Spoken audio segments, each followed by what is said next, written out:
followed the news closely. I, on the other hand, at 6, understood very little of the national news, but from my 6-year-old perspective, I could have told you a great deal about what life was like for someone like me, one of the nearly 43,000 American children affected by the 1949 polio epidemic. I was a quadriplegic.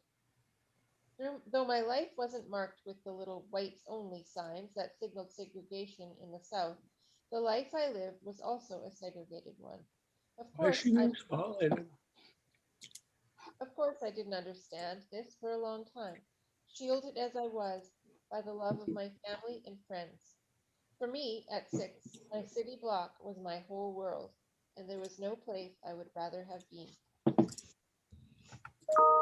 Summer of 1953, you would have quite likely found me on my way to Arlene's house next door, pushing myself in my manual wheelchair down the sidewalk in tiny increments. To get to Arlene's, my journey started with my mother pushing me down the ramp from our house to the sidewalk. Once there, I would grip the rims of my wheelchair tires and inch my way along. It would be another 15 years before I would have an electric wheelchair. At that time, a Canadian, George Klein, motivated by the needs of returning World War II veterans, was in the process of inventing the electric wheelchair, but the chair was still 4 years away from mass production.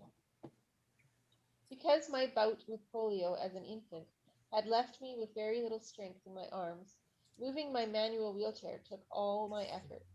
The key to getting to Arlene's and back was a minuscule incline in the sidewalk between our two houses.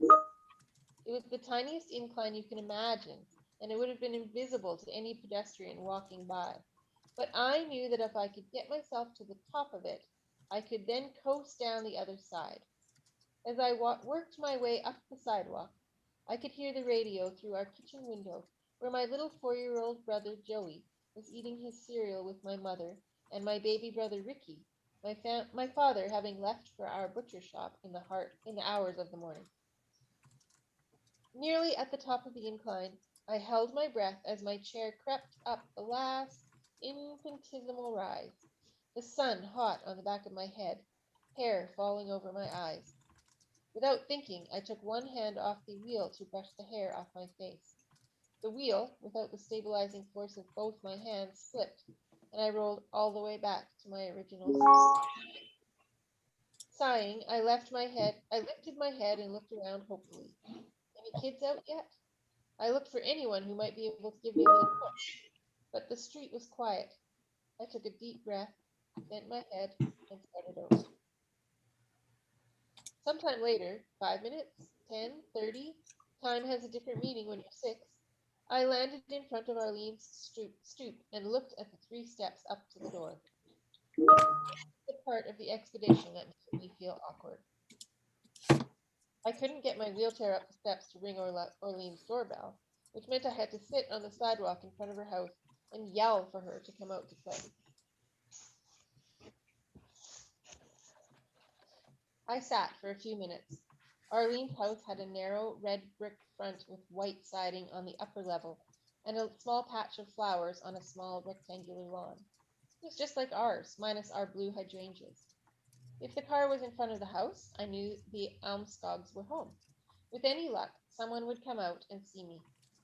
I shifted my gaze to our house. I could hear Uncle Frank, who wasn't our uncle, but we called him Uncle anyway, yelling from the Bowles house on the other side of Arlene's. But no one came out of the Bowles house either. Eyeing Arlene's bedroom window on the second floor, I watched for her shadow. Her white curtains stirred gently in the wind. I glanced up and down the street one last time to see if anyone had come out to play. A bird chirped, flew across the empty street, and landed on the Bowles roof. Gathering my courage, I called out, Arlene, can you come out and play? I waited, embarrassed. I had to yell loud enough that Arlene or her mom or dad or brothers would hear me, but didn't want to yell so loud that the whole block could hear me. Nothing. I couldn't hear anyone inside the house. I tried again a little bit louder. Arlene, can you come out and play? I paused and watched the house. Still nothing. I stopped worrying about whether or not the whole block could hear me and hollered, Arlene! I shouted as loudly as I could, Come out and play!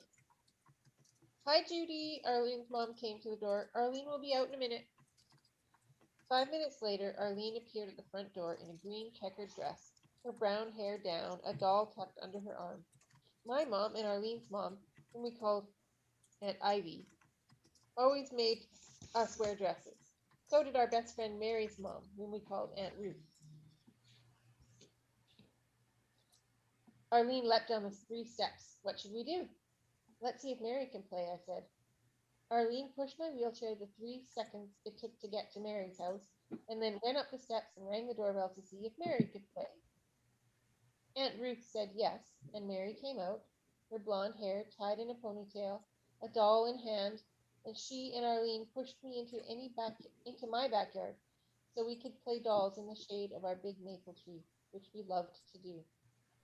I was lucky that Mary and Arlene lived on my side of the street because I never could have gotten my chair off my sidewalk, across the street, and up the curb on the other side, no matter how many inclines there were in between. For me, a curb was the Great Wall of China. Eventually, other children on the block would come out to play. Patsy, Beth, Teddy, my brother Joey, Mary's brothers Eddie and Billy, Arlene's brother Paul, and Frankie, who was older. The street was one way and few cars drove on it. It didn't occur to me then to think it unusual that I joined all the kids' games in my wheelchair, because there was never a question of whether or not I would play. Too, we all figured out. Oh, sorry, because there was never a question of whether or not I would play too. We all figured out a way for me to do whatever everyone else was doing. Even when we jumped rope or roller skated, we figured it out. We'd put roller skates over my shoes and I would pretend to be skating in my chair, or I'd turn the rope for the jumpers, or play in some other way. I didn't know anything different.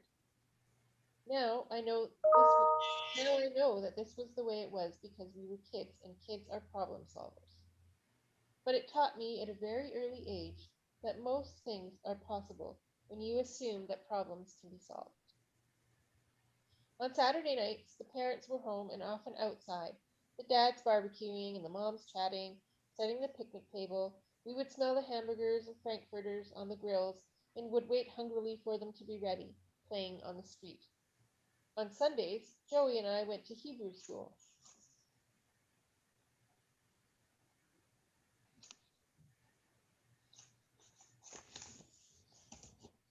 Afterward, we'd pile into the car and go to the beach to visit my Uncle Leon or Uncle Alfred and the cousins in Seagate, a neighborhood on Coney Island, or swim in our inflatable backyard pool.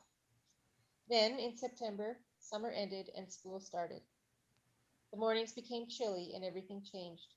September was when Mary and her siblings went to Catholic school, and Arlene, her brothers, and my little brother Joey went to public school, and I should have been going with them, but I wasn't.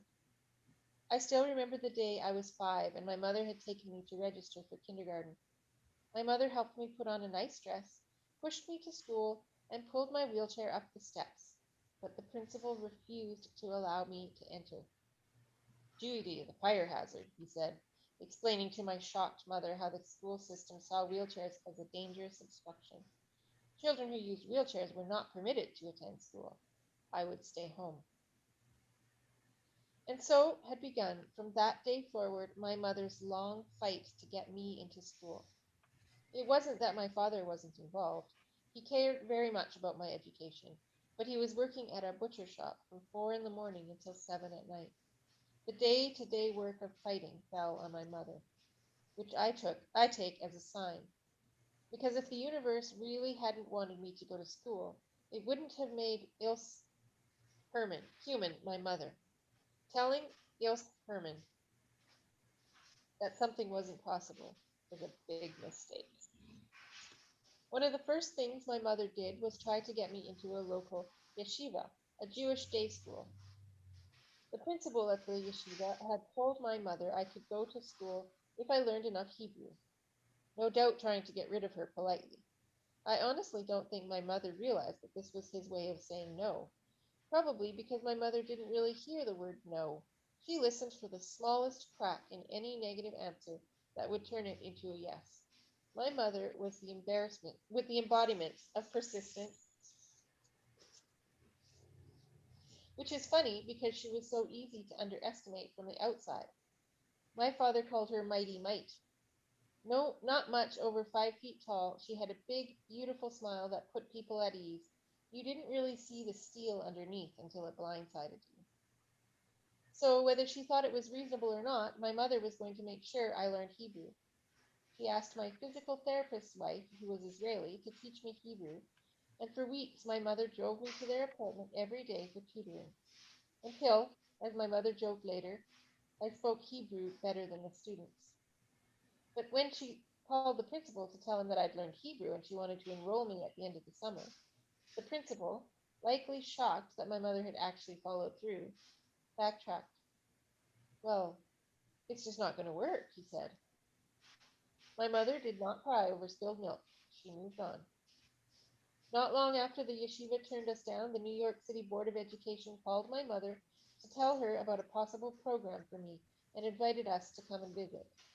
This was the first time that my mother realized that there was no expectation that I would attend an integrated school with non-disabled children. When we visited the program, I remember thinking that it didn't seem like the school my friends told me about. Kids were not at their desks and it seemed chaotic. My mother and father refused to put me into this program. A few weeks into what would have been my first grade year, the Board of Education called my mother and told her I was now eligible for home instruction. Whereupon they sent a teacher, Mrs. Campfield, to our house 2 days a week.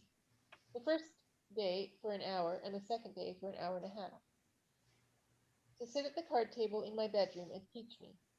The idea that I could learn anything meaningful in 2.5 hours of instruction a week was, of course, ludicrous. Although Mrs. Campfield was a nice woman and I did like having someone other than my mother teaching me. My parents weren't given instruction materials or books or anything to supplement my instruction. Obviously, there was no intention that home instruction was to be comparable in any way to what Joey or my friends were receiving. But I had no idea of any of this because I was just a kid. And I was a happy kid. As far as I knew, the Catholic kids on my block went to Catholic school. The Protestant kids and my brother went to public school, and I went to school at home. We all went to different schools. When Joey started kindergarten that year in 1953, and I stayed at home, I'd had a vague feeling that something was not quite right, but I couldn't have put it into words. At home, I did the meager homework that Mrs. Campfield left for me, but what I mainly did was read. I read and read and read. In the afternoon, my brother came home from school or a friend came over. I would know it was time to go out and play. Then I'd play and it was time until it was time for my afternoon extracurricular activities for that day. After the regular school day, I participated in all the same extracurricular activities as Joey and my cousins and friends. I had Hebrew school on Sundays, Mondays, and Thursdays, Scouts on Tuesdays, and piano on Wednesdays. In my afternoon activities, I never felt different from the other kids, even though I was the only one in the wheelchair. Well, I did sometimes feel a little awkward about getting schlepped up the stairs backwards to brownies or getting carried down the back steps and through the garbage behind the synagogue to get to the elevator for Hebrew classes. One day, my poor mother tripped on a broom as she was tipping my wheelchair back, bouncing it down the steps, and I flipped out of my wheelchair and busted my lip. But other than wondering why they didn't just have a ramp like the one at our house, I didn't think much about it.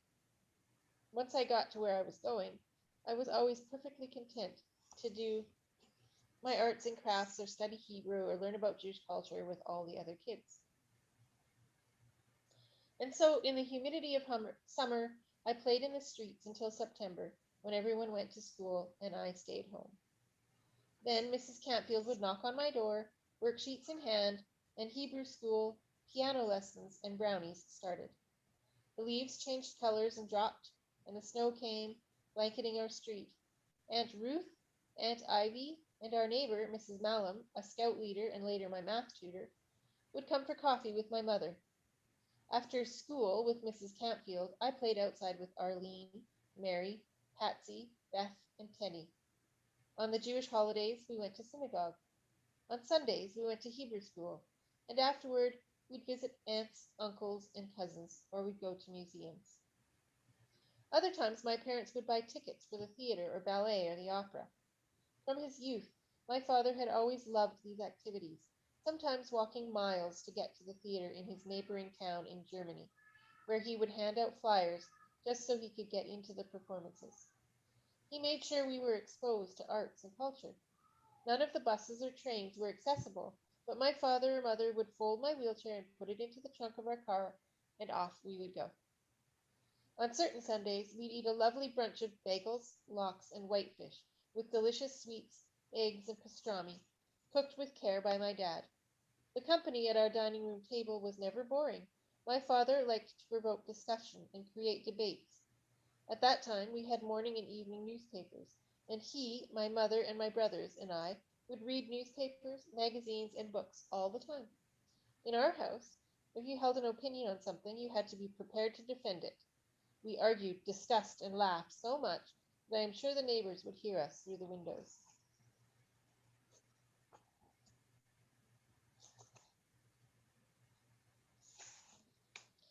Then, when summer came and school ended, it would be time to start playing in the streets again. In this way, Ricky grew and started walking. Joey started first grade, and then second, and I turned 7 and 8. If I were painting those days in color, I would use bright pinks and lavenders. There were curbs and steps to conquer, and I wasn't allowed in school, but I was a cheerful, contented girl.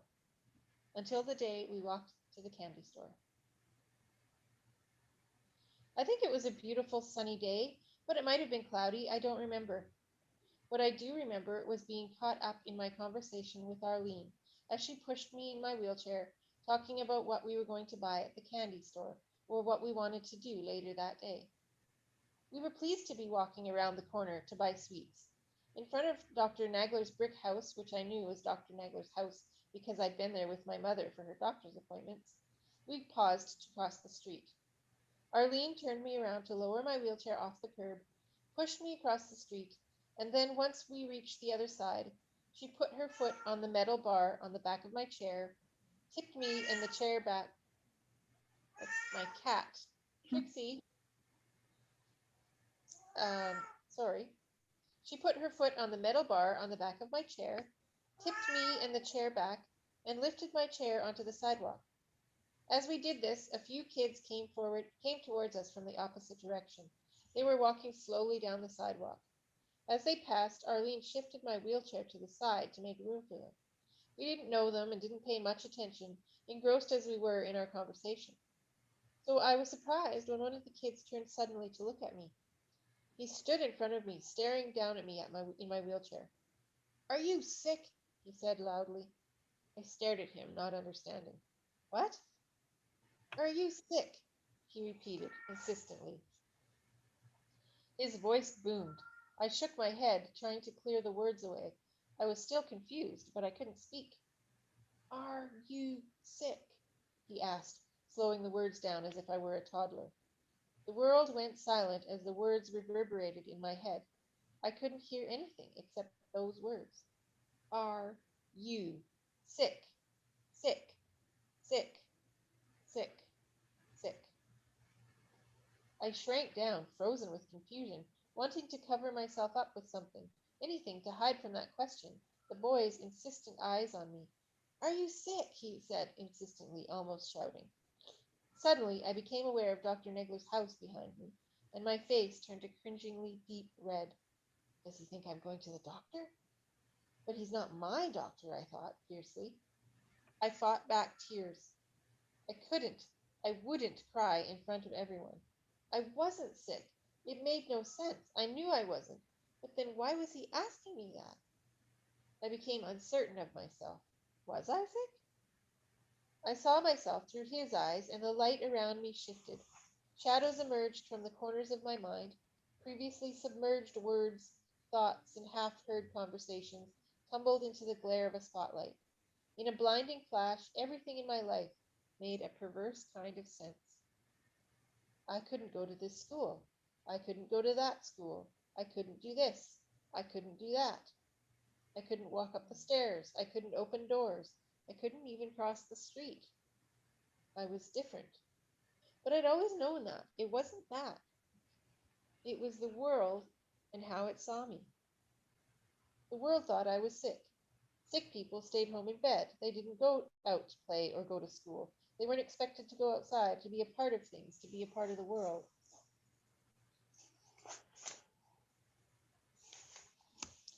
I wasn't expected to be a part of the world.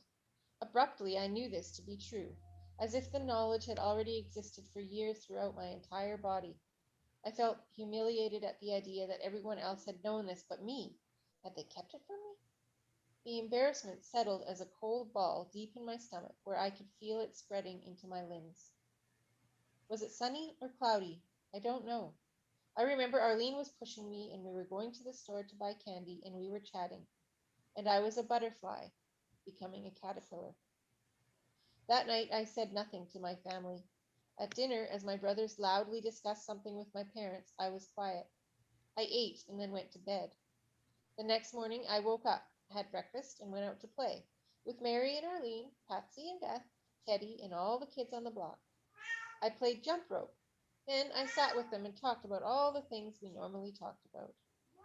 On Monday, my brother went to school. Mrs. Campfield came, and my brother came home, and we went to Hebrew school. And then on Thursday, I had piano and brownies. It was all the same, but something was different. I was self-conscious now, a feeling changed in some unspeakable way that I didn't really understand. After that day, nothing was ever quite the same. Cat, stop. She's very grumbly in the morning. Around that time, I became conscious of the faulty logic behind me not being allowed to go to school with my brothers.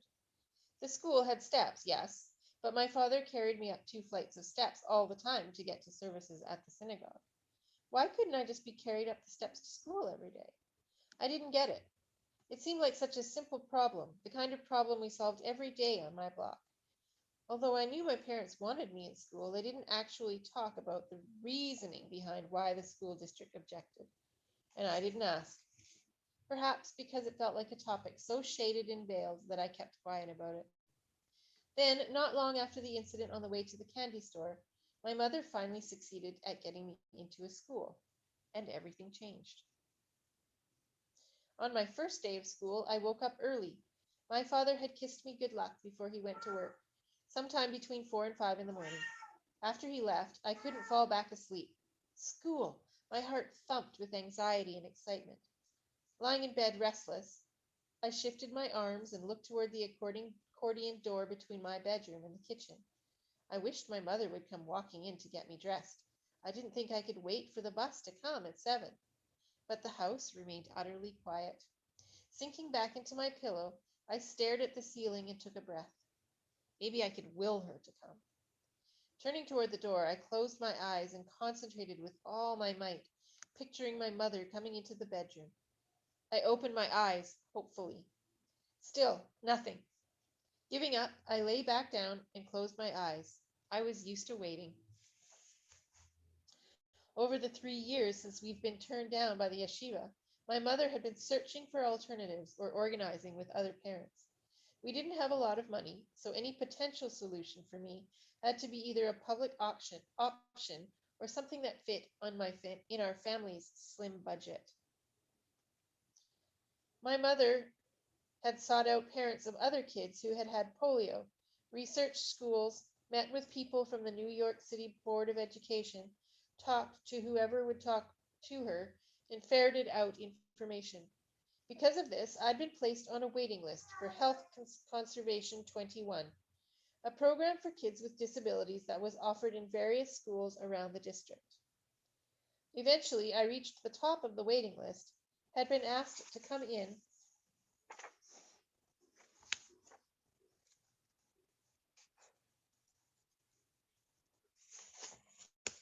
for an assessment, and then finally had been invited to a class.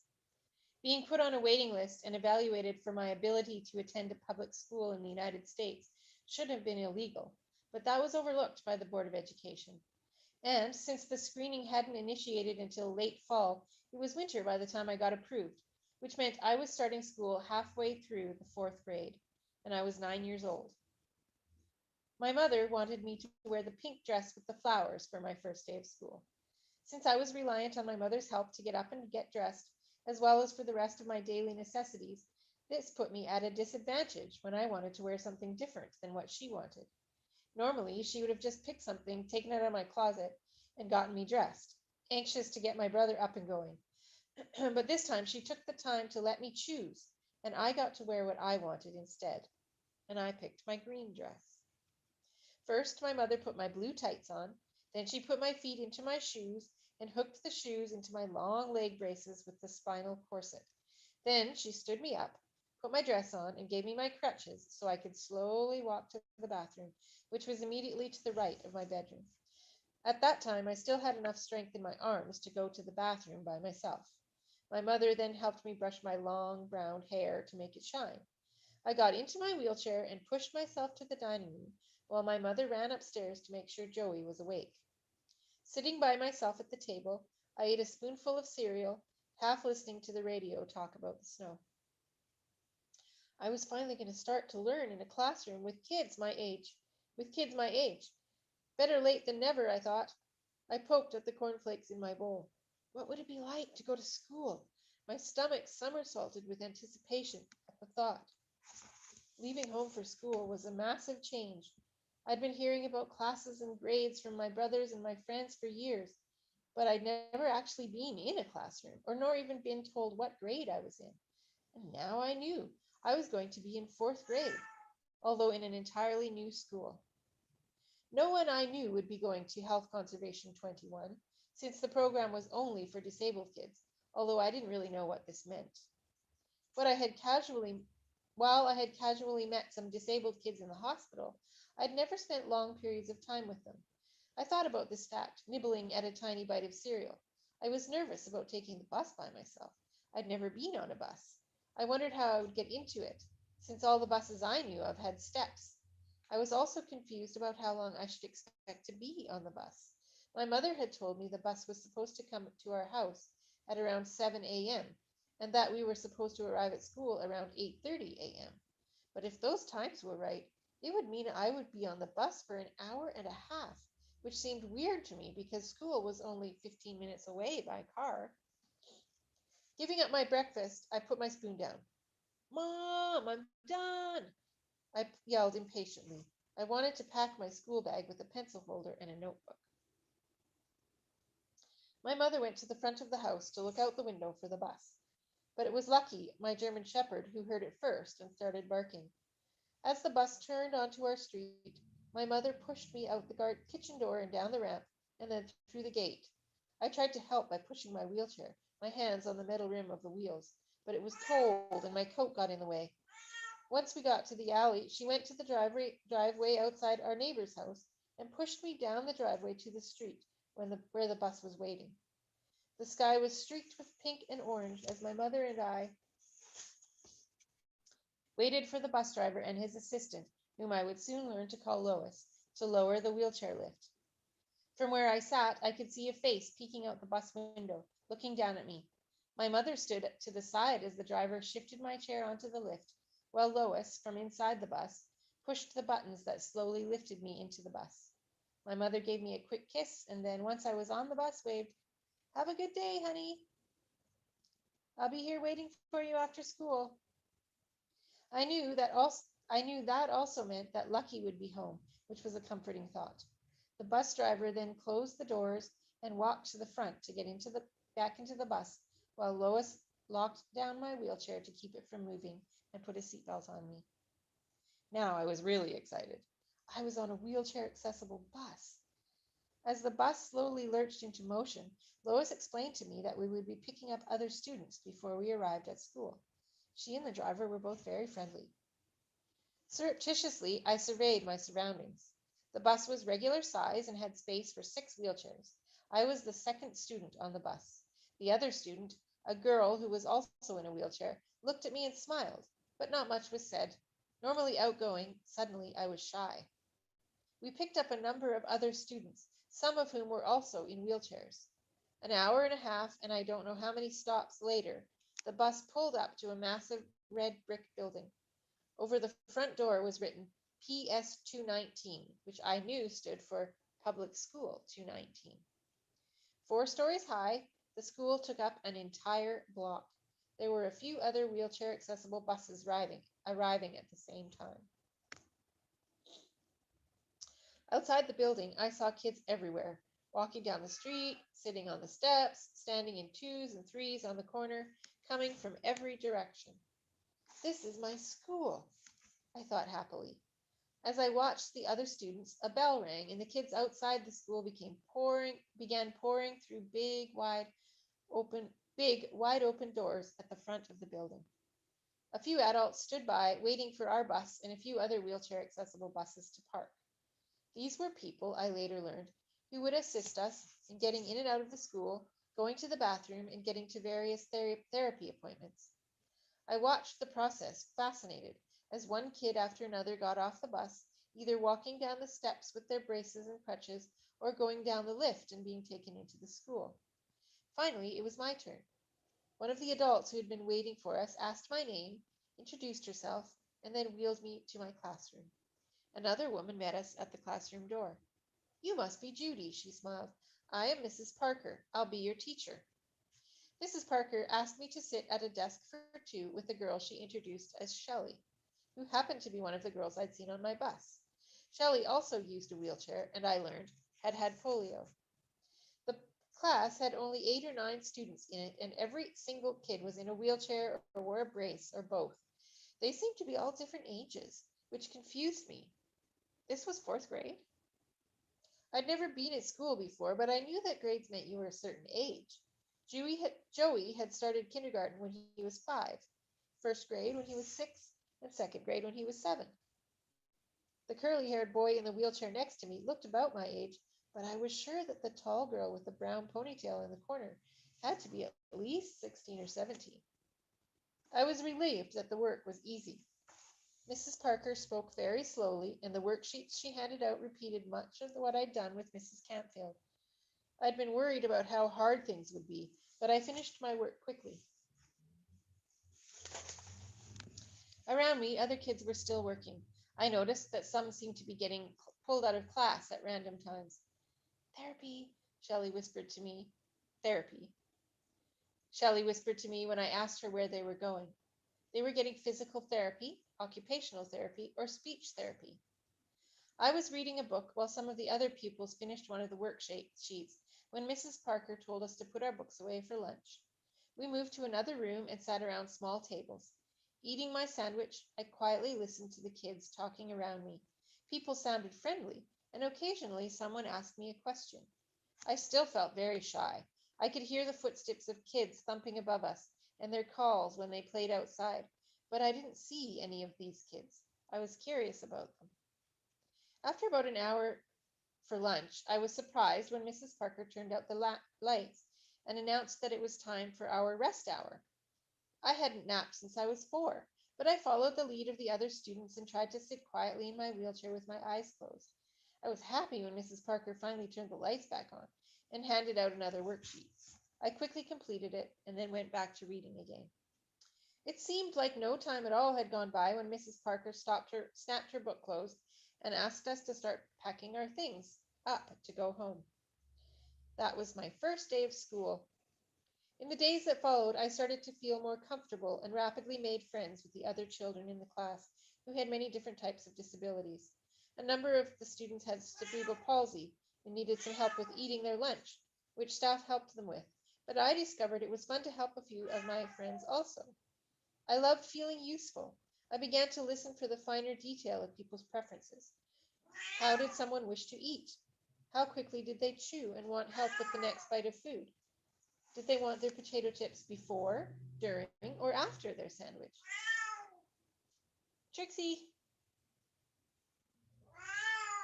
It turned out that Joni Lapadula, the tall girl in the corner with the ponytail, who was older as I thought, didn't know how to read very well, and neither did another older girl, Jill Kirshner. I started helping them improve their reading. We all had fun and laughed a lot. Although some of my new friends didn't speak as clearly as others, it never occurred to me not to take the time to listen because they were my friends. I soon learned more about the kids upstairs, which is what we called the non disabled kids who went to school with us. What?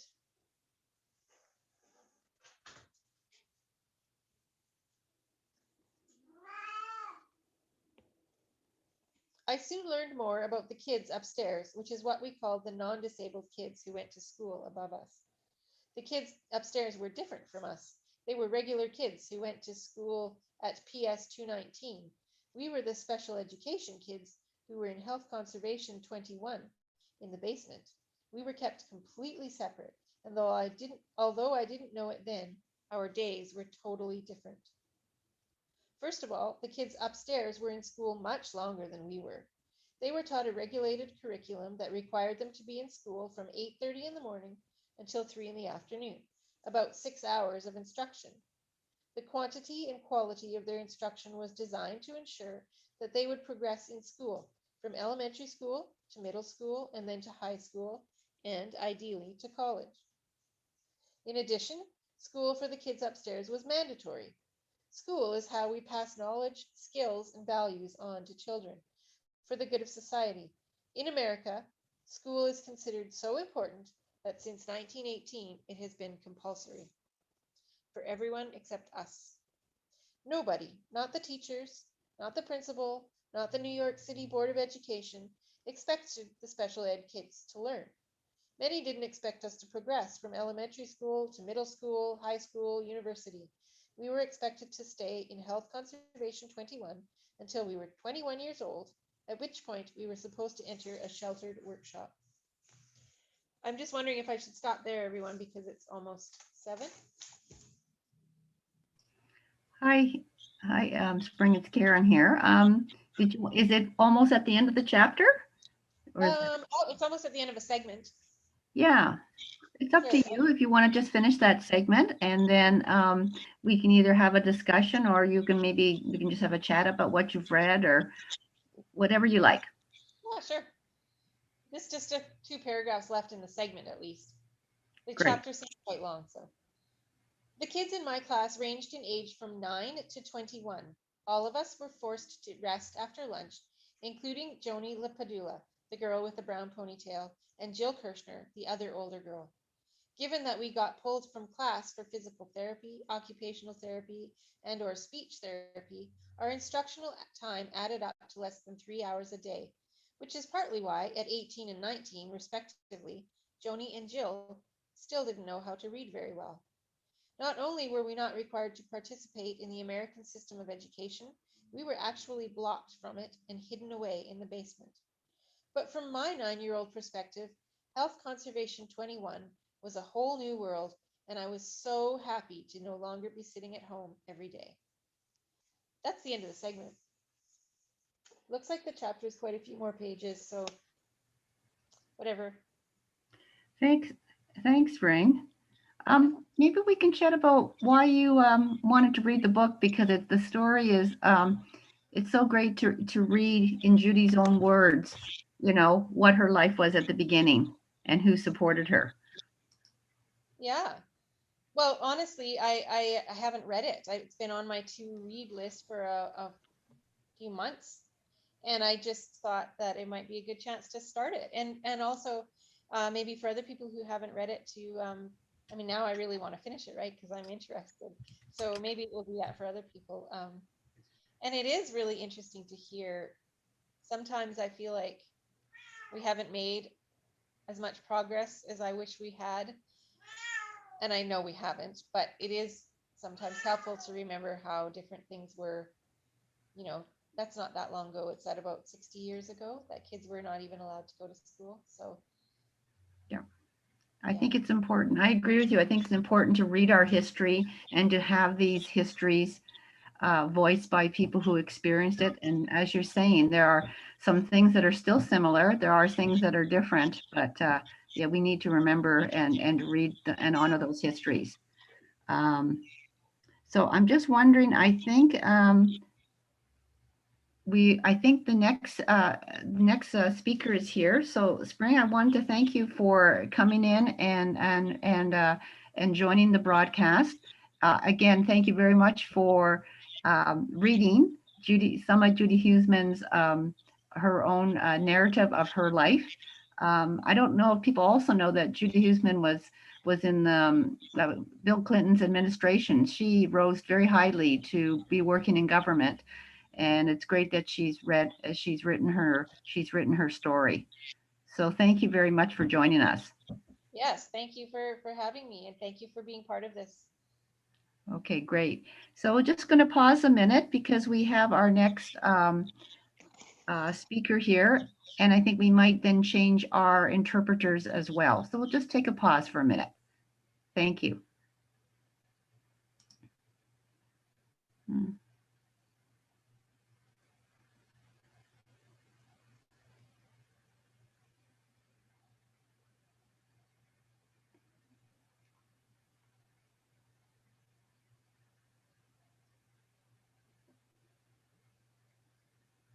Okay.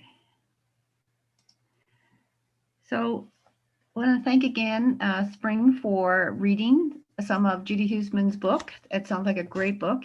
Spring, hopefully you will stay online and to join the discussion with Amy. So I'd like to invite Amy Hi, to I'm join. here. Yeah. I can't seem to turn on my video, but I am here.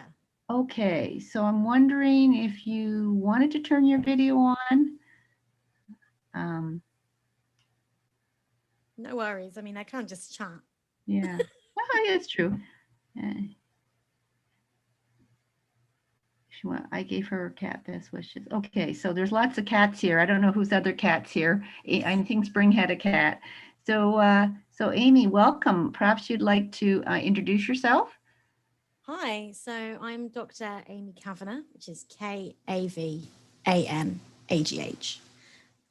for the interpreter.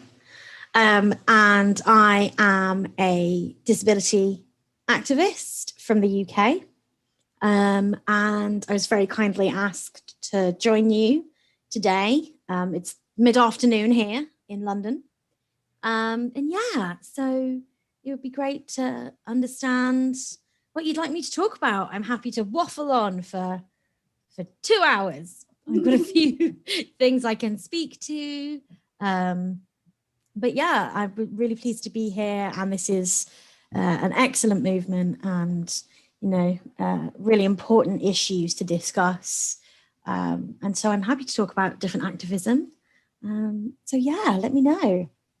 Well, I think what we were, I want Spring to maybe, Spring was reading Judy Huseman's, some of her narrative of her own history, and a lot of different things came up there about, you know, parents who in the early 1950s, when there was polio, a lot of parents whose children had polio had to be really advocating for their children to go to school, to participate in society.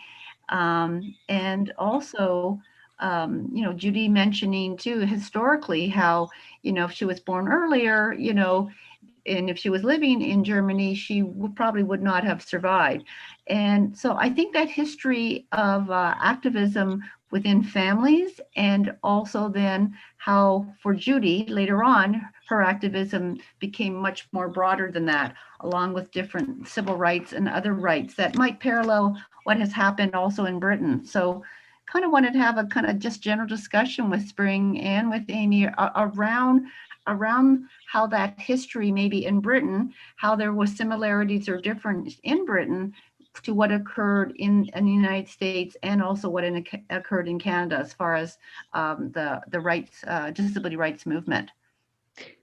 So I'm the grand age of 31. So I was actually kind of born during that first battle for a Disability Rights Act in the UK. We had something called the Chronically Sick Persons Act in 1970. And that was just very much about medical care and a little bit about pensions. so not kind of full rights to participate in society. And similarly to the ADA in the States, the real movement for the UK culminated in the Disability Discrimination Act, which became law in 1995 and was the result of direct action by a lot of disability activists at the time, and just celebrated the 25-year anniversary of that, actually. And there were lots of great news stories, some familiar faces chaining themselves to buses.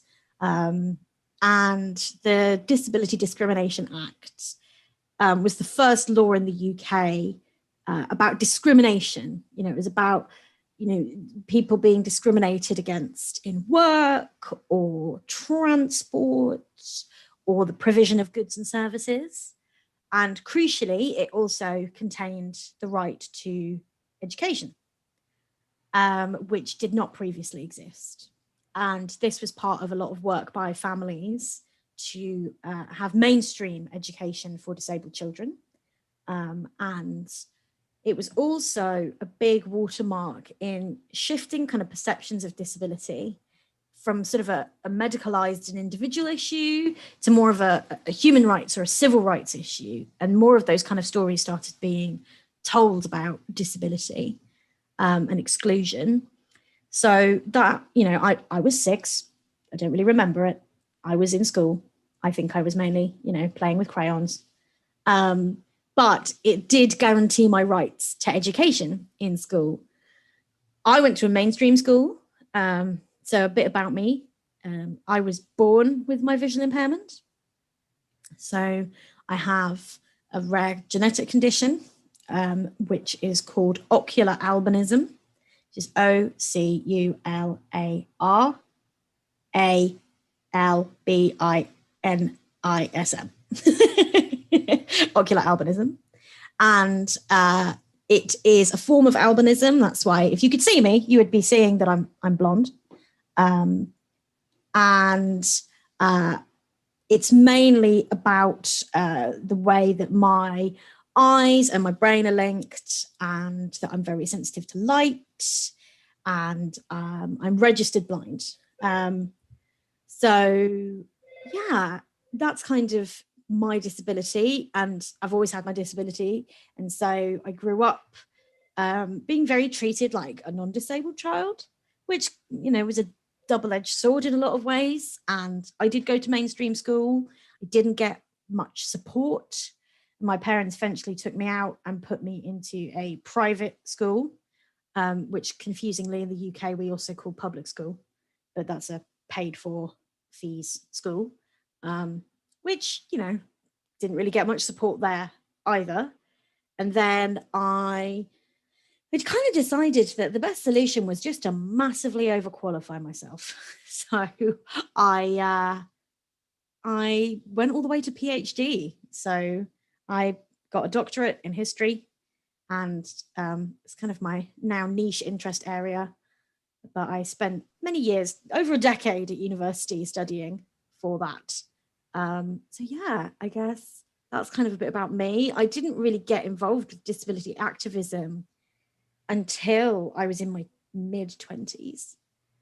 And it was because mainly through mental health stuff and experiencing poor mental health during my PhD. And I started talking about it online. And then I connected with more disabled academics and found more and more disabled activists online, and really got into activism that way. So when I think about legislation and stuff, you know, I am quite privileged in that I benefited from a lot of the hard work of other people. And yeah, I suppose that's kind of an introduction to me. I wondered if you had any specific questions. I can talk a little bit about the Equality Act, which was the legislation which overturned the Disability Discrimination Act. So yeah, no, that would be great. And also because I know in the UK there is a really great Equality Act that allows for work equality, etc. That I think in the UK, I'm thinking about a colleague here, Alex Bulmer, who was in theatre and Mhm, mhm. now the Work Equality Act there allowed her to have assistance to help her work. She is also someone who has low vision as well. But I'm wondering if you can maybe speak to where things stand in the UK with respect to assistive dying, and if you could speak to that, and also the reaction of disabled people in the UK to what's happening in Canada as well. To be honest, it's not really my area of expertise. No, that's okay. And so we have had various bills and have had those discussions in the UK. And there has been really strong movement by disability activists as part of that. They're not something I have been involved in per se. I did try to engage with some of the people that had been involved in that to invite them along today, but obviously with it being, quite a difficult time with the pandemic, I couldn't really connect people in time to do it. But yeah, I think it's not, as far as I am aware, something that is imminent in the UK. It is still being discussed at political levels, but we don't have anything before Parliament, and the discussions and cases that have happened have often been about people with long-term conditions and people who have advocated for themselves. So there have been famous cases where individuals have gone to court and said, I personally would like to have assisted dying. And those cases have not been successful. So I think that's sort of where we are. It's something that's discussed a lot. I think really the pandemic has brought it into a worrying focus, because that means that we have had things like do not resuscitate orders put on people without their consent. That has been a big issue during the pandemic, especially people with learning disabilities have discovered, and their families have discovered, that a do not resuscitate order has been put on their medical records with no consultation or warning or discussion. And that there's been real backlash about that.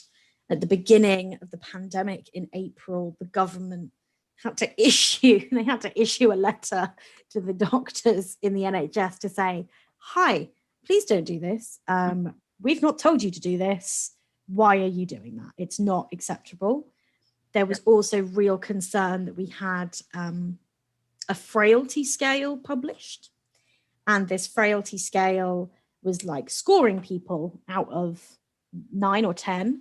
And it listed different stuff like, can you get out of the house independently? Do you need support eating? Do you need support with washing?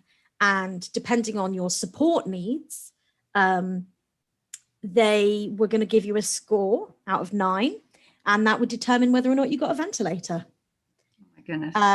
So that has been more of a subject of conversation recently around quality of life and the kind of medicalized approach, because it was quite quickly pointed out that somebody can have very high level needs. They can have very high level needs of care, but that does not mean that they are ill or that they were vulnerable to the virus. So, for example, someone who is autistic or has a learning disability or an intellectual or cognitive disability, they are not frail just because they have support needs. And so there's that. Yes. I'm going to stop you just for a second, because I think Spring wants to join our conversation. Spring, you had your hand up there. Did you want to jump into the conversation here? Hi, I was actually just going to tell you that I need to step out for a bit, but I wanted to say hello to Dr. Kavanaugh virtually, because I think we're mutuals on Twitter, and it's really amazing to hear you speak. And thank you for being a part of the Disability Filibuster very much. Thank you. Yeah, I'll be following along as best I can throughout the day, but I need to sign off now. Okay, So, thanks so much, Spring, for being here. Thank you very much. Take care. I Since told we're you. at, since we're at an intermission, Karen, may I jump in too? Absolutely. Sure. Hi, Amy. It's Catherine Frusi. I'm really delighted. It seems not. I mean, I am delighted, but we're also honored, as Spring said, that you have joined us today and really listening intently to some of your reflections on the history that gets us to where we are, I suppose. I'm doing double duty as a terribly incompetent technical host of the gathering right now, and I think in order to permit you, Oh, it's my me. goodness, I'm you're here. maybe I'm it. My face. Here's my face. Wonderful. There Well, you go. okay, there we go. All right, It's me. I think the problem is solved. I'm waving. I'm waving Yeah. vigorously. Yeah, you are. And so is the interpreter. Well, I can't, but Pat, you can wave your hand in front of my face. Just right there. There we go. I'm waving back vicariously. Great. Okay.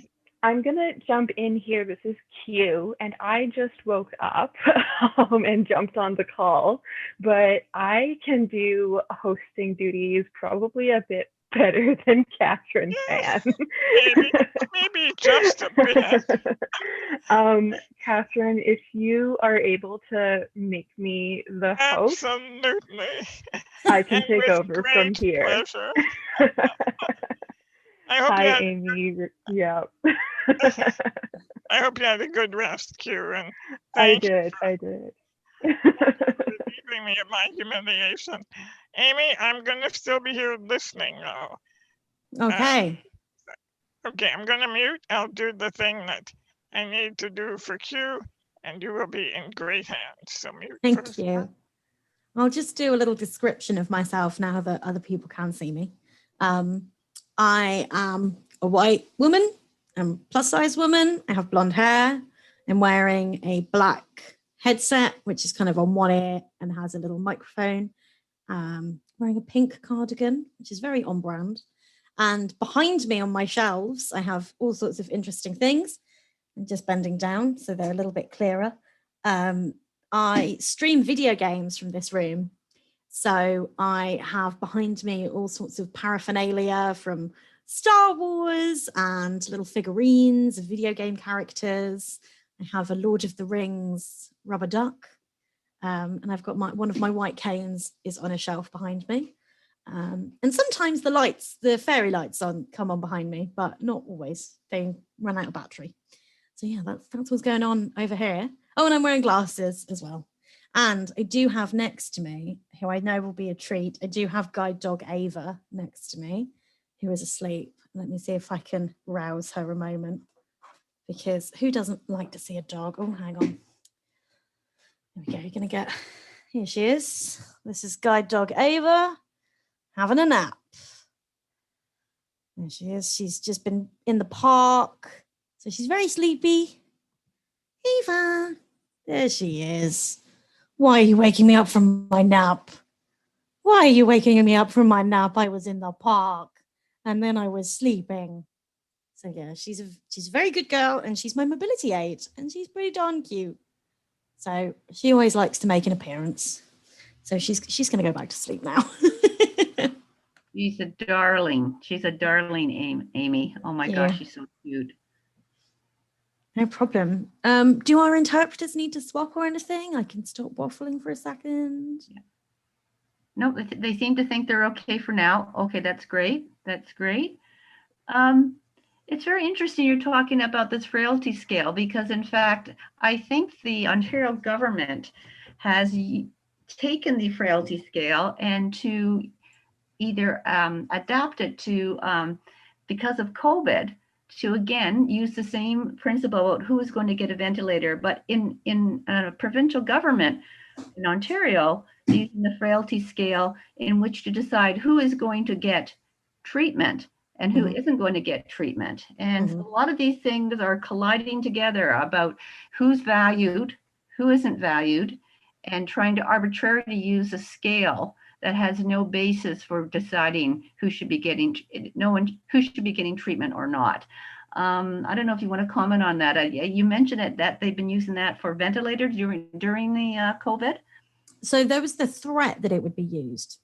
So obviously in the UK, we have a public health system. We have the NHS, which is free at point of use for everybody, unless you are like, you will get emergency treatment for free, but they're increasingly charging people who are not resident in the country costs. But in principle, everything should be free. And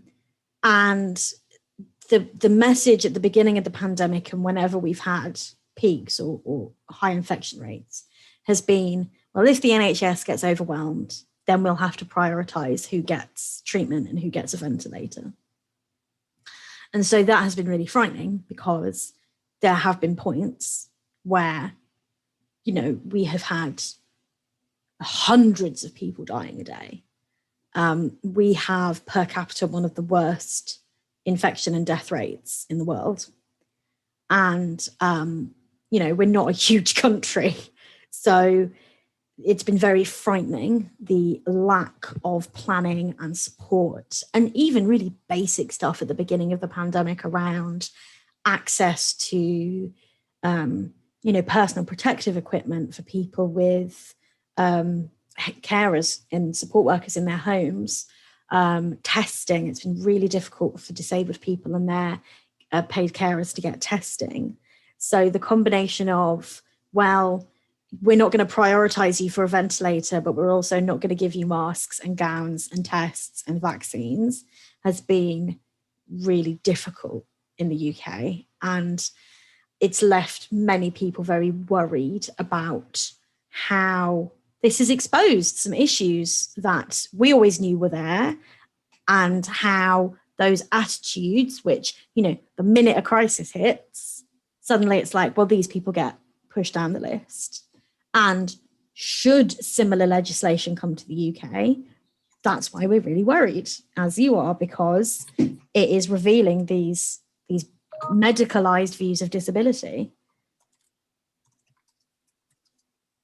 So yeah, I think, you know, there were cases of people being told about the frailty scale being used, but like, I don't think in the end the decisions were made because there were not necessarily points reached where the services were so overwhelmed that they started deploying those kind of decisions at a structural level. I mean, individual decisions on a case-by-case basis may well have happened, and there have certainly been cases recently in the newspaper. So, for example, a deaf gentleman was denied a lot of care and support and communication support in hospital during the pandemic, and this resulted in him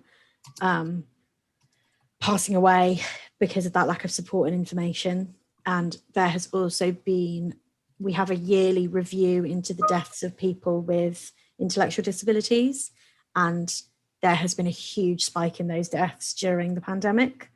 And again, it's kind of brought out those conversations around, you know, why is this group more vulnerable? It's not, you know, it's not a physiological thing. It's because people are in group care settings, or because they are not supported to live healthy lives, or, you know, get exercise or eat, you know, so perhaps instances of comorbidities, so diabetes and all these conditions, that actually this is about a quality of care, not about a condition or an impairment.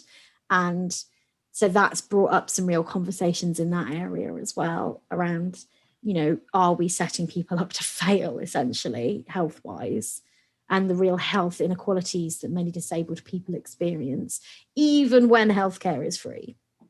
Right, right. I mean, we're certainly experiencing, Karen here again, Amy, that similar things of lack of PPE for disabled people and attendance, even though asking for those supplies, and even the prioritization now for vaccines. There has been nothing around prioritizing people with disabilities for vaccines as well. So you're right. I think what's happened with COVID, it has exacerbated already the devaluation of disabled people, and and this is showing up, unfortunately, so clearly. And this seems to be unfortunately, a worldwide phenomenon here that we're experiencing. What are some of the resistive kind of activity that's going on in the UK disability community to try and work together to try and push back on some of this lack? I mean, it's been all over, really. As ever, it's often the larger charitable organizations that push a lot.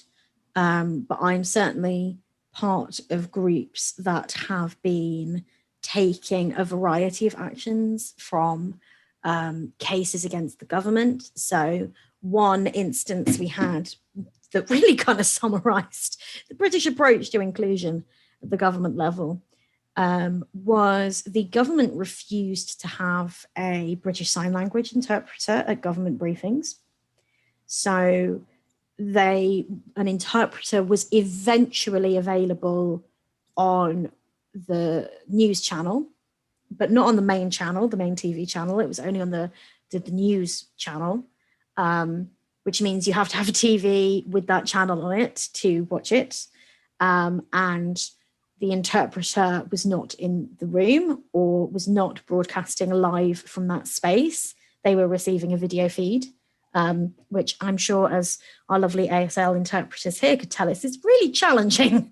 And there was a huge battle about that, and petitions and questions in Parliament, and government just refused to do it. They said, oh, well, it's on the news channel. And that's enough of an accommodation. That's a workaround. They liked to use the excuse that the room was too small to have an interpreter in, and people did suggest that perhaps they could use a different room, given that they have an entire Palace of Westminster to choose from. So that's been one example of the kind of legal work. So there was a legal challenge around that the government just kept fobbing off. There have also been legal challenges around things like testing prioritization. It's been difficult because certainly between March and, well, even until January, legislation was changing every day. Like every day there was a new policy, a new directive. The level of incompetence has been shocking. So at Christmas, we were all told, the country was told before Christmas, 2 weeks before Christmas, we were told, yes, it's safe. Families can meet up. You can meet up with your family and you can spend 3 days with your family, and that's safe and that's fine. And then 3 days before Christmas, the government went, oh, actually, no, you can't see your family. You can't go inside to someone else's house. And that was obviously the right decision, but it's that level of last minute incompetence that has been so difficult to deal with. And just disabled people being constantly left out of every policy, from education. They didn't think about special schools and how they would support disabled children. They're called special schools in the UK. It's a very annoying euphemism. They didn't think about group homes and care facilities for younger people. All the policies were about aged care. And they didn't think about the testing and how it might be inaccessible. So you know, all the testing was drive-through for ages, which obviously, you know, I can't drive, so I can't get there. So there's been a lot of collective action around just trying to get disabled people just fitted into these policies and these changes, and just advocating and advocating and advocating with MPs, with the press, and everyone, I think, has been fighting a bit of a personal battle, and people have been very exhausted, and so often their priorities have rightly been, well, I need testing for my care staff, or I need PPE for me, I need to fight my own battle for my vaccine.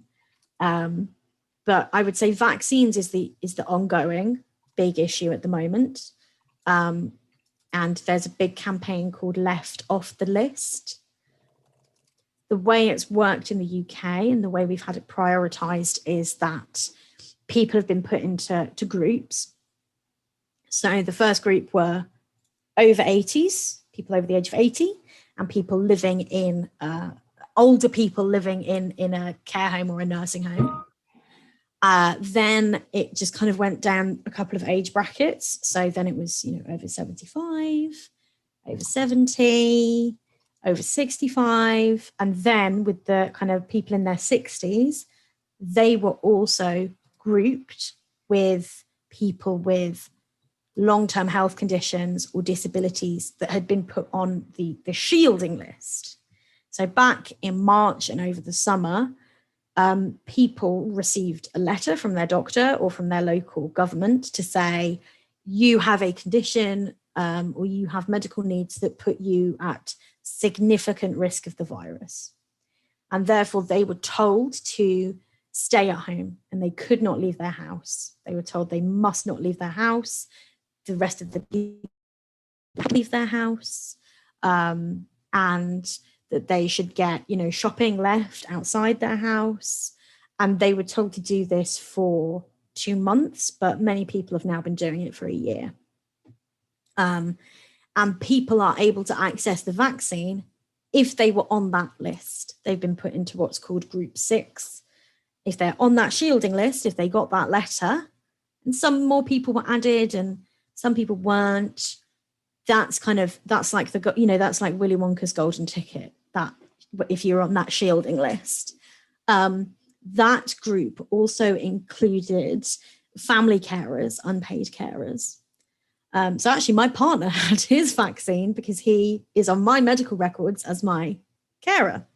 I haven't had a vaccine yet, and I probably won't until the rest of the general population, because actually I have no health conditions. I'm no more vulnerable than another slightly overweight person in their 30s. So that's fine with me. But there are many people who have chronic illnesses or more complex medical conditions that, you know, they don't fit into that nice, neat, give me a vaccine box. And therefore they have been left off this list. And because it's all being done with a weird combination of like a centralized government initiative, but also your local doctor, your general practitioner.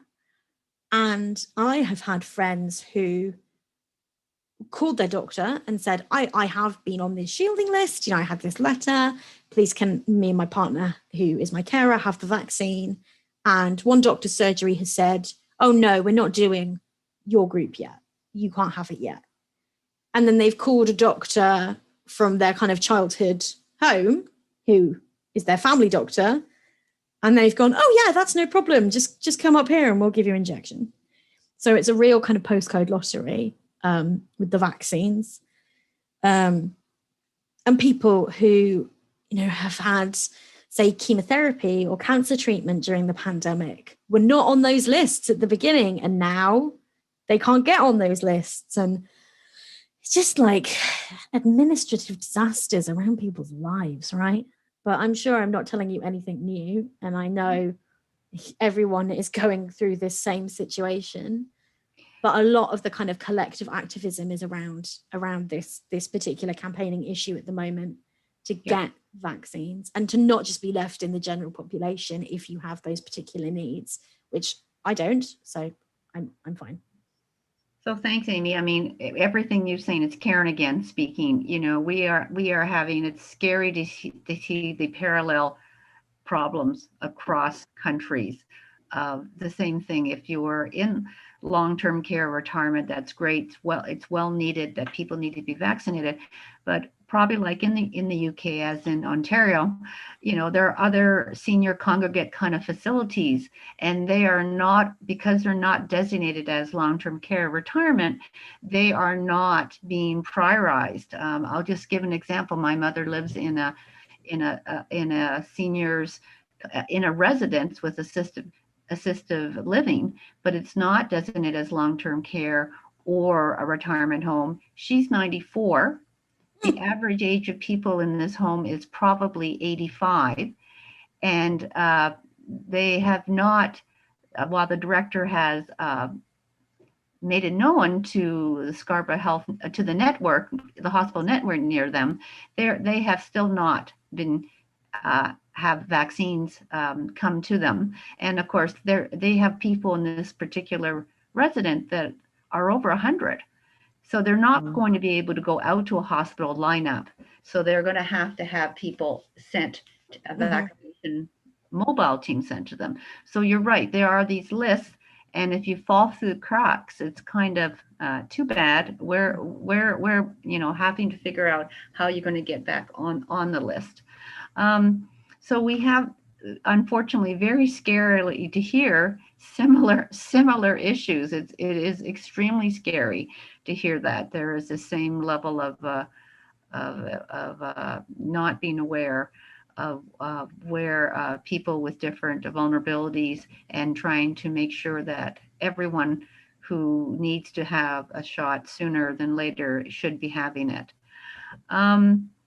So I wonder if we wanted to go back to the issue of how history, because history is your topic, and I'm so happy I'm on this segment with you, because I've done a little bit of oral history. I'm not a historian like yourself, but how the history, and how in Canada, for example, the fact of trying to legislate this Bill C7, how it further legitimizes the discourse that disabled lives are not worth living or are not valued. I wonder if you could maybe speak to that from your perspective, and from your historical perspective as well. Well, I mean, I haven't been a historian for a while, Karen, but I can try my best. And my history was mainly about 19th century British India, which, you know, is niche. I would say, for me, there are long-standing ideas in the UK about the deserving and the undeserving poor. And that really, in my opinion, dates back to the 17th century vagrancy laws. And these laws were put in place to deal with itinerant and transient populations, often people who had been in the military, or people who were from traveller communities. And as more social mobility existed during that time and after the English Civil War, you had large community groups that would move from area to area, and they would be known as vagrants.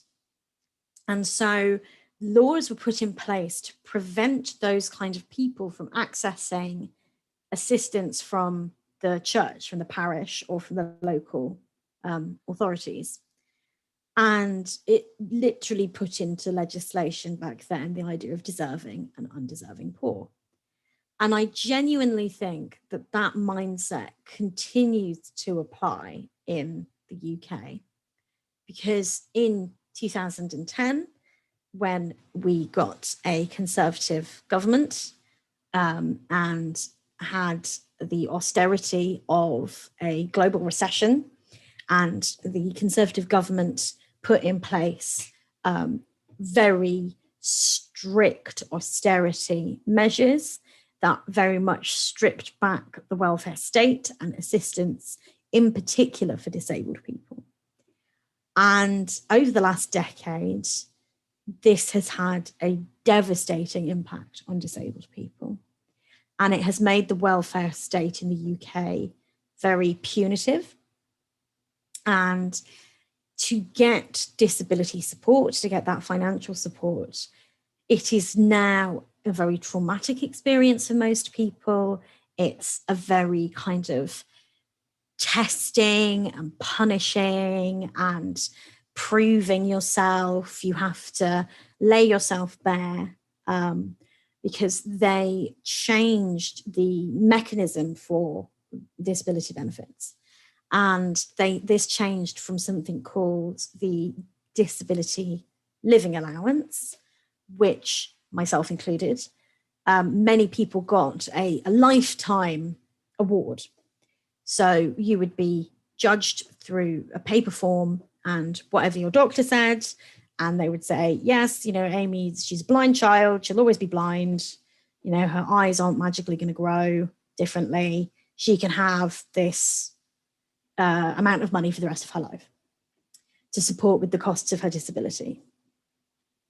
But the Conservative government decided that meant people were scamming the system, and they used the press in the UK in particular to paint a vision of what would be called benefit scroungers or benefit cheats. And there were countless stories in tabloids, ridiculous things like, man on disability benefits is filmed wrestling a crocodile, but is claiming that he can't walk. And, all this kind of really ridiculous stuff that was, very exceptional cases, and, really created this idea and this impression in the UK that nearly everyone who was on disability benefits was trying to kind of game the system. And this narrative empowered the government to change the benefits to something called the Personal Independence Payment. And this is a really punitive process. And they subcontracted the process to a lot of private providers so that people will go and have assessments with somebody who has, attended a 3-day training course rather than a medical professional.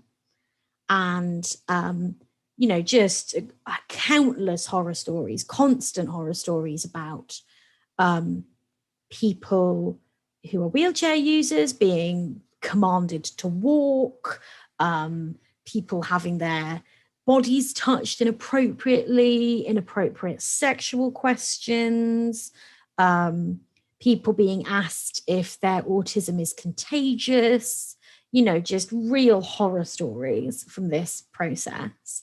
And unfortunately, the aim of this process is to award as few as possible people this benefit. And also, you have to constantly be reassessed. And there is a very good advocate, a gentleman called David Williams, who's a good friend of mine. And he is a double amputee. And he's a wheelchair user and has a prosthesis for his legs. And every 3 years, the government contact him to say, we need to reassess your disability to see if you still need this money. And every year he replies, I am not a salamander. My legs cannot regrow. And, this is the level of, what this situation is like, because people who do have lifelong conditions, his legs are not going to regrow, his needs are not going to change really, then have to go, if they want to continue to receive the financial support, or if they obviously need that financial support for the costs of their disability, they have to undergo through this humiliating process of justifying their disability and their needs and their existence. And there is a similar process for employment-related support.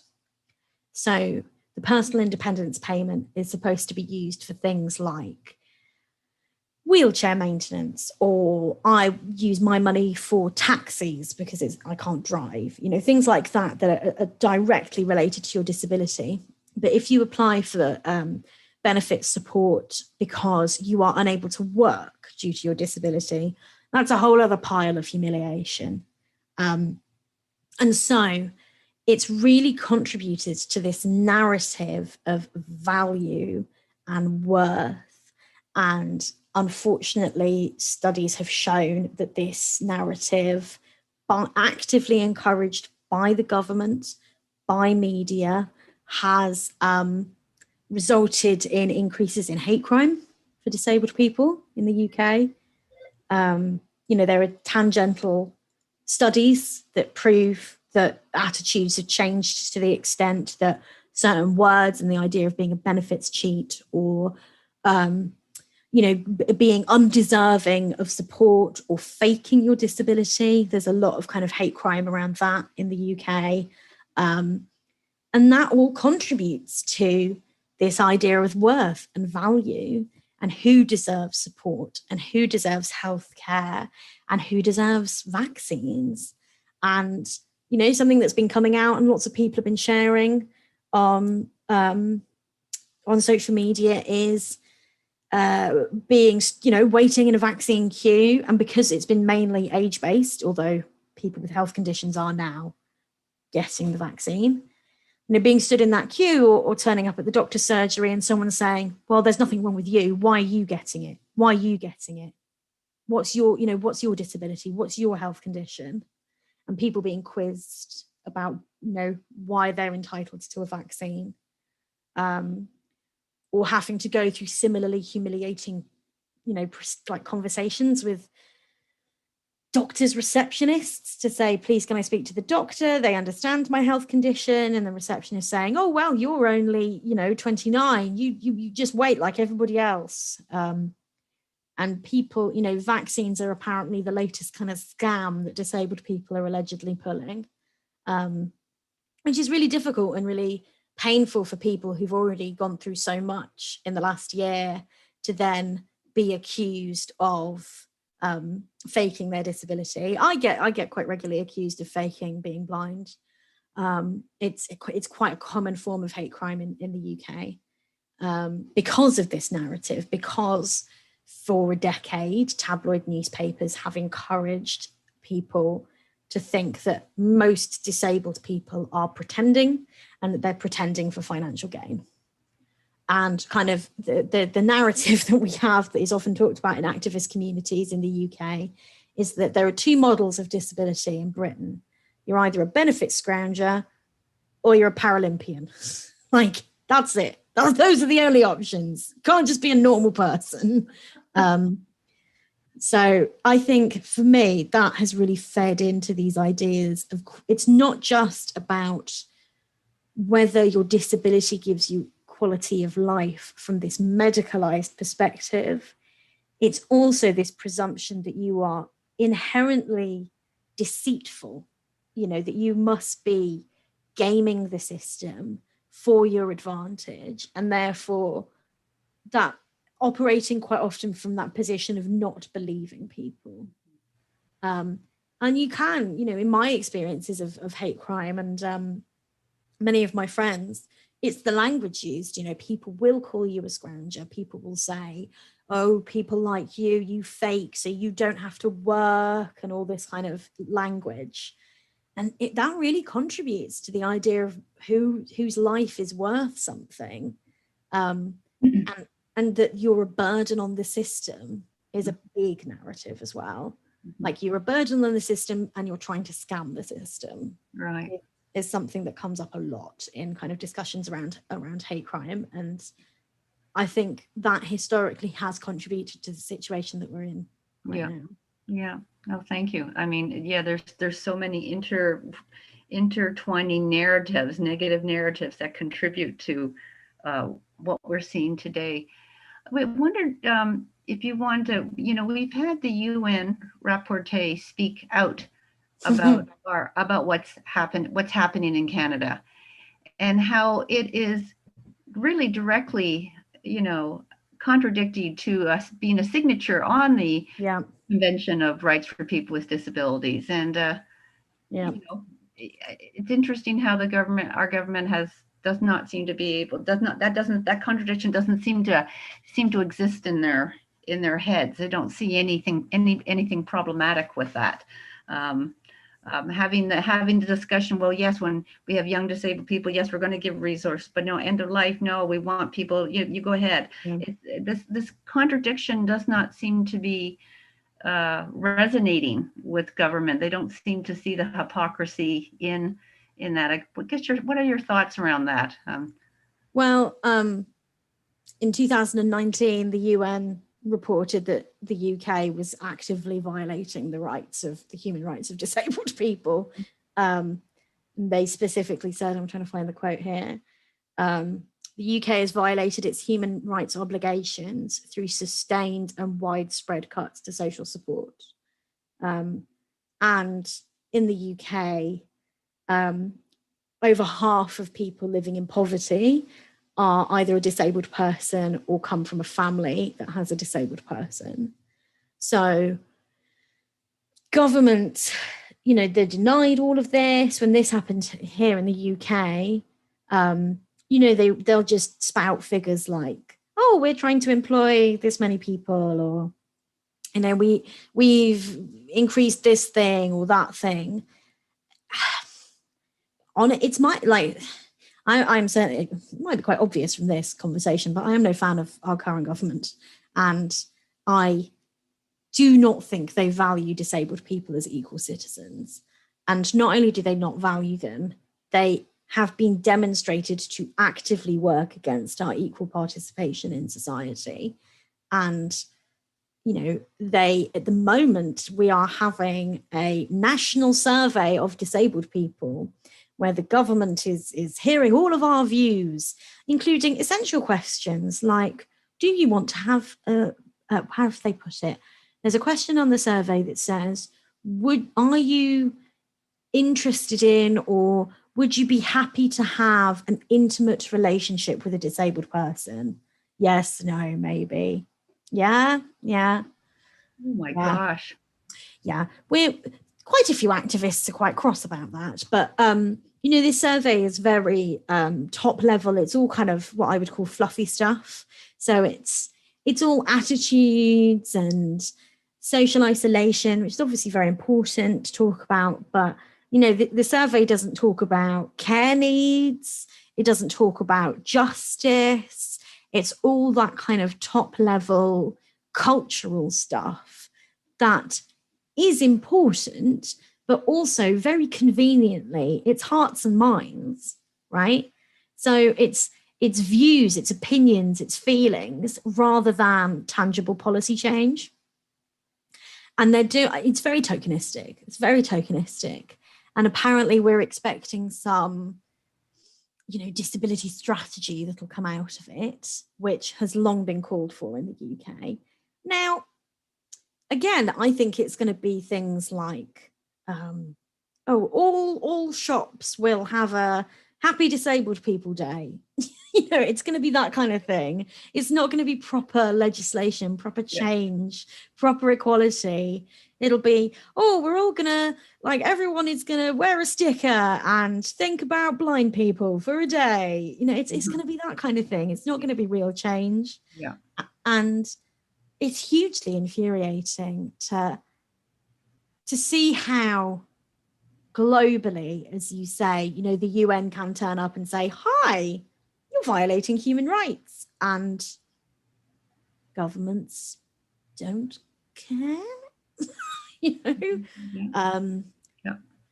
And that's why this is important. This is why we need collective global action, right? This is why I'm here today, because I believe that the only way we're going to actually get listened to is if we remind governments that there are billions of us, and that actually the change that we're calling for is important globally, and the change you are trying to call for is important globally, because we're actually in quite a privileged position, and I'm sat here in my nice, warm and cozy house on my computer, and the situation, especially for disabled women globally, is appalling.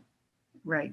Yeah. And if governments in the UK and Canada are modelling the low quality of life that they seem to be putting out there, this has an effect where they can ignore the UN. Well, what about places where disabled people are, genocide is committed against disabled people? Right. And, what message does that send? Yeah. And when will it become so unacceptable for this to happen? What needs to change? And I think that I have been hugely empowered and inspired, although I don't always like the word inspired, but I genuinely have been inspired to change. So that's how I think you should use the word inspired, where we look at the impact of the Black Lives Matter movement and how that has become a global movement. Right. And how incredibly overdue it was, let's be honest. Yep. But actually gives me, although it sounds difficult to say this, in many ways it gives me quite a lot of hope, because I have seen in my daily life change. I have seen conversations take place, with other white people who are finally waking up to some of these issues. And, I think that is something that we can take heart from, and that, that's part of our work as well. Right. Yeah. And we have to, as a disability movement, look at those intersections and, really understand not just globally how disabled people live in poverty, but how, violence against especially just Black and disabled people of colour in the States and across the world, and in the UK, that is something, that is a real movement, and that's a movement for change. And it is painful and hard and overdue, but my God, is it making some people wake up, and that gives me a bit of hope. It really does. Right. Thank you. I agree. I agree. I think we need to have some sliver of hope. And you're right. These movements, Black Lives Matters, Indigenous rights around the world, women's rights around the world, disabled right, there intersectionally we need to be pulling together. And if we're starting something here, if there's any glimmer of hope with what we're doing here, is that we're connecting, that we are now connecting with each other. And those connections are going to continue to be forged, because we have a lot of work to do to support, all groups who have been marginalized historically for such a long time, and that we are within a system of oppression that affects us all, and we have to support each other on this. So thank you for that. That's really important. It's almost 10:57, or it's almost to the hour. I wasn't sure what your time was, Amy, and how much time you can stay on for. I think I was planning to stay on for another hour, unless you're bored of me waffling away. No, we're not bored of you at all. I'm not, absolutely not. I think we need to continue our discussion, but I sort of want to know where else you wanted to take this discussion, because I think this, we're opening up a large range of things. But I think these are all really important. So I sort of want to know where you wanted to go next with discussion, and if there are any questions, and I'm not sure how to access questions from people who are live streaming this. That would be, oh, hang on, there's a Q&A here. Let me just check. Nope, there's not any questions there. But I invite people who are listening, who are live streaming, anyone who's on, if you have a particular question for Amy, I'm happy to bring it to her attention, and so that we can continue this really worthwhile conversation. So I'm just going to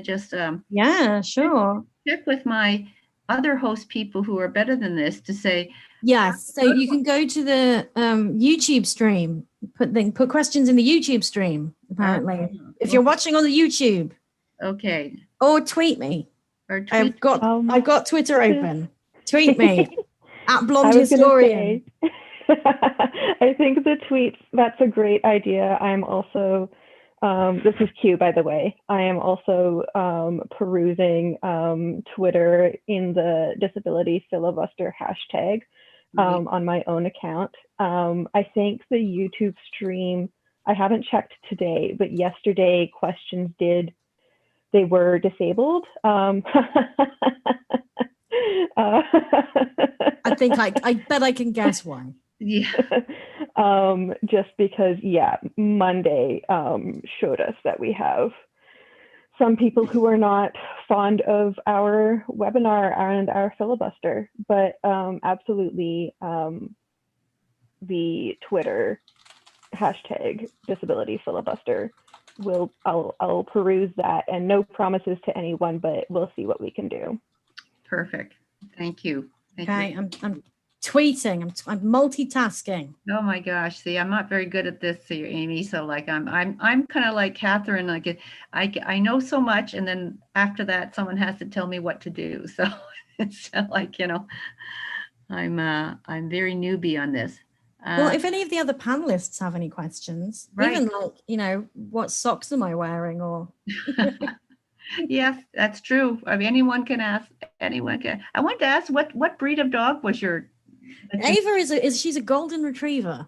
Oh my gosh. She's very fluffy. I have a golden retriever too. You do? Yes, she's a sweetie. She's still fast asleep. Oh, She is. Oh no, she's woken. Me? Are you talking about me? Yeah, that's right. Exactly. She's looking up. You're talking about me. Ava. What? What do you want? What is it? You okay? You gonna go back to your nap? Yeah, she's saying, don't bother me. You woke me up. Don't bother me. I've been rolling in disgusting things and I want to sleep. Is that right? Do you want a belly rub? You can let me give you a belly rub on camera. Oh, do Ava. Oh. Yep, there you go. Belly rub, please. Okay, belly rub, please. Yeah. Oh, she's happy now. She's very happy. She's got a big smile on. Very happy. It's like, you're talking at the magic box again, Mum. Don't know what you're talking about. Yeah. Talking in the box here. I suppose the two other things that I can talk about, if it's interesting, is my project with the Staying In, which is my online community that I've been running during the pandemic. Okay. And also an issue that we've been talking about in the UK recently. And this is a difficult subject, so we can say that we don't want to explore this, but unfortunately a young woman has recently been killed and abducted from the street. And I have been talking about, disability and feminism and the fact that disabled women get left out of these conversations, and sharing my own experiences of harassment, and that this is a conversation that needs to be had that includes disabled women, which so soon after International Women's Day is very relevant. And actually, this does intersect with your work, because the lives of disabled women and the violence against disabled women and the concerns around carer abuse or partner abuse, and how this could feature in decisions around quality of life and who's making those decisions and who has control over those decisions. So that is something I've been personally exploring. But I can talk about my online pub first, because that's a little bit more cheerful. Yeah, go ahead. So the Staying In, which is nearly a year old. It's a year old at the end of the month. It's going to have a birthday party. And I set it up when we went into lockdown in the UK, because, being part of this lovely disability community on Twitter, I'm used to connecting online with people. And, we all had our WhatsApp groups and stuff. And I made a joke, because I love the pub. I love a beer. I love a chat. I love to get a bit tipsy. I like to shock people in the pub by being a drunk blind lady in the pub. I love it. And it's a big cultural thing in the UK, the pub. We live in a very dark, small country, and therefore we like to have a beer. And I said to friends as a joke, oh, why don't we go to, the pub, as a joke, meaning let's have a drink on Zoom. Right. And it started on my kitchen table with just some friends And then everyone had loads of fun and felt connected. And so I said, oh, well, let's make this a thing. Let's do it as a thing. And my first like public event, as I believe you have experienced, got Zoom bombed by Russian teenagers who wanted to show us a lot of pornography. That was exciting. And then over a year, I have gradually built it up, and now we have over 1,000 subscribers on our newsletter. We run events every week, pretty much. We have done 2 a week at some point, but then Amy ran out of energy. We do everything. We have a regular quiz, pub quiz. We have dance workshops. We've done disability rights sessions. We've done all sorts. We're going to do yoga. We have done a murder mystery. You name it. If we can make it work on Zoom, we make it happen. We're going to do an escape room soon. I'm excited about that. Oh my God. So yeah, we do a mixture of social events, well-being events, physical activities, creative activities. So we have a craft club, we have a film club, we've interviewed activists. We had Haben Girma come on, who is brilliant, and Carly Finlay. Who else have we had? Tanny Gray Thompson, the Paralympian, pops in now and then. And it has just become this joyous community of disabled people. It's run by disabled people for disabled people. I mean, anyone is welcome. But, you know, we are a disability community space, and we've had Pride, LGBTQ plus Pride events. We are planning a Black Lives Matter event. So yeah, it's been a really empowering experience. It's been a lot of hard work. We've had to fundraise, just like I'm sure you have, for, you know, access, to make sure people can access the event. Right. And we've raised about £16,000 now, which is roughly probably just over $20,000 US dollars. So it's been an incredible experience, and I quite like being an online landlady. It's quite fun. But it does mean that I have been able to advocate about the importance of online spaces, and particularly the importance of online spaces for disabled people. Because we all know that they're great, and we've been using them for years.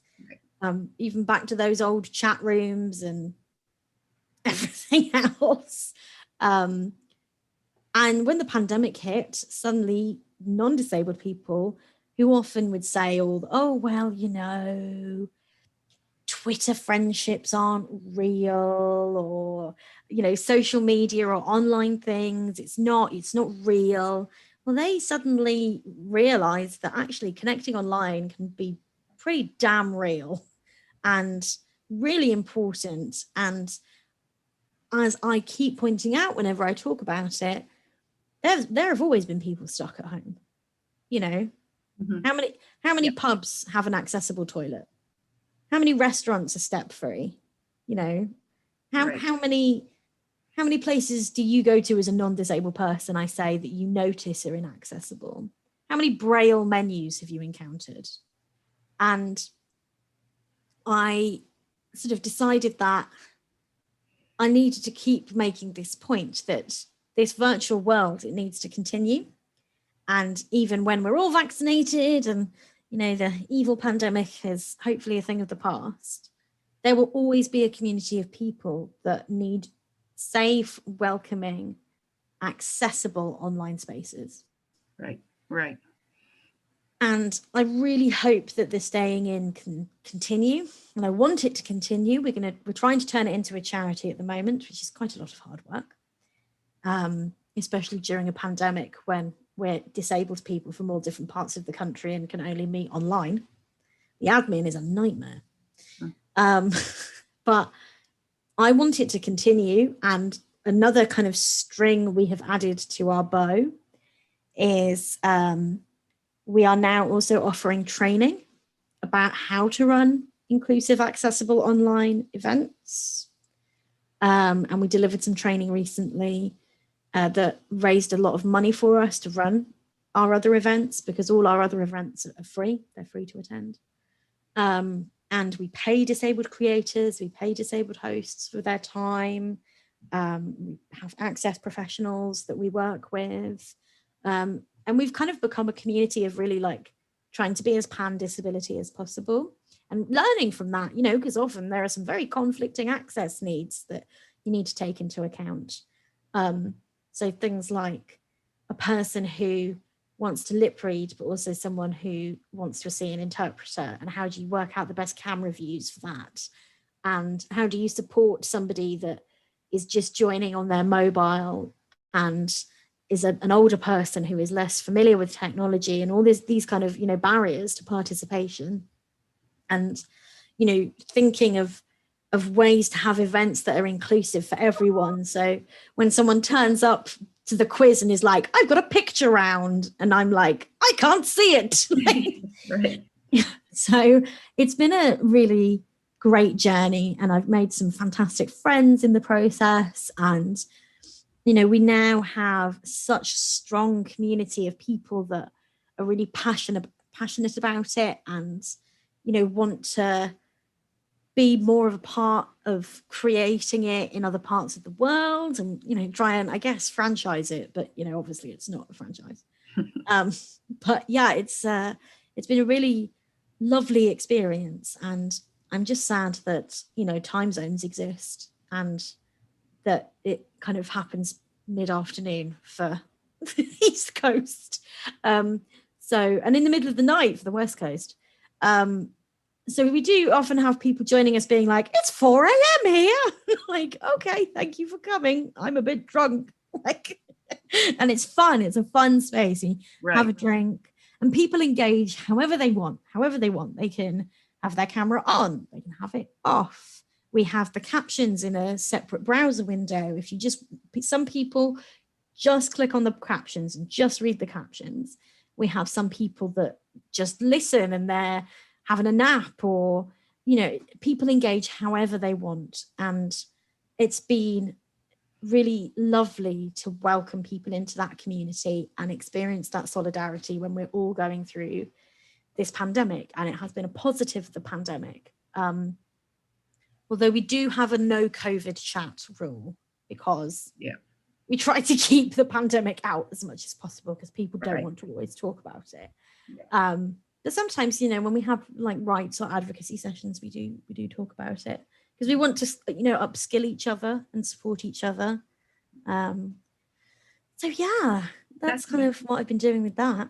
That sounds fantastic. I mean, talk about learning and developing collective access as you go. But you're right. I think disabled people have always been on the cutting edge of technology because of barriers in our society. So, but that just sounds like a great thing. I've written it down there, staying in. So, you know, staying in, it's a pun. It's a pun, staying in, right? And so I wrote that down because I think it's really interesting. But I do acknowledge your notion of as well about, you know, raising funds to make sure things are accessible. And just to put in a little plug now for what we're doing here today, so that people, if you can remember, we have sign language interpreters, we have closed caption people, and we need to, we acknowledge and are greatly appreciative of their expertise within this forum. So if people can donate to make sure that that these people can be reimbursed appropriately, you know, we would really appreciate that. So if you're on live streaming, and if you haven't donated, any amount will help. I can't believe I'm doing a fundraising, but this is true, just for as a collective, as a process of collective access. If you can contribute to support that, we would really appreciate that. Amy, you mentioned something else about energy, and one thing that comes up with any type of activism, whatever activism it is, that there's obviously energy that people expend. People are working hard, and you don't want to get cliche about self-care, but how do you take care of yourself? How do you step away when you step away? How do you take care of yourself to be able to keep this up, or to be able to take care of yourself in these times?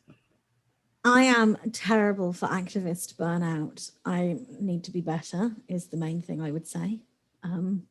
So I have recently made the decision to go freelance full time because I was managing my activism alongside a full-time job. So I didn't really stop ever. And that, especially during the pandemic, like my partner would joke, I'd sit down at my computer at like 7 a.m. and be like, I'm going to do my activism job. And then from 9 until 6, I'll do my job. And then from 6 until 10, I'll do my activism job again. And during my lunch break, I will do some more activism job. And so that increasingly became unsustainable. Mm-hmm. And I decided to leave my paid work because I am in a very privileged position that I can do that and I have a partner who can support me. And I'm very lucky to do that because I realized that doing a full-time job that I didn't really love anymore, plus all the activism, was going to break me. Right. And also I really enjoy this is what I want to do. And this is important. And so, doing these events, doing advocacy, doing training, consultancy. So now, as of this month, I'm doing it full time, which is really exciting. And I'm like full of that, like, woohoo, freelancer energy, yay. But what do I do to relax? So I like my video games. So I stream. So that means people can, they're watching along here on YouTube, they can watch me play video games. And I can do that for hours and hours and hours. That's quite fun. So, you can hang out and watch me do that on the weekends. I love a bubble bath. Big fan of a sensory bubble bath. I know it's very wasteful, but if I could, I would have a bubble bath every day. Mm. There's something about being blind and being in water that is particularly uniquely lovely. I obviously now have guide dog Ava, and we go out every day, which is a big change, and I love that. And we get to walk and, go to the supermarket. The only thing we can do, I joke that I go to 3 different supermarkets a week just for something to do. Like one day I'll buy milk, and then the next day I'll buy eggs, and then the next day I'll buy a banana. And I get to take her to the park like we did earlier, and that was lovely. And a friend supported me to do that, all socially distanced and everything. What else do I do? I like to read. I love an audiobook. A, because they're accessible, and B, because you can do stuff. You can do the washing up, or you can be in your bubble bath listening to your audiobook. Right. Yeah. So I love that. What else? I love a good bit of, I tell you what is my ultimate self-care is I'll have a bubble bath, and then I will find the trashiest B horror movie that you can find. Ideally something with zombies. Big fan of zombies, big fan of vampires. Anything with it. In many ways, I'm living in my element because I love an apocalypse film. Oh. And if my partner would let me, I would be a prepper. I would totally do that. And actually because we did have food shortages at the beginning of the pandemic, I was like, now is my time. This is what I've been preparing for my whole life, to be here in this pandemic. And my partner and we met online, and my dating profile, the last line was, I have a plan for the zombie apocalypse. Oh. And he was like, oh, well, I'm an engineer, so I'll be really useful. Turns out not that true. He kind of designs tunnels and tunnel ventilation. He's not fixing anything anytime soon. So yeah, and I do have a very detailed plan for what I would do in the event of a zombie apocalypse. And so I watch as many films about that as possible for research purposes. It involves our tandem bicycle and getting to the river, but that's as many details as I'm willing to give you at this time. Okay. You have to earn the right to get to know the full zombie apocalypse plan. I see. Okay. So yeah, that's a niche thing. And actually something I did recently, which I really enjoyed, is there's a great podcast called Disaster Girls. Oh. And they are two ladies in California who do like detailed analysis of disaster films. And I went on and I spoke about Bird Box, which was the big Netflix Sandra Bullock film. And the premise of the film was that the evil monsters kill you by making you like look at them. And I talked actually and used it as activism, because I was like, well, this blind lady, this is my apocalypse. I'd be fine. Like, where are all the blind people in that film just living their best life? Sure. Just like walking around like, I don't even know there's an apocalypse. I'm just going to the store. I had chatted to them about that. That was great fun. So yeah, that's one of my niche interests. There you go. Zombie apocalypses. I love it. It sounds like you have lots of really good things that you do for yourself, and that you can move away from this for a time being and re-energize. And I think that's really important. And I hope all of you will be doing that as well soon. Use my teacher voice there. But yeah, I think it's difficult. And I would say that the last year has been particularly hard, because in my previous paid job, I was also dealing with the fallout of the pandemic and its impact on disabled people. So I just felt like I never escaped it. And my mental health suffered as a result, because, you know, my every waking hour was just COVID. Right. And, you know, you can't do that. And it doesn't, you know, as good friends, you know, me being unwell was not going to help anyone. Right. Especially me. Mm-hmm. So I think that's what we have to remind ourselves, that yes, we're all working really hard for change, but breaking ourselves in the process doesn't really help that change happen. Right. And I try to be this person as well. And to be honest, this is probably my top tip for other disability activists, is I have friends that will see me doing things or committing to stuff and just go, stop it, Amy. Have a nap. Like, Amy, you're doing too much. No, you can't, you shouldn't do that. And I'll be like, oh, but this and this. And they're like, no, you need to rest. You need to look after yourself. And sometimes I think we need to be that little nagging voice for each other and just say, actually, you need to look after yourself, because you're not doing that for yourself. So I'm going to step in and say, hey, have a snack, hydrate, have a nap, put on your sweatpants, watch a zombie film, relax. Right. And I think that's an important part of our activism for each other. Right. And also, more broadly, just normalizing that stuff. Like, a big thing we talk about at the Staying In is, you know, join us from your bed. Like, there's no shame in that. There's no shame in resting and saying, like, I am fully going to have a nap after this, right? Like, I'm going to have a lovely nap. Mm-hmm. And then I'll make some dinner and probably play some video games, because we need to normalize like not toxic discussions around work. Right. And I think working from home and the revolution in working from home has been great for many disabled people, you know, like, as we all know, hilariously, you know, we went from a situation where employers would say, oh no, you can't work remotely, to suddenly in 2 weeks, the whole world was remote. That's right. But the risk there is, like I said, you never step away from your desk or you never turn off your screens.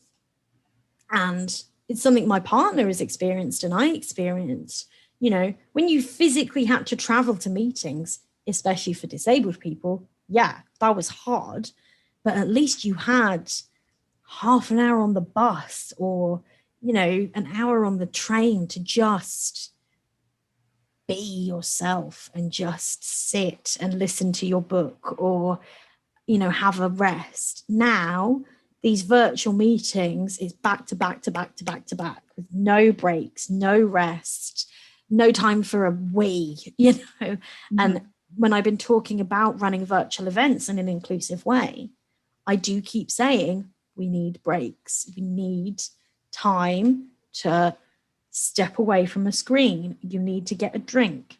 Mm-hmm. Because even in an office environment, I mean, how much of that day are you chatting with someone at the photocopier about a football game or, you know, popping out to get a sandwich or all those like normal moments that break up the day?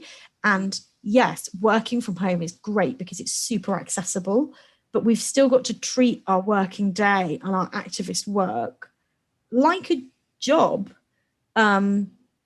And take those breaks and take a lunch hour and take time. I know this is a weird space to be saying this because you've been awake for like 48 hours or whatever, but like afterwards, look after yourselves because it's important. Yeah. Amy, I think that's so true. I think that's really good. I'm glad to hear your lighthearted ways in which you do self-care, but I also agree with you with the fact that when we've been on this virtual environment, it has been one meeting after next, just because, oh, people can meet from, it doesn't matter where you are, you can meet. Yeah. But I'm also going to just take note of the fact that we do need to take a break. And I'd like to give all of us here, our sign language interpreters, yourself, our closed captioners, I think we're going to give ourselves permission to take a 10-minute break. Would that be okay? So that everyone can Fine by me. get a drink, go to the bathroom, just move away from their computer. So I am going to, as host, take the privilege of saying we are going to take a 10-minute break. It is 11:26, and we'll convene back at, say, let's just say 14 minutes, say 11:40 or whatever time that is for you, Amy. If you, I can't remember what time that is for you in England. So okay, so let's just take that 14-minute break and step away from the screen and do what you need to do. Have something to eat, get some tea, get some water. Maybe just go out for maybe a quick 5-minute walk if that's possible for people or not, but it's step away from the screen. And I think we will still be recording, but we'll maybe just turn off our audio and we'll come back at 11:40. Okay, Amy, thank you so much. Okay, we'll see you back there here in about 13 minutes. Okay.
Hello. Hi, Amy. We're back. We're back. It's Karen here. I'm just waiting for the ASL people to come back on. So Amy, so we have 20 more minutes left, and so and then there'll be a next speaker at 12. Yeah, I'll thank you again when we start up. So we're starting right now. Thank you for being on and sharing your thoughts. For the last 20 minutes, I'm wondering if there's anything else that you wanted to say relative to, for us going forward in trying to sort of kill the bill, so to say, kill this bill. And any other thoughts you might have for us that help us to what to consider, or anything you just want to add. Well, I know you've been working incredibly hard, and so I'm sure any suggestion I would give would be pretty pointless because you'll have probably done everything. I expect you're obviously working with politicians and Right. Engaging around those issues, and media stories, petitions. I'm sure you've used all the standard tactics. And it's hard because they begin to feel a bit tired, don't they? Like, it feels like we've only got so many weapons in our arsenal to combat these things. I would say that in my experience of my activism, it is the stories that seem to reach people the best. It is the stories of lived experience that people react to, and it is those stories that are really powerful, and they are our voices and our experiences.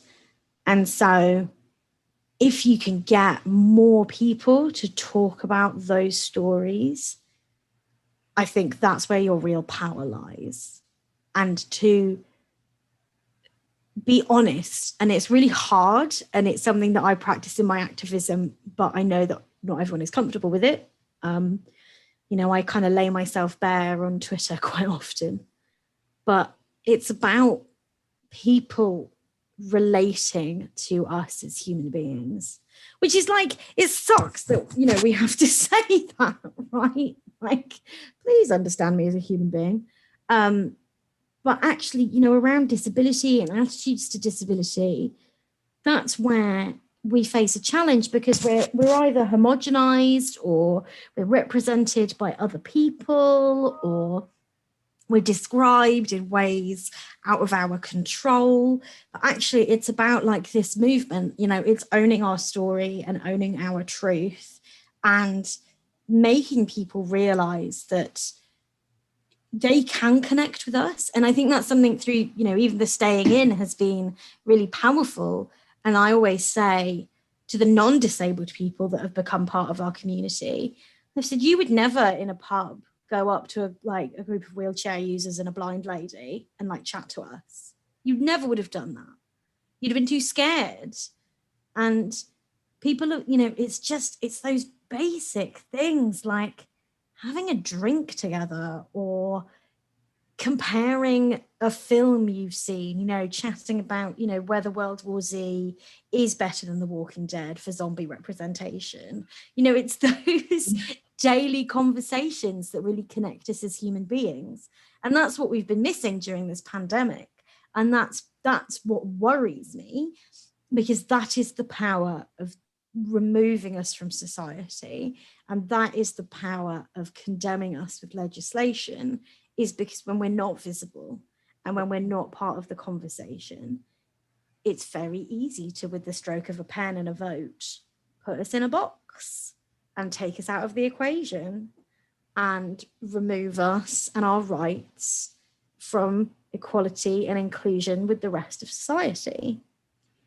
And when the voices that are loudest are the privileged voices without lived experience, it's really hard to battle that narrative. But, whenever people ask me, like, how do you do what you do? And I don't always really understand what I do. Like, I often describe myself as just like an angry blind lady on the internet. And, when I started tweeting more earnestly about my lived experience, I didn't really expect, years down the line to be like, oh yes, I go on telly and I talk about this stuff. And, like I didn't really expect this to be my life. But I think it is just, it's that story, it's that human story, and monopolize the incredible resource that is the activists in this community with their stories. I wrote a piece about the do not resuscitate orders and highlighted, it's the small things, right? And when a person has very complex needs and very complex disabilities, and obviously I do not have that lived experience, but I have spent a lot of time with people who have more complex needs and more complex disabilities than my own. And actually, it makes no difference, because we all find joy in something, And that's what people don't understand, is that actually it doesn't matter what your disability is, because you can enjoy a bubble bath, or you love music, or you want to spend time with animals, you're passionate about World War II airplanes, even if it is just the breeze on your face, we can all appreciate some joy in life together. And actually, people should learn from the pandemic that when those things are taken away from you, when that casual chat over coffee with the guy in your local cafe, or the water cooler moment at work, all those basic daily connections that many of us have been aching for, that those are denied to disabled people all the time. And that actually the solution is not to kill us. The solution is to include us and to celebrate every part of life that people participate in. Because you know what? My quality of life isn't worse because I'm blind. It's not worse because I can't see rain or I can't recognize my own mother down the street. I appreciate things to a much greater degree than other people in other ways, because my world is different and my experience of the world is different. And that is truly beautiful. And why aren't we celebrating that? Because I can recognize a person from the sound of their breathing. It's cool, And even if you don't have kind of daredevil superpowers or whatever, there is the joy in everyday moments. And that's what we need to keep showing people. We need to talk about the sound of the wind through a tree, or the warmth of sunshine on your face, or the laughter when someone, drops a cake, all these little things that actually pretty much everyone shares, right? There are experiences that are human and universal. The feeling of holding someone's hand, of eating something you enjoy, of, doing your favorite thing, whatever that favorite thing is, even if that favorite thing looks to you impossible to enjoy because of a disability.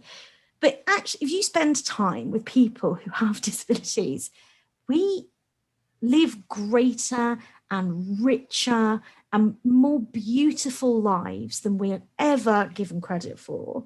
And that is the story that we need to tell. And that is the connection that we need to show people. And it sucks. And it sucks that we have to keep doing it. And it is exhausting to keep telling people that we deserve to be alive and that we deserve to be included. But that is how you will reach people, in my opinion, is reminding us of those commonalities of experience. And that actually, it's not that hard to include us. It just takes a bit of thought. And at the end of the day, we all just want to live our best lives. And however we do that, we should be empowered to do it. And I think we should kill the bill. That's my rant. There you go. That's a great way to end this segment. And we so appreciate having you on this webinar and for sharing your experiences, and to keep our energy up, as all the other speakers have done as well, keeping our energy up to keep going. And I see Catherine is on, so I just want to say, first of all, from my point of view, thank you very much. It's been a pleasure to host your questions, and I've enjoyed this segment. And I'll give the last word to Catherine here, who's also now on screen. Catherine. Thank you, Karen. And no, Amy, your words will remain and resound as the last words on this subject, whatever I may add as a PS. But so my PS is that I've had my camera off because I've been multitasking at things I do a little bit better than tech. And but I've had an ear, I've been listening, and there was just a moment of fairly intense off-camera activity here, and all of a sudden your rant just pierced through, and I can't tell you how it recentered me, and how it I mean, well, you're a very skilled communicator. You know how words pull people together and give us hope and make us feel like we're part of something really, really important. And you have done that. I am sure you do it every night in your pub, or every night your pub is open. And I'm not a big Twitter person, but I do hobble along in Twitter. And now that I know you're there, I will join you in the pub some night, because really you're a gift to our community. So I want to thank you. And you've certainly brought great gifts to the filibuster today. That's really I kind. know Karen will agree, but just what you've said at the very end there, that little clip, and I'm so glad we have a recording, because that one is viral, Amy. Yep. So thank you. That's very, very kind. Being British, I'm very bad at taking compliments. So I will instead say that one of the questions that did come up on Twitter is, what is my favorite soup? And I would like to clarify that it is chicken noodle. I think that's very fitting. We're all going to need a lot of that in the next few days and weeks and years. Yeah, it's been an honor and a privilege to be here. And thank you so much for involving me. And it's just great. I love connecting with disabled activists from all over the world. And this is what I want to do for the rest of my life. And I hope that soon me and Guide Dog Ava will be touring the world and getting on planes and coming and meeting people in person when it's safe to do so again. And looking forward to it. You've got lots of friends in Canada. Absolutely. Thank you. Yeah. Thank you. I would very much like to, being a former historian of the British Empire as well, I could have ranted on about colonial history. Just be grateful that didn't happen. Okay, thanks. So goodbye, Amy, and of course you're welcome to stay. But I will hand things back over to you, Karen. Thanks for managing this amazing morning it has been for all of us. Well, it's been my pleasure to host this morning, and especially to host Amy and everyone, Santiago and Sean, Sarah as well. So it's been really my privilege to do so. And I would like to hand over the hosting now to Q or Tracy. Okay, Q. So I like to hand that over now to her. And so everyone have a really good day. Take care. Thank you. I'm going to lurk for a bit, but thank you so much. Bye. Bye. So we have a brief moment where our next person is not here yet. So I am actually working a bit of tech magic while we speak. Catherine, would you mind maybe riffing a little bit, maybe talking about the upcoming vote while I just get our next speaker into the call, because it seems that she's not here yet. Okay. Thank Thanks. you. So out there in live stream land, hi. Just to give you a bit of an update, you'll be hearing very shortly from a couple of presenters, as Karen has indicated. But while they are assembling, or being found more accurately, let me just update you on the latest news we have from the sharers of information within government caucuses. Today, the vote that we were expecting yesterday on Bill C7 obviously did not happen. However, we are very confident that it is going to happen today. And let me just pull up, because my memory is failing me. Pat, would you pull up an email on my phone? An email from, or it might have been a text from Kurt. Yeah, usually text will bring up, and if it's a text, it will be really easy. Yeah, well, if there might be one person in the world who's even less technologically inclined. I don't know. I just swipe it. There you go. Okay, I'm gonna just improvise. Some of my times may be incorrect, but I believe that somewhere in the area of 2 p.m. Eastern, I had 3 in my head, but I'm in Atlantic Canada, or McMurray, so more likely it is 2-ish. Okay, yep, it's actually 3, now verified. There will be speeches about the bill. And after a time of speeches, there will be a motion to stop the discussion and debate. And that motion will likely carry, because the government has, with the Bloc Québécois, together they have enough votes to stop debate. And the narrative that they have been proposing, or at least advancing, that narrative is that, oh, the other parties, the opposition parties, the Conservatives in particular, but now a few rogue NDP MPs, they're just stalling. They're just playing a political stunt of dragging this out. That could be true, but there are other political stunts that have factored into the equation here. So they will bring forward a motion to stop debate, and then there will be probably 2 motions on the amendments that the Senate brought forward.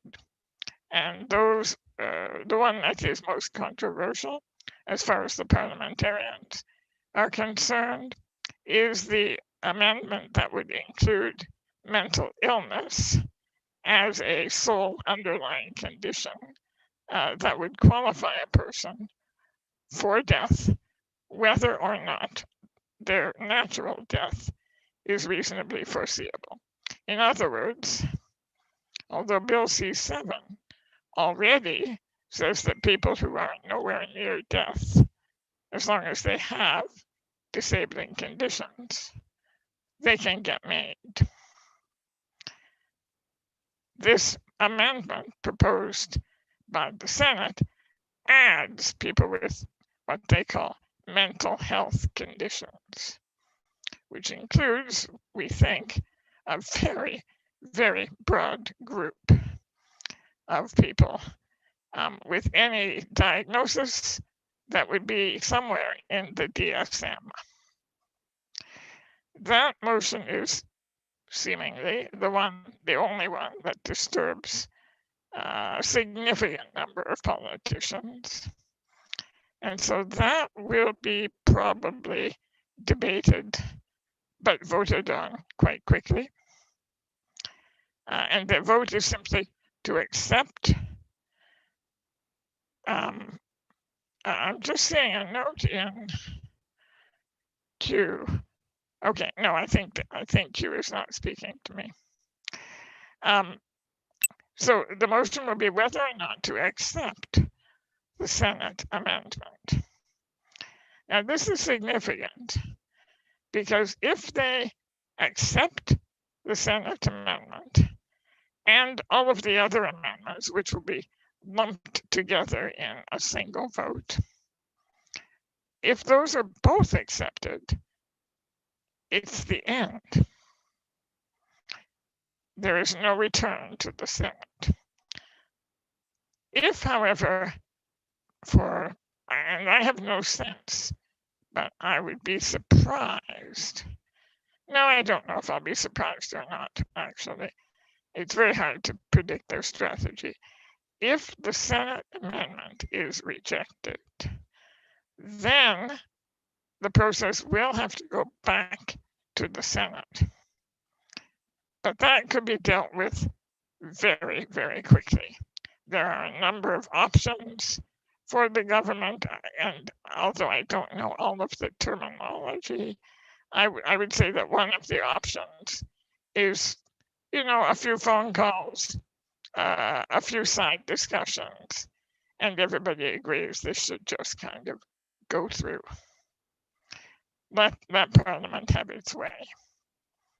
We pull back. We're not the elected body in the Parliament. So we've given Parliament our recommendation. They didn't like it. Okay, we tried. That would be the most likely scenario. But if the senators feel strongly, and if they have truly been listening to the conversations that we've been having here on the filibuster, for example, then maybe they'll say, okay, send it back, we're going to debate it. So, and that would be a significant further opportunity, but a very slim opportunity for us to have some further impact on this process. So, these are significant votes, but by the end of today in the House of Commons, it is our expectation that their work will be finished. Yeah, we do what have. We don't know. Oh, Catherine. Sorry, is that to you? Interrupt you. You've been doing great, taking the time, the unexpected time, and filling us all in with this info. I've been really appreciating it because I don't have a head for the politics side of things all the time. And I hope I'm saying your name correctly here. We do have Aislinn with us now. Is it Aislinn? I just don't want to. Aislinn, yeah. Sorry. Aislinn. We're all sorted now. So yeah, I just thought that was a good moment to kind of jump in on the policy side of things. It's a perfect moment. Yeah. Thank you, Q. Awesome. And it is a filibuster, so we just keep talking. It's true. It's true. Okay. Welcome back, Aislinn. I'll hand it back to Q. Thank you. So Aislinn, I'm interested in what you wanted to use this time for and how you wanted to kind of spend your time. And you can open up there and take us away if you'd like. And if you're okay to hold your own for a few moments, I do have to do a little bit more back end things. So yeah, as Catherine said, it is a filibuster. You're more than welcome to take this space for whatever you want. Thank you so much, Q. And I did want to say on the back end things, Kate did mention that you may need a host for the next couple hours, and I'm happy to do that. I don't know what the communication has been, but I told Kate that I'm happy to do that if that's what's needed. So, and I can talk. Appreciate that. Just let You're me know. fantastic. Yeah, you're jumping in so great for us. I really appreciate it. Yeah, for now, if you wanna take away on-screen hosting and fill this time however you see fit, and I'll organize some back-end things, and we'll be in touch in a moment again. That sounds good. Yeah, I'm definitely happy to hop in, and I'll just introduce myself. My name is Aslan Thomas, and in terms of the self-description, a visual description, I'm a white cis woman. I'm in my late 30s, and I use she or they pronouns. I'm on the lower end of the weight spectrum, and I have kind of poofy auburn hair, short hair. And today I'm wearing a green sweater, but mostly I think you see the top of a puffy vest and a yellow scarf with polka dots. And yeah, and behind me is just a light gray wall. I don't rely on the visuals quite so much. So if folks are need to give me cues, it might be better to use audio, although I'll try to monitor the chat. So I just wanted to name that. And I'm really grateful to be joining you from Peace and Friendship Treaty Territory. I only moved here in August to Unama'ki, which is colonially known as Cape Breton Island. It's just one small part of Mi'kma'ki, the ancestral and unceded territory of the Mi'kmaq. And yeah, I'm really grateful to be here, and it felt just have a real debt of gratitude for the hospitality of the Mi'kmaq Nation. And as my friend Anna Bowen has said, I endeavor to be a student of oh shoot, I'm gonna mess it up. She talks about being a student that her privilege requires her to be. And next time I'm going to look up how she phrases it, and so I can correctly quote and attribute the way that thought. I didn't bring anything really formal. Later today, my friend Carmen and I kind of signed up for talking more about access intimacy and what it's meant for us to find disabled community and kind of identify as disabled from a political identity, like through the lens of political identities, which has been really meaningful for me. But I think I said this yesterday, but I'm just so grateful for this space. I've been trying to tune in as much as possible. I didn't sleep very well the other night because I was trying to take it in, and that was a big mistake. I need a very specific like sleep wake routine to stave off migraines, and even then it doesn't always work. But anyhow, I'm really hopeful that the recording can be made available in the future so we can catch up on all this juicy stuff. And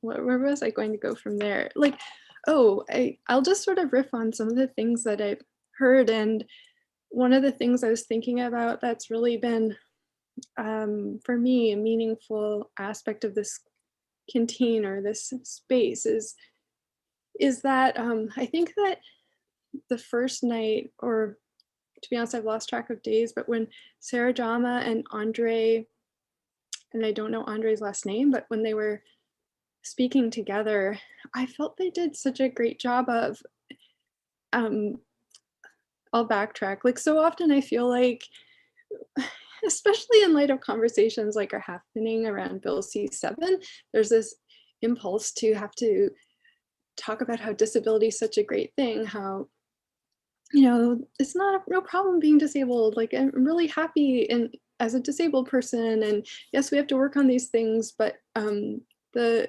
issues are out there in the world and not in our physical body minds. But I feel that in sharing space with other disabled folks and people with disabilities, and Sarah and Andre modeled this so well, like being able to talk about our experience of our lives as this leaky ship versus the, you know, well-tuned vessel that we feel we have to present to the rest of the world. That and Sarah is talking about how common suicidality is for people with disabilities. It just really normalized that. And I don't know, it's just such a natural response when you're receiving all these loud and subtle messages from the world about being a burden or your life being less valuable because you can't perform under capitalism. And yeah, I just have been so appreciative of that. And I don't know, I have some notes here that I don't even fully understand, but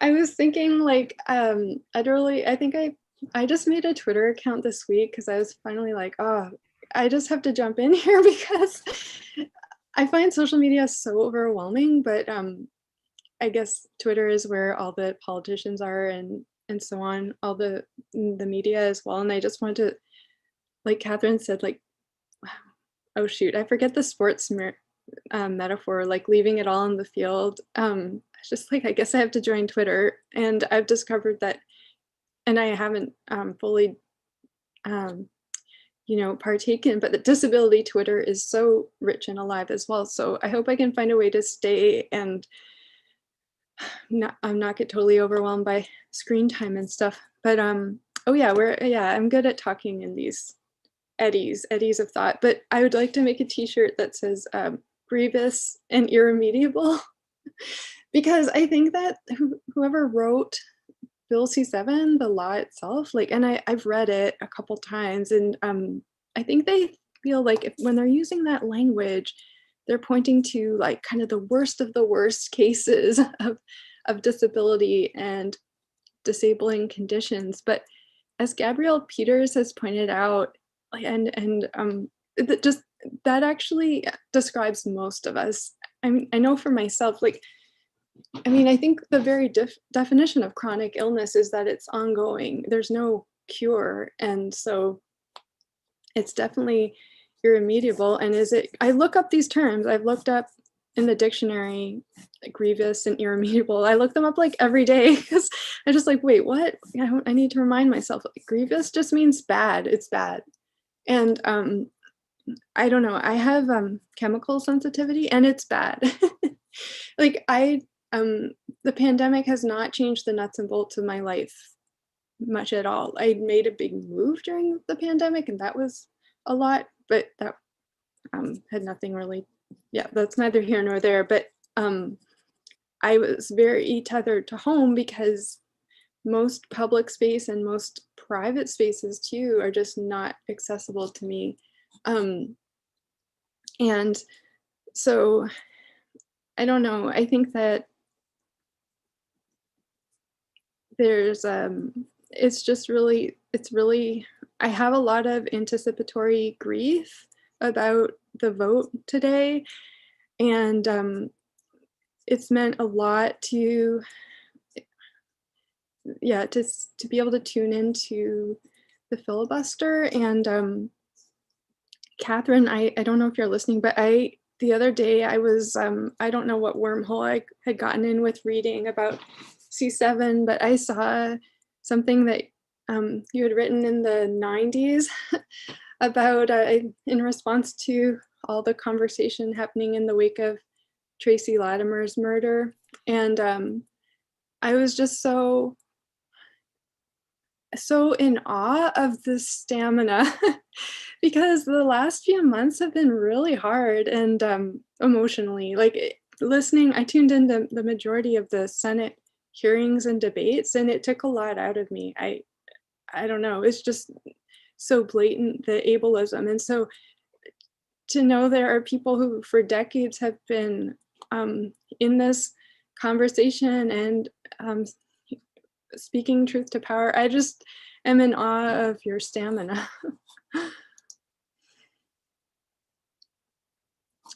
Yeah. I don't know if it's stamina. You know, it isn't.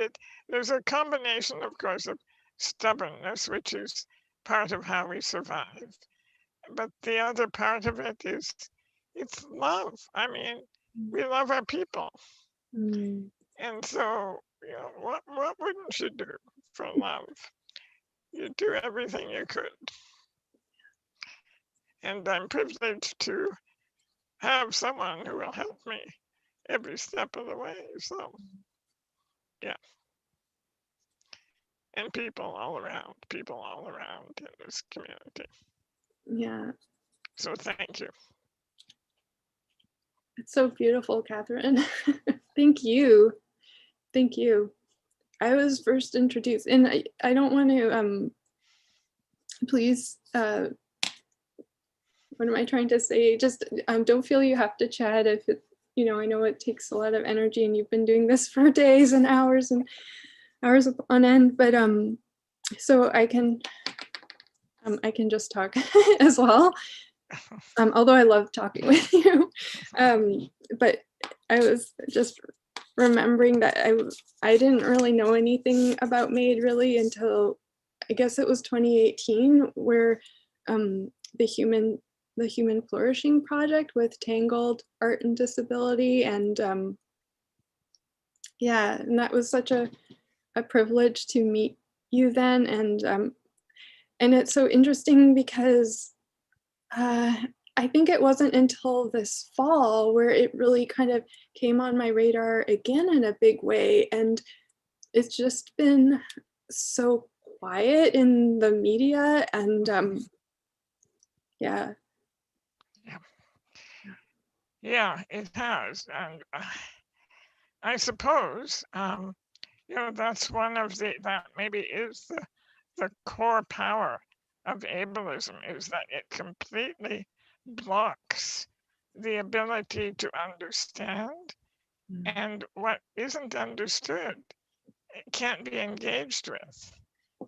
And you know, so yeah, I'm interested in your perspective as an artist, because the work that artists do transcends language, and often that's one of the ways to break through the blocks of you know, of minds that are closed, because ableism is such a pernicious infection that, you know, and I see it, and I won't take up too much of your time here, but I see it in the individual meetings that I have had with senators and with members of parliament, many of whom are, you know, they're good people. They believe they're doing the right thing, and yet they hear us, you know, sort of shrieking from the margins. And it's almost like an animal that tilts its head when it wants to know exactly what you mean. It's sort of trying to listen. But, you know, dogs do that gesture really well. And I could see that same gesture. I don't mean it to be an insult. I mean, I love dogs. It's a human gesture as well. They just don't understand. And we struggle to find the language that pierces that block. But it's not easy. And I think language has its limitations. So back to my question of you, I mean, well, broadly, your thoughts about the place of art in liberating consciousness and breaking through walls, but also I can't even remember the other more particular question, but I'm sure you can riff on this for a bit. Oh yeah, for sure. Thank you. I do want to first say, like, on the media, the question of the media, I think, there have been so many powerful, eloquent op-eds and so few news stories. And I'm curious, like, I would so much love to have a sneak peek into the behind the scenes, like to be on a fly on the wall on conversations, because it feels almost like there are some, I don't know if this is the right terminology, but editorial decisions being made. We see it with conversations around vaccine hesitancy. We don't tend to hear from people who are concerned about vaccines because the media doesn't want to spread that concern. But I feel there's a similar thing around MAID. And I heard this interview on As It Happens with the UN Special Rapporteur on persons with disabilities, Yes. whose name's escaping me. But Gerald Quinn. Gerald Quinn, yes. And Carol Off grilled him. She grilled him. And I remember, I mean, I could listen to him speak all day. He's like so soft-spoken and is speaking such truth. And it's kind of this amazing combination, which I think you have too, Catherine. And he had, one of the things I really appreciate about the UN is their use of the term ableism, because I don't think it's a term that everyone is comfortable with, and that's not in our popular culture or shared language with the non-disabled like mainstream. But Gerald Quinn talked about the ableist assumptions, I think may have been the term he used. And Carol Off said, "What ableist assumptions?" like the way she said it was like, what do you mean ableist assumptions? I was thinking, oh my goodness, like this just speaks volumes, and I actually like kind of took a bit of a break from the show. I love the combination of kind of levity and serious conversations. But I took a break because I was so frustrated. I've called into their talkback line like 3 times, and usually every time I call, I only get to say like a small fraction before I get cut off. And so I call back and I finish my thought, and I'm just like, oh my God, I'm that person, from Nauvoo, Nova Scotia, who won't leave them alone. But yeah, they've never replied, and they've never taken any kind of different approach in their interviewing. When you hear about people affected by MAID on that program and the other programs I've tuned into, it's usually people who would be advocating for for Bill C7, not from the point of view of the second track so much, but from the point of view of, I think they call it Audrey's amendment, and allowing people who are dying to have better access to MAID, people who are whose end of life is, they use the term reasonably foreseeable, but nothing from nothing from what I think are like maybe the majority of the stakeholders, if it's okay, I don't know how I feel about that word, it sounds so corporate, but the people who would be most impacted by this, given that disabled folks are such a large percentage of the population, and we're being offered early death, state administered early death. I don't know, I don't understand really. Yeah, and and as we consider how difficult it is for us as well-spoken white women, it's just mind-blowing. I cannot, and I think part of what the filibuster has really greatly expanded what I understood intellectually, but I hadn't felt in my gut the same way, is how much more complex, more layered and more difficult it is for other populations, for Indigenous people, for people who are living in extreme poverty on the streets. Garth, I'm sorry, I can't remember his last name. He was on late last night. I'm sure you weren't watching, being much more smart about these things than me, but he was so powerful talking about his experience as a heroin user, and you know, he spoke of the perceptions or the logic of the opposition, and said, you know, the healthcare system that they're talking about is a fixture of their imagination. Like it's an imaginary a television show, or you know, it's not real. And of course it isn't, to you know, from his experience.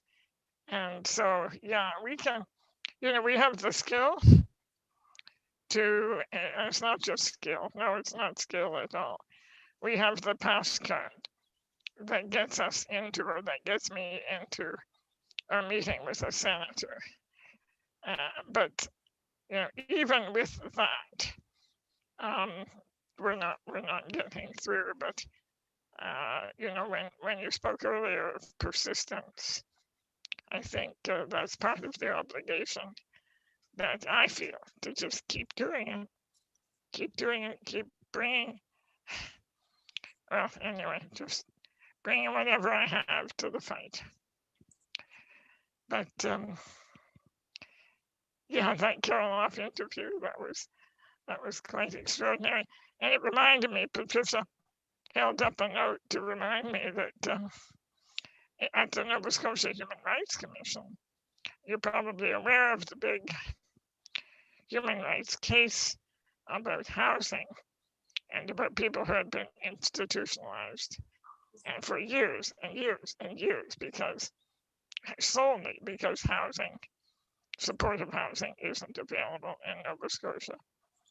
And a group, the Disability Rights Coalition, brought a complaint to the Human Rights Commission, and the complaint went through its tribunal process. And I testified at that hearing, the Board of Inquiry, about ableism, about systemic ableism, and how this was not a problem of three people that could be dealt with by, one of whom is now dead, but a problem that could be fixed by addressing the needs of those remaining living people with disabilities. Because, you know, it's a systemic problem, and it's because of systemic ableism. And the decision came out from the Board of Inquiry, a human rights expert Board of Inquiry, that basically said ableism doesn't exist, and that this was strictly a problem of a few individuals. So here we have a long way to go, when even champions of human rights cannot embrace the concept of ableism. Wow. It's a bit of a downer, isn't it? What's that? A downer, It's a bit yeah. of a downer. It is. It is. It's really interesting because when the UN, there were several statements released by the UN. There was something from a little while back after the UN Special Rapporteur came and, you know, toured Canada, and like maybe it was 2016, and they flagged MAID as an issue, as a threat to the human rights of people with disabilities. And then again, a more kind of a general statement that wasn't specifically to Canada, because I understand that other countries are entertaining, we're pushing through similar legislation, where they said that disability should never be a basis for assisted death. and then a 7-page letter to the, like, written specifically to the Canadian government, outlining the multiple infractions to international human rights conventions that Canada is signatory to, that presented by Bill C7.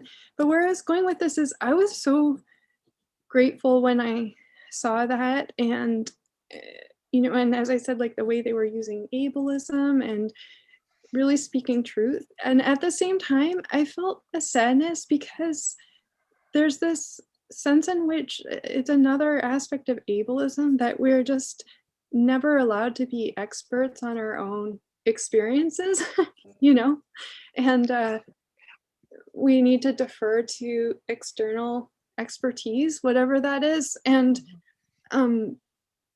so anyhow, but then you gave this example of, yeah, when the experts fail us. I don't know, it's yeah. I've been practicing a lot of silent screams into the void. Well, they're therapeutic for sure. I think we're all doing a bit of that. But on the other hand, you know, thinking of human flourishing, speaking of human flourishing, I mean, what feels to me so rich about the filibuster is that, you know, we have found yet another, not we have found, we have together invented another form of human flourishing.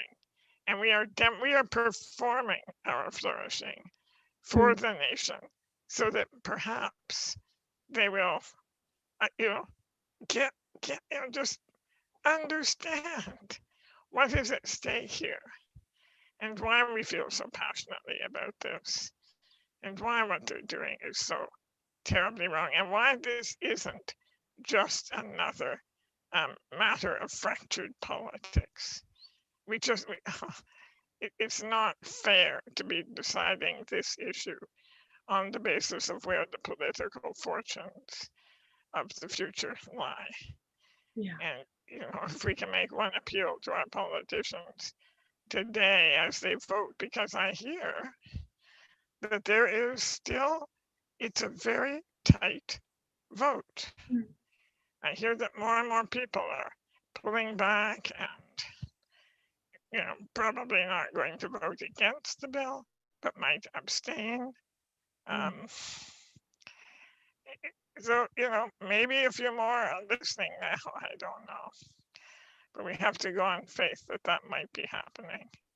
But where I was headed was that, you know, what you spoke about yesterday, access, intimacy, it just struck me how ironic that in the most unintimate medium in the world, a Zoom window on a computer or a cell phone, that we have fashioned a certain level of human intimacy. That is, you know, that's one of the gifts that our people bring. Incredible imaginative capacity, and yeah, you might want to talk about the contribution. I know you don't like to talk about yourself, but you're an artist, and and you have done some beautiful and incredibly creative and sometimes very humorous things in your portfolio. Maybe I should ask you just to help us lift the mood. We can step away from Bill C7 if you like for a moment and talk about your favorite art project, or we don't have to, you know. But we should probably talk a bit about flourishing. Sure. I will say that, and I remember some conversations with you, Catherine, about, like, it helped me to really kind of, I don't know, it's an ongoing practice to divest from black and white thinking, and that you know, flourishing doesn't mean the absence of struggle and suffering. It's interesting. It's a little hard for me to talk about in a way because I do feel that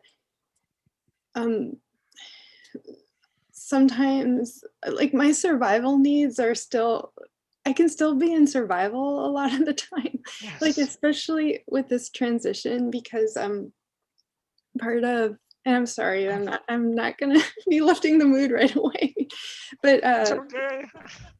oh, thank you. It's really hard to, it's been hard. Housing is really hard.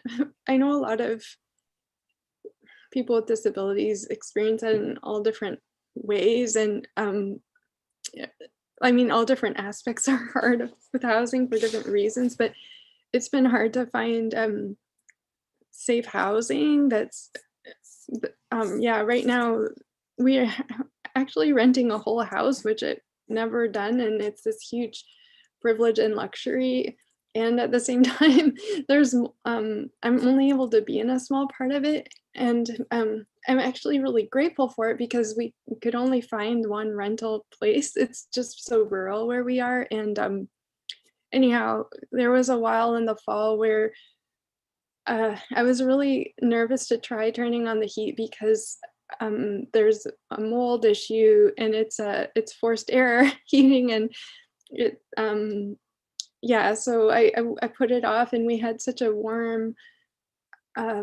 fall here that I could get away without using heat for a long time. But when we tested it, sure enough, it was a problem for me, and so for a long time I was wearing snow pants and like I don't know, it was grim, and trying lots of things, and the things we were trying weren't working, and I was really kind of, my energy was pulled for a couple weeks into like emergency planning basically, like, and I think I'm sure a lot of people can relate, and anyhow, so I don't know how I got there thinking about art, but I think it's just that I in the art world often, I mean, less so in disability arts, but I feel like I can't be real about those realities all the time, or there's just not really an awareness of those realities, although I know a lot of artists face all sorts of precarity,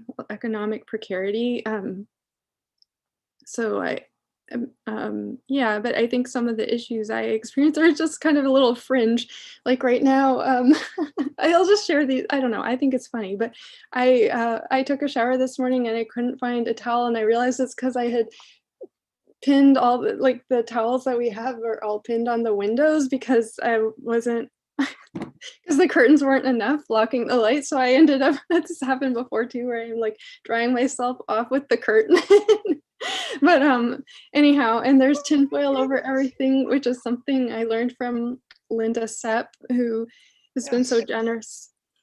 Oh, sorry, were you speaking, No, Catherine? I was just laughing. I'm sorry. So like I look around and like I started reacting to, I'm really lucky, I'm still okay with quite a bit, well, most of food packaging really, but Linda told me about foil tape, because foil is a really good vapor barrier. So like Oh, I put foil tape over the labels that have really strong inks, like, because I guess ink is often like a petroleum based, and so, is that the right word, like a yes. petrochemical product, yeah, and so that can send me off. And I also put foil tape all over my, like I have all these access conflicts, like where I need a heating pad, but the heating pad is vinyl and it's making me sick, and Wow. and so I put foil tape all over that. And anyhow, there's also tape on all sorts of things that we're trying to contain the stuff here, but or sorry, tinfoil, like we used painter's tape on like things that belong Yes. to the house. But anyhow, it's like my life is very DIY, and I think, and I have and I'm so aware of my privilege too, because I'm not on provincial disability support, and so I as you were saying, Catherine, like I'm just so aware of all the extra layers of discrimination and marginalization and challenge that people face in poverty and through racial discrimination and through transphobia. And anyhow, it's survival can take up a lot of time. Yes. Yeah. But I'm really grateful to be able to make art, and it's sort of funny, like I talk about it, that it's sort of how do I usually, well, it's like a strange gift in a way of for context, like I have a brain injury, and so although I had chronic illness stuff before that, I wasn't connected to disabled community, and I could really pass a lot and didn't identify as disabled really. But since my brain injury and then kind of escalating chemical sensitivity, there's no passing. But after my brain injury, just the barriers to work increased so significantly, and even volunteer opportunities. I joke because there's an organization my partner is now kind of peripherally involved with. They're giving some training and stuff, and they rejected my application for volunteer on the basis of disability. And this was goodness. yeah, I know, it's awful. And they're this kind of amazing, well, like very much treasured organization in the community. But it wasn't until a couple years after, where I was facing like dentists and doctors declining to accommodate me, that I started to understand like how to actually invoke the law, which I really hesitated to do for a long time. And that's a whole other conversation. But yeah, figuring out income streams became really hard, and I was really lucky that my partner was like very supportive and willing for us to just live super simply. I mean, but so I just have the time where I'm not in survival or, lying in bed. I can do art. I can make art, and when I can, it's very, it's kind of precarious, like, but when I can get a grant, then that's great, and because grants pay subsistence costs, and that helps a lot. But yeah, it is a huge privilege to be able to dedicate the time that I am able to that. And it's actually been a really great way to get a little more connected with community. And Carmen, who will be joining me later, I know from, I was introduced to him through our art practices, and that's been an amazing friendship. And I was introduced to you, Catherine, and Sean Lee, and the people at Tangled. And since I am very much tethered to home, like most of my relationships are phone based, and often kind of forged, or sometimes, like, because I haven't figured out social media quite as well as some other people who've been on here, and it's been really helpful. Making art has provided social access as well as, meaningful kind of engagement with ideas and conversations, but also a way to meet people and stuff. And I feel like Sean Lee could speak so much better to the potential for art to communicate and break down barriers. And I mean, I often use language in my art myself, and I'm actually like, I don't know, I get a lot of life of hearing other people talk about it, because I feel like I'm maybe not as optimistic as some, but Cyrus Ware spoke so eloquently on the panel, Death by Coercion, that the Disability Justice Network of Ontario co-organized with some other groups. And he has such an inspiring vision of a world led by multiply marginalized disabled folks. And I think it was Cyrus, yeah, I'm quite sure it was Cyrus who talked about making the revolution irresistible. Yes. I just love that Yes. so much. Yeah. But yeah. It's very, very true. Yeah. I remember a filmmaker, I can't remember, it will probably come to me. I believe she was a Francophone Canadian, or is a Francophone Canadian. One of the very first movies I saw, there was no disability angle to it, but it was one of the first Canadian movies about a lesbian relationship that I had seen. It was many, probably 2 decades ago. And I was intrigued by the movie and the director, and remember reading, because we were reading an interview that they had done with her.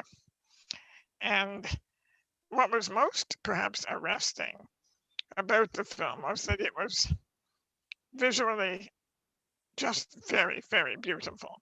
The cinematography was extraordinary. And she spoke to that in the interview. And it's always stayed with me. It's good advice for art that comes from disability too. She said, if you really want people to pay attention to a film that it centers a subject that they actually don't like, you have to make it very, very beautiful. And yeah, I think it's the same idea. Like we have to produce. It's just another example of the extra labor that we have to put in to simply being citizens and being heard, but that we have to make our revolutionary views somehow irresistible. And so we rise to that challenge as best we can. Yeah. Oh, you said it so well. I remember many years ago, I worked, it was a privilege to work on a film that Bonnie Klein directed for the NFB. And it was called Shameless, and it was about, it featured 4 artists with disabilities. And at one point, no, I don't think it was actually in the film. Might have been, I can't remember, but people who have seen that film back in the day,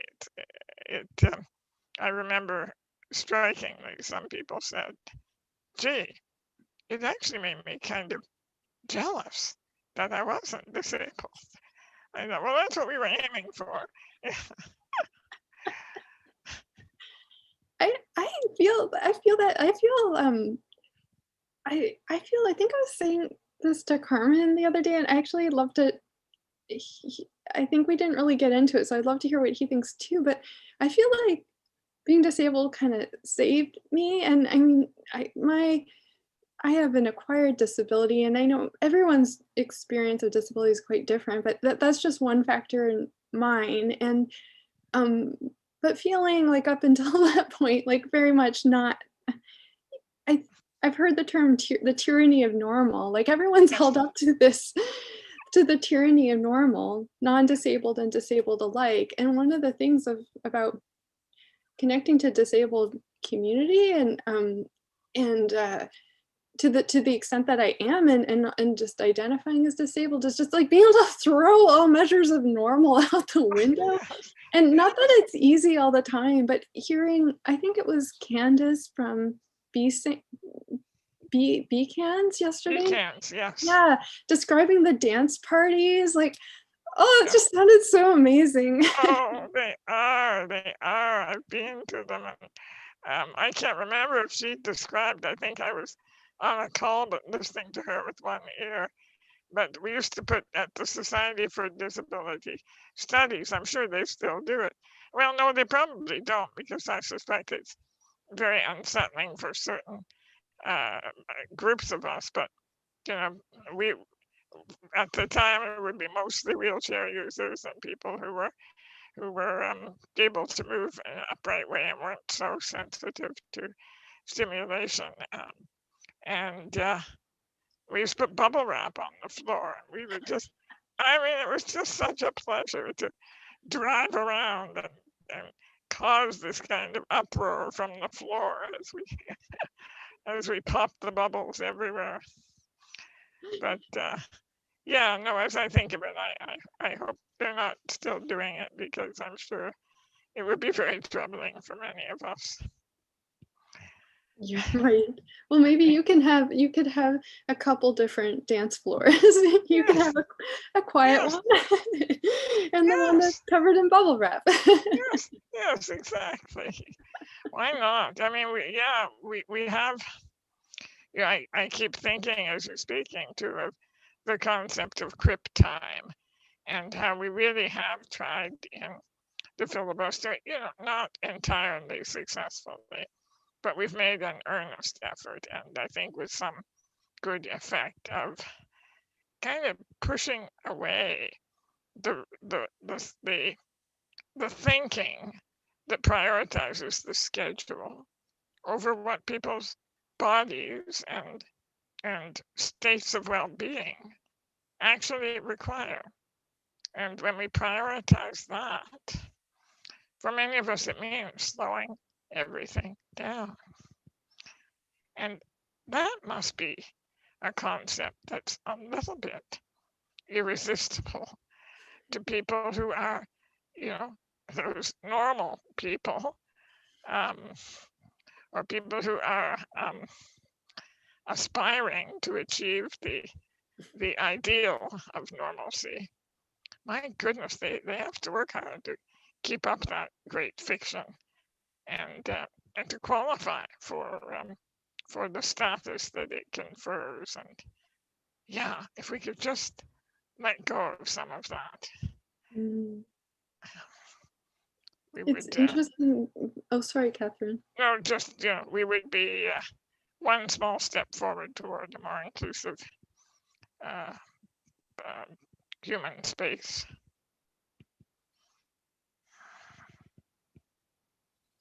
Yeah, it's interesting.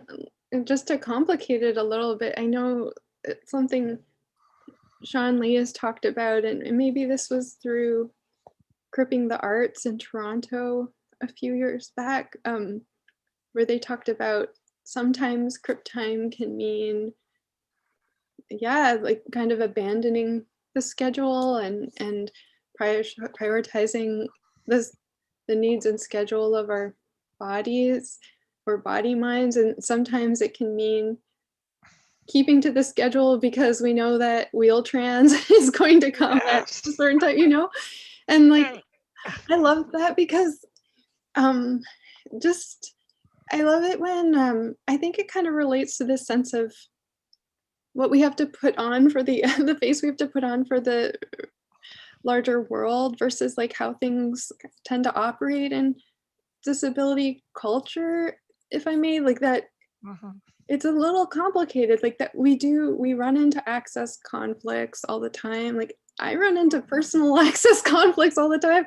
I bought this air purifier. I'm ashamed to say that I need an air purifier, and but it is so loud that I can't really tolerate it. And like, and I talked about the heating pad, like, so those things happen like in just dealing with one person, but when a bunch of folks get together, of course, there can be some complex negotiations that have to happen, and yeah. Yes, and a lot of mutual forgiveness and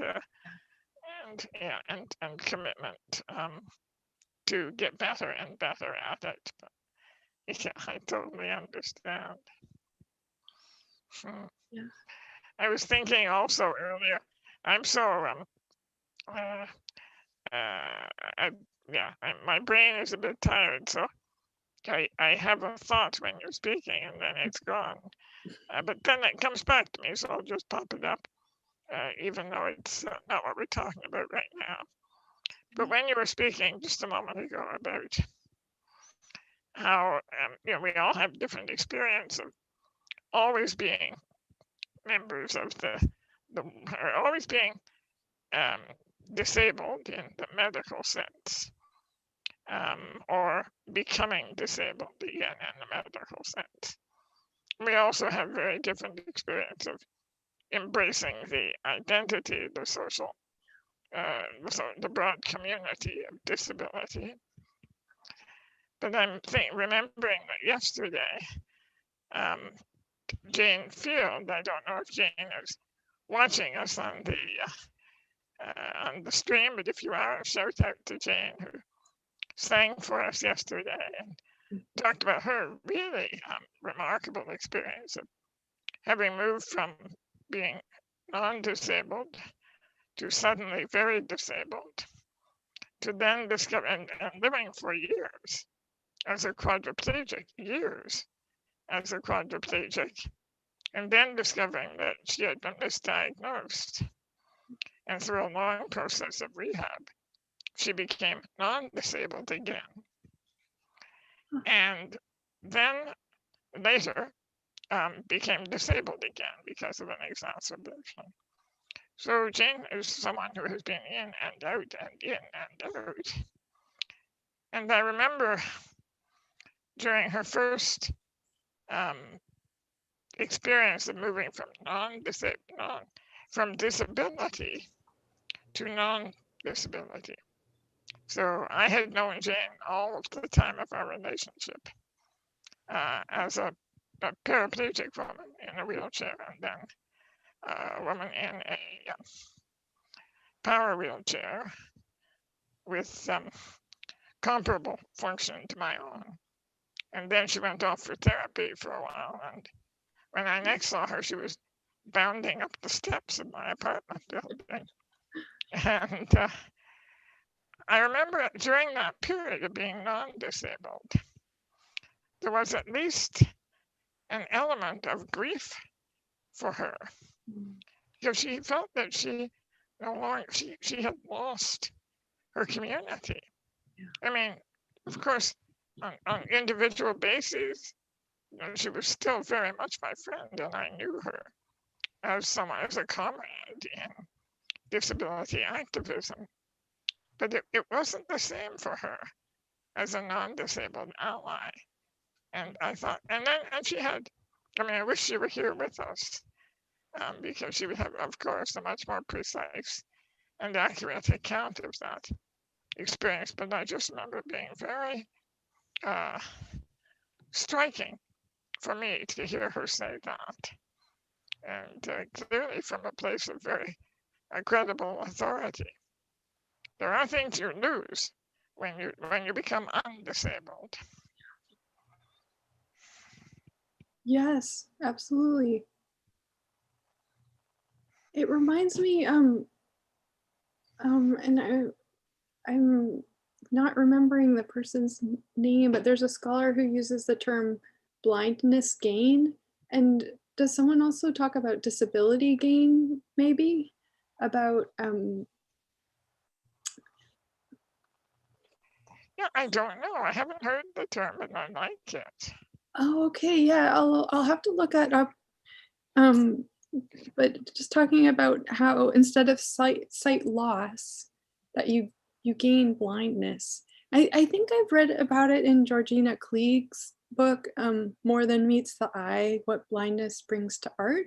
However, I think there's someone else who may have coined that term. So yeah, I'm not clear, but I can only imagine. Yeah, wow, what an amazing experience. I'm really looking forward to going back and listening to what I've missed in the filibuster. I really hope the recordings will be available.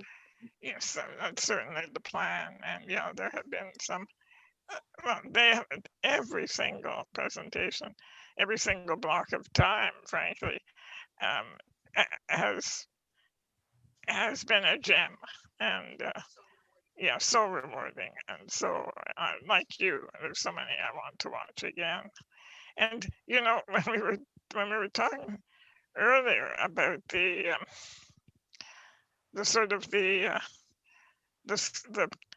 background work that we have to do to survive and to, oh, someone just Yeah. thought it was RGT, Rosemary Garland Thompson, who might have coined disability gain. Is that right? Do you think, Aslan? That sounds, thank you, Q. Thank you, yeah. Yeah, I think so. Of course, I should have been able to guess that. But anyway, I was just going to make a small observation. One of the things I really kind of like about the filibuster, although it's kind of goofy, but we've recorded all of the hemming and hawing and troubleshooting and blundering and foolishness that goes on before we can like bring people into the room. But you know, and it's kind of fun. I mean, I think it's what's wrong with making all that background stuff non-secret? What's wrong with exposing where it is difficult and awkward and clumsy, perhaps, about our quote performance? I mean, something there, isn't there? Yes, I think so, for sure. Yeah. Yeah, I think it puts me more at ease anyway to know that it's all part of the show. Here comes Q. Hi. In the spirit of making the back end visible, we have come to the end of the hour that Aslan signed up for, but we are also, as per usual, this transition period of the next 5 to 10 minutes is a little bumpy. So if you folks want to keep chatting the way you're already doing, I just wanted to make sure that that is a-okay with both of you, and that I might also cut you off at some point if our other folks do make it into the meeting. But yeah, I just wanted to have all of that here. Yeah. Okay. Well, you know, we're willing to, but also to the topic of background, if you would like to be in the spotlight while you do all of that work, we wouldn't want to deny you that. But I assume since you're asking, it would be your preference that we take. Yeah, I'm not doing too much of the troubleshooting this time. Amazingly, I'm so happy to have someone else take it on at the moment. But we are doing a bit of troubleshooting to get Stephen into the room. But yeah, so I'm happy to have both of you continue. Also, Catherine, again, in the spirit of making the back end visible, Yes. as we have continued doing, I think it's just the Crip way. Yep. Are you okay to host Stephen in the CRPD discussion, or do you want or need a break and someone else to do that? I would like to get dressed and get out of bed sometime before bedtime. But you know, my food pump is running. I'm getting breakfast. I'm certainly willing to start, but I think it's a 2-hour block, right? Yeah, I think you're correct. And Sorry. I'm on Pacific time, so I'm trying to do time zones. Aslan? Yes, I have. So again, making the back end visible. Kate had told me that Fen is taking over at 2 Atlantic. Wait, wait. Okay, wait. No, sorry, that must be 3. Because I think that anyhow, I'm here. Yeah. I think Fen's coming in at 3, and Correct. I had said that I can stay on until Fen comes if that's helpful. But that is, I don't know if you're looking for a host in terms of like talking or like tech kind of stuff. Gotcha. Yeah, Fenrir is coming on, you're correct, at 3 your time, because you're 4 hours ahead, correct? Yes. Ahead of Pacific. Yeah, that will be Fenrir. If you are okay to continue with on-screen host until we get back-end things sorted, and then when Steven and other folks talking about CRPD are in the call, then transitioning to back-end, and I can help you with that transition. that would be the most helpful. And I can walk you through what backend looks like if you need that. Okay, yeah, that sounds good. I haven't done that before. I'm like, but you know, like the notifications come up and tell you what to do, right? So I think anyhow, I don't know. Yeah, but, it's pretty straightforward, and I can give nice, easy instructions. My name is Mary from Pace. Oh, Yeah, do that. Yes, absolutely. You sure can. You guys want to put your mute buttons on? yeah, it's all sorted. Okay. Just our. Sorry. No, you're good. Nice.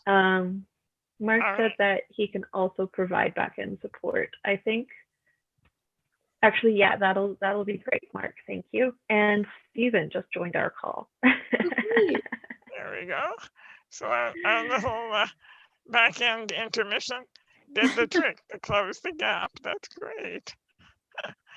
All right, well, Aslan, if you're willing to host, maybe I'll just stick around until Steve is settled and welcomed, and Sure. say hi to him, and then maybe I'll turn off my camera and put on some clothes. sounds good. Yeah. It's been lovely. Oops. I just ducked out briefly, but Stephen's here. Hi there. And yeah, Catherine, Sorry if to be you want to late. Had host, some challenges getting connected. yeah, absolutely, no worries. I'm just going to wrap up me being on this call, and then you can take it away, Stephen. Catherine, if you want to chat with Stephen until everything is sorted, and we can figure things out from there. In fact, maybe I should introduce Stephen to Aslan, since I know both Yeah. of you. Okay. Thank you, Q. Hello, Stephen. How are you? He will. I'm great, thanks. I'm not sure what's going on here, though. No, you are in. I'm flexible and easy. I had understood that I was gonna be interviewed by somebody for a while. Is that what's gonna happen, or do you want me to just sing? No, I can answer that for the group. No, we don't necessarily look to you for musical entertainment in this hour, although, you know, you could persuade us. But no, my role here is very simple. I wanted to say hi, and I've done that. And I wanted to introduce you to my dear friend Aslan Thomas, another Nova Scotian. This is the Nova Scotia moment, a proud moment in the filibuster. And Aslan will tell you about herself, and then she will very graciously bombard you with questions. No, she will engage you in conversation. She won't do the Carol off. She will do the Aslan Thomas. Okay. So, and Aslan Steve is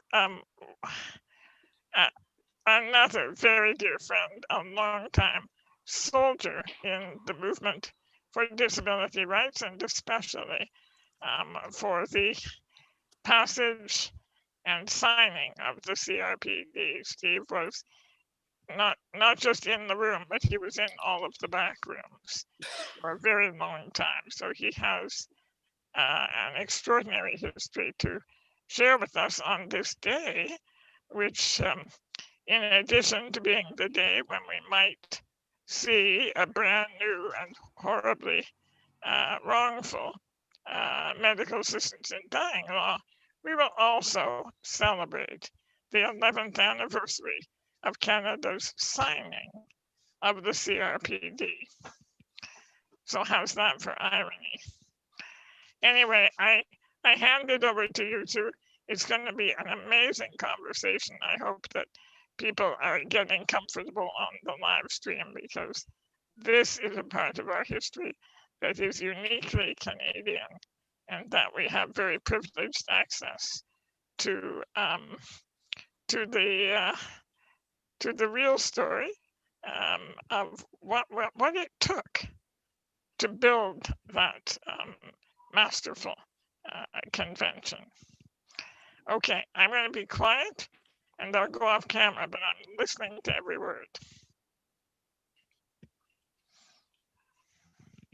Hi, Steve. It's such a pleasure to meet you. I'm Aslan, and I'm in Unama'ki, or Cape Breton Island. I'm in Mabu right now, and I have a lot. Sorry, I'm just trying to think of where to start. But I do believe. Before we go on, Aslan, can I make a suggestion? Could you turn on the captioning at your end?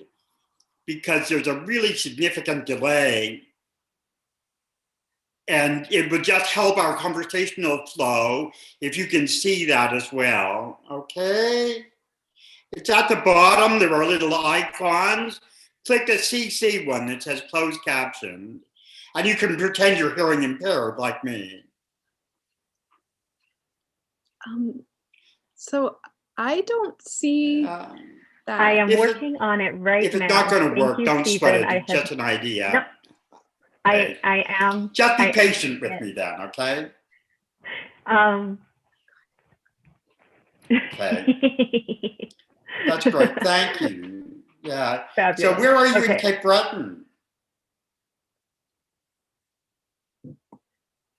I'm in Mabu. That's Mabou. You're in Mabu?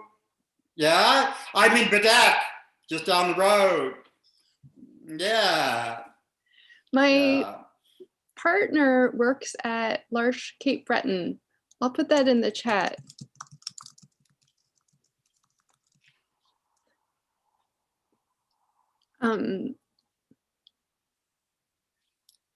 Oh, really? Okay. I'm on the board of L'Arche in Halifax. Oh, nice. Nice. Yeah. Been a long time friend of L'Arche. So I'm in your hands here. My understanding is we've got a couple of hours. You and I are going to chat for a while, and then a couple of lawyer friends of mine are going to join us in about, 45 minutes now, I think, or maybe talk a bit more about some of the technical connections between the CRPD and Bill CH7. Is that your understanding of things too? Excellent. You know what? You just filled me in. I'm now in the loop, so this is good. Okay. Not a moment too soon, I'd say. It's just what's called making it up as we go along. That's right. That's the name of the game today, I suppose. So I have a lot of different things I want to ask you, and one of them is just a personal curiosity I have. Like I recently became, actually I'm going to hold off on that because I'm not remembering the name that I want to remember right now, so I might look that up in a minute. But I'm just curious, what are your thoughts today on the anniversary of the signing of the CRPD?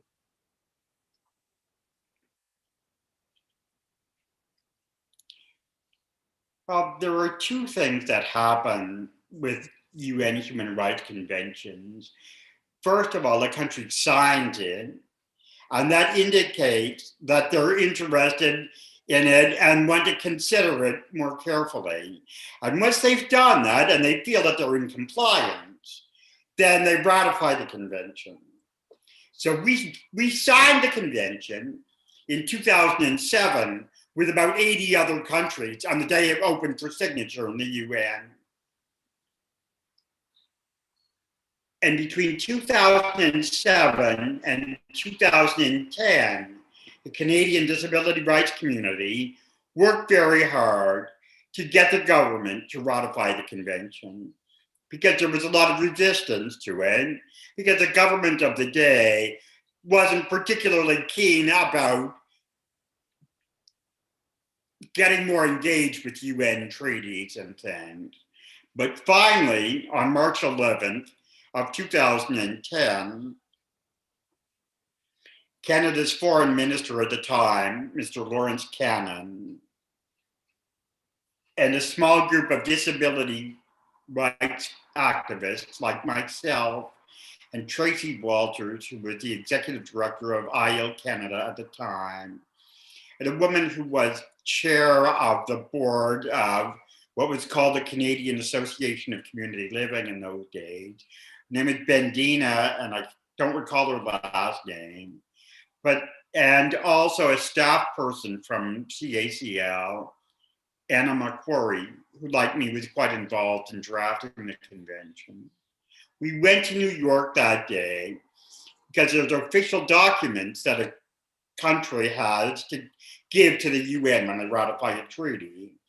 And the way that goes is that the ambassador from the country or the foreign minister travels to the United Nations and meets with the Secretary General in a formal ceremony and gives him a big piece of paper and says, we've ratified the convention.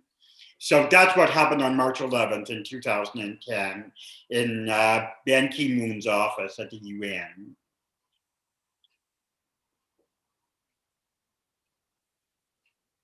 And, you know, please forgive my ignorance, but because I don't know a lot about what it means for Canada to be a signatory. Does this have more than just symbolic value? Like, does the ratification or the signing of the CRPD, what does that mean? What change has that made in the lives of people with disabilities in Canada? Well, you know, it depends on who you ask, I'd say. Like much of things, like a lot of things. But for me, as somebody who's been involved with the work around the Disability Convention for 20 years, I would argue that it does have more than a symbolic significance. But it's not, a UN human rights treaty is not the same as Canadian law. It's not the same as the Charter of Rights and Freedoms. It has a kind of a moral force, if you will. So when you ratify a treaty, then you become involved in a process of what's called rotational reporting. So we ratified the treaty in Canada in 2010. And in 2015, Canada submitted its first report on how we were meeting our obligations under the convention. That report goes to a committee of experts in Geneva. Those experts are chosen from countries around the world, 18 countries, or 18 experts are chosen for a 4-year period of time. And these are folks who are well acquainted with disability rights and human rights in general. And they receive these reports from all of the countries that have ratified the convention. And that's about 160 or 170 countries right now, so it's a lot. So countries report on how they're meeting their obligations. But the other thing, and the thing that's most important from the civil society side, is that there's a process called parallel reporting that allows civil society organizations, like L'Arche was involved last time around, and lots of others, Canadian Association of Community Living, CNIB, lots of groups were involved in Canada's parallel report in 2016. And the way that I described it, my own sort of shorthand is that a government report tells the truth. But you can imagine when a government's going to report on how it's doing under a particular convention, they're going to share the good news. You know, they're going to say, well, we've done this, we've done that, we've done another thing. And it's all true. They've done all those things. So they tell the truth. but they don't tell the whole truth. And the parallel report is the whole truth, or we try to make it the whole truth. So, I talk about an example in our 2015 report. One of the things that the Canadian government report talked about was the wonderfully accessible visa application process that's available for people with visual impairments who want to enter the country. But what they didn't talk about is that most people with disabilities who come to Canada are not allowed to stay, are not allowed to become citizens because they're perceived to have a disproportionate burden on the healthcare system. So sure, yeah, you can come, just don't plan to stay. So that's the difference between the state report and the parallel report. And what happens with these is the state report goes to Geneva, then the parallel report goes to Geneva, and then the government of Canada and a bunch of grumpy CSO people like me all show up in Geneva to talk with the committee about how we're implementing our obligations under the convention. And then the committee writes a report called the concluding observation, in which they say, Canada is doing grand stuff in these areas, and we commend the country for that. However, it may want to consider giving some more attention to other areas. So again, and I'll stop talking in a minute, I promise you. But one of the key things that came out of our first report was that there's some good stuff going on in Canada around disability, and we all feel that's the case. But one of the key things that the committee zeroed in on is a lack of an intersectional approach to an understanding of disability issues in the country. So since 2016, there has been a real focus in the disability rights community in Canada on issues of intersectionality. So we talk a lot about racialized people with disabilities. We talk about Indigenous people with disabilities. I would try to give some substance to the meaning of what it is for an Indigenous person with disability to realize their rights, okay? So that's an example of how I would say that the convention has an impact. It doesn't mean that an Indigenous person with a disability in Cape Breton can go to court and say, you're violating my right to equal access to education under the CRPD. Can't do that. But it does have the way of moving at government and focusing attention, okay?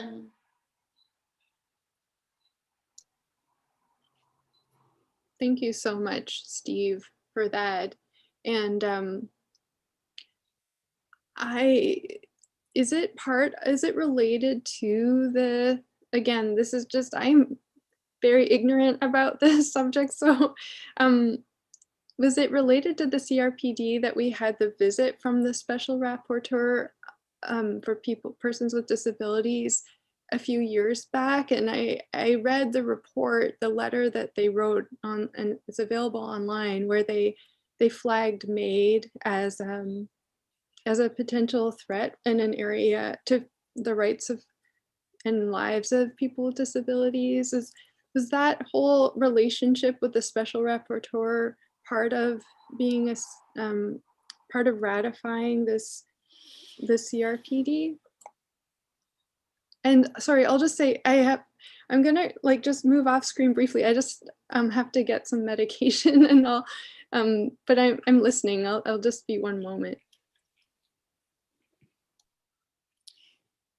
You're asking about the relationship between the special rapporteur and the CRPD committee and the CRPD itself? Is that right? Yeah, because I know the special rapporteur came and visited Canada and had lots of conversations with people.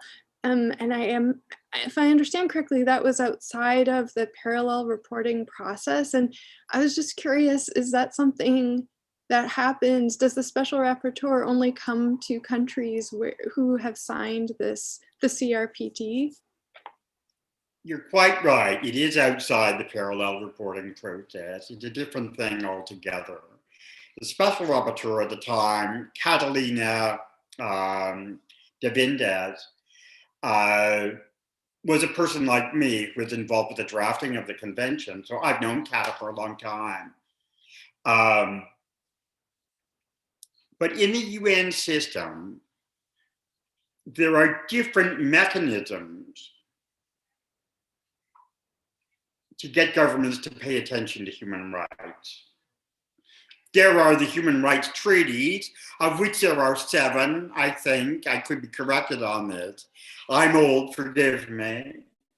But the core human rights treaties are the Universal Declaration of Human Rights and 2 covenants, one on economic, social, and cultural rights, and the other on civil and political rights. So those 3 things are kind of called, well, they're called in the UN system, the Bill of Human Rights. But beyond that, there are thematic treaties that focus on different populations. So there's a Convention on the Rights of the Child, there's a Convention on the Elimination of Discrimination Against Women, and there are other conventions, okay?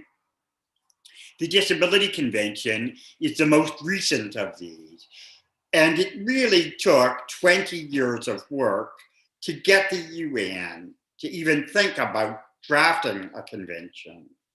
And interestingly, it was 20 years ago this year in Durban, South Africa, at an anti-racism conference, that the government of Mexico introduced a motion to get the UN General Assembly to consider drafting a disability convention.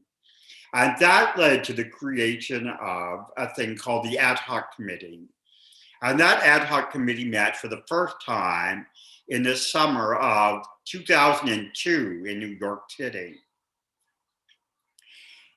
And that committee met once or twice a year from 2002 to 2006. And when people talk about the drafting of the convention, that's what they're talking about, okay?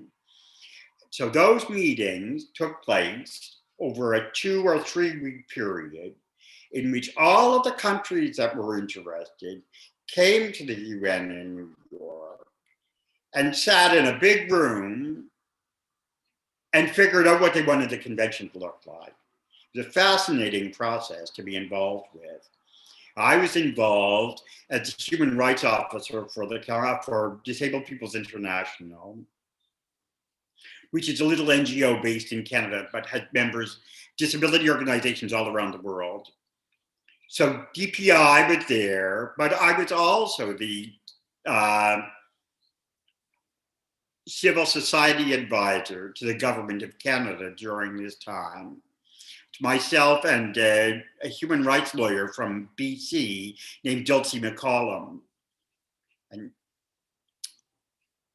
in any case, I'm just trying to frame this so it makes sense for you. And I wanted to say too, you say that you're ignorant about a lot of this stuff. And I think that the world is happier because most people are. It's pretty arcane stuff, and kind of dull in a lot of ways. I realize that. So I appreciate you bearing with me here. So we came together once or twice a year to draft a convention. And in the beginning, in 2002, there was a lot of resistance. A lot of countries didn't want a convention at all. Because, of course, a convention brings with it obligations. And obligations cost money. And governments are always loath to commit to further obligations and further expenditures. So a lot of governments were not keen about having a disability convention. But a lot of people like me from NGOs around the world also came to that meeting in 2002. And we really pushed, like we're pushing here today on this filibuster, we really pushed governments from around the world to say, hey, the time has come, we need to have this convention. So in the end, we were successful. And in 2006, after I think 8 meetings, this ad hoc committee, which by that time in 2006 was a room full of about probably 400 people, with countries, about 180 countries from around the world being represented there. And I think at the last meeting of the ad hoc committee in August of 2006, there were about 800 NGO representatives represented there. So I mean, you couldn't even get everybody in the same room. There were overflow rooms and things. But what happened with this stuff during the actual drafting is, you'd go from, say, 2003, at the end of the meeting in 2003, we had a loose text. And from there was a working group struck in January of 2004. And that working group in 2004 was 40 delegations or 40 people. It was 26 state representatives, of which Canada was one, and 13 NGOs, of which DPI was one, so I was there, and one national human rights institution, like the Canadian Human Rights Commission, and NHRI, the National Human Rights Commission, were represented by the government or by the South African Human Rights Commission at that meeting by a woman named Charlotte McLean from South Africa. So we came up with a kind of a text, a working text for a convention, which was modeled after other conventions. We looked at the Convention on the Rights of the Child, we looked at the CEDA, we looked at them all, and what to do. I mean, there are basic human rights, right? There's the right to education, the right to health, the right to work, the right to life, huh? All of these rights exist. So what we did is we looked at those rights, those core rights in all areas, and we said, okay, this is how they look at it in the Children's Convention. This is how it's framed in the Convention for Women. This is how it's laid out in the Universal Declaration of Human Rights. We looked at all of these documents, and we took that and said, okay, what does that mean for people with disabilities? So if you look at the right to education, it talks about the fact that people have a right to education on an equal basis with others.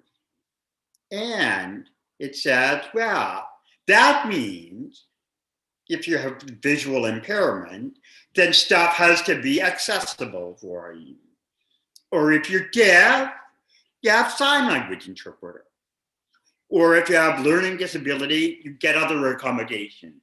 So if you look at the substance of the convention, it gets into those details. Okay, and it says, this is how you realize the right to education for people with disabilities. So that's what makes the Disability Convention different than the other conventions, because for the first time in the UN system, they considered what it means for a person with a disability to have the same rights as other people and how you actually achieve that. So that's what the treaty does. So to go back to your original question about how the special rapporteur is connected to that. The special rapporteur on disability has been around for a long time. That office was created in the 1990s. And at that time, it was connected to a thing called the UN Standard Rules on the Equalization of Opportunities for People with Disabilities. or the standard rules for short. And the special rapporteur in those days helped countries use the standard rules to improve the situation for people with disabilities. There's a whole history around that that I won't get into with you here today. But once the convention came into play in 2007, then there was a process that moved the office of the special rapporteur away from a focus on the standard rule and instead to a focus on the convention. And it just means to say that the special rapporteur takes as his reference point or her reference point the CRPD. So when Kata came and the special rapporteur came to Canada in the summer of 2018, I think, she traveled across the country. She was in Toronto, she was in Montreal, she was in Fredericton, I think, she was in Halifax, and she was in Ottawa. And she met with government at all levels, federal, provincial, local. She met with disability advocates. She did things, she visited institutions. She did all these things. And at the end of that time, she wrote a report summarizing her observations. And interestingly, for our discussions here today, she wrote a report that included a long series of concerns connected to Canada's MAID regime. So even in those days, in 2018, before the horrors of C7, the UN was already expressing reservations and concerns about what was going on with medical assistance and dying in this country. Now, since that time, and since C7 has been picking up steam, there's a new special rapporteur. He took office in the summer of last year, and he's Professor Gerard Quinn, who is from Ireland, a professor of law at the University of Galway, or the National University of Ireland, which has a campus at Galway. And Gerard, like myself, was involved with the drafting of the convention as well. Anyway, a month ago, the special rapporteur on the rights of people with disabilities, Professor Quinn, along with the special rapporteur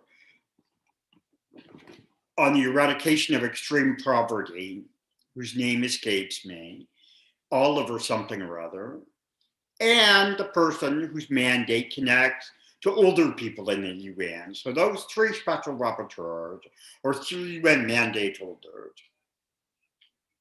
wrote the Prime Minister of Canada and said, excuse us, this bill C7, it's a stinker. We don't like it at all. And that sign language interpreter is brilliant. Thank you. Thank you.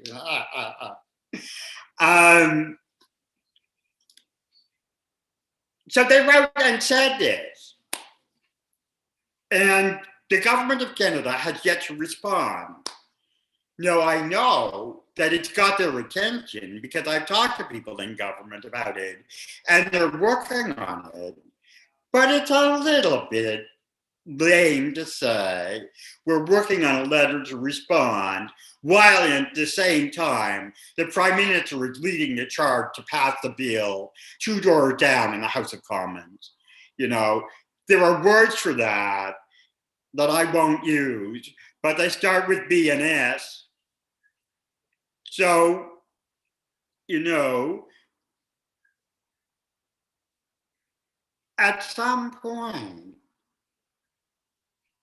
the fact that we have signed this convention and we have ratified it, and the UN Special Rapporteur and other mandate holders in the system, and the CRPD committee itself have all said, hey, you guys, what you're doing on MAID, it's dangerous stuff. That's going to come home to roost. So those folks in Ottawa and on their Zoom screens all around the country who consider themselves to be so wise that they can pass this sort of legislation will find out somewhere down the road that in fact they don't act with impunity because, and this is what I said a little while ago, 20 years ago, Canada and other countries tried not to have a disability convention because they didn't want to be bound by these extraterritorial rules. But we are. So again, people will say, but it doesn't have the weight of law. And you're right, it doesn't have the weight of law. But Canada values its international reputation fairly highly, I believe. And I think that we as a country, all of us, have some feeling that human rights are important in this country. So if and when the UN comes back to the government of Canada and says, you're not meeting your human rights obligations, and Bill C7, as the Special Rapporteur's letter said, puts you in violation not just of the CRPD, but also of the Covenant on Civil and Political Rights and the Covenant on Economic, Social, and Cultural Rights. 3 core UN human rights instruments are being violated by this instrument. And I'll tell you, it baffles me why and how parliamentarians and senators fail to realize this. I know they're aware of it because I've talked to them about it. I've spent the last number of weeks talking to many MPs and senators, and somehow, in some twisted form of logic, there's a sense that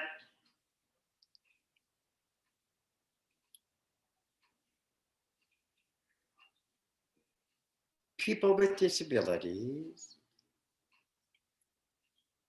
sometimes live lives of such pain and misery simply because of their disability that they ought to be allowed to end it. And I don't know about you, but that makes me profoundly sad.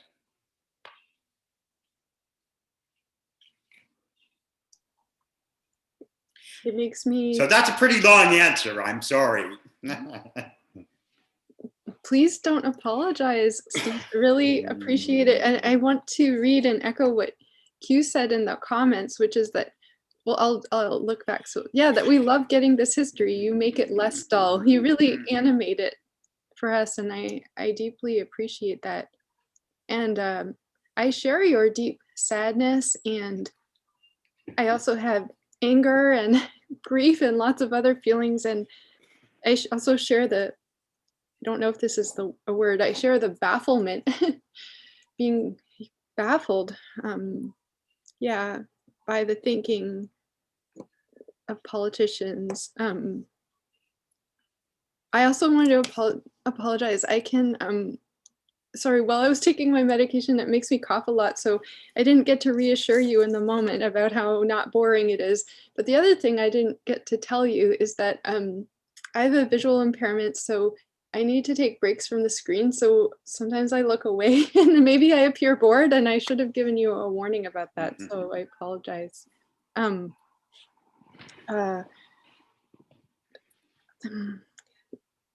Yeah, I'm just trying to think of which question to ask you next. But one of the things, and this is what I was trying to conjure a name before, but since I moved back here to Unama'ki or Cape Breton, I've been really fortunate to become connected with the Wabanaki Council on Disability, and that's WABANAKI. And I'm I've been learning a little bit about their founder, Wendell Nicholas, who was also involved with the CRPD. And I wonder if you had the pleasure of knowing and working with Wendell.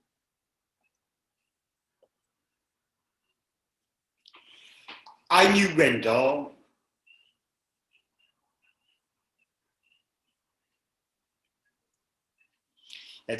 My recollection is that Wendell unfortunately passed away a couple of years ago. Am I correct about that? Yes. Yeah, Wendell was involved to some degree with the drafting of the convention, participated in it, parts of some meetings, I think. And there were other Indigenous people with disabilities from around the world that were involved. A lot of Indigenous people from Australia and New Zealand were involved. There were Indigenous people from South America that were involved. But, you know, in Canada, as I said to you earlier, one of the key takeaways from our first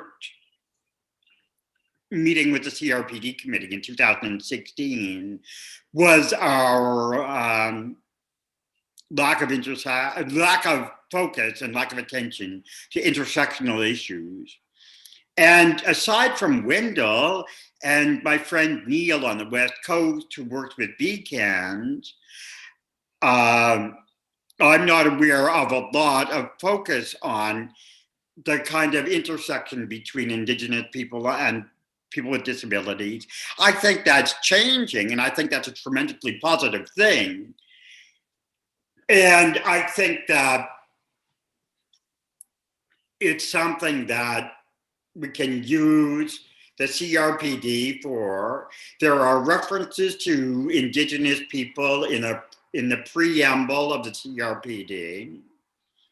There was an attempt to insert more text around Indigenous people with disabilities in the CRPD, and it didn't go anywhere. And I be honest with you, and I say I don't remember the details around that right now, but I'm sure there are reasons.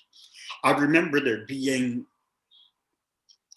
a guy from an Indigenous disability organization in Australia, Damien Griffiths, was the executive director of an Indigenous disability organization in Australia.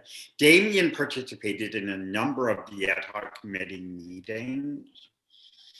There were also, there's a woman named Huhana Hickey, who is an Indigenous person from New Zealand, and Huhana, or Dr. Who, as she likes to be called. It's true, she has a PhD and she's Dr. Who. But she participated in a lot of the meetings. I remember in 2007, DPI, for whom I worked at the time, we organized our international World Assembly in Seoul, South Korea. About 2,000 or 3,000 people with disabilities from around the world came to that. And we had a specific session on Indigenous people with disabilities. There were workshops around that. And Hannah and Damien participated in those, they came to South Korea for those meetings. And there were also Indigenous people from the United States that participated. I don't remember whether Wendell came to South Korea or not. I don't think so. But he was certainly involved, and he certainly had the CRPD on his radar screen. I'm interested to know from you. You say you're working with these folks. I hadn't realized that they continued to be around after Wendell passed away. So are you doing work in the area around the convention? Oh yeah, well, I do. I just want to give a big shout out to the Wabanaki Council on Disability, especially since you and I are both here in Mi'kma'ki. And yes, my own introduction to the group is through Rosie Sillaboy, who works in at Maui Dam in Waigoma, and I'm trying to think of how to answer your question. I've just been getting to know people there, and actually, my Rosie had just I think that she saw me my profound sadness and my being baffled on Facebook, and asked me to join a meeting to talk to them about what we knew about Bill C-7. And like a lot of people have pointed out, sorry, my word retrieval is slow sometimes, but just the complete lack of consultation with Indigenous people with disabilities on Bill C-7. And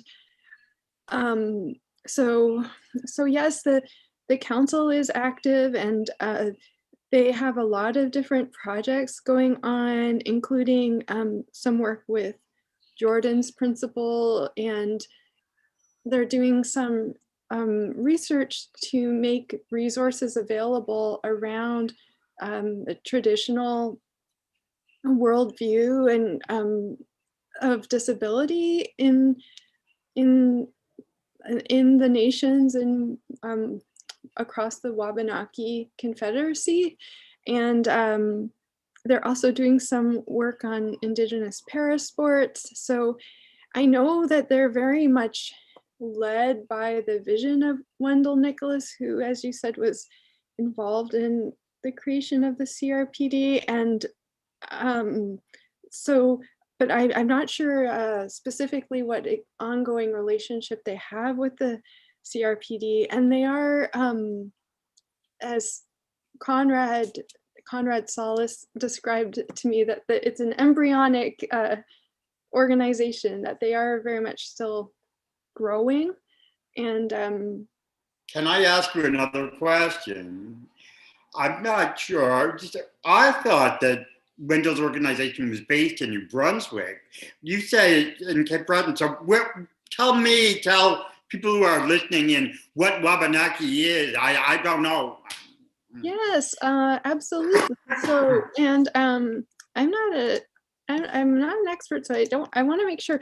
The Wabanaki Council on Disability takes its name from the Wabanaki Confederacy. And I'm gonna look in it. The Wabanaki Confederacy is a group of nations that are all over the East Coast and all the way to Quebec, but I'm actually pulling it up so that I can make sure I get that correct. But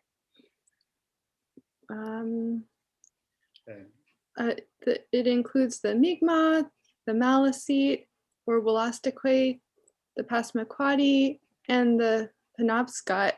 And I apologize, I'm mispronouncing, but it does also extend into the United States. So it of course exceeds our colonial borders, but yeah. So my understanding is that the Wabanaki Confederacy was really important to Wendell, and so this Council on Disability is inclusive of all these nations and quite a broad geographic area. Yeah, and including Newfoundland and Labrador as well. So a lot of diverse nations in the Wabanaki Council. And I wish that you are here to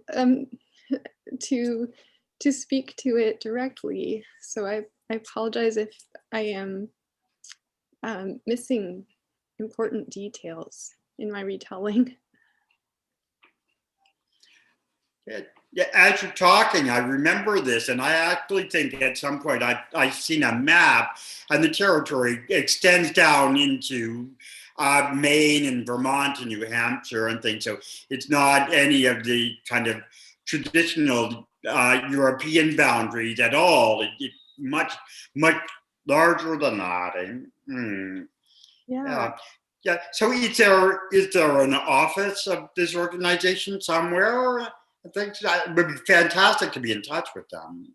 There is not yet a physical office. So I know the executive director is in Millbrook First Nation, and I'm trying to remember everybody's titles, but I know Rosie's here in Unamagi, and I believe Conrad is actually right now maybe in Ontario. So everybody, and of course right now we have Zoom connecting us all. But no, they're very much in the kind of, as Conrad said, an embryonic state. So I think they're very much hoping to grow in that way. Yeah. I'm trying to think what else I wanted to ask you. It's been a long, oh, sorry. Hi, I just want to step in this natural pause because I think you said that your availability was until right about now. And I wanted to give you a moment, some time to take a break, because I know you're back on again very shortly with Carmen after this segment with Stephen. That's right. Thank you, Q. I think I will. I'll take a little screen break, but Steve, it's been such a pleasure to meet you, and I hope that we can connect more at a later date. And but I will listen in. I will listen to the ongoing conversation in the background. So thank you so much for sharing your knowledge and history with the CRPD. Awesome. Thanks, Aslan. Hi, Very Steve. nice to meet you too. Take care. Maybe I'll bump into you on the road here in Cape Breton. Yes, excellent. Okay. Hi. Can I call you Steve, or do you prefer Stephen? Hi there. How you doing? Good stuff. I think that a couple of people are probably trying to join us here, right? They're supposed to be. I'm not sure how you want this next piece to go. Do you want just the three of us to chat, or were you going to join us? You get somebody else in the wings? Doesn't matter, whatever you like.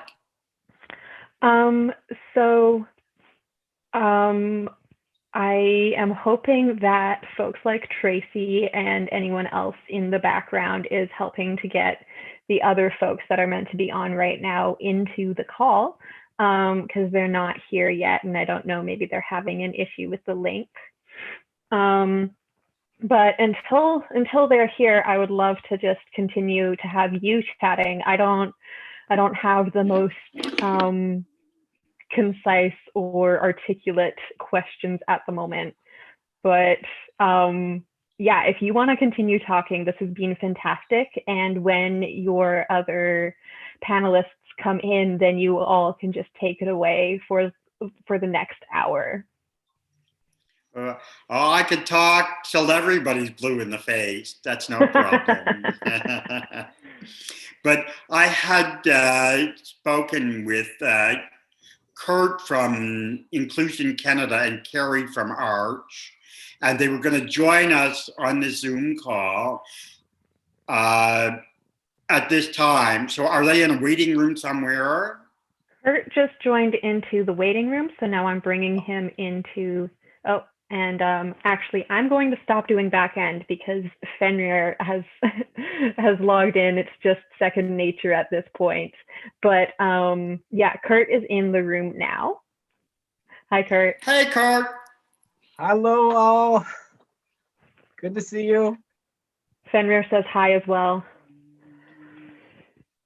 And I think the other person we were waiting for, are we waiting for one person or two more people? Just Carrie, I think.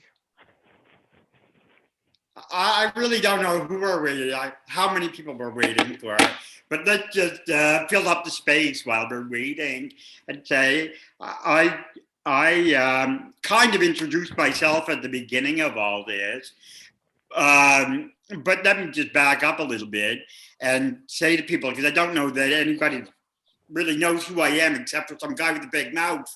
And maybe that's enough, I don't know. But my name is Steve Esty, and I live in Halifax.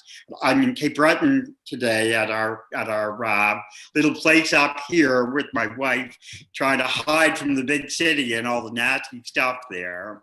And I've asked Kurt from Inclusion Canada and Carrie Jo from Art's Legal Clinic in Toronto to join me for this hour to talk about the kind of legal pieces around international human rights law and C7. I talked in the last hour about how the reporting process can connect to this. But what I didn't talk at all about, because I wanted to wait until the smart lawyers got here, was I didn't talk about the fact that Canada, a couple of years ago, acceded to the optional protocol on the CRPD. And that has some very specific meanings for us. And it gives us some very specific tools as a disability rights community that we're going to begin to start to work with, probably after supper tonight. I don't know exactly when, but pretty damn soon, I think, because I think it's inevitable what's going to happen in the House of Commons today. So Kurt, as we wait for Carrie, maybe you just take a moment and introduce yourself and your background a little bit, because I don't think people know all of that stuff, and I think it would be helpful for them to, okay? Yeah, sure thing. Very nice to meet you. My name is Kurt Goddard. I'm the Director of Legal and Public Affairs at Inclusion Canada. I've been a volunteer or a staff in the disability movement on and off since 2011, to the last 10 years. I worked in politics for 2 or 3 different politicians at the provincial and federal level. And I saw the light and came back to the disability movement. I have a law degree in international law and a Juris Doctor, and I am the licensed in the province of Ontario. But my only client is Inclusion International, so I can't give any legal advice. But that's a little. There's my stats. Steve, anything else I should say, or that's? I mean, that's fantastic. That's a great introduction. Okay. Yeah, I think, you know. I just, there is one note. If anybody out there is watching, I understand that the vote tonight is going to be a free vote. So there is still time to call MPs and try to persuade them. I've got a technical issue going on here. Our other guest, Carrie, is texting me saying that she's not being allowed into the chat room. So is there somebody that can fix that? Well, she said she tried both Zoom links. Fenrir and Tracy will get some eyes on that.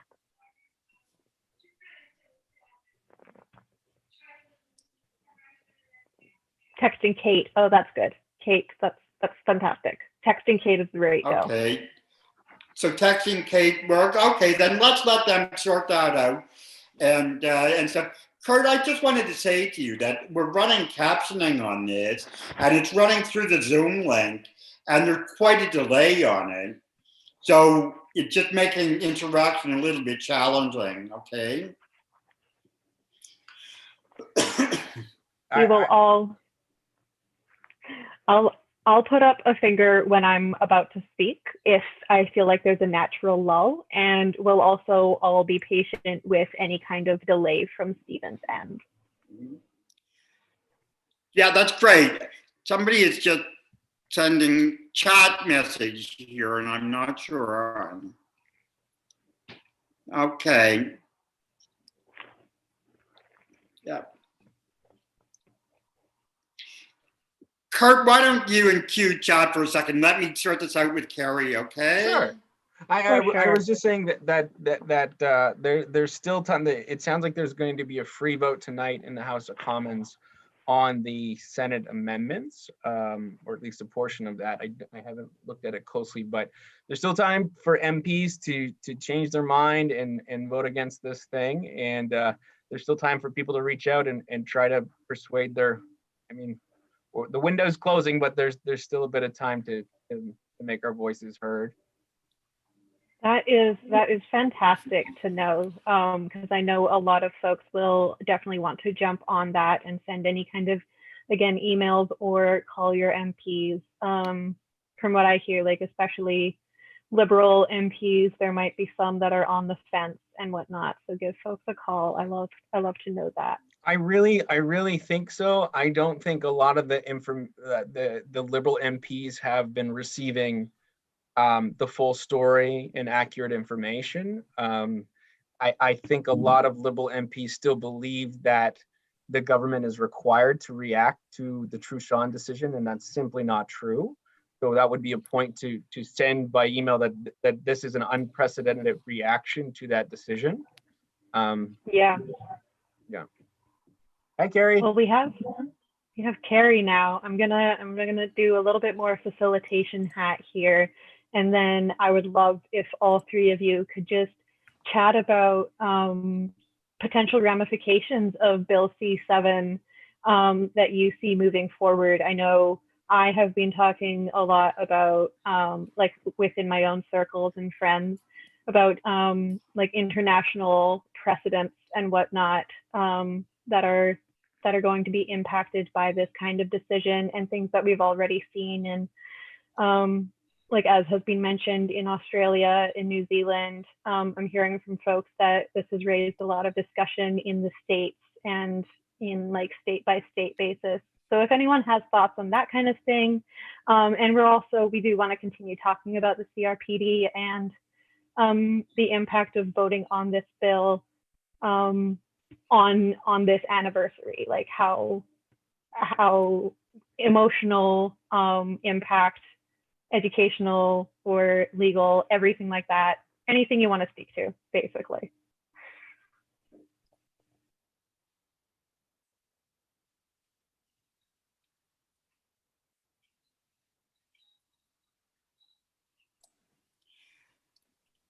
I'm going to ask Kurt to talk a little bit about the discussion that he had with Jorge at the Office of the High Commissioner for Human Rights the other day, because I understand that he had quite a lengthy conversation with a technical guy from the CRPD committee in Geneva.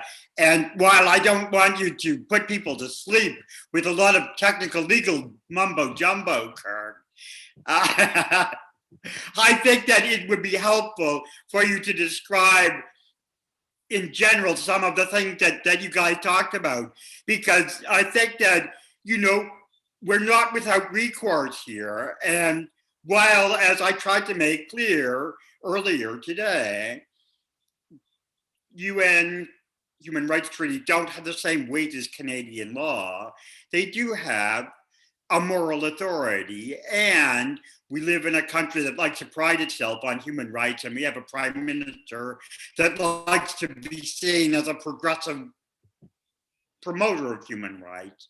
So I think that, you know, it sets a very interesting stage for us. And I think that our community should be aware of the kinds of things that can be done. So can you share a bit about that, Kurt?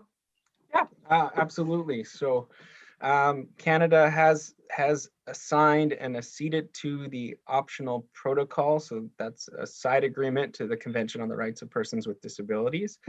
And just as out of frustration and after the bill was amended in the Senate and returned to the House, we were just completely exploring options on a preliminary basis, and we're connected to Jorge Herrera. I think, I'm not sure how you pronounce his last name, and he is the secretary to the CRPD committee in Geneva.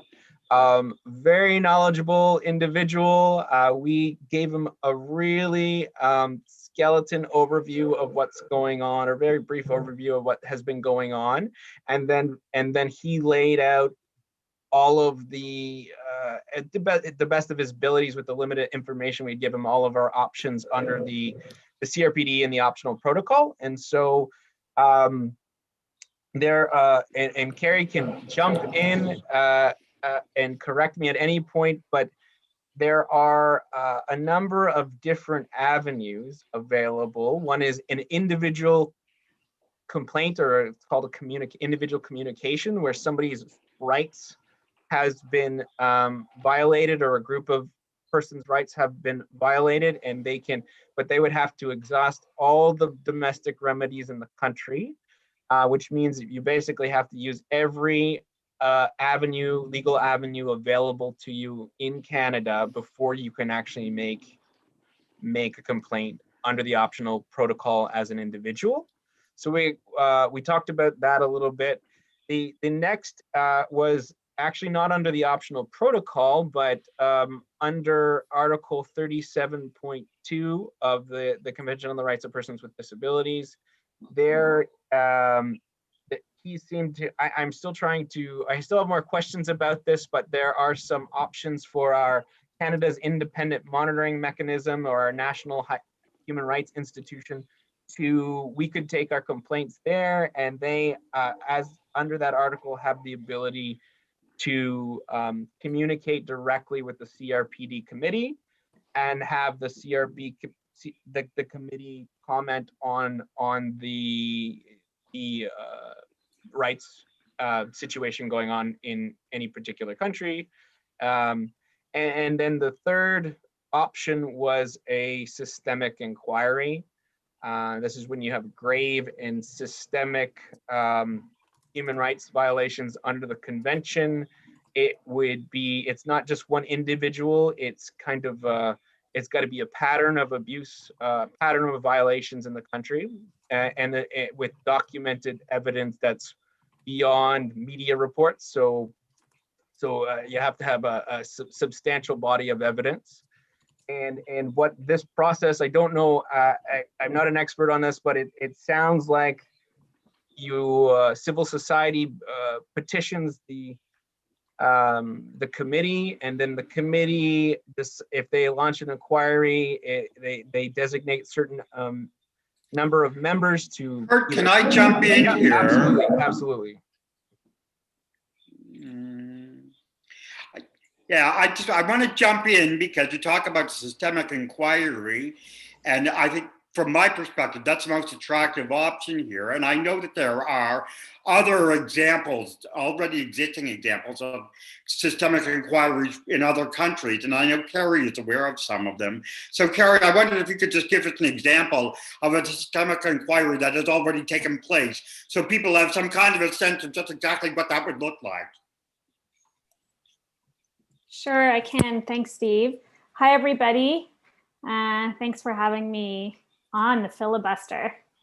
Super excited to be here. Yeah, so there have been 3 inquiries that the UN CRPD committee has done until now.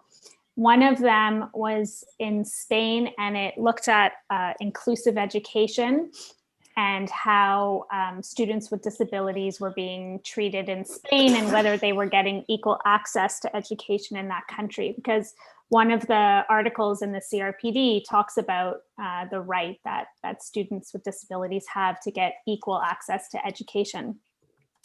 And so what happened in that inquiry was a group of civil society organizations in Spain, actually two separate groups, petitioned the UN committee, like Kurt said,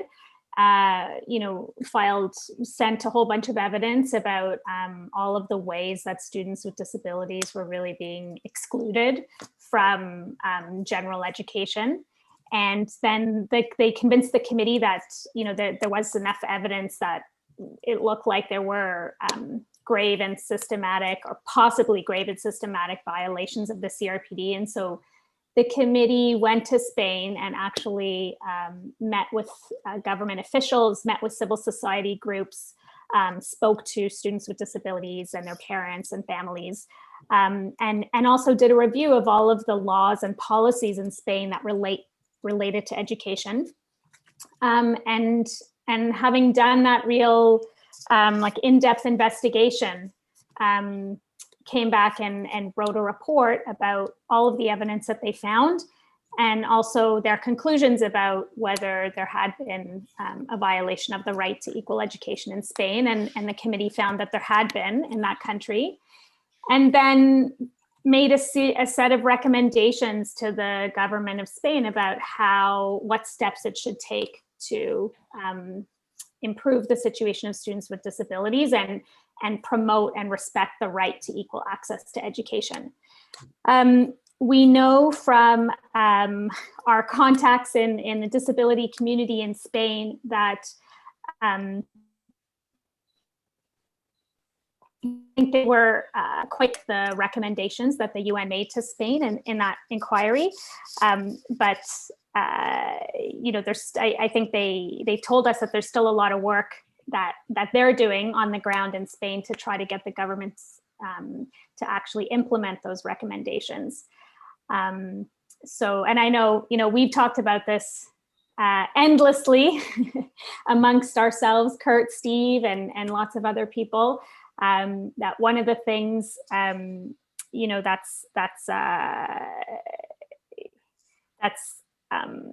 I guess a bit of a challenge with these inquiries is that, we might be able to get a great result, some really interesting evidence and some great recommendations, but it still often leaves us with a lot of work to do on the ground to actually get those recommendations implemented in our country. So, but I think that's in a nutshell what the inquiry is. It's an investigation by the UN committee into what's going on in a particular area of rights violations. And one of the powerful things about it is that the committee can uncover, while they're doing that investigation, can uncover all kinds of evidence and information that can be much more difficult for civil society groups to get at. I've got a question. The thing that is interesting to me about the systemic inquiry is that, as I understand it, and this is my question, correct me if I'm wrong, but as I understand it, we don't need to wait for this to work its way through the court system. We don't need to wait for the Supreme Court to rule. We can go ahead and ask the UN, the CRPD committee, to launch the systemic inquiry now, or as soon as we, in short order. Is that correct? Yeah, there's no criteria, like with the individual complaint that Kurt was talking about. There is that criteria to go through all of your legal avenues available to you in your country before you go to the UN. But with the systemic inquiry, that we don't have that criteria. So that's great because it, as you point out, Steve, it can be a faster process for us because we don't have to wait to go through all the court system in Canada. But having said that, it's still the inquiry still can take some time from start to finish. Yeah, I mean, this is this has been the thing that has been frustrating for a lot of people. And they talk about using the UN system, how long you have to wait for it to go through, for something to get for Bill C-7, once it's passed, the amendment's passed, and it goes back to the Senate. If it comes back to the House and it's passed in this session of Parliament, God forbid, but if that happens, then the next step would be for it to go, for a case to be brought to the Supreme Court. And if the Supreme Court were to find that C-7 was okay, then we could go to the UN through that process, through the optional protocol process, once all domestic means had been exhausted. But if we use a systemic inquiry, we don't need to wait, right? That's right. So that seems like good news to me. I'm getting old here. I don't have years, okay? Yeah. Question for you. Have you talked about the anniversary? Have you talked about what it was like 11 years ago and the bizarre fact that 11 years to the day we have to filibuster? Yeah. Have you already talked about that? Yeah, I mean, we talked about that. I was on the call for a while before you guys came, and we talked a bit about that. But I mean, it was with colleagues from Inclusion in Canada that I traveled to New York 11 years ago today to give the ratification papers to the Secretary General of the UN. And it's really bitterly ironic to be 11 years later sitting here talking about this. I mean, it just eviscerates the whole convention. Is there anything more fundamental than the right to life? I don't think so, And it's mind-boggling to me. So, it is. I'm finding every time I start talking about that in the context of the anniversary, I just get a bit more hostile. So I think maybe it's best not to go down that road, okay? We don't want to incur the wrath of Steve Esty. I will say about all of these international mechanisms that we don't need to just pick one. It sounds like you can activate more than one at a time, which is encouraging. So if the National Disability Rights community really wants to bring the force and weight, it might be an avenue to explore as multiple mechanisms. But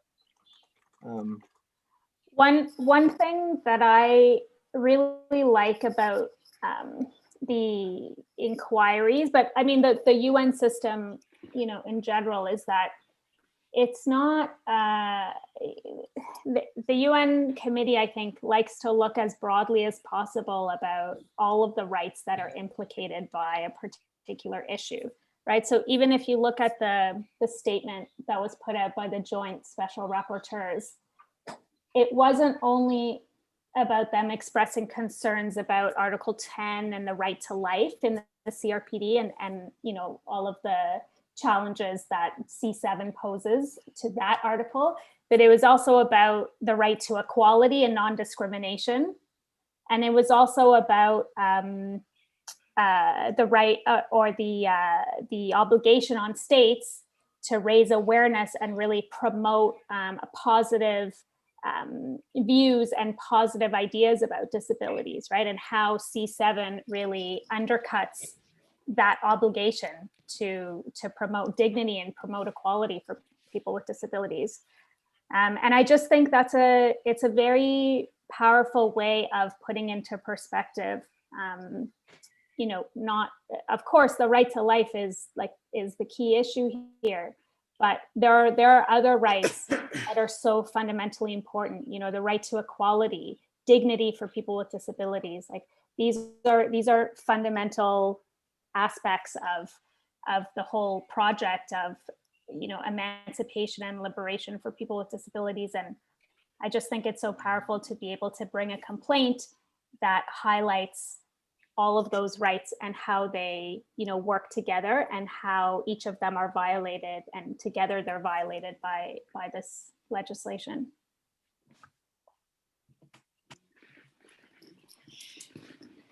Yeah, it's really kind of overwhelming when you start to deconstruct it like that, isn't it? It's funny, the last couple of days, I've been sharing what's going on with friends of mine that I've known from the CRPD drafting days. I was talking with a woman from Israel who is now a law prof at Columbia in New York City.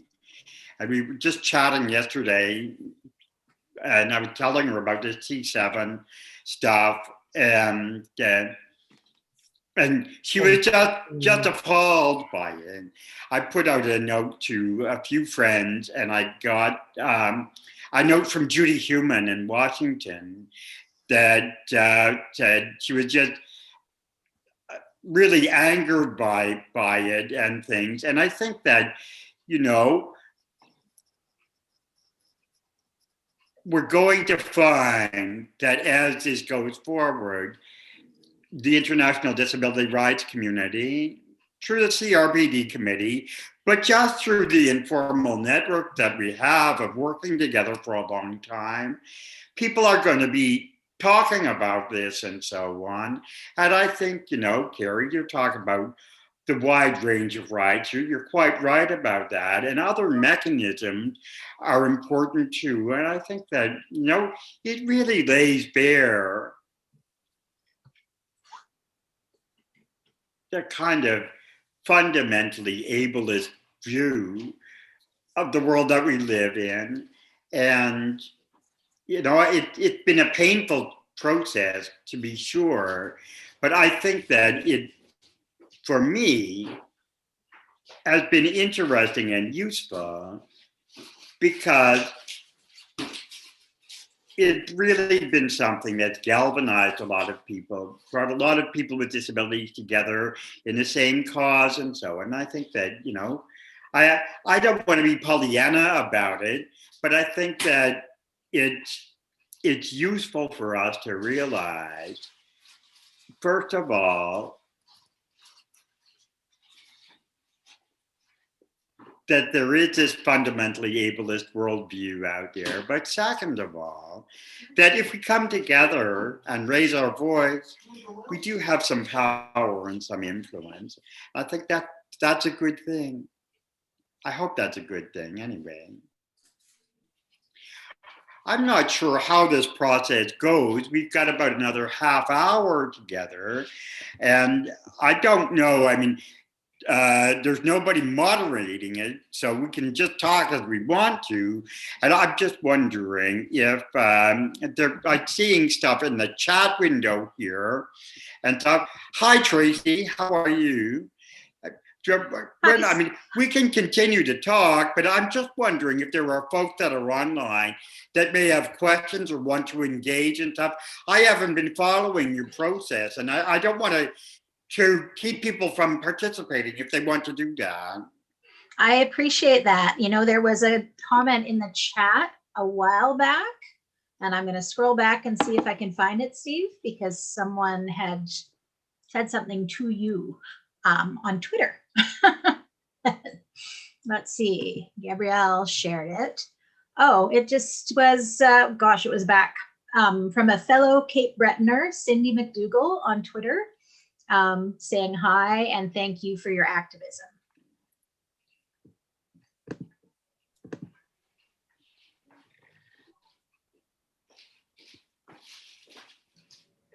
I actually have a question. If we're on the topic, hi there, it's just Mark. I'm one of the tech support people right now. But so we're moving into this vote today with Bill C7. It's going to be debated and voted on.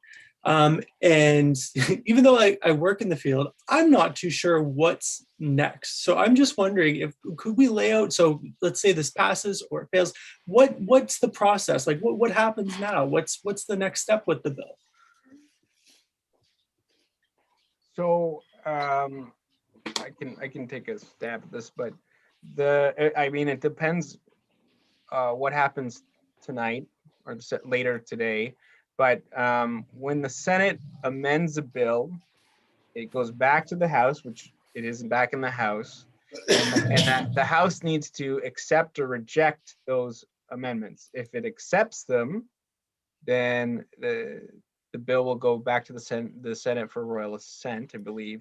If it rejects them, it will go back to the Senate for further discussion, debate, and basically both houses Chamber and House have to reconcile until they have an identical version of the bill, and that process is called the ping pong process. And once it's set, and then the bill receives royal assent, and it becomes law. But maybe that's a good segue into Steve's original question at the beginning of this hour is what effects that might have on the different provinces and beyond the country. I don't know, Carrie, do you have any more thoughts on that? Sorry, the question is if C7 becomes law? Yeah. Well, oh, do we really have to talk about what's going to happen if it becomes law? We don't have to. In fact, I think, like, even I will say moments ago, I won't say who, but I was in touch with an MP that nobody had reached out to, and I think they have possibly flipped their vote or have abstained. So at the 11th hour, MPs are still changing their mind. So, I mean, if you haven't reached out to your MP or you have a friend in a different riding, tell them to reach out to as soon as possible.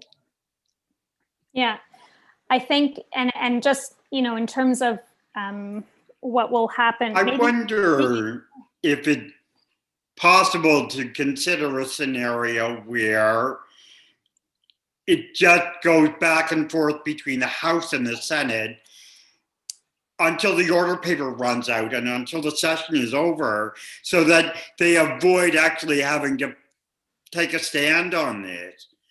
I mean, it's not a victory on high moral ground, I take it. But if it goes back and forth between the House and the Senate, I mean, the House sits today and tomorrow. So if it doesn't get through the House today, then it can't, or tomorrow, it can't get through the Senate next week.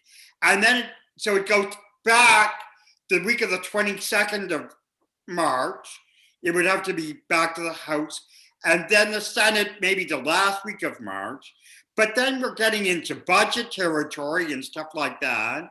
So is it possible that it could simply be lost in the business of the House? Yep, there are examples where that has happened. I think it's Bill S3. I can't remember the content of the bill, but that bounced back and forth, and it was based on a higher court decision, and it took years for it to be reconciled and to ultimately pass. In the United Kingdom, there's one extreme example where it bounced back 7 times, like 1, 2, 3, 4, 5, 6, 7. So it could die on the order paper. It could not receive royal assent. Right now, so the House doesn't sit next week, but the Senate does. So if it doesn't pass in the House, I mean, you're right. You have the budget. The budget's going to take up some time. The government could fall on a budget. So we could adopt a kind of a ping pong strategy here. Not a very sophisticated way of putting it, I realize. Lawyers probably don't like that, but it appeals to me. Nope, procedural lawyers, that's what they call it. They call it ping pong. Yeah. I think Tracy had a good question about I mean, having said all that, oh, Carrie, sorry, go ahead. No, that's okay, Steve. No problem. I know there's a delay with the captioning. Yeah, Tracy had a good question about and that maybe we could talk a little bit about in terms of if the bill passes, what happens next in terms of our advocacy and activism.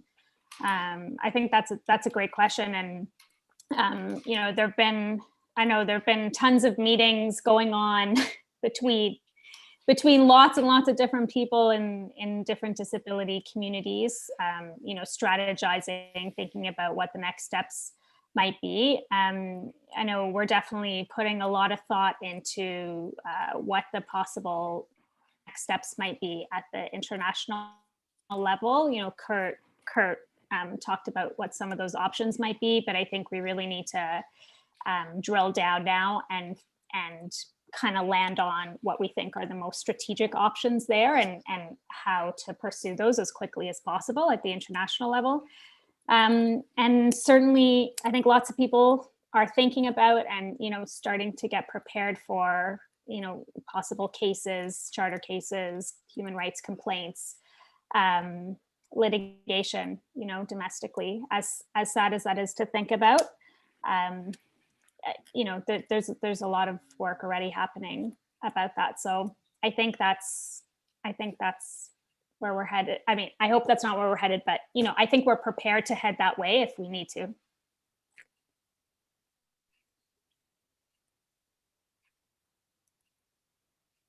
I'm typing, but I probably could ask verbally, since there seems to be a quiet spot here.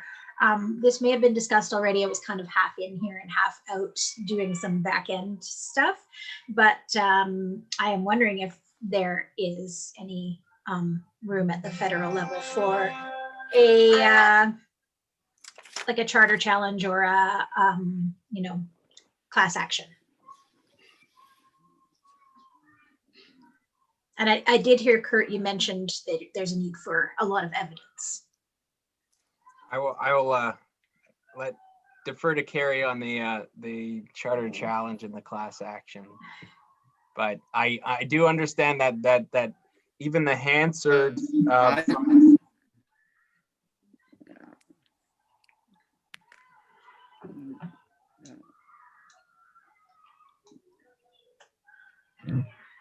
I hear a lot of kids playing in the background, Steve, of your avatar. Oh, I think it might be kids behind. There's a school right next door. Oh. I'll mute myself while I'm not talking here.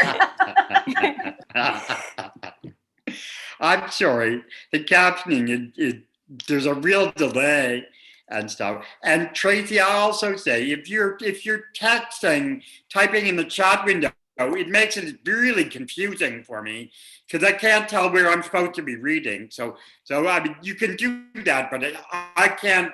I don't see what goes on in the chat windows. I've got it minimized. Okay.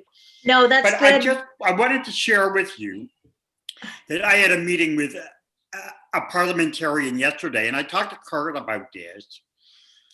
It was a Green MP from a Green Party MP.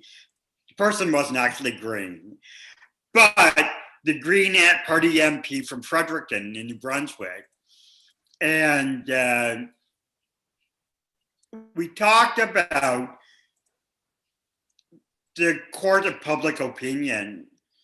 And we talked about the challenges that the disability community is having, getting our voice heard here. And we talked specifically about the Angus Reid poll that came out last week that said 65% of Canadians support this change. And I said to her, well, yeah, that's all well and good, but the Dying with Dignity crowd cooked the survey and they come up with a result that they want. So we go back to Angus Reid and they say, sure, we can help you and we'll discount it at $30,000. So we'll do a survey to counteract that tells the truth, and you'll only cut to $30,000. But we don't have $30,000, and that's a problem. So you're talking about next steps here. Something that has been very interesting about this mobilization process is that it's focused a lot of attention from a lot of different organizations. And what's been said before is a lot of different groups are doing a lot of different things. I really think that this is a strong indication that we need to work together. The only way this is gonna get us, we're gonna win, is if we can stop the situation where Inclusion Canada is spending a whole huge amount of energy on a strategy, and the Rick Hansen Institute is spending a bunch of money on another parallel strategy, and that everybody is in there doing stuff, but they're not coordinated. And I think that maybe Catherine and her group of people that are doing this disability filibuster may be paving a way for us to come together. And I think if we can come together from what's going on in the House of Commons today, then we'll find ourselves a lot more powerful than we have been with our isolated little efforts all over the place. We saw the same thing with Bill C-81, the accessibility legislation. We had, in the beginning, we had 7 different clusters of groups that were doing consultations, and everybody wrote their reports, and Arts was involved with CHA, and CCJ was involved with CACL, and nobody knew what was going on with anything. But when the rubber actually hit the road and Bill C-81 was tabled in the House of Commons, some people said, okay, we've really got to come together on this. And it wasn't always a great big group hug and a love in the work that happened on Bill C-81 by any means. There was hostility, there was bitterness, there are people that still won't talk to me, okay? And that's life. But at the end of the day, and Carrie is one of them. I'm only laughing because I'm in the same boat as Steve on this. There are people who still won't talk. But we set aside our differences. We set aside our differences because we had a common cause. And my goodness, this is a much more urgent, much more fundamental cause. So we really, as a community, just need to set aside the BS that makes our organizations have difficulty with one another and say, look, at the end of the day, we're all disabled people and we don't want them killing us. That's the bottom line. So, if that's not enough to motivate you, I really, really don't know what is. So, I think that, Tracy, to your question of what next steps are really, we need to come together. And Catherine and her group of merry men and women on this disability filibuster, I think, are leading that way. So I'd like to congratulate you guys on that. I hope you can continue to take the driver's seat because you're doing good work.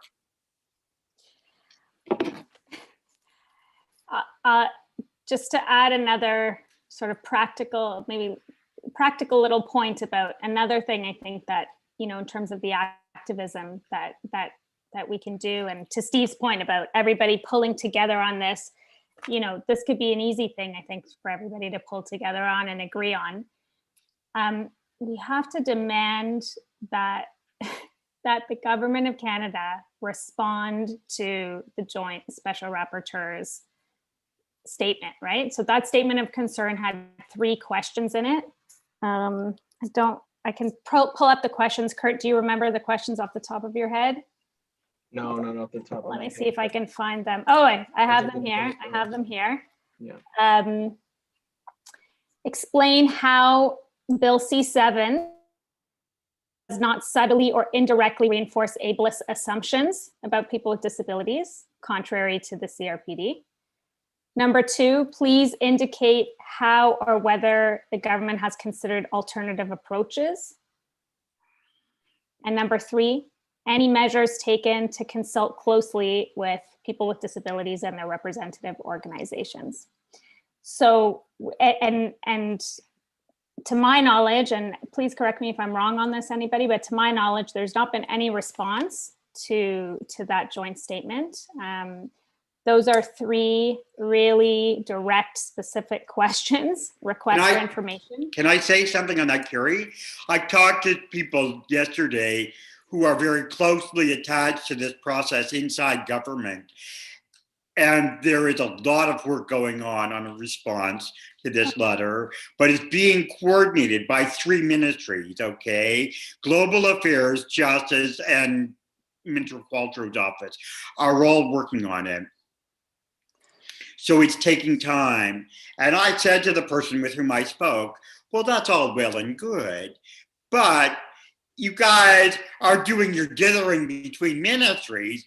Meanwhile, the Prime Minister is leading the charge 2 doors down in the House of Commons to make this thing real. So get your shit together. Pardon me for saying it that way.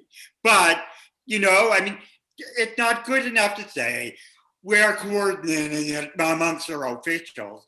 That just, it just doesn't wash. So Steve, can we assume from what you just said that I think we can assume so the government is working on a response, so that's good news, but do you think we need to put some more pressure on them to get that response out as quickly as possible?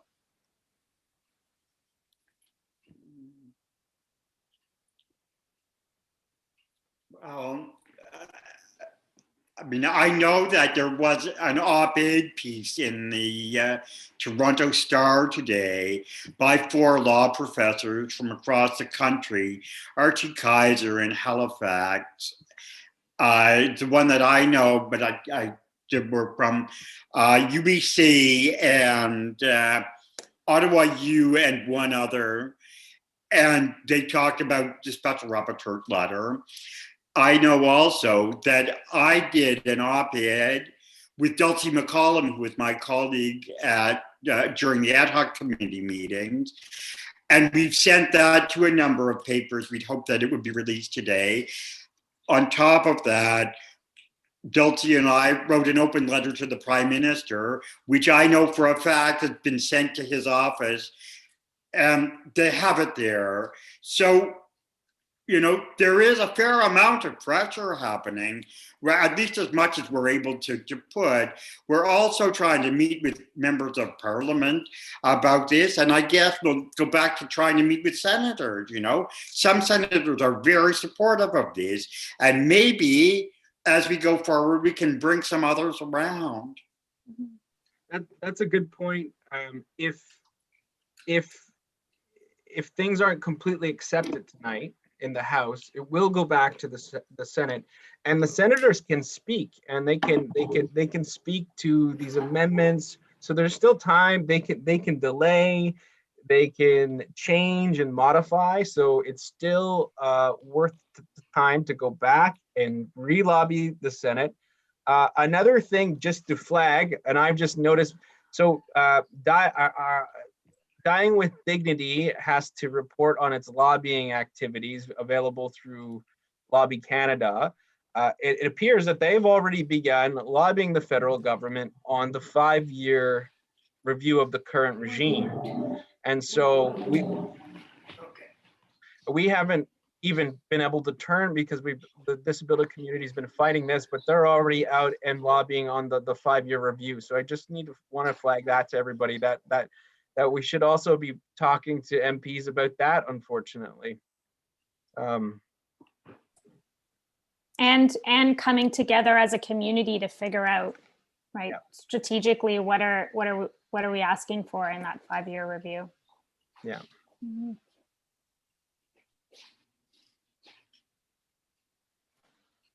I think I know there are some people that in the community that have started thinking about that and putting together some ideas about that, but okay, yeah, that's good. Yeah, we should start to have that conversation. Definitely.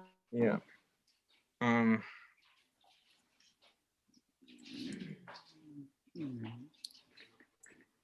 I know there's so many things that you could say, but you know, also that you have, you know, 10 minutes left, so you're probably trying to think of what might be quick that you could continue to talk about.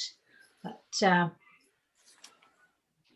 yeah, and I'm sort of out of intelligent questions, but I'm, I've heard a lot about how you are all feeling. I'm curious how you're holding up, and I know that's not necessarily the point of your panel, but I've seen through this filibuster this week, how hard people have been working, as you mentioned, Stephen, the organizers, and they've put in so much time. And, this is just such a disproportionate burden on people who are already managing so much. Mm-hmm. And, I guess I'm asking if you have feelings about that that you want to share.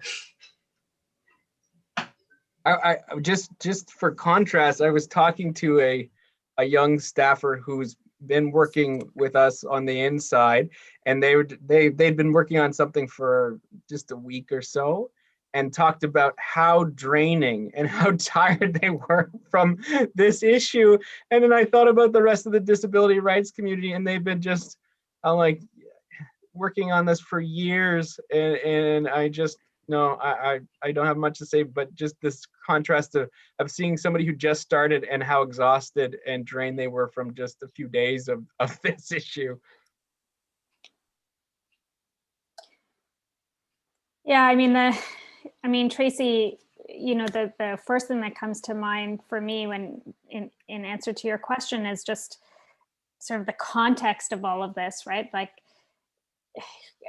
people have been working day and night, 10 days a week on C7 in the midst of all of the other issues with COVID that are going on, and all of the other really serious ways that our communities are experiencing the impacts of COVID.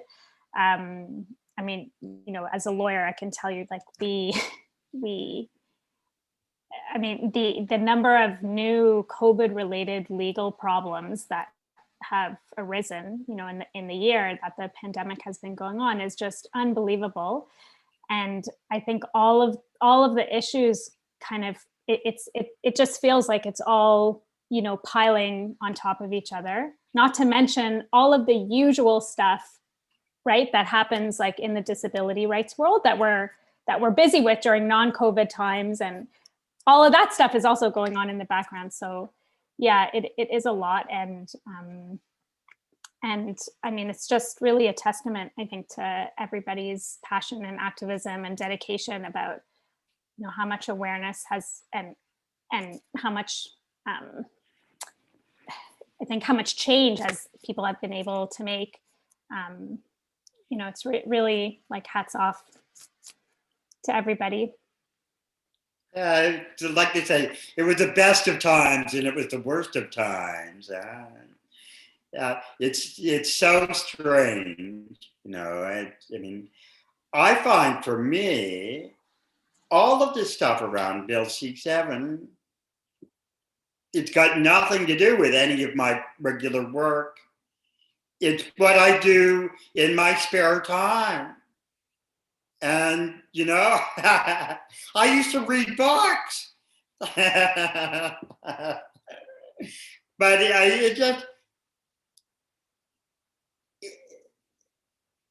I've been a disability rights activist for a long time. I think probably 30 years I've been doing this stuff. But the discussion around Bill C7 is by far the most intense thing that I've ever been involved with. We talked about drafting the convention, and there were a lot of battles when we drafted the convention. Just lots and lots. I could talk for hours about it. And in fact, I already have today. But there was nothing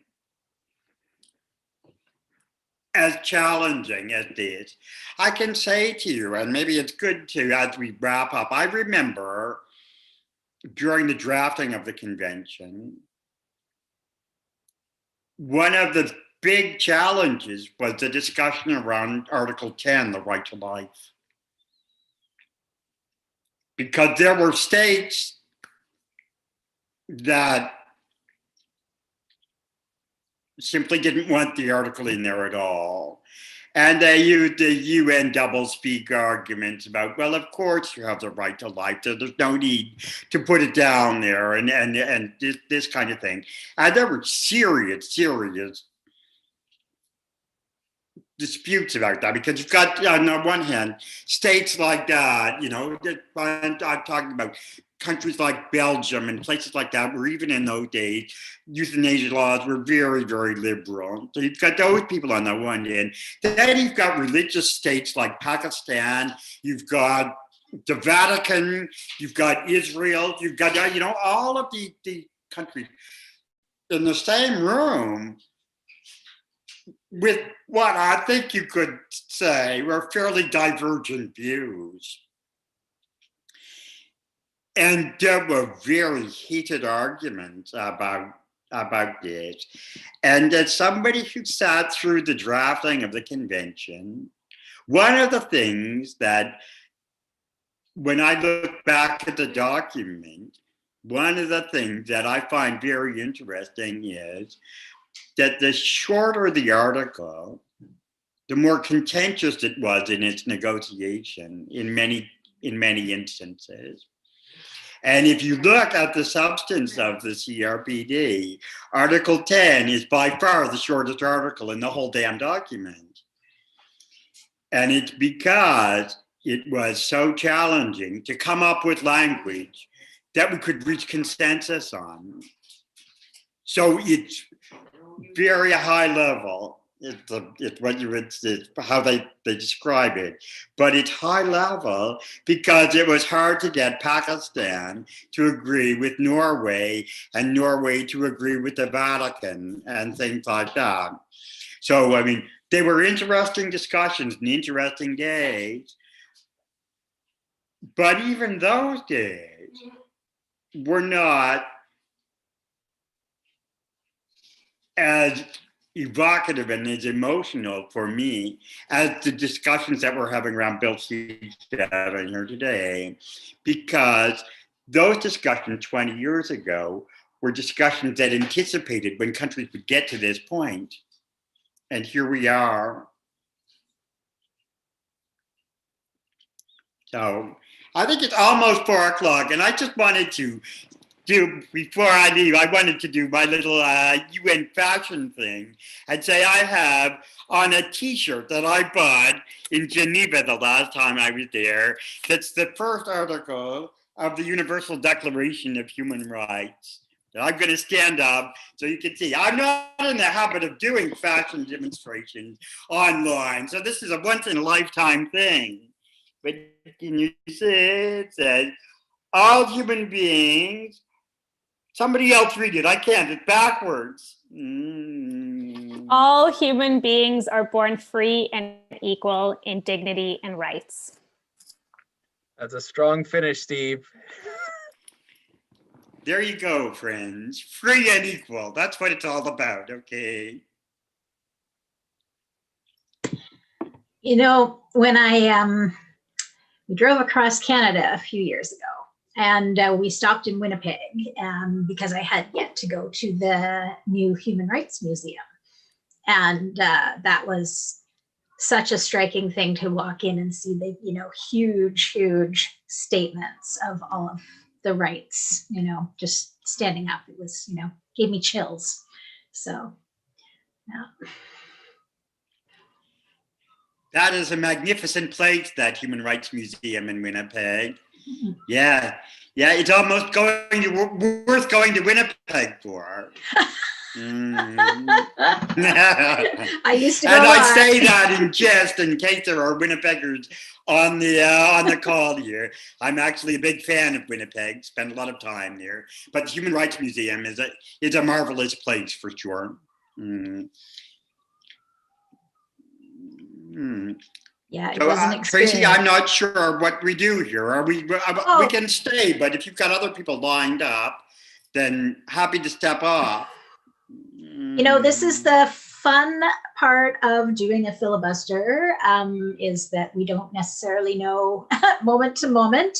Aislinn is presenting next, but she might not quite be here yet. I don't know. There you are. Hello. Hi. Carmen will be joining me, and I heard he was just promoted to panelist. So I see him in, you know, I see his little box. He might be trying to figure out how to, you know, get video on and all those things. So while we're waiting for that, I really want to thank you, Stephen and Carrie and Kurt. I mean, I just want to pull you off into a little breakout room and talk for another few hours, if that's okay. So I have so many questions for you, but you know, I think that this is so amazing of you to give us that context, and so fitting on today in a really depressing way. But you know, it's still great for people to be able to see that context and all of the, you know, legal issues around it that we could talk about. So I really appreciate your time. And hi there. Hi, Carmen. And if you all need to go, you can go. If you want to stay for a bit, you're also welcome to stay. Thank you so much. Passing the torch. There's still time to call your MP. We'll fight. Thanks, Tracy. Thanks for all your amazing work helping to organize this. Oh, really cool. I'm just the background. Yeah. Hi, this is Aislinn speaking. Sorry, Tracy, were you about to say something? I was. You know, first I'm going to say sorry for mispronouncing your name many times, and I'm so happy to have heard you actually say it, so I know what to say. So Aislinn, I don't know if you saw my message, and I don't like putting people on the spot with this, but I do feel like maybe it's time for another land acknowledgement. Oh yeah. If you're comfortable. Oh yeah. Yeah. Yeah, and so I will mute myself and step back. Thank you very much. Yeah, this is Aislinn speaking, and I just want to echo the thanks for our last panelist. It's such important history, and I really appreciated like a little bit of a peek into the behind the scenes of that too. And hi, Carmen. Hi. Yeah, we can start with like a self-description and land acknowledgement. Does that sound good? For sure. Yeah. I'll go ahead. Yeah, okay.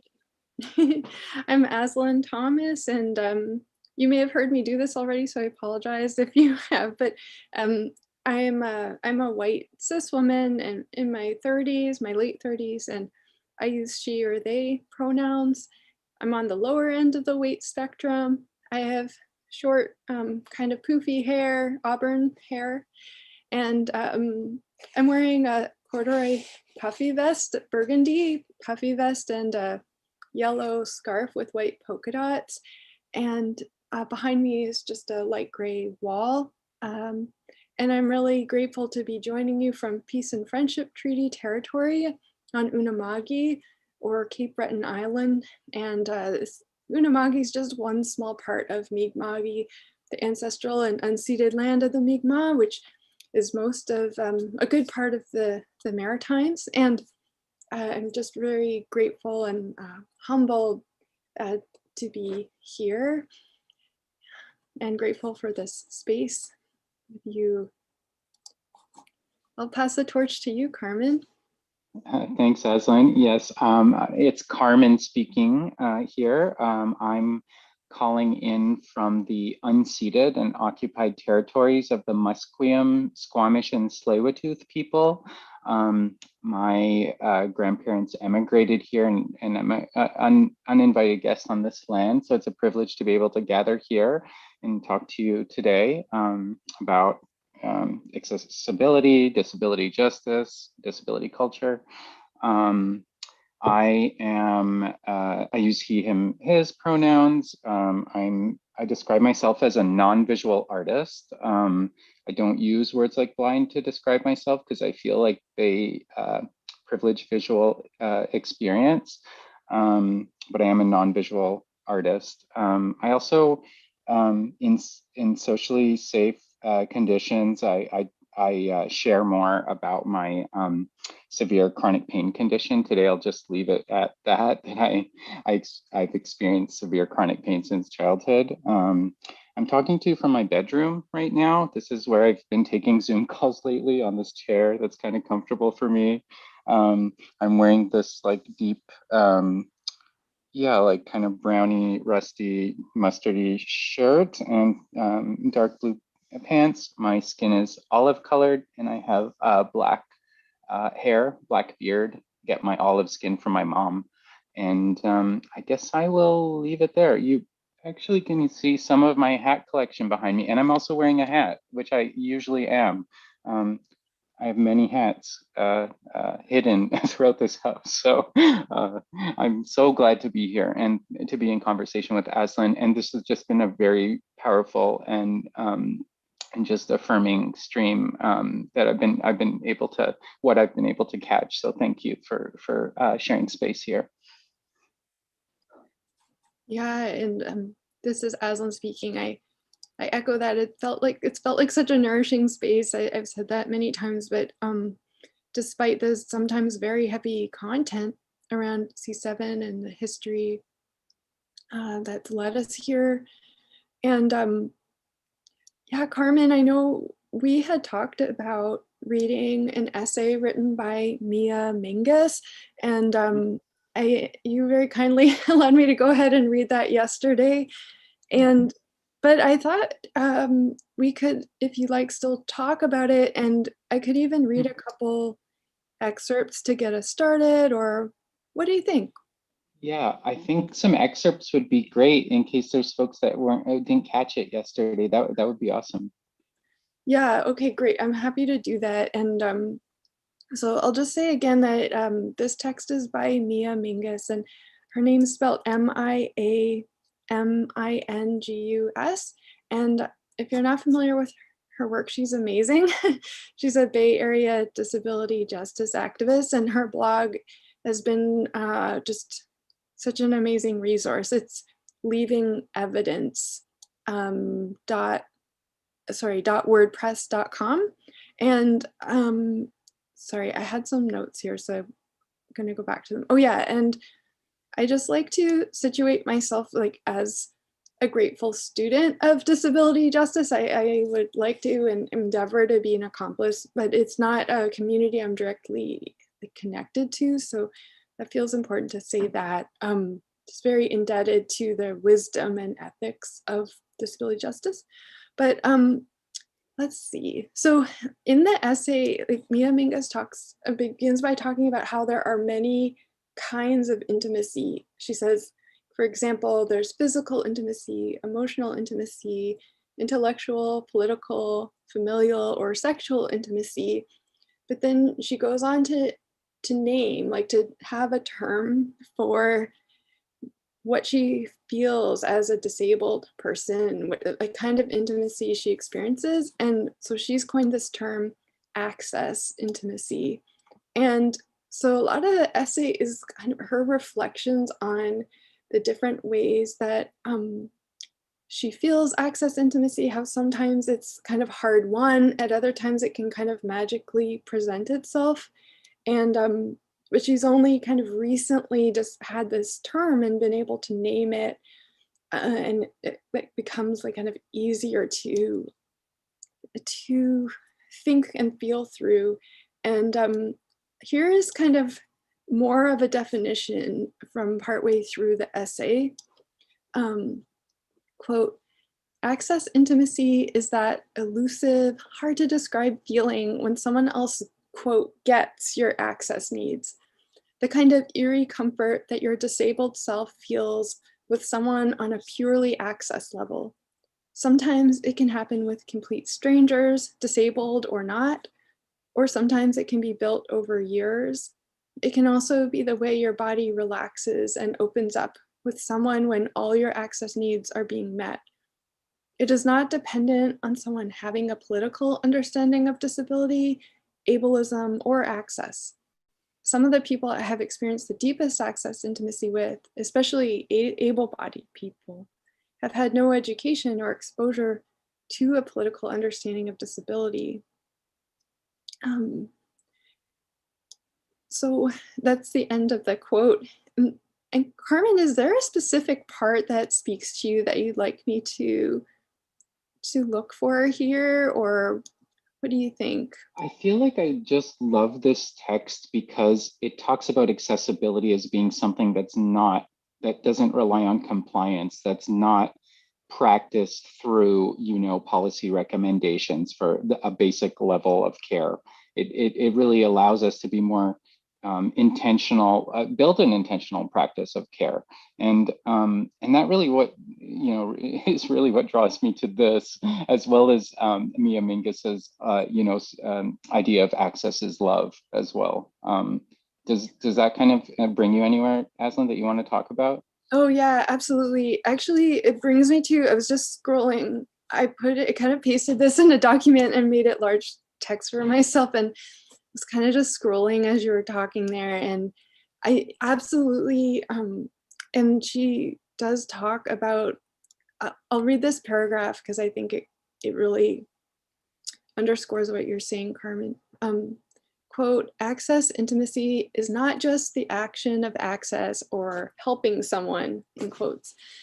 We have all experienced access that has left us feeling like a burden, violated, or just plain shitty.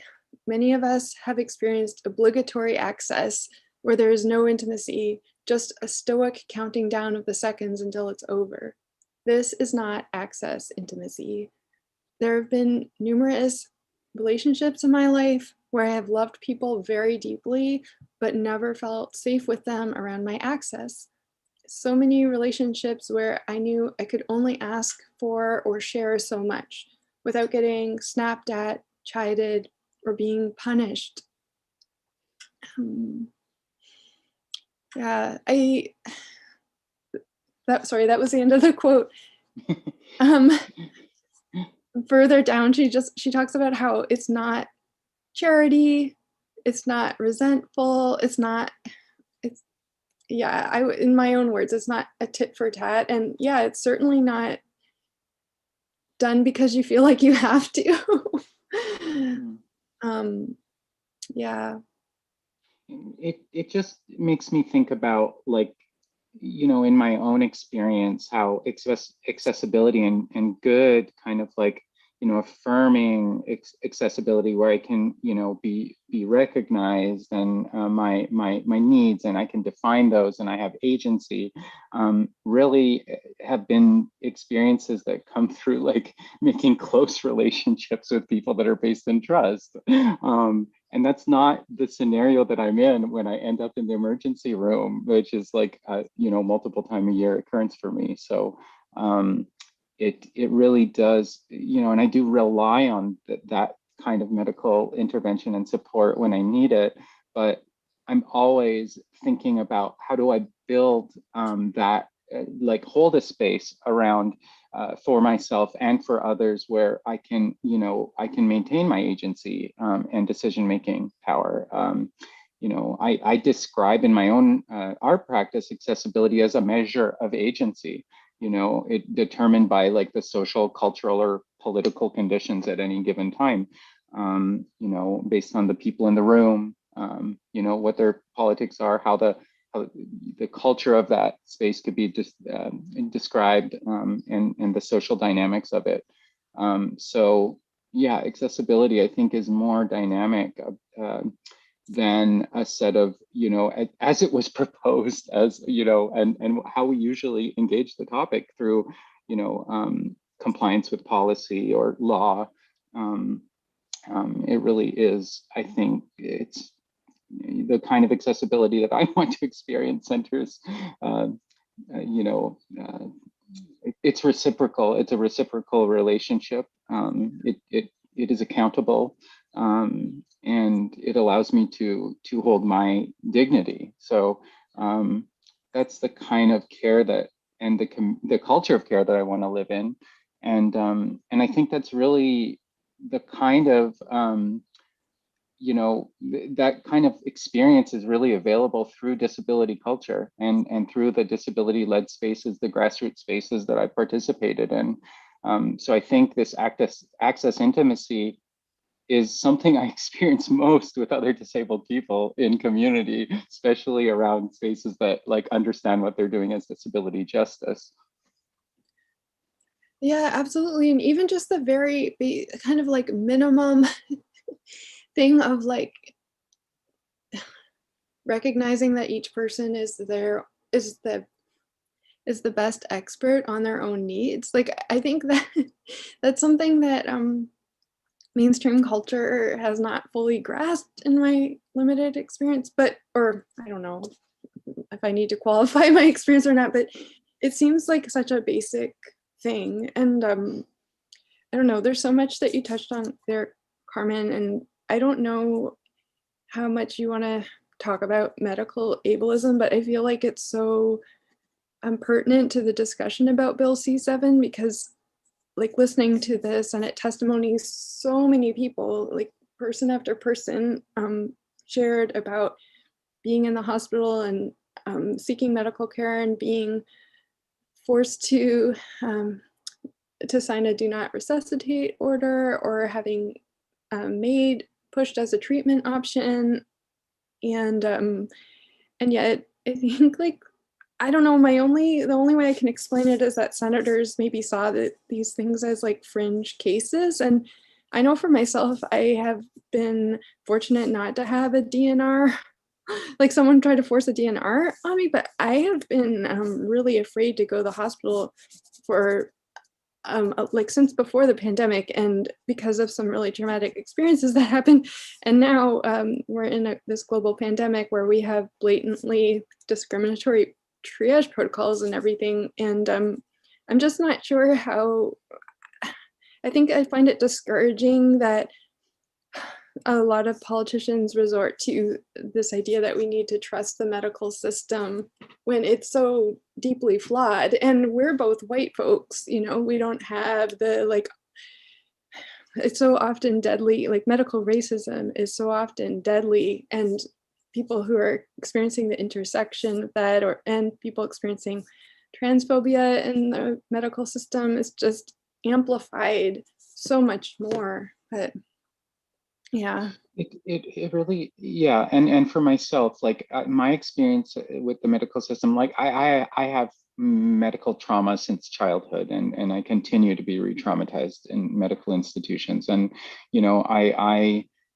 I don't, you know, I've not had a DNR push on me either, but I am in a situation usually when I'm seeking assistance, you know, and medical intervention when I'm completely debilitated and relying on others for my support and my care. And I've been, you know, denied care, and it's been, you know, questioned and yeah, like the validity of my need as well. And I know that I have a lot of privilege within that system. So I too have been resisted. I mean, before the pandemic, for maybe 2 or so years, did not go to the hospital when I was in crisis. And I tried to care for myself at home with the support of my family and my partner and friends. So and it's not an ideal scenario to be in, as caring as my friends and family are. I just don't see that care extend into the medical institution. And it really is, I mean, it is the, like being medicalized is the thing that I have resisted ever since I started, you know, identifying as a disabled person. And I think the medical system is a carceral system, and it definitely has levels of authority that, you know, where someone's like lived experience and truth has to be validated by someone with more authority. And, you know, I don't have to talk too much about carceral ableism, because I think it's been covered here. And but I do, even in my experience with the privilege that I hold within the, you know, as you know, within the medical context, I feel that levels of authority and the fact that space is just not easily accessible to me. And you know, we have we have healthcare here. I have lived in the States as well, and it's a lot worse there. And I moved back to Vancouver because I felt like I was at risk there, and I might not make it if I stayed there. So it's like, yeah, it's really hard to build trust within an institution where that is violent, that causes harm, that has that harm built into it from its inception. Yeah. Yeah, and although we have so much more available to us here through publicly funded healthcare in Canada versus the United States, there's still like some really huge glaring gaps. And if you're poor or not affluent, like not middle class, like, and you have a condition that where you're not going to get your needs met in like through things that are covered by provincial healthcare, then it's really hard, and the costs can pile up, and no one gets like dental care or eye care covered. And anyhow, there's a lot of gaps, even with the discrimination aside. But sorry, Carmen. Oh, I mean, like I'm right now requiring 2 pretty serious pain treatments that I can't get outside of a private pay situation. And I will have to wait till the end of the summer to access a clinic, or the early fall to access a clinic that I can get those done at no cost. And, beyond that, the clinic where I can get it done now for cost doesn't have safe protocols for COVID. So, I will die if I get COVID, and I can't risk going there, even for a treatment. But aside from this, like, this is why I think, disability justice it really excites me as like specifically not a rights-based movement, a movement that recognizes that for some and for many, rights are fragile, and, groups with, little political power, but also, what it really makes room for is, and I think what is disability justice is at its core is it's a mutual aid effort, where, led by those most impacted, and that the aim is to build capacity for care that people would not have otherwise. Disabled folks building capacity for care, for and with other disabled folks, and for support, safety, care that they wouldn't have on account of governmental failure, on account of the violence of policing and ableism in the medical system. So, we do have the ability to care for each other and to, gather resources together. And I think this moment of COVID and the uprising for Black lives has been, and, really shown us that, like, we do in times of crisis come together as disabled communities do for their own survival, and have been for forever. In order to survive, we come together, and we can care for each other. And I think, it really is empowering and just affirming to see the various care networks and support structures that have emerged, where disabled folks are supporting each other, and really prioritizing care for those who have experience systemic inequality in care. People who are Black, Indigenous, and people of color within the disability community. And yeah, folk like we were talking about. But yeah, that's, I guess, what just really excites me about disability justice and its potential as like a, that's kind of like the future that I want to live in, is an interdependent future where we are, we are connecting around our own care needs and addressing those together. Yeah, absolutely. And one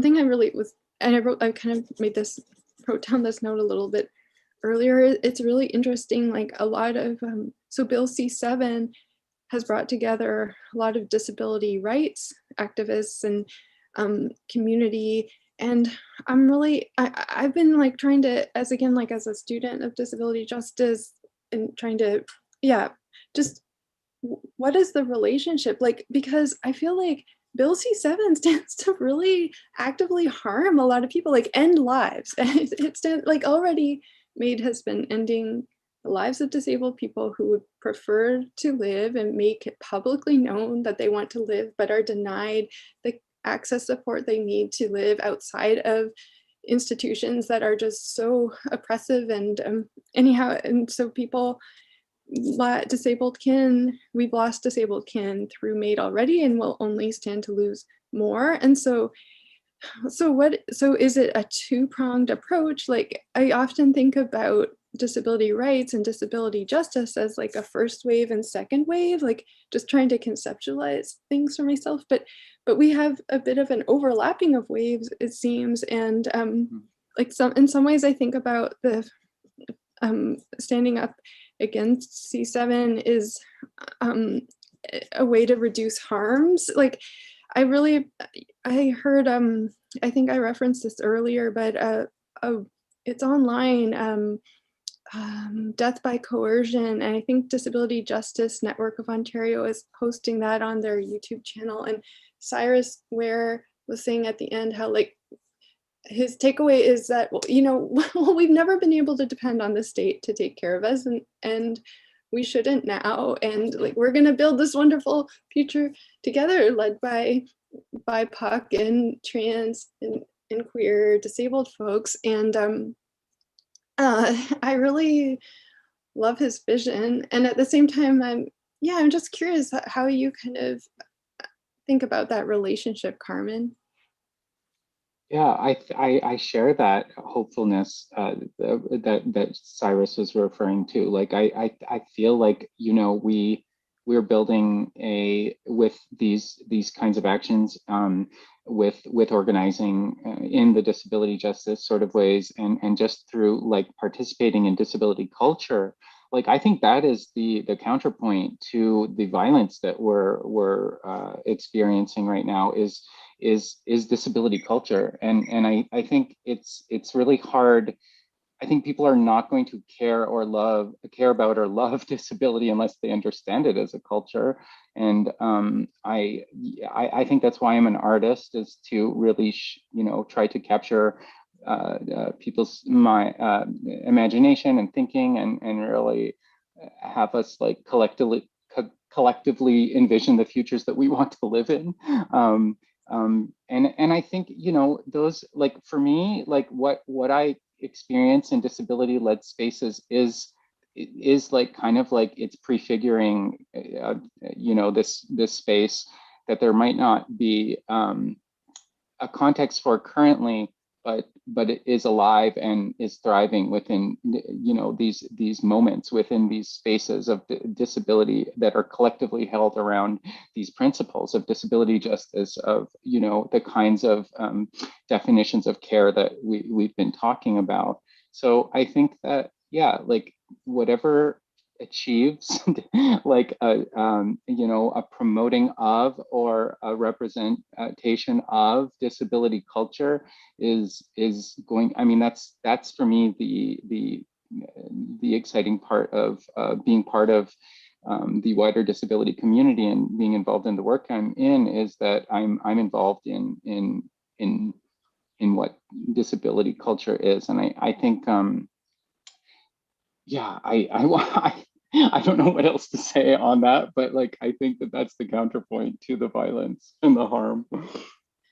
It's like, I may be just not very optimistic, but like, I think we talked about this before. Like, I get really excited about what you're saying, and at the same time, like, I also see, I don't know, like, if this is accurate or not. I was going to say that I see disability culture being co-opted. Like, there's this institution, like an art gallery, and I was asked to do this little like thing, this little video, and I saw that I had actually really terrible time even just getting in the door there before COVID. Like, I don't know if it's open now, but and Yeah, but they have on their website, there's like, we believe that every institution should model care and blah, blah, blah. And I was just like, what? Like, anyhow, yeah, I don't know what you think about that.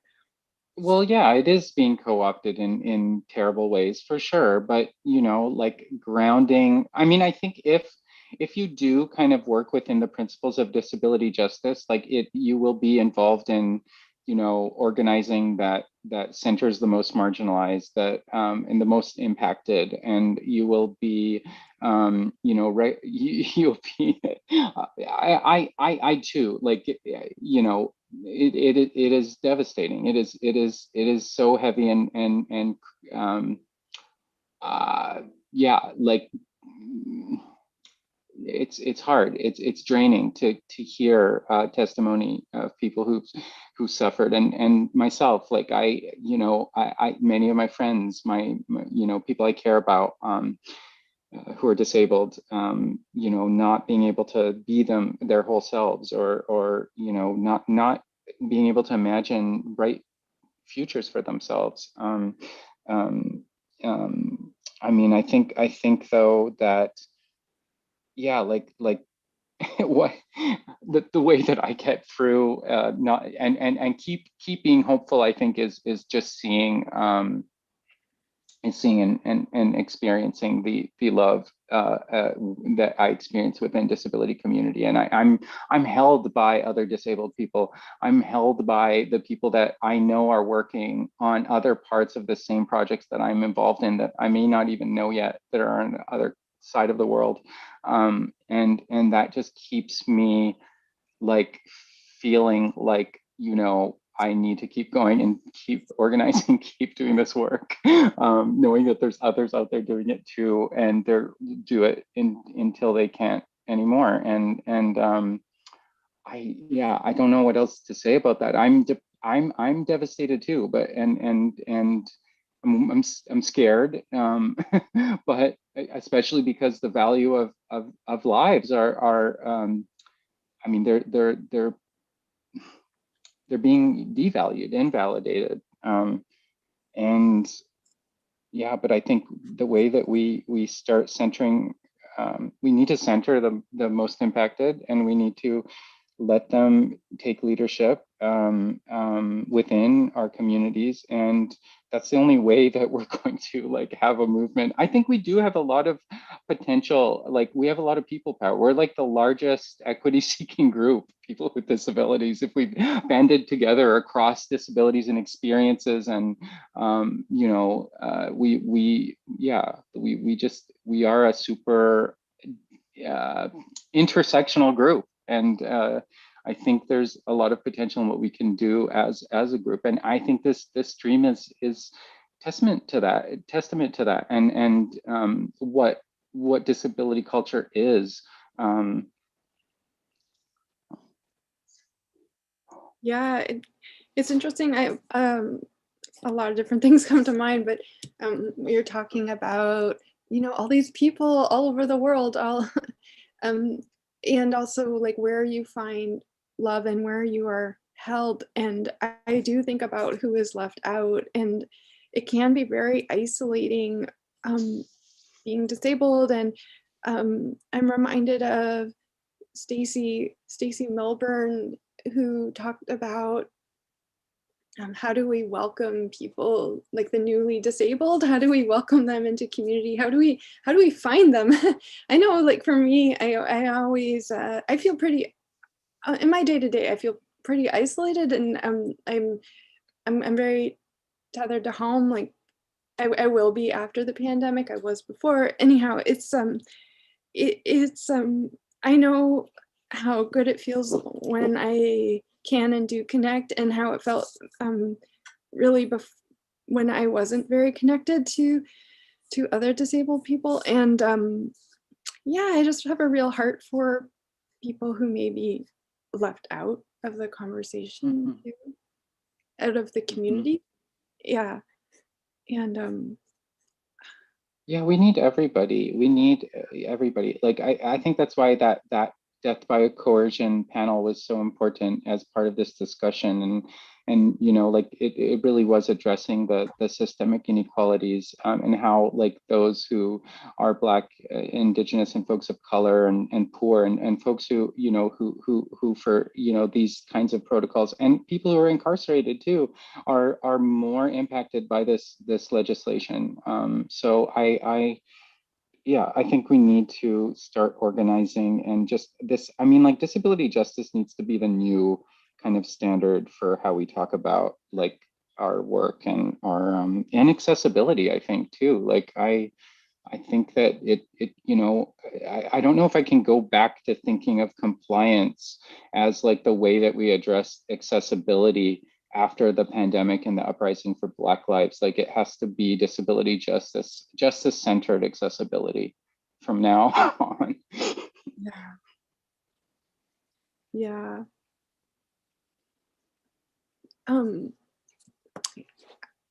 I don't know how you feel about this, Carmen, but I was wondering if you want to like transition to talking a bit about like being disabled as a political identity and what that means and how you arrived there. And I do actually, I don't have to do this right now, but I was thinking about this and was reminded of a really great text on that Yo-Yo Lin and Kiki Brown wrote for their Rotations group. Have you read that by chance? Mm-mm. No, okay. Let me pull it up because I think it's like it really talks about how we don't all have equal access to disabled identity, and right here. Okay, so this is on it's rotations.dance. That's the website. Sorry, www.rotations.dance. And it says, if you scroll down, there's a section that says on disability. And they say that we acknowledge the fluid nature of disability, that disability is not a binary. It cannot fit into a yes or no checkbox. We acknowledge that disability identity language helps bring us together, yet also exists as a barrier for many, particularly BIPOC and immigrant communities who do not use disability identity language. We welcome anyone who holds a relationship with illness/disability, which includes those who are unsure about their disability status.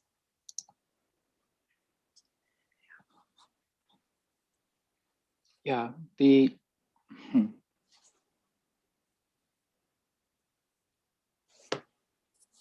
yeah, that I'm just trying to think of like how I encountered, like how I started identifying as disabled. And I think it was when I learned about the social model of disability, like, you know, and just heard this description of, okay, what's disabling you is external, it's social, it's cultural, it's political, it's about your you know, your agency and your ability to, you know,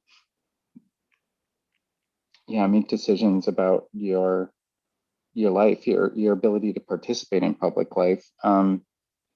And for me, that really shifted the weight of like, I was like, okay, if these conditions are external, I can surely shift them somehow, or at least address them as something there. Or it's not like I'm not flawed inherently. I'm not. I mean, not that I thought that before I learned about the social model, but like, yeah, like it just really shifted some dynamic for me, where I was able to think of these, you know, the ways that I'm disabled as external, and maybe a reflection of where society or culture was at, and that I needed to, with my work, in some way shift that or push that culture forward in some ways around, you know, ideas of that bodies are all sorts of ways, and people experience the world, you know, in a multitude of ways that are valid, and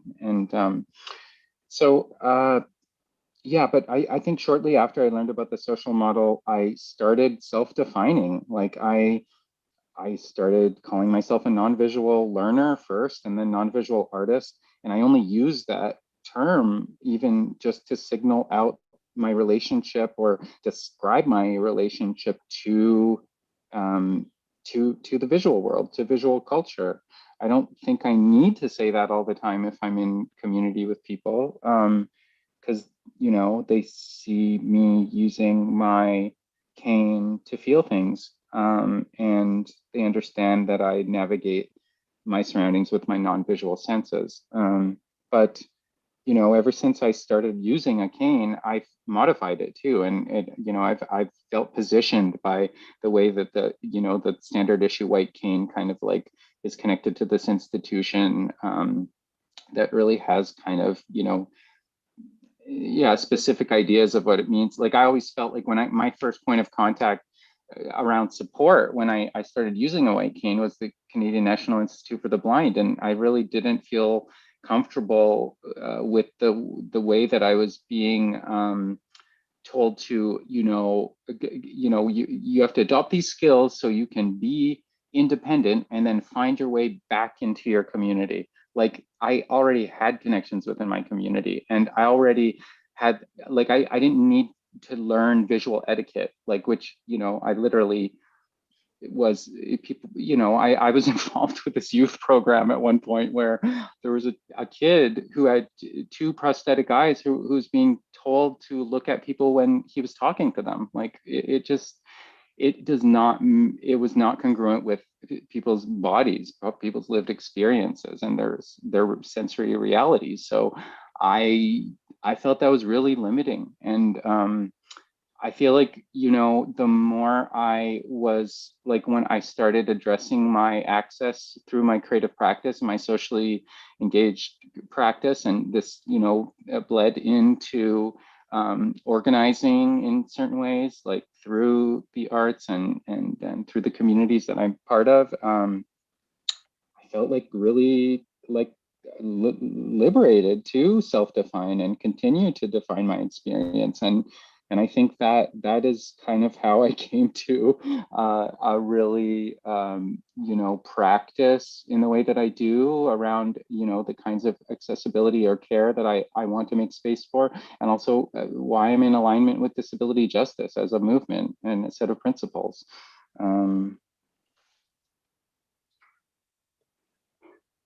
Yeah, thank you so much for sharing all that. For myself, yeah, it's just interesting to think about.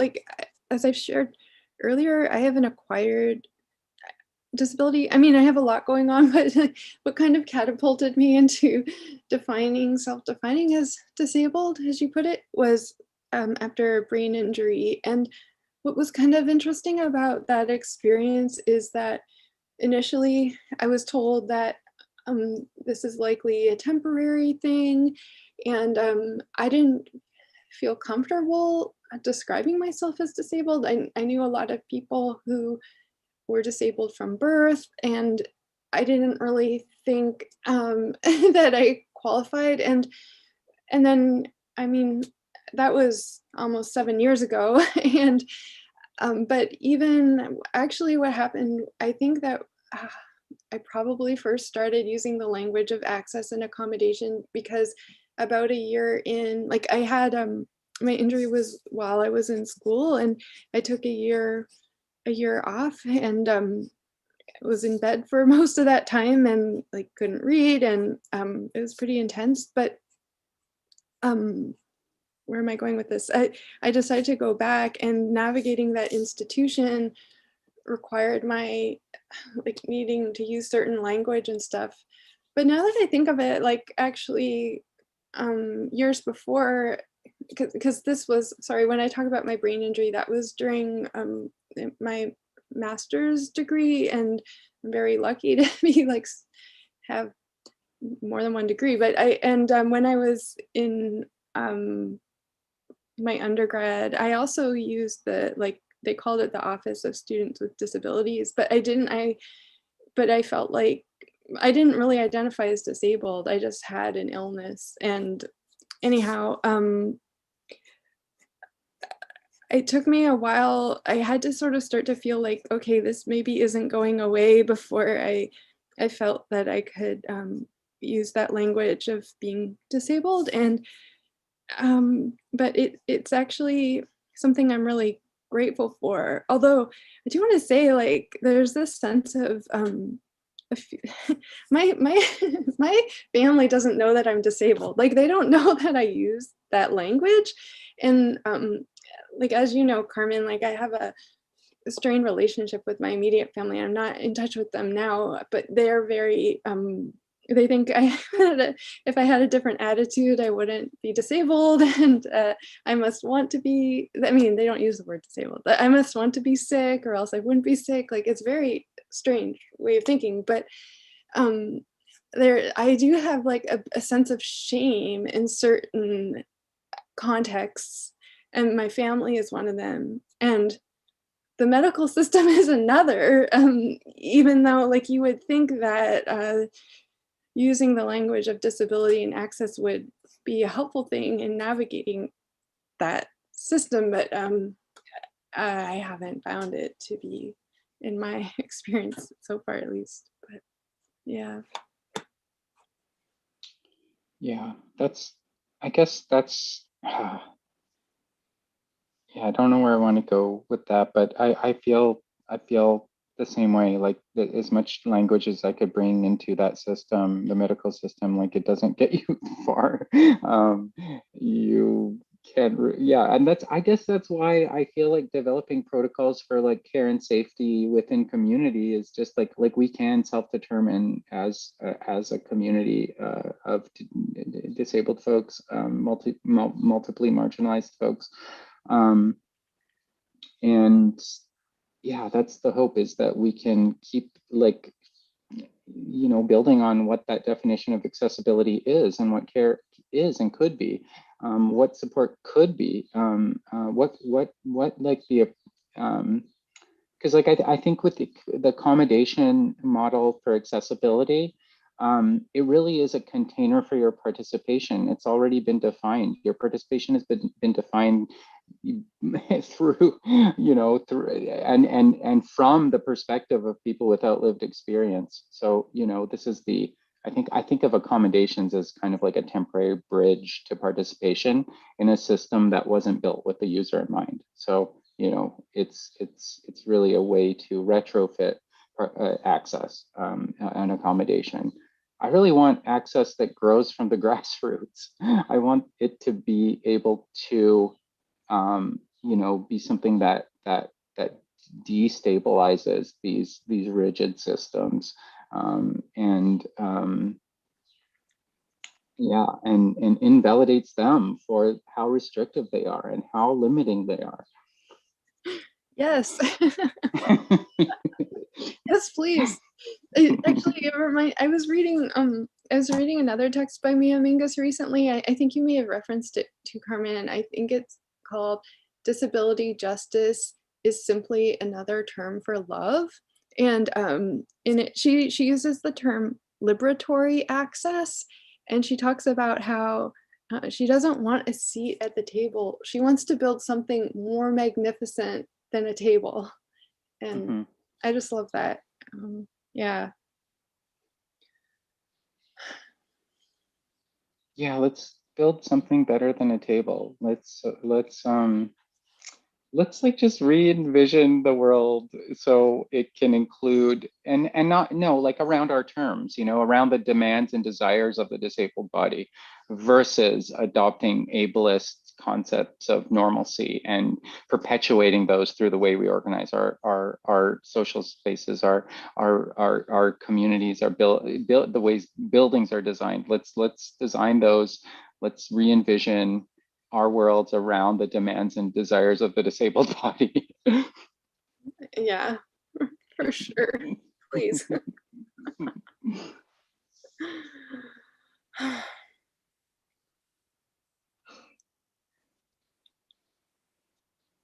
How are we doing on time? Yeah, we have about 10, 11 minutes left. Would it be okay if I introed the score that I want, the meditation that I wanted to share? Please do. Yeah. Please do. Okay, cool. So, Aslan and I were going to conclude today with a little a performance score that I wrote in collaboration with an animator that I work with named Heather Kai Smith. It's called Score for a Temporary Collectively Held Space. And in 2015, I wrote this manifesto called Open Access, and it was just really a statement that I wrote for myself to describe the kind of accessibility that I want to enliven with my work, and what I want accessibility to be. So if you have a chance, I think you could probably find it online. It's called Open Access, and it's just 5 principles. And so this performance score that Aslan's going to read is kind of, it references open access, and it includes one of its, a statement from it as well. And this score actually is meant to be considered in relation to a sculptural work that me and Heather, it's kind of like this performance object that we made together, which is a large play parachute. So like the ones that you would experience in grade school, where you would like kind of like lift them up and then it catches there and then you go under them. And with this parachute, it says, so, if you could imagine like about 12 people around this parachute, when it catches the air and you look up, there's this slogan that's part of the Open Access Manifesto, and it says, "Interdependence is central to the radical restructuring of power." And so I'll leave you with that. And so this is the performance score to activate that parachute. And it's kind of like a meditation. So I'd like to just, invite you to all close your eyes and find some comfort. And this is being read by Aslan Thomas. Score for a temporary, collectively held space. 1. While this invitation is meant for a group of 12 or less, the practice described can accommodate any number of participants. 2. Like Open Access 2015, the practice acknowledges a continuum of embodiments, identities, realities, and learning styles. It operates under the premise that interdependence is central to the radical restructuring of power. 3. The practice may be adopted to suit the needs of those involved. 4. A bedsheet can be used in lieu of a parachute. If a bedsheet is not available, the following instructions may be read as a meditation. With a group, find a meeting point. The purpose of the meeting, whether to find common ground or cause a disruption, may change with the practice. The location for the meeting should support what the group intends to achieve. If the space doesn't exist, model the characteristics of the space as part of the practice. Once those with a desire to participate are present, unwrap the parcel. An animated circle divided by red spokes, not a wheel, not as uniformly round. The red line, a guiding string through a pattern of light, material, blood vessel, flittering edges, recall wildfire, provisions, a series of white tents. Now assess the material as if rendering care. Locate the nylon handles, and once you have a grip, pull them until the circle opens. While seated on the ground, practice sending up a wave to the other side of the circle by slowly lifting up, then sharply pulling down.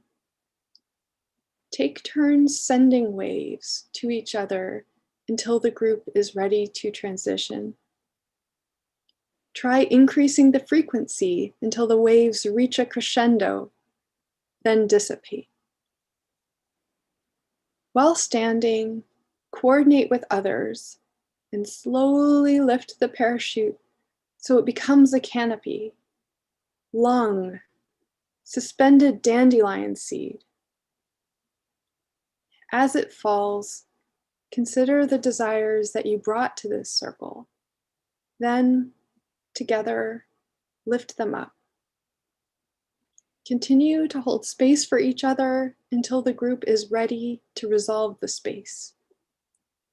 To close the practice, consider each other.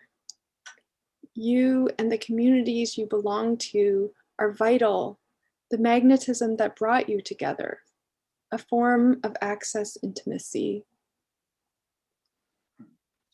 Thank you.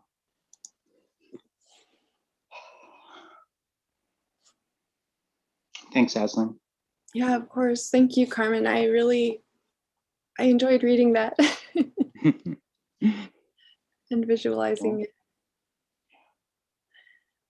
Well, that's I feel good about ending there. Do you have anything to add before we sign off? No, I mean, just a big thank you. I see there's 4 minutes left, but I'll check in with the host to if the next folks are here and ready. Yeah, it's Tracy here. And thank you for all that amazing guidance at the beginning on how to describe myself visually. I'm going to give it a shot here. So I'm a 51-year-old white woman. I am overweight. I am wearing black headphones. I have red hair with lots of gray at the front right now from, pandemic hair. And mostly you just see my face in the screen, and there's a very generic painting in the background of an ocean scene and kind of a corner of another painting in my bed frame, which you wouldn't know was a bed frame if you didn't know, but I'm sure we're all in various spaces in our houses as we manage through this. So hopefully that was not bad, and I'm really going to try and incorporate that in the future. So, that was hugely appreciated. I also really, the description of, being non-visual and a user of different senses also is really something I'm going to take away. So thank you for that. And I mean, I'm not to, take away from everything that you said in the last hour, which has been absolutely incredible. But I just, wanted to talk about my own learning there, I guess. It was really helpful. Yeah, thank you. Thanks. And thank you for having us today and sharing this space with us. I really appreciate being part of this, and I've just been watching and just really appreciating everybody who showed up for this. All right, well, I guess we're going to transition over to the next group. And so I will say goodbye, Aslan and Carmen, and thank you both so much for your time. Thanks. Thank you. Bye. Bye, Carmen. Bye. So I'm going to help people transition into the next panel, but I think that we might have someone still trying to get on. And so I don't know if anyone, Esther, there you are. Maybe you want to chat a bit, and maybe I'll take myself off screen while I go and try and help the other person who's trying to come in. Okay. If that's all right. And maybe you could introduce yourself and fill a little space while I figure that out. Okay. Well, I think our folks are slowly coming in. So my name's Esther Inyani, and I'm the director of the School of Disability Studies. And I think I'll wait till a few of my other team members are in before we start formally. But we did want to start by thanking the organizers of the Filibuster. We're really delighted to be here. And we really wish, of course, that we could be together in person in Ottawa, but here's where we are. So I'm going to just check in with Tali. Are we all here? We're just waiting for Eliza, who I understand is having a bit of issues joining the Zoom. But if you would like to begin with the land acknowledgement, we can also, I can read Eliza's parts until she gets here, if that works for folks. Okay. Or we can wait. It's up to you guys. I think we're right at 4. Are we right at 4? Yes. Let's start. Okay. I don't mind reading some if she doesn't come to, if it's up to you. Okay, great. Thanks, Ty. That would be wonderful. Okay. All right. So good afternoon. As I said, my name's Esther Nani. My pronouns are she, her, and I'm the director of the School of Disability Studies. Before I turn things over to the students and the friends of the School of Disability Studies, I wanted to start with the land acknowledgement. So today I'm speaking from Toronto, which is where Ryerson is situated. And Toronto and Ryerson is in the Dish with One Spoon territory. So the Dish with One Spoon is a treaty between the Anishinaabe, the Mississauga, and the Haudenosaunee that bound them to share the territory and to protect the land. Subsequent Indigenous nations and peoples, Europeans and newcomers from all over have been invited into this treaty in the spirit of peace, friendship, and respect. Now that's the formal Ryerson land acknowledgement. But it is our practice in the School of Disability Studies to start all of our events with the land acknowledgement as part of our larger effort towards acknowledging Indigenous presence and as part of a process of reconciliation. This is a way that we have to assert Indigenous sovereignty of the land.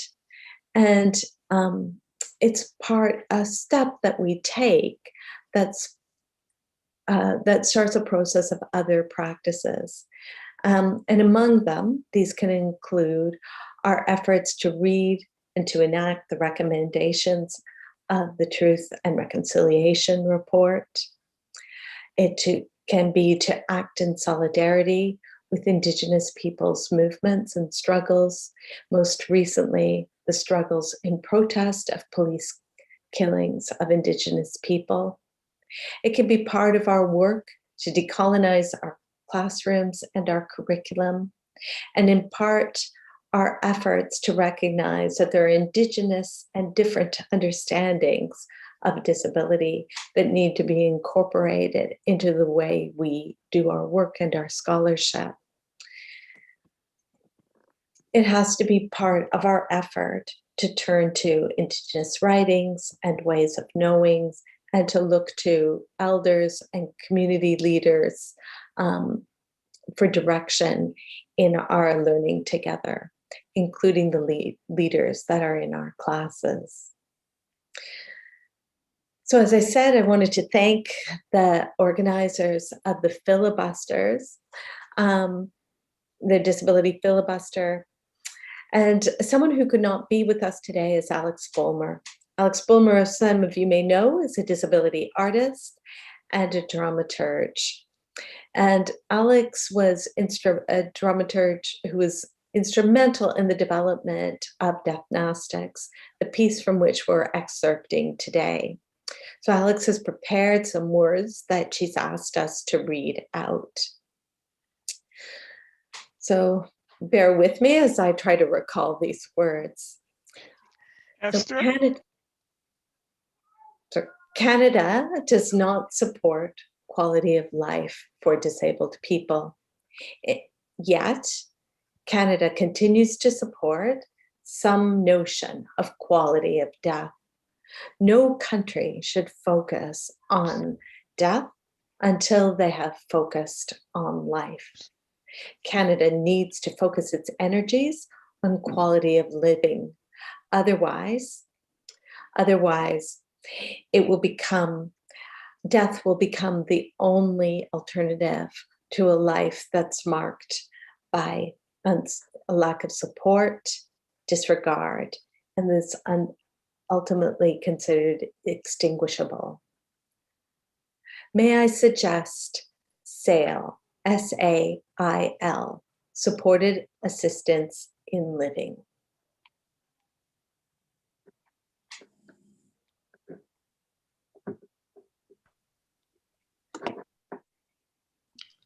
So now we'll introduce ourselves. My name is Eliza Chandler, and I teach with Esther in the School of Disability Studies, and my pronouns are she and her. And I'll hand it to Carrie. Hi, my name's Carrie Perot. I'm an artist and a MFA student at the University of Waterloo. My pronouns are she and her.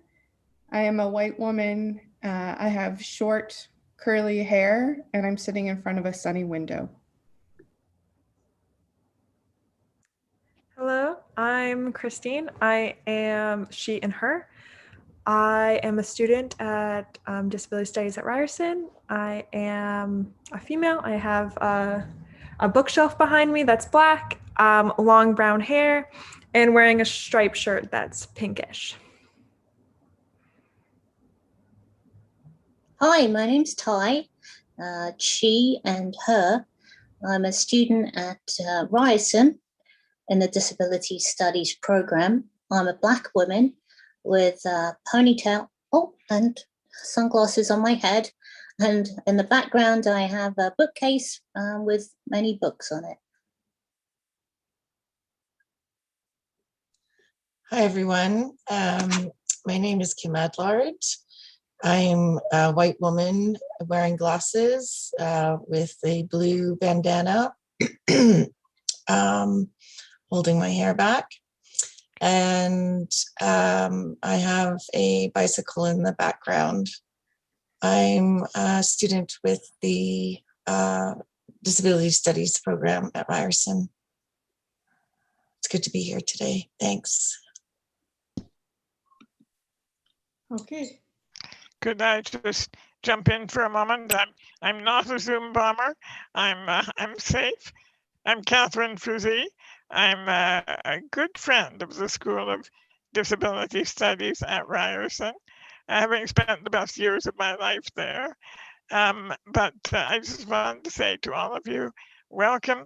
I'm meeting some new faces. That's thrilling. I'm so honored to have you guys in the filibuster space with me. Oh, I'm a white woman who is still at what is now 5:15 in Mi'kma'ki, otherwise known as Nova Scotia, who is still in bed because she's been filibustering all day, but she's started to get dressed. And I just wanted to say I will be listening, but off camera. So please just take it away. Thank you for being here. Thank you, Catherine. It's such a pleasure to be here. We're all very honored. So I think we're going to start sharing our screen, which is a slideshow, and we'll describe the images as we go. I'm sorry, I need permission to share my screen. I don't know if someone can give that to me. Also, hi, I'm Tally. Pronouns are they and her, and I work in access support at the School of Disability Studies. I'm a white fat woman with blonde hair and various photos and background behind me that, yeah, wooden fireplace. Okay, just waiting for a screen share. All right, I'm able to now, thank you.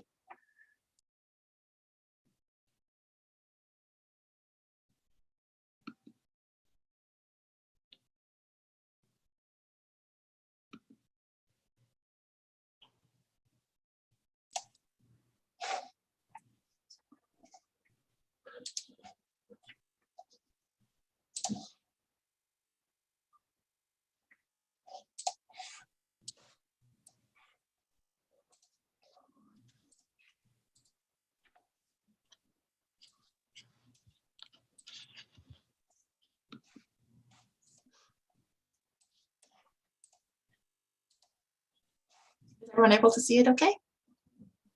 Great. Yes. Okay. Okay, so on the slide now is the title slide, and it reads Diagnostics, reading of a performance in response to Bill C7. As many disabled activists throughout this filibuster have reiterated, the passage and extension of MAID legislation threatens the very lives of disabled and Canadians that it claims to offer dignity and support to. The passage of MAID legislation in Canada has opened up a national conversation about what constitutes quality of life, freedom of choice, and how barriers to accessing healthcare compromise such choices. Disability communities are questioning how the value of disability life can be maintained under this legislation. For example, we worry about what it means to be given access to death in a country where so many of us only have tentative access to life in the context of a dearth of affordable and accessible housing, unfulfilled or absent accessibility legislation, and the pervasive structural inequality and ableism. Today, as disabled and Canadians and our allies rally together through this filibuster and with other activists to defeat Bill C7, the School of Disability Studies at Ryerson University will present a reading of a performance called Diagnostics. Now the second slide. This is a photograph of an outdoor space, a concrete lot in orange toned evening light with condos and trees in the background. There are many people gathered in the lot in conversation, some sitting on plastic chairs, some are wheelchair users, and some are standing. There is a constructed gallery behind these people with some other people looking at the displays. So this performance script was developed by Kim Collins, Esther Ignani, Lindsay Fisher, and myself. It was originally performed at the beginning of Desk Cafes, which we hosted to open up places to have risky and therefore often dampened or elided conversations about the intersections between disability and death. This performance helps to inform and shape our conversations in the Desk Cafe from a critical perspective. And now slide 3. It's text that reads Archie Rowland, and it sits against a photograph of Montreal on a cloudy evening. There are dark clouds hanging heavy over office buildings and condos in the background, and industrial factories in the foreground. This performance drew from a talk by Catherine Frizzy. In this talk, Catherine spoke about Archie Rowland, a disabled, institutionalized man who access MAID shortly after its legal passage.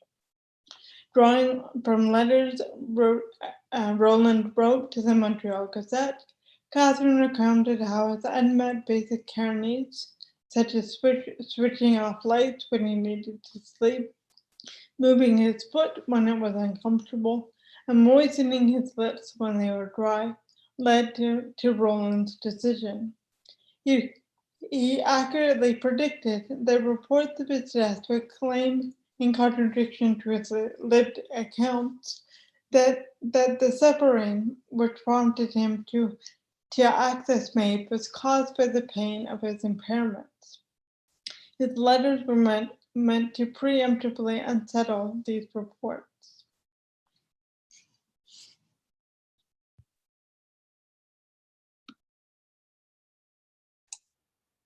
So this image is a picture of Archie Rowland in the Métis Gardens in 2000.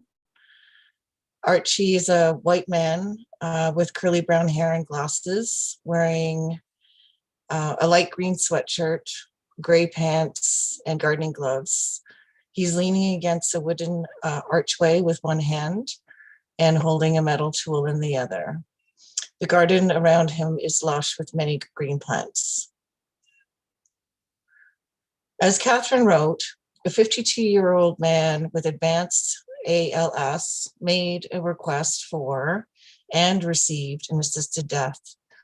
There's no doubt about his eligibility, his capacity, or his choice for medical assistance in dying, which is, of course, how the death of Archie Rowland was reported in Quebec's 2016 data. But the simple narrative gets complicated.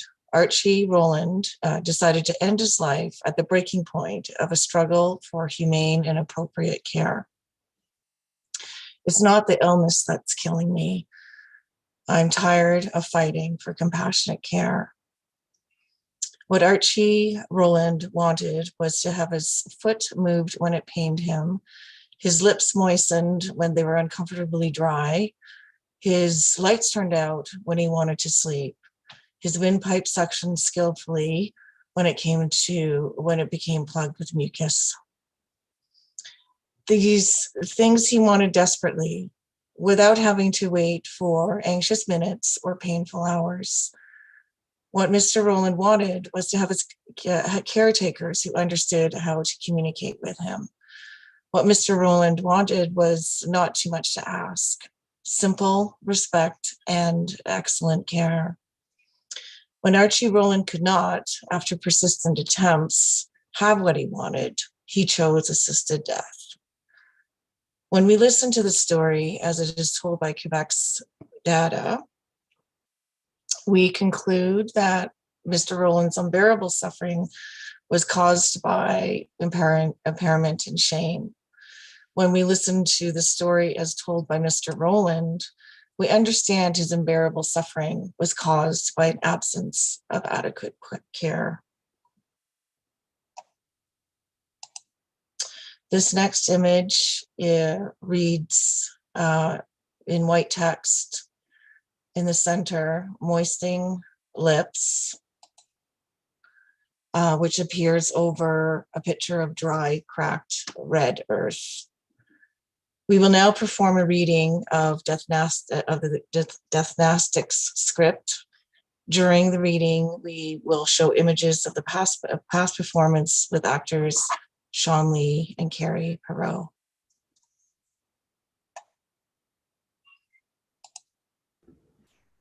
Hi, this is Carrie speaking. We're looking at a slide of a photograph of Sean and myself standing in front of a table. Sean is a disabled Asian man wearing an oversized black dress shirt. I am beside him, a white woman with curly blonde hair. I'm wearing a dark navy shirt and jeans. On the table in front of us are various medical and mouth moistening objects, such as Q-tips, tissues, Vaseline, and almond oil. We are in front of a gallery wall with text displays. To the left of us is an ASL interpreter, a light-skinned person with short gray hair. They are signing to the audience. To our right, a person stands at a microphone holding a piece of paper. They are light-skinned with short brown hair and glasses.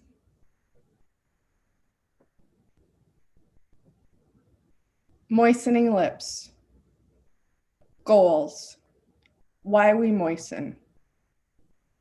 To self-regulate. To self-adapt. Communicate desire. To arouse. To entice.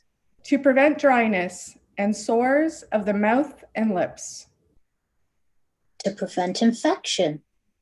To maintain oral hygiene. To communicate attraction. To message desire. To express intimacy. To offer care. To comfort. To sustain. To soothe. To stave off thirst. This next slide is a photograph of Sean and Carrie close up in the same setting and dress as before. They are both holding and looking at white tubes of chapstick. Part 1, moistening to communicate. Moistening the lips is a very context-dependent expression because the act of touching lips can either be comforting or stimulating at different times. The sexual lick is an intentional gesture. It is intended to entice by emphasizing the juiciness and color of lips, and since it's an erogenous zone, it's also self-enticing. Try this at home. Position your tongue at the corner of your mouth. First, slowly draw the tip of your tongue across the upper lip. Repeat the lower. Ensure that the lick is slow-moving and sensual action. This sort of licking is a bold move, revealing instantly the desire to taste that somebody who's getting the message. As such, this kind of flirtation is best kept for advanced steps of the courtship when both parties know they're into each other. The second type of lip moistening is caused by nervousness. This is a self-adapter or a self-comforting signal. There are several techniques we can employ. Pull the upper or lower lip into your mouth. Slide your tongue over the section of lip while it remains in your mouth. The second strategy is to position the tip of the tongue in one corner of the mouth. Slide it quickly over the upper lip and then the lower lip. Then this will release some inner tension by stimulating the nerves in our lips. This sort of licking would be quick and partial because we generally understand that moistening the lips in this manner would give away our insecurities. We try to contain them.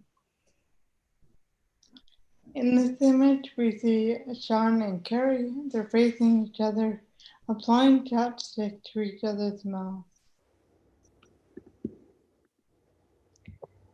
Part 2, moistening via lip balm. The primary purpose of lip balm is to provide an occlusive layer on the lip surface to seal moisture in lips and protect them from external exposure. Dry air, cold temperatures, and wind all have a drying effect on skin by drawing moisture away from the body.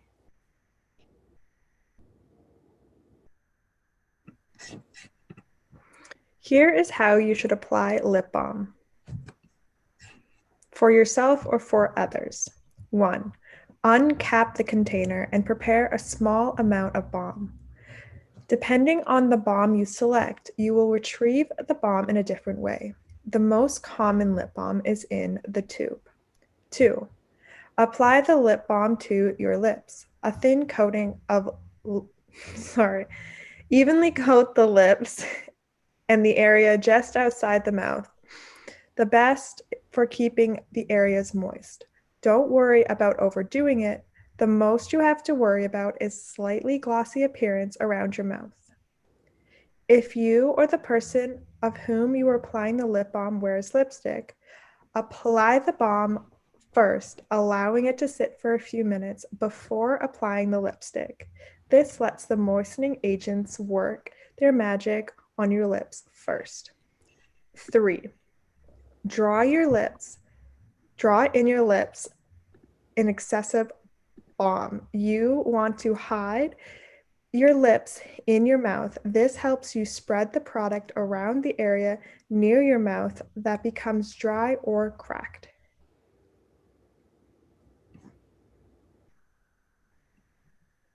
If you or the person you're applying the lip balm for can't hide lips, you can smooth out the lip balm using your fingers.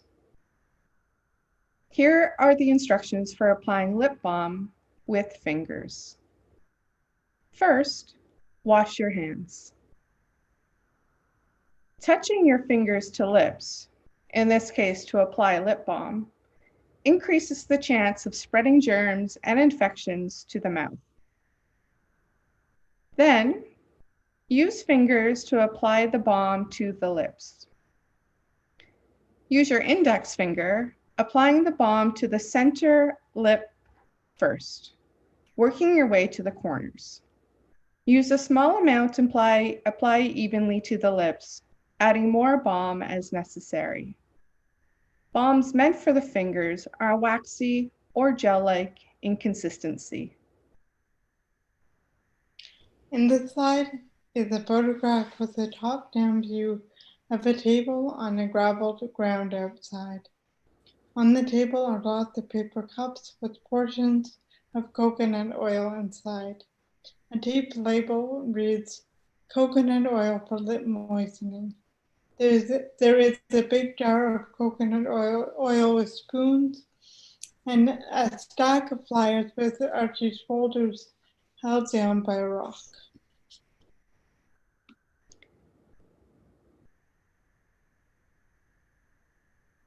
Part 3.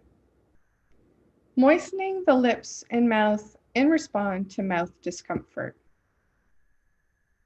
Mouth discomfort develops when the normal tissues of the oral cavity become dry, irritated, and/or infected. Some people may tell you that their mouth is sore, but most people manage to soothe mouth quietly and cannot express their feelings in words. Watch for behaviors and activities that signal mouth pain. The person may suddenly not want their mouth. Example, refuses food, drinks less than usual, and doesn't want their teeth cleaned. If talking causes pain, the person may stop talking or moan instead of using words. If you see these behaviors, look further for symptoms of mouth discomfort. Applying comfort measures. Focus on hydrating and lubricating the mouth in people at risk for dry mouth, such as those with limited intake or who are in their life's last days and hours. It is important to use these mouth care strategies to prevent lip and mouth dryness discomfort. Provide mouth care before and after the person eats. Gently brush lips and gums or wipe the mucosa to remove plaque and debris. Use a soft toothbrush and, if necessary, a specialized toothbrush. Baby toothpaste may not work if you do not have specialized toothpaste on hand. Pause until done cleanup. For people resisting mouth care, use creative strategies to complete the task, e.g., distracting them with singing, humming, talking, gently touching. Clean any obvious wounds or injuries around the mouth with antiseptic cleaner. Use a cotton swab or a sponge to dab Leukerat onto the upper and lower lips. Hold mouths open slightly in order to apply or lubricant as much of the lip surface as possible. Pay special attention to the lip creases where cracking and injury tend to begin. Place an additional layer of lubricant in these spots. Remember, Vaseline is flammable, so do not use if the person is on oxygen. Use a more natural emollient like coconut or almond oil, although these must be applied more frequently. Brush liquid paraffin over the lips to seal in moisture. Wipe away any excess with a towelette. Pause until done cleanup. In addition to using the mouth care strategies listed above, if the person's mouth is dry, use these strategies to hydrate and lubricate. Offer water or other drinks frequently. They can drink using the straw if needed. Spray the inside of the person's mouth with cold water. Offer them ice cubes wrapped in a clean washcloth to moisten the mouth. Offer them slightly thawed popsicles, pineapple chunks, sour candies, or chewing gum.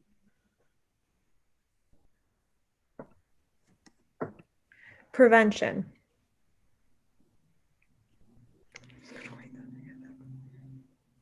Prevention.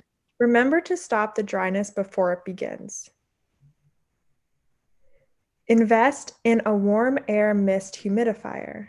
Institutionalized spaces, such as hospitals, palliative care units, and schools, often have extremely dry air, which is dry and damaging to lips.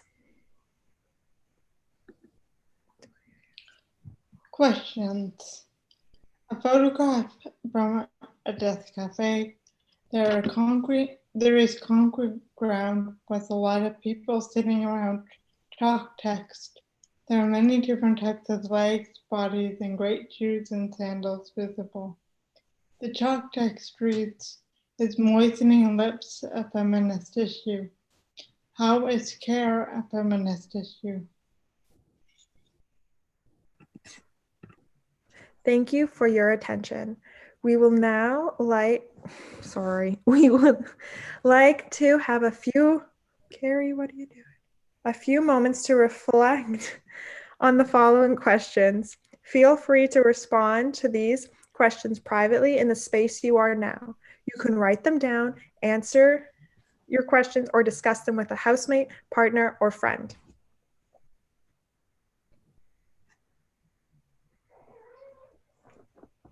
Slide 11, hashtags. Also, feel free to respond publicly by tweeting any responses or thoughts to the Disability Filibusters hashtag and tag the Disability School Studies at DS Ryerson.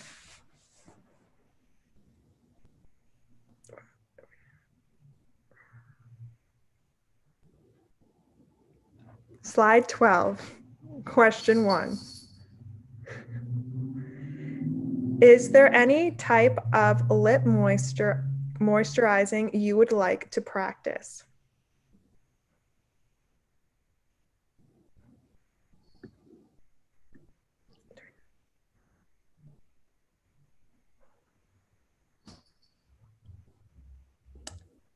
Question. Who touches your lips? When? And under what circumstances?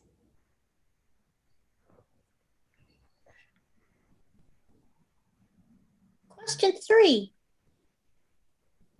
Whose lips do you touch? For what purpose? And what happens?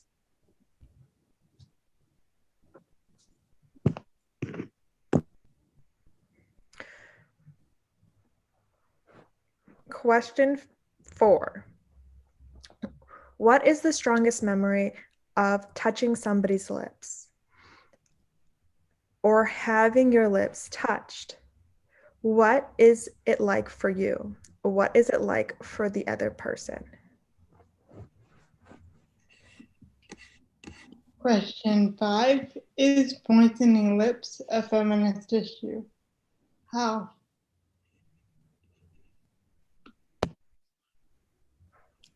Question 6. Is care a feminist issue? And if so, how? Question 7. In what ways are care and intimacy connected in your daily life?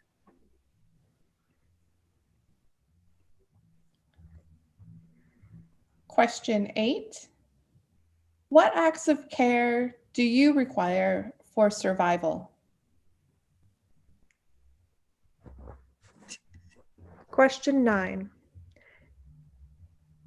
Is care connected to resilience? In what way?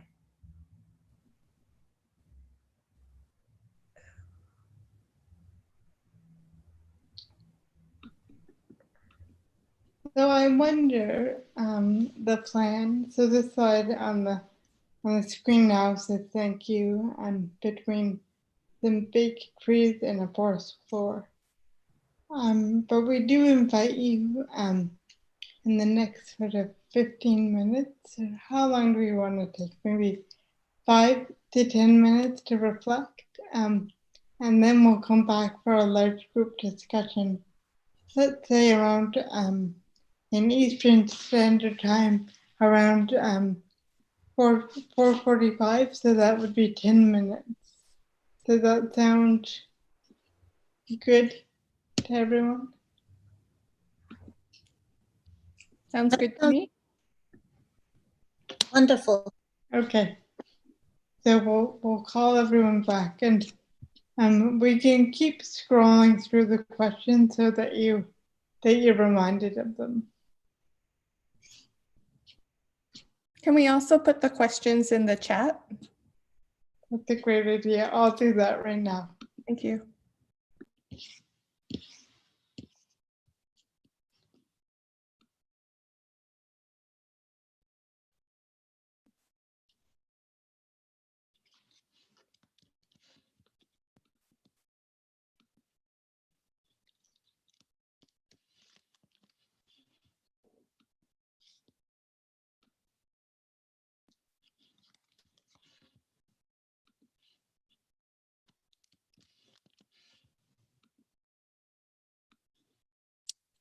As I scroll through the slides, I'm just going to read the questions again out loud. So this first question is there a particular type of lip moistening you'd like to practice?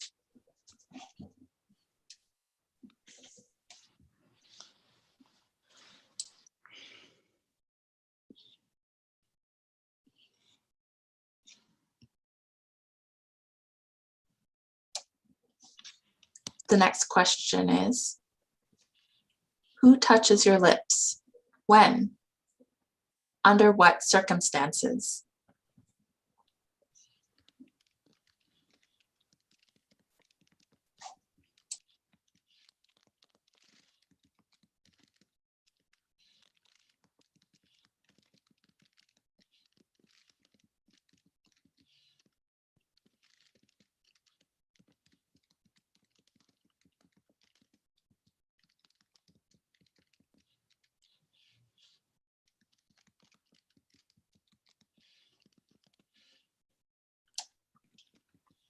The next question is, whose lips do you touch? For what purpose? What happens?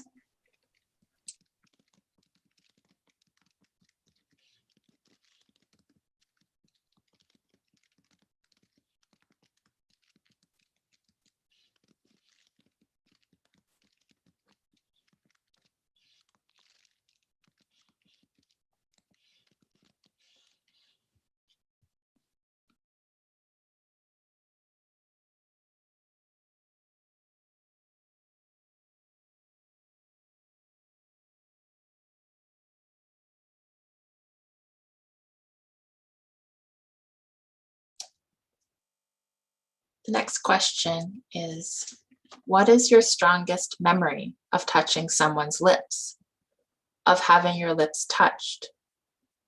What was that like for you, for the other person?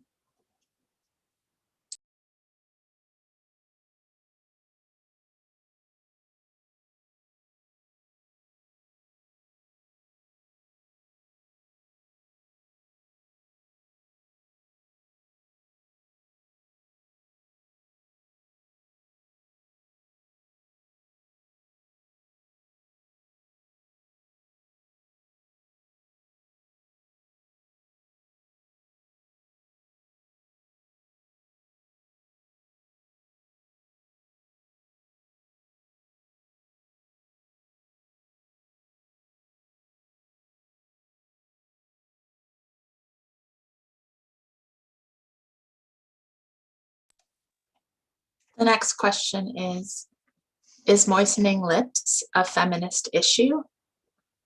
If so, how?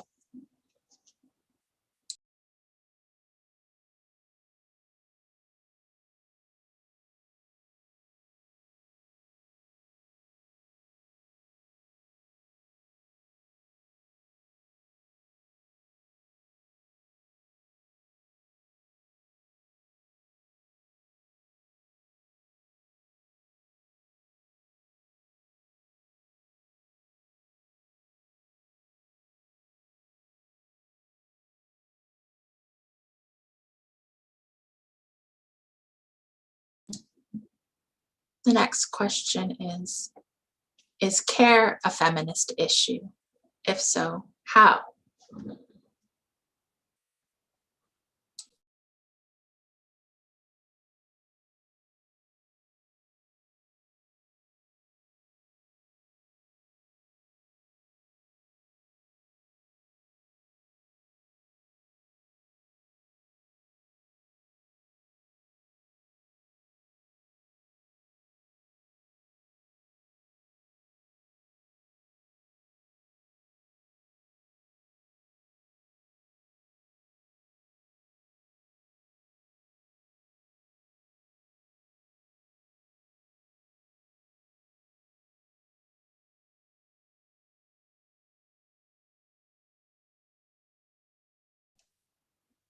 Next question is, in what ways are care and intimacy connected in your daily life?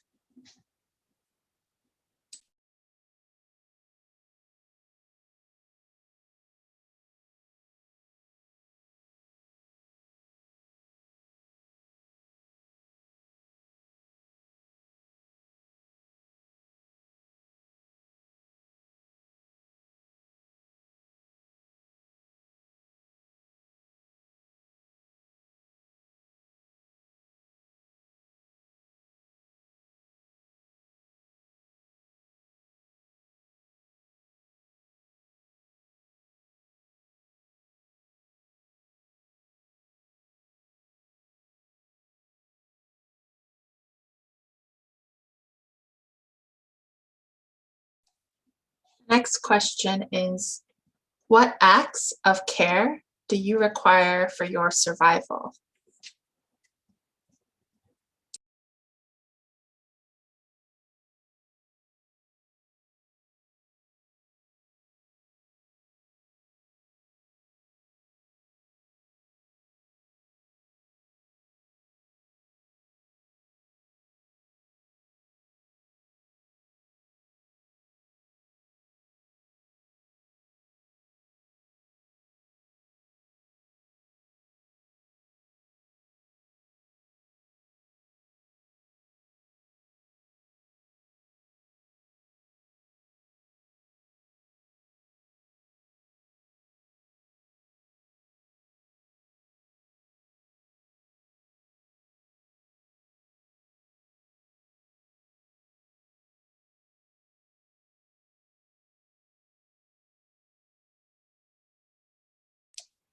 The final question is care connected to resistance?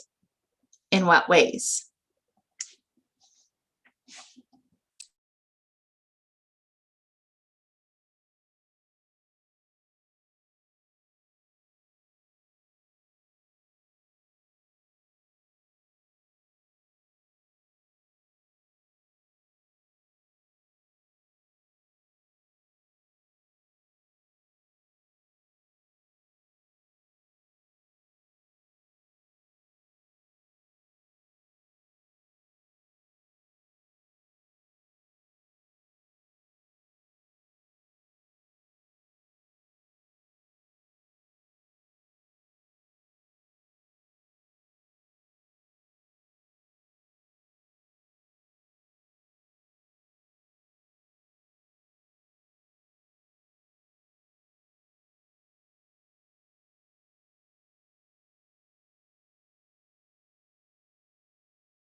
It's Eliza speaking.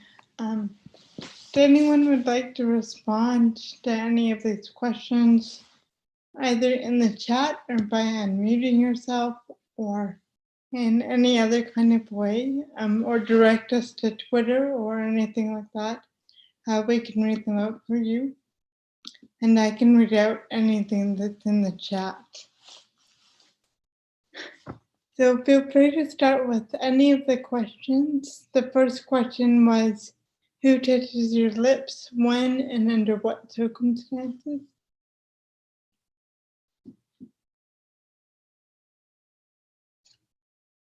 But any of the questions are great to respond to.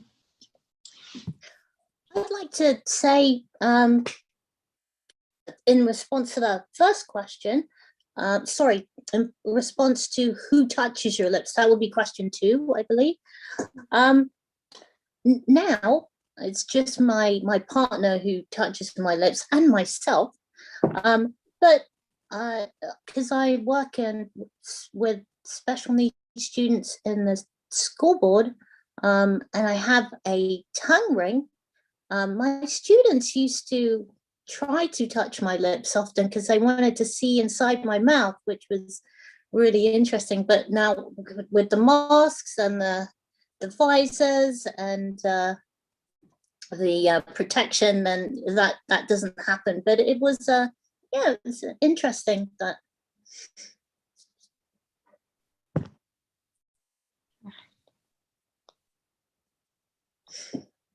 Christine writes, I touch my own lips, my boyfriend's, and sometimes the doctor's if I have a cold sore.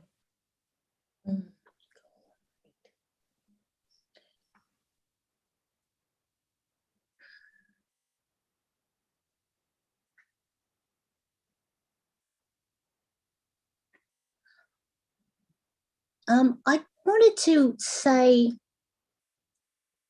question number 8, which is what acts of care do you require for your survival? I would say that I need, like, there's constant, like, people create the food that I eat and the products like lotion and lip balm and all those things. There are so many aspects of my life, like the books that I read, somebody create, like there are many components to my life that I need other people to help fulfill. So yeah, I was going to say something like that. But I was going to say that we can't be independent. We always have to be interdependent, because we, like, for example, my boyfriend is making dinner. You might hear it. That's why I was muted for a bit. And like, I didn't make these clothes and all these different things. Like, it's very challenging to be fully independent. And that's where I think, like, for sometimes I don't moisten my own lips, or sometimes I can't take care of my own lips, so I have to go to the doctor, like if I have a really bad cold sore. So we do rely on each other, 100%. I'll add to that as well. I don't have the exact question up, but just in terms of what we require, the kind of care. And so that really made me just think around a period in my life a number of years ago. I was diagnosed with leukemia, and I actually went through over 2 years of intensive chemotherapy and other treatments. I think about my peoples who came together to support me in all sorts of different ways, just even, coming with me to walk to the grocery store, because I really wanted to do my own groceries, because I actually really like grocery shopping, but just to make sure that it didn't, topple over, or, on the days that I could get out, and just, just all in all the different ways people have shown up, just, really made me feel really, really loved and really, really cared about. And also just very aware that I that I had those resources around me, and knowing not, certainly not everybody does. So I'm really mindful of that, really constantly. So just looking at that sort of, it's almost, we kind of think like, oh, well, that's just like basic stuff that everybody should have. And yes, it is. But I also feel like it's a privilege to have that kind of care. And especially these were chosen family members and not my unchosen family members. So just sort of how we kind of build that for ourselves and for each other. So that's the care piece that I just wanted to share. To going off of care, is that okay if I talk? Yeah, okay. Going off of care, the question is care a feminist issue? I would say that women are expected to be the caregivers of everybody, and they're expected to take care of their elderly parents or siblings or whoever it is they're expected to take care of. But what if they need taken care of? Like, that's always the issue. Like, it's like, what if they need taken care of? So, and then they have to go into an institution or a group home or whatever it is because they need the assistance as well. So they should be also taken care of in a proper caring dynamic, instead of, oh, you're not my family member, it doesn't really matter. Well, they don't have any family members because all they do is take care of their family members. So yeah, that's what I wanted to add. Thanks.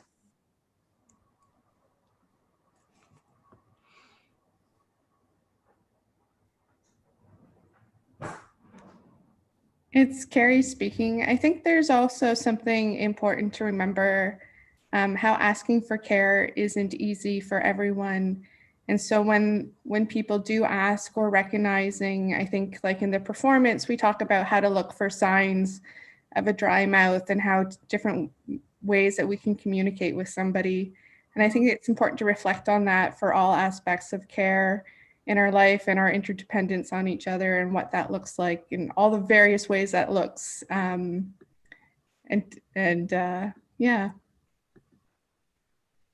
Thank you. This is Amy. I wanted to add a couple of things. One is that people who are not disabled have an illusion that they are independent, and that's because they don't pay attention to the interdependence that we all experience, the way that we all depend on public utilities and supply chains and et cetera. And one of the things that terrifies people about becoming disabled is becoming dependent and needing to have the kind of intimate personal care that you're talking about. And one of the ways that people adapt is by learning to accept that personal care. And it takes time, because for some people it's a loss of intimacy, of personal privacy, to give up the status of not being touched by other people, the social space that you have when you're a non-disabled person. You become disabled and you lose social space. And for that reason as well, I think that care is a very feminist issue. It's very important. And also because the people who provide the care are generally not well compensated. Care is not valued in our society. And so mostly care falls on the shoulders of women. And it also falls disproportionately on people of color to provide that care, both in institutional and home settings. So I think this is a really crucial issue to be talking about in the context of Bill C-7. Mm-hmm. Yeah, absolutely.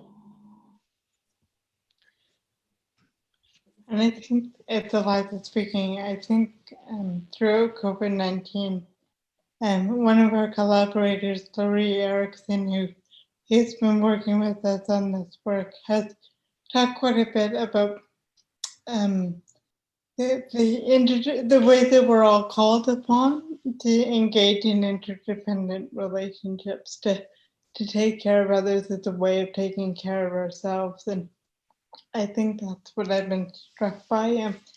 I often ask about care at the beginning of classes these days, and people talk about how they wear masks to protect other people without necessarily knowing the effects that mask wearing will have. It's trust, and I think that's something disabled people have done for a long time. Calling a friend who's you're worried about and not having that person pick up, but just trusting that the act might have done something or might not have. Or somebody in one of my classes said that they were talking to a taxi driver who said that during this past year he's been asked about his family, his health, how he's doing a lot more than ever before. So I wonder, and then this care between PSWs and disabled people in home settings and care home settings, the negotiation around taking care of oneself as a way of taking care of another has been amplified. So I wonder about this, and then we also see the flip side, how people are resistant to interdependence and resistant to mask wearing and things. So I wonder how these lessons of interdependence will carry us through. That's the end of my thought.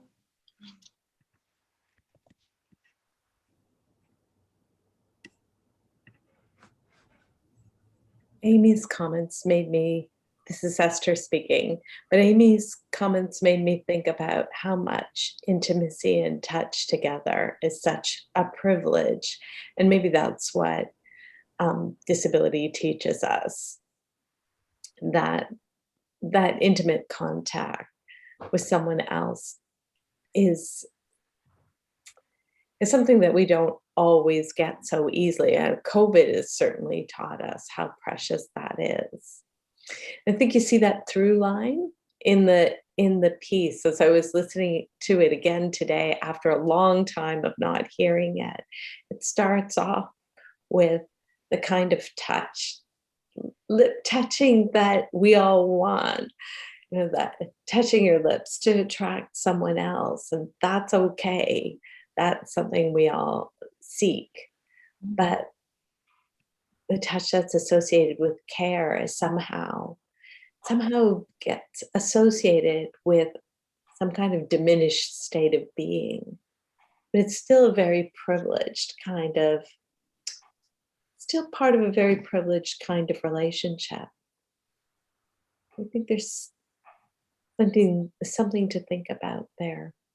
So thank you, Amy, for raising your thoughts. It's the end of my thought.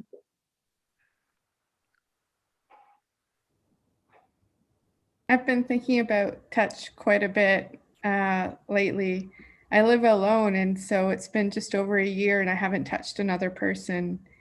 And so I worry about, although like my needs, like my physical needs and things are met, I wonder how, like, what that impacts in me long term and my relationship to other people, because I've been so isolated. And I think about all the other people who are isolated for lots of other reasons, and how that impacts them and our relationship to others as well.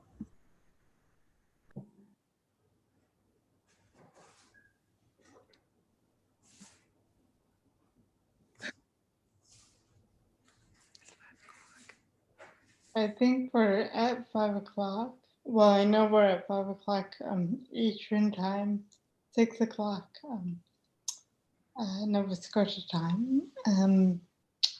So with that, I suppose we'll say goodbye. Is that correct?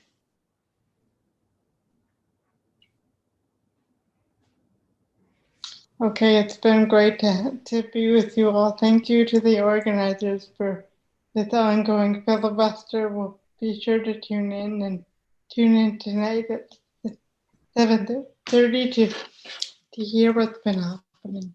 Thank you all. Thank you. Thank you. Thanks very much. That was a great presentation. I really appreciated it. Thank you. So our next presenter is Catherine wants to say thank you as well. Sorry. It's me speaking for Catherine Frizzy, who just wanted to say thank you very much for your presentation. That sounded like Patricia. Hello. It is. Hi. I'm good, Esther. How are you? Not too bad. Hanging in. Okay. Thank you. Thank you all. Have a good night.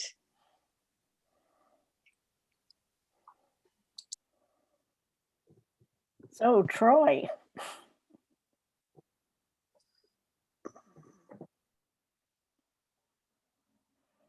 I'm getting bigger and bigger.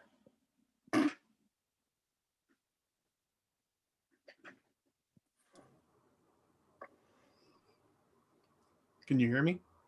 Yep, now we can. You want to see me? Yeah. Yeah, there we go. A little dark. There you go. Am I on there? Oh.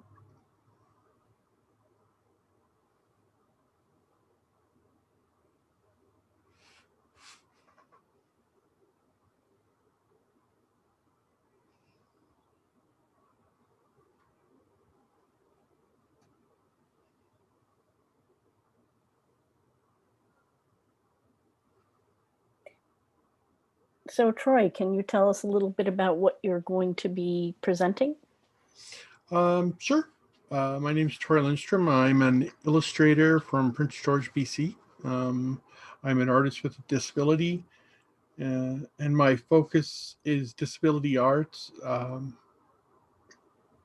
As a person with disability, and art with people who have a disability as the subject. I've been an artist all my life. It's just the last few years I've gotten into portraiture.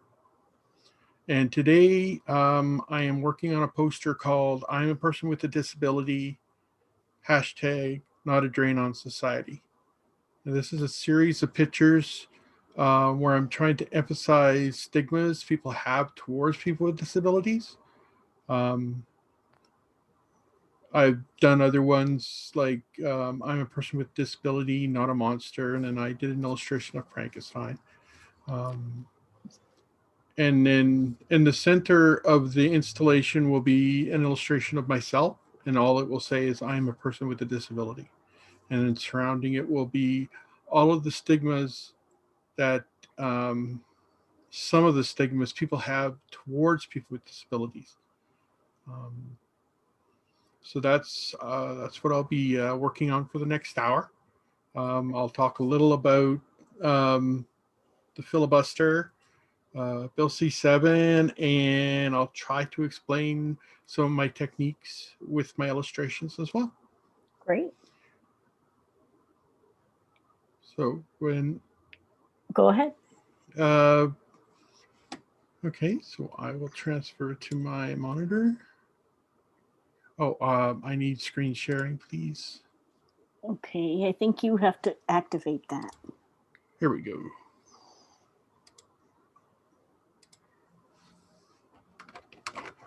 I'm just waiting for it to come up on the screen. So this is the work I've done so far. And if you could give a brief description just for those of us who are blind. Oh, sure. This is a line illustration of the vampire in the vampire movies in the 40s, 30s, and 40s, Nosferatu. He's the subject of the picture. He's balding with bushy eyebrows that are pointed up. A little bit of hair by the back of the ear. The ear is large and similar to an owl's ear, so it's pointed. He has 4 sharp teeth with a slightly parted or a parted mouth.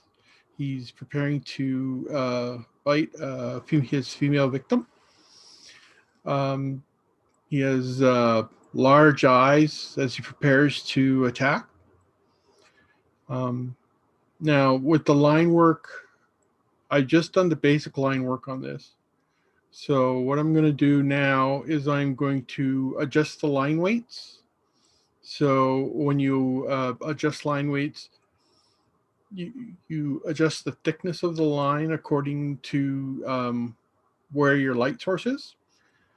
So up in the corner, I've added a screen. So this is you'll see the screen of the picture itself, and then I'm able to zoom in.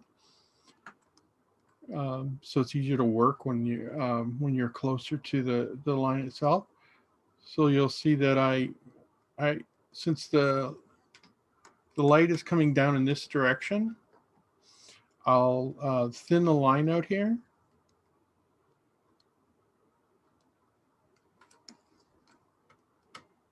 And anywhere there's a shadow, you're going to have a thicker line.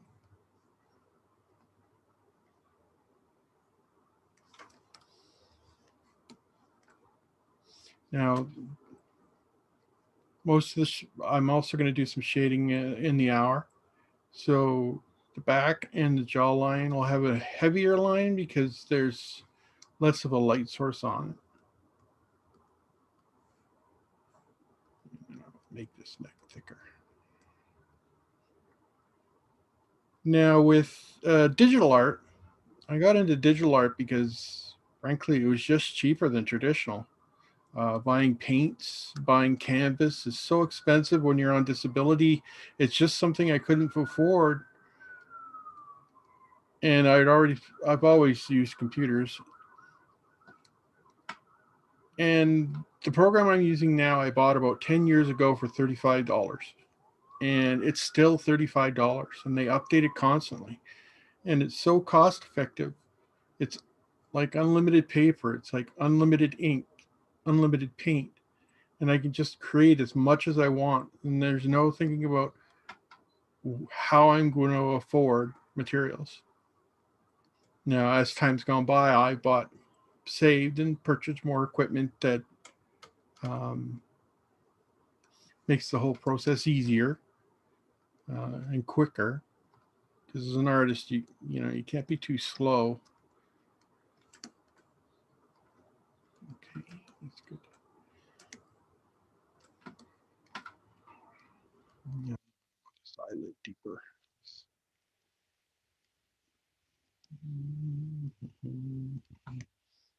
And again, with your line weights, if you have a heavy frown line, you're going to have a heavy line weight.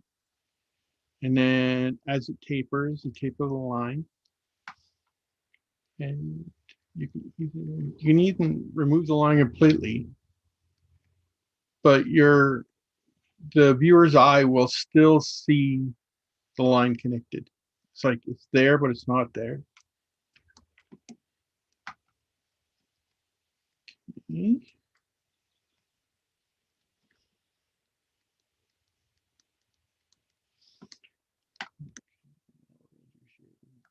So I've been watching the CPAC. They just did closure about a half hour ago. And on Bill C7. And as I was watching the votes, it kind of disturbed me how, and it's not the people in Parliament's their fault. It's just they were talking about a subject so serious. They were showing these people's votes, and there were all pictures of people with smiles on their faces. And again, I know it wasn't their fault, but it was like, for me, it was the disconnect between Bill C7, and what it's going to do for people with disabilities that are not at the end of life.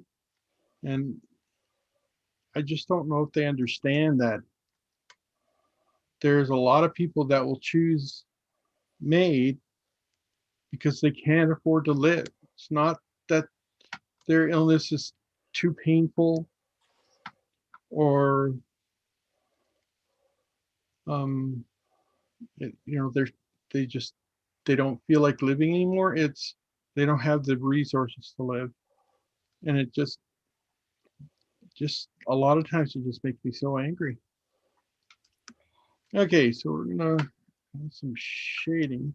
So what I'm gonna do is, you'll see I have my layers. A layer on the computer is it's like a sheet of paper. And when you draw on that layer, you're only drawing on that sheet of paper. So see, I turn the sheet of paper off. There goes an aspiratu. Turn it back on. So I'm going to add another sheet of paper underneath. And then I am going to add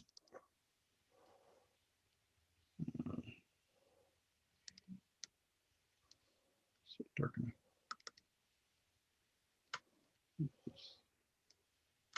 I need my color set up. Yellow.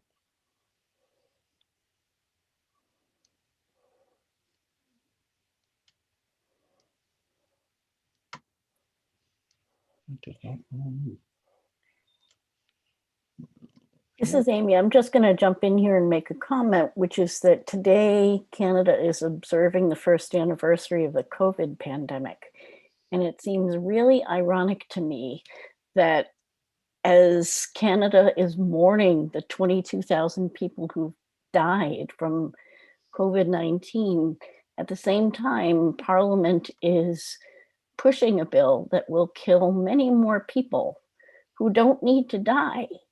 And they don't need to die because if we had a public policy that enabled people to live in their own homes rather than being stuck in institutions, there would be much lower demand for euthanasia.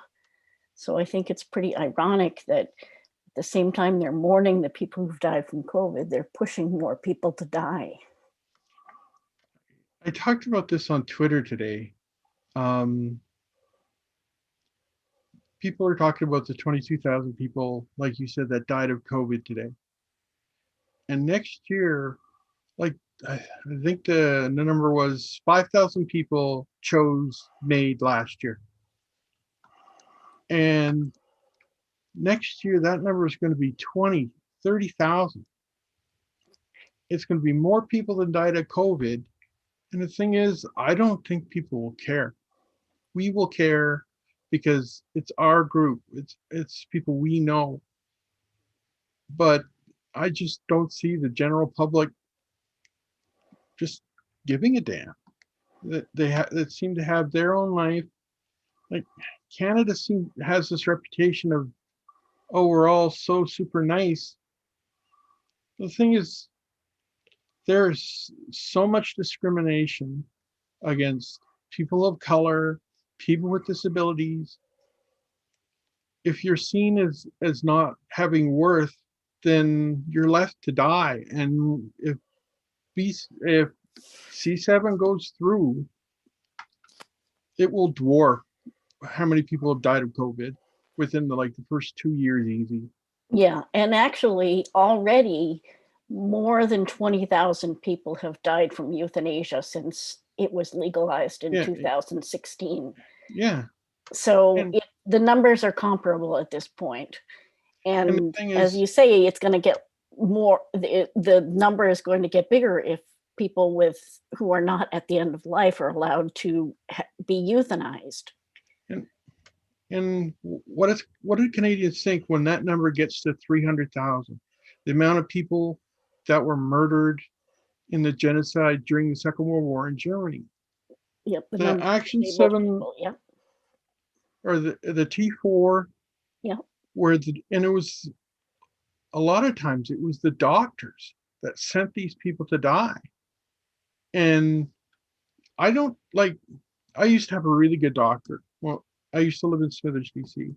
And whenever I wanted to work on something, with my arthritis or something else, because with psoriatic arthritis, when I lived in Smithers, I had scaling over about 40 to 60% of my body. Or it was the depression. Whenever I wanted to work on something, she was there for me. And then I moved to Prince George because it was closer to family, and there was more opportunities here because it's a larger city. It's about 70,000 people. And you don't get to choose your doctor. You find a doctor and you're stuck with that doctor. You can't change doctors. And all my doctor does now, I go in or I talk to her on the phone.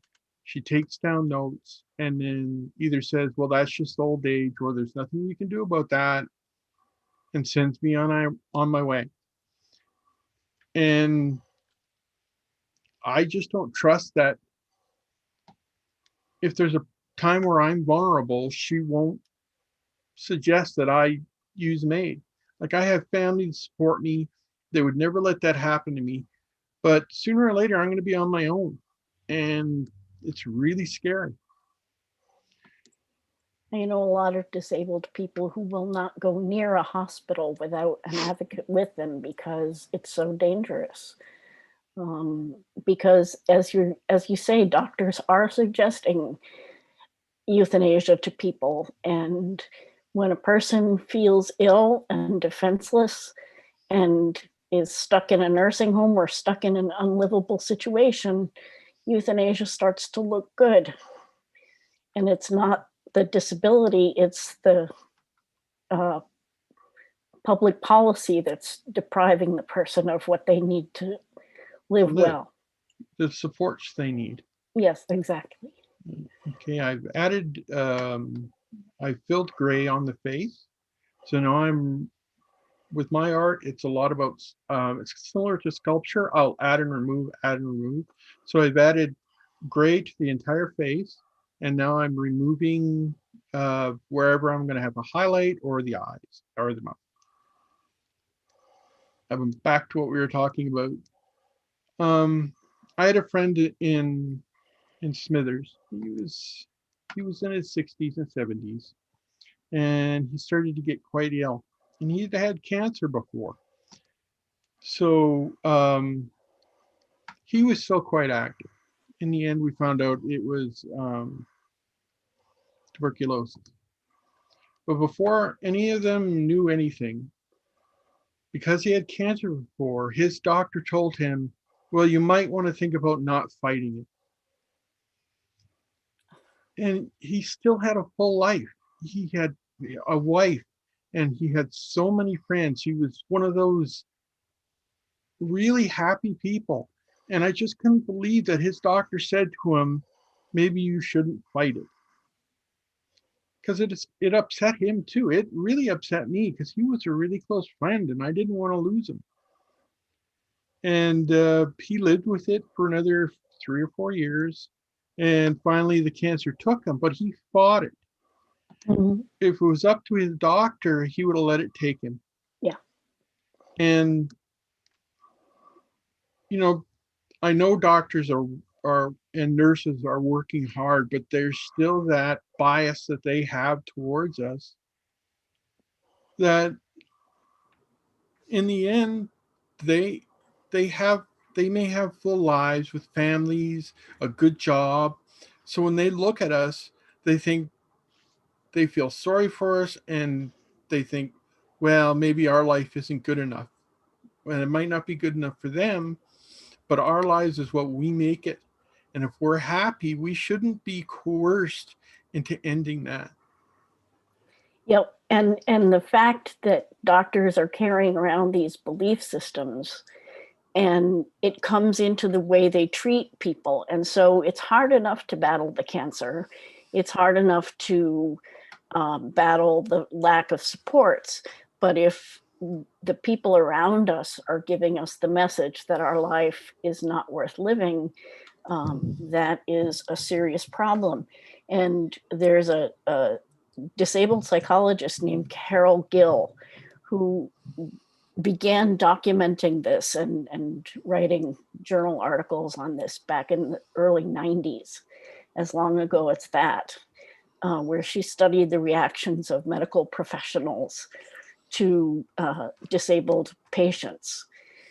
And even as early as the 1970s, rehab professionals were observing that even if a person at the beginning, just post-injury or post-acquired disability, if the person was suicidal, felt like they had their life was over, if they had support and the resources they needed to live independently, those suicidal feelings abated, disappeared, and the person eventually considered their quality of life as equal to that of a non-disabled person. And that is actually called the disability paradox. It has its own name, this idea that it's not just, that life with a disability is not a fate worse than death. Is known as the disability paradox, because non-disabled people have such a hard time believing that that could be true. And I read a book years ago, and the book was on happiness and how the richest people in the world can be miserable and take their own lives. Well, people that live in a third world country that have their families are happy. You know, they struggle, but it's with their lives, they have made a life for themselves and they're happy. And I don't think people can understand that you can have a disability, even a severe disability, and still make a life for yourself where you're happy.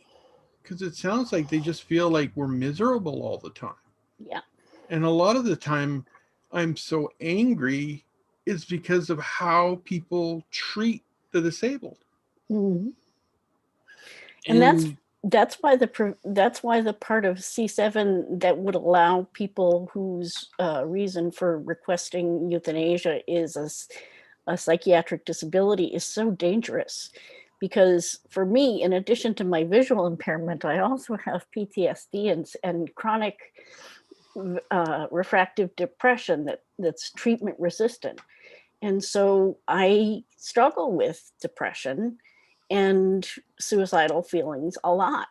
And yet it's almost impossible as a disabled person to find support from somebody who doesn't believe that life with a disability is a fate worse than death. And, you know, if you're trying to get therapy, finding a therapist who isn't putting you in that box is very difficult. Well, just finding a therapist. Yeah. When I moved to Prince George, you know, I moved away from my friends. I had my family here, but it was still hard. And I had depression already, and that built on top of that. And just finding counseling was just about impossible. I was lucky that UNPC in Prince George has a counseling program that they use. It's so students can get the experience they need, and it's overseen by their teachers. The teachers watch on a video while the students help the people, and I found it immensely helpful. Like, I've had depression, but I've never had the suicidal thoughts because I'm very, very lucky to have the family I have. Mm-hmm. But it was, even without those thoughts, the anxiety that comes with it, it was like, I had a heart attack a few years ago when I was 48. And I didn't know if it was one of my panic attacks. That's what I thought it was at first. And that's how my panic represents. It's pain in the chest. And that's how bad my anxiety was in the past, that I couldn't tell the difference. And just getting the help you need. Like with my doctor, whenever I talked about my mental health, she would ship me off to she would say I should talk to their the nurse, that they had I think it was an RN there. Like a psychiatric nurse? No, just they're sorry, I can't remember the name. They're more than a nurse, but less than a doctor type thing. Mhm. And she was great. I loved her. Sadly, she moved away from their practice because she went to work at Northern Health. But she would always listen. And that was the type of, like, she never pushed. She's somebody I trusted. And I'm really sorry that, like, she went on to better things, but I lost a trusted caregiver. Yeah. And the thing is, the way with that, our medical system is now, you don't get a choice with your doctor. Like, your doctor can be horrible and you're stuck with them. And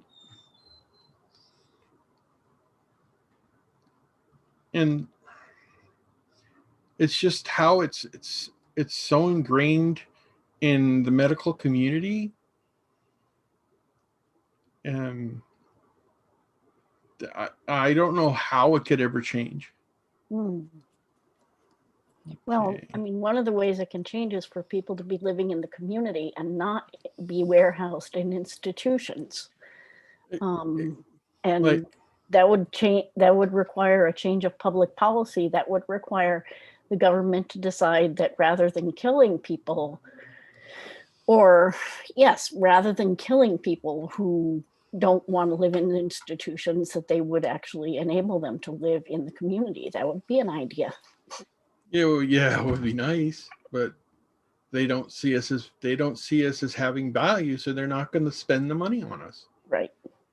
And when COVID started, there was a group of people of color, fat people, queer people, who created a hashtag that says "Nobody is disposable," and that was in response to both the fact that a lot of elders were dying in long-term care, and also a lot of people of color who worked in long-term care were getting sick and dying of COVID.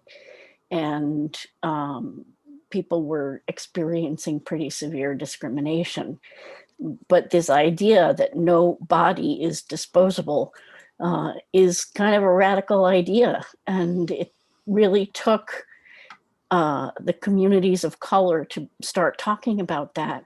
And Sarah Jama with the Disability Justice Network of Ontario testified before the Senate. It was incredibly powerful testimony, but the senators just did not respond.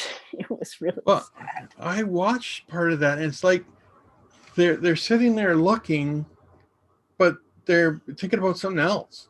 Yeah. They've made up their mind. There's nothing anybody else can say. And if somebody disagrees with them, like right after they had the vote for closure, Kevin, I think his name's Larmuse, and I had it written down, he's a liberal. And he started talking about how such a great job the minister had done, and how they had talked to everybody about this over the last few years, and how they had really tried their best to consult with everybody. And I just thought, sorry for the swear word, he is so full of shit. Yeah. And it just made me angry. And when it gets like that, I have to look away. Yeah. Just for my own mental health. It's infuriating. And I don't know how if they keep doing this to us, I don't know how they expect us not to become radicalized. Because right now, the rage building in me about what they're doing to us, and it's not like I can go and chain myself to the door of the local media outlet, because they just think I'm a nut. And off I go. RCP would come, throw me in a cruiser, and off I would be gone. Mm-hmm. And that's the only personal way I could see Canada seeing us. If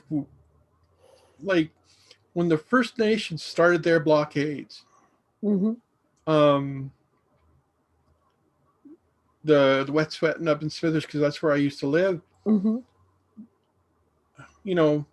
They've been out there for months and months and months, and you would hear a blurb here and a blurb there. But once it started to move across Canada, people started to notice.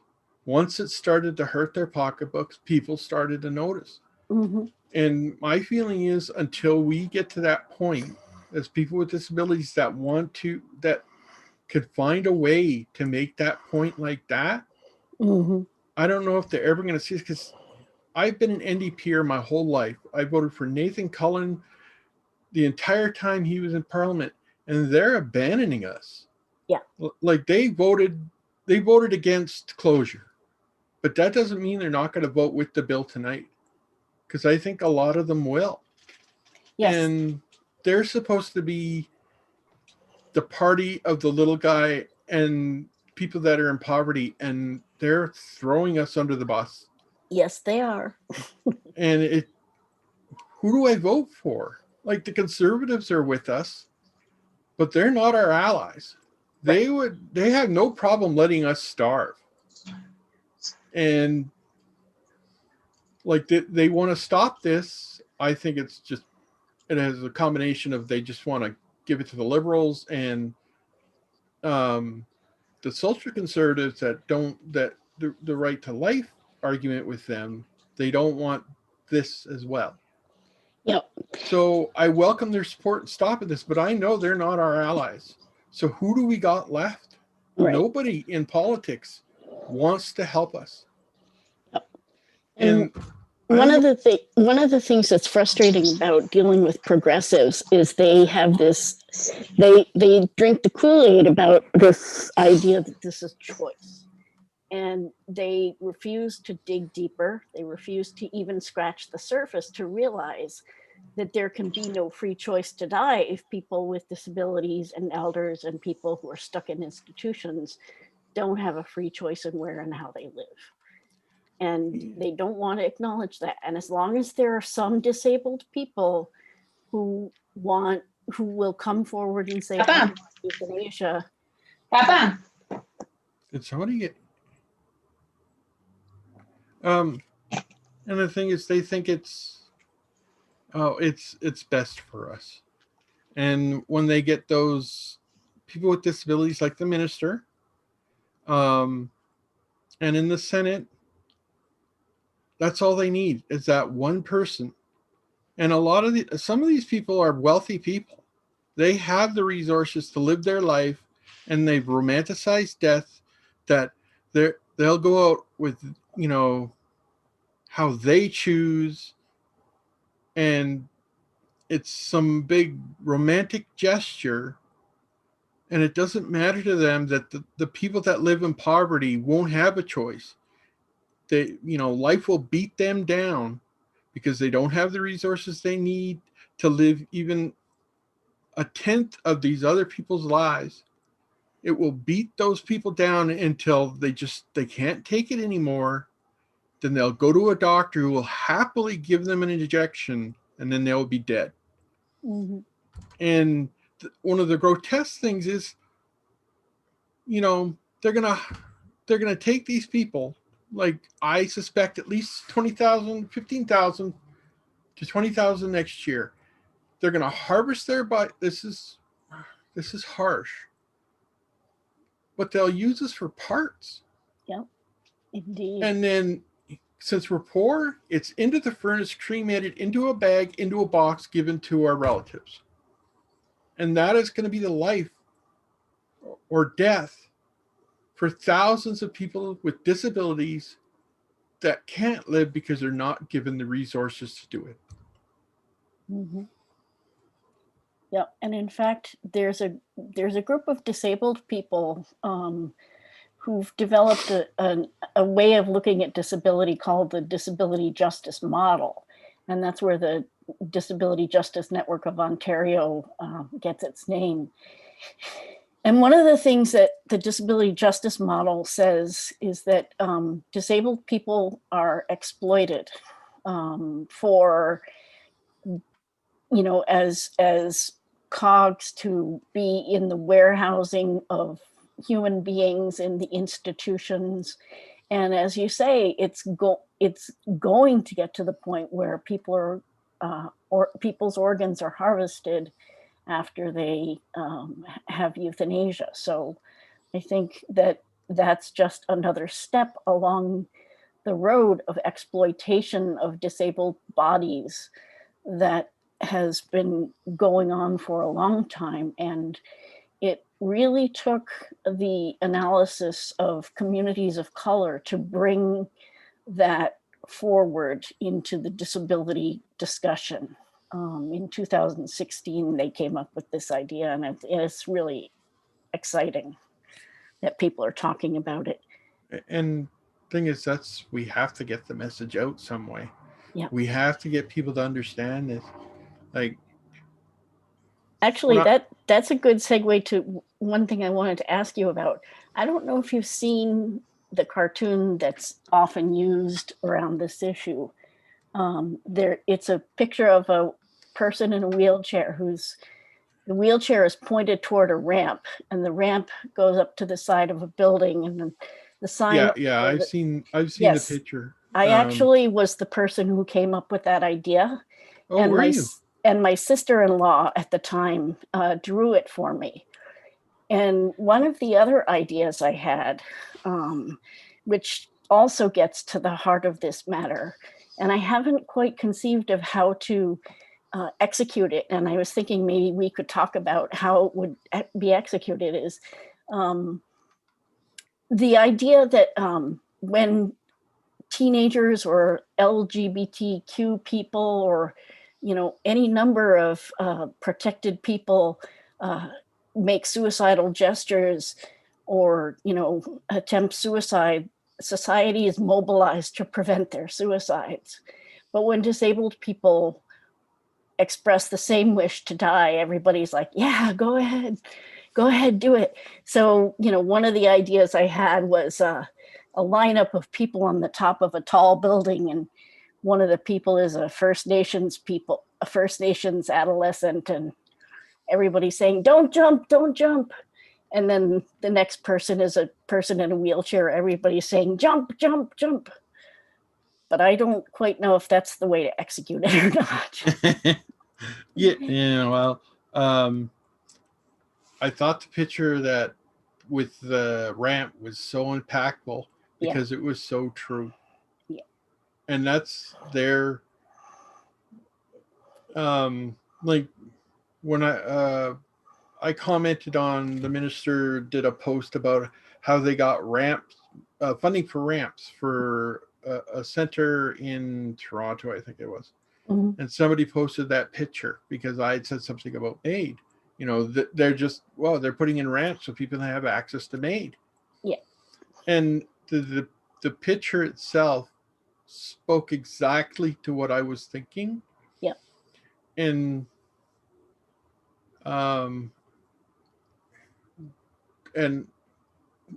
that's what I want to do. I want to shove it in people's faces. Mm-hmm. What they're doing to us. Yep. Like, I could easily do that cartoon up. That wouldn't take me that long. Mm-hmm. If they have my email, get them to give it to you. Okay. Because with cartoons, it's the thought that's really important. It wouldn't take me long to whip that up. Right. So I just wasn't sure how you would carry off the well, I think whether you would need to do 2 panels or what. I think you would just have 2 lines. You'd have one line with young people in it, mm-hmm. people below begging them, and then another group on the second line cheering them on. Yeah. And like you could have protesters on the bottom, on one side with signs, please don't, and other signs, it's for the best. Mm-hmm. Because they separate us. Yep. People with disabilities are separated from society. Right. There's a Microsoft talk about, I am so bad with names. She was a lady with disability, and she, I think she went to one of the anniversary events for the Americans with Disability Act, and she had this feeling, this exhilaration when she saw so many people with disabilities that had status. They, you know, they were, you know, doctors and lawyers, and that in society, that isn't seen. In media, it's hidden. You know, we're the villain. You know, we're the sacrifice that the serial killer gets to. Right? We're always like the first person to, in a horror movie, we're one of the first people to die because because they want you to hate the villain. So they want you to this pathetic crippled character, and they kill them brutally. And that's how they get you to hate that person.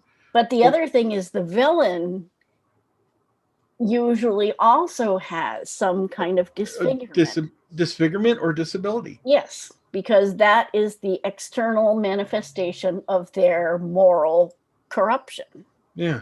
And that's what people really, at some level, believe about disability. Well, I know they do. And the problem is it's so many people. Like, even some people, like, I fight my ableism because it's been ingrained in me my entire life. When I like, there's times when I'm looking at something and that ableist thought will come into my head, and I've got to fight it because it's ingrained in our culture. Exactly. You know, and people have their lives. They, you know, they work all day. They go home. They watch TV at night. It's ingrained in them. And they're too tired to do anything or think differently or learn.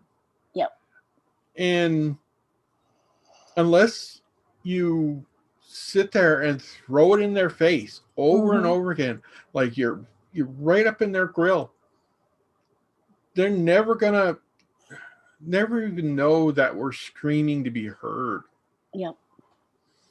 And in fact, one of the things I talk about when I do presentations is the idea that non-disabled people go through their lives and they're accumulating these images about what disability means, right? They're sort of packing into a hidden box in their brains.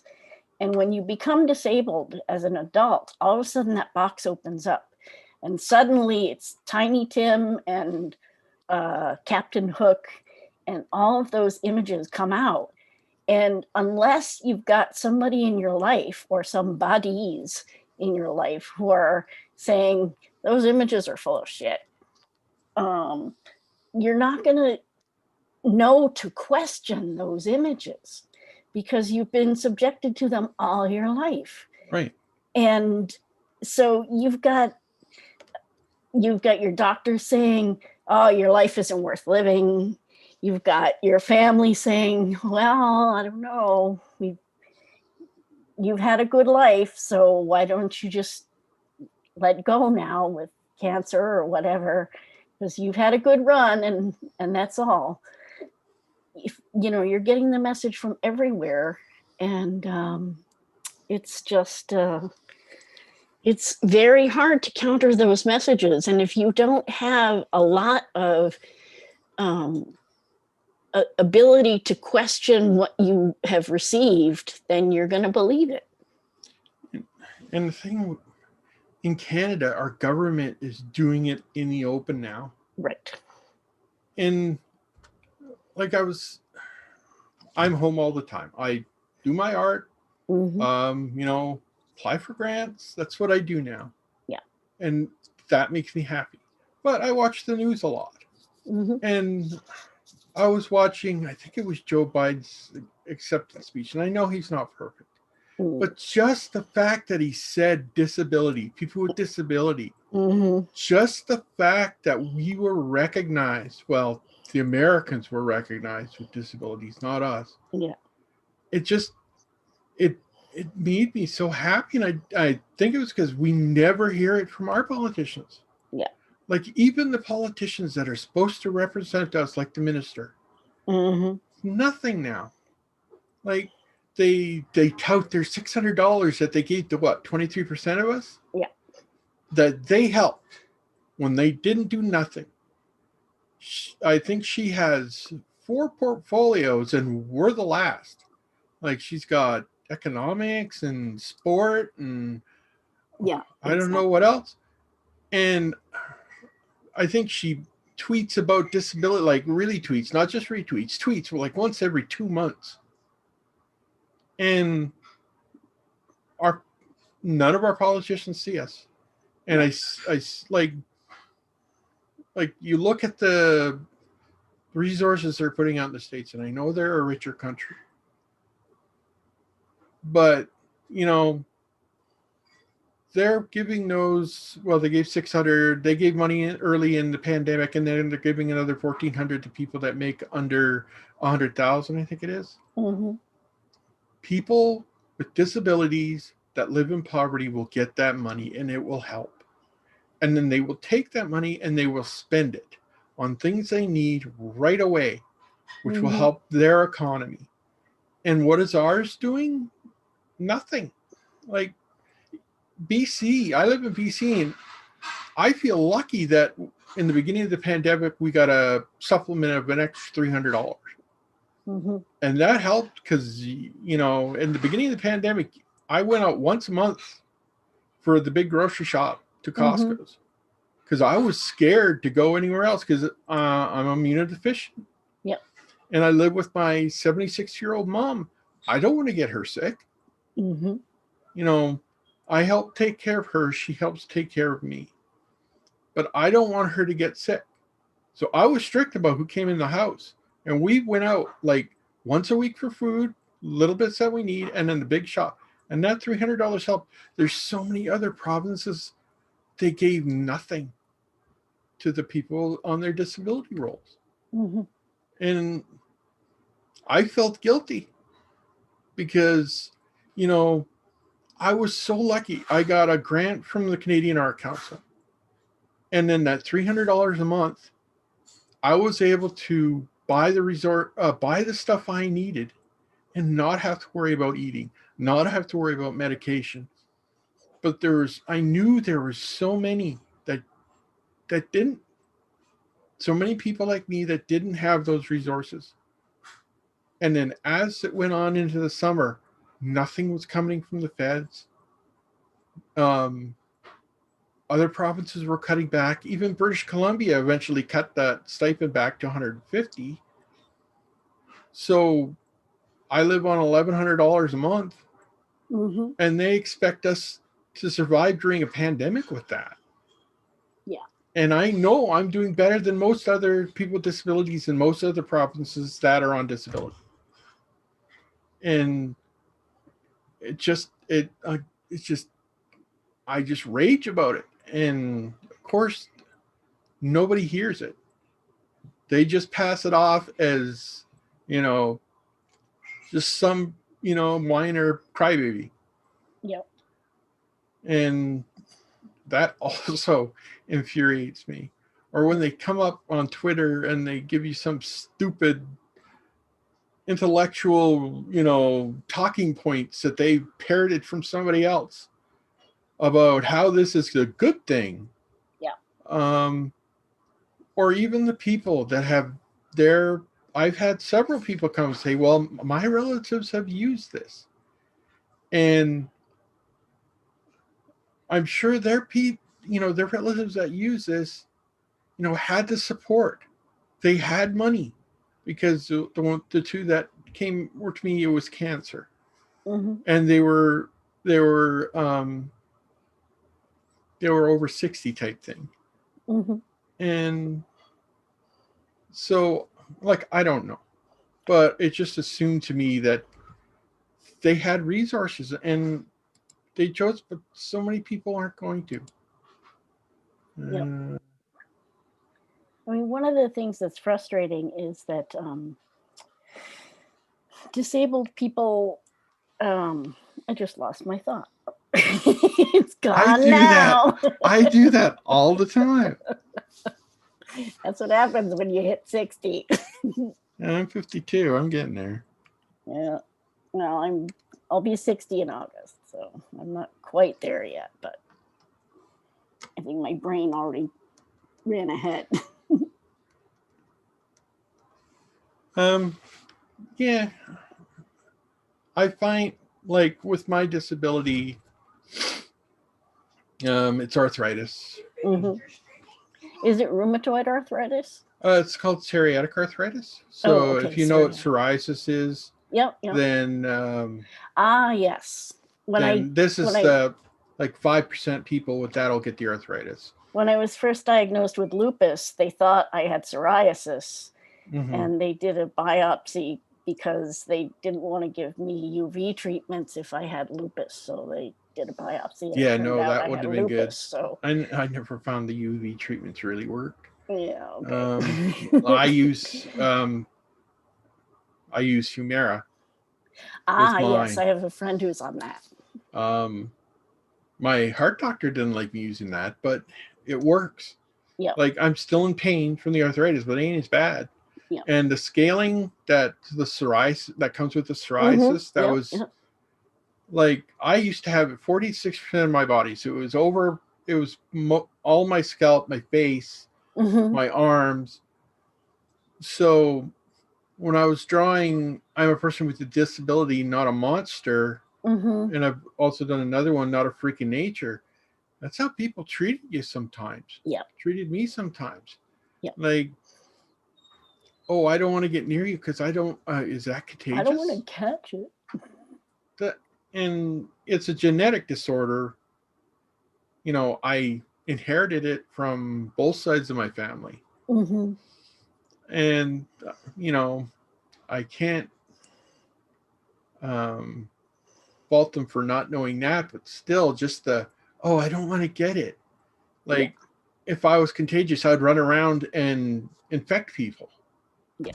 So that was a long time ago. The Humira works pretty good for me. All my scaling is gone. Okay. The damage that was done to my joints, like I have fused spine, hands, feet, that was done in the first 6 years. That was my early 20s. They can't fix that. That's just, but it's not getting worse. So that's a good thing. And it doesn't stop me from doing my illustration, which is also a good thing. But it's hard. You know, I want to go to, someday I want to save enough money, and I'm hoping I can do this to travel. Farthest I've been out of Prince George is I went down to Tucson to visit my brother. And I love all things Japanese because that came from when I was a kid. I watched, the Japanese cartoons. Yep. And then I started, when you look into their culture, the food, everything is about the aesthetic of it, the art of it. Like even creating furniture, it's about craftsmanship. Yep. And then I just fell in love. Yep. And I want to go there. I want to, and with my art, I can see myself getting there. Just, showing my art more, teaching people what's happening with us. Yep. And then I know, I hope the opportunities will appear in the future. And that gives me hope. Like I've tried to do get a job just to get a job. And what I was met with was, you'd be too disruptive to our environment, or a work BC person who was abusive, who would browbeat me for an hour with insults and telling me how worthless I was, so I would quit so he wouldn't have to put on the file that he wasn't able to find me work. And luckily, I think it was the Disability Alliance of BC, I had said something and they helped me. And within a week, that Work BC place had called me back. They got me with a new job coach. This one had a disability, so understood what I was going through. Oh, that's smart. And, then they actually wanted to spend money on me. They put me through all these assessments, and then they sent me to college for graphic design, which I never used because when I tried to get it work, again, that ableism pops up his head with the old 30-pound rule, where you have to be able to lift 30 pounds to draw things on a computer. Yep. And yeah, all those heavy mice. Yeah. Yeah. And it's just that ableism that's there. So Troy, we're running to the top of the hour. It'll and be I about get 5 hardly minutes. anything done. No, you have. And what I'm curious about is what final thoughts you have about Bill C7 and the process and what's happening tonight, that kind of thing. Well, I know what it is. They don't care. Yeah. They've decided what's best for us. They're going to do it. They will pass this and cheer. Mm-hmm. And if you come up with a case of somebody that was coerced, or somebody who had a bad doctor who pushed them into it, they'll ignore that and say, oh, that's just a one-off thing, and it's not going to be. If they put this bill through, thousands of people with disabilities who didn't need to die will. And they just, Trudeau, it just bounces off him. Because he doesn't care about anything about what he wants to get done. I'm surprised that the NDP are going to let this go through. But what can I say? I think in the next election, I don't have anybody to vote for. I voted in every election since I could.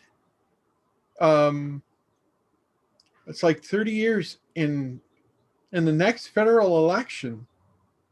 I'm not voting NDP if they pass this. Yeah. So I don't know who I'm going to vote for. So, yeah, those are my final thoughts. I'm just really pissed off. Yep. And people are going to die that don't need to. Yes, indeed. Indeed. So do you want to take a minute to describe the changes that you've made to the drawing since we started? So I've added a gray to the entire face. So that's my base color. Because the vampire, is the undead. So they're going to be, I think it's what's an alabaster. It's going to be like a white granite color. And then I've removed highlights. So in the gray, all I did is bring the eraser tool out. Where I wanted to highlight, like the eyeballs are white. So I removed the color from that, tips of the ear, bridge of the nose, wherever your light source is coming from. In this case, it's coming from the top right. Okay.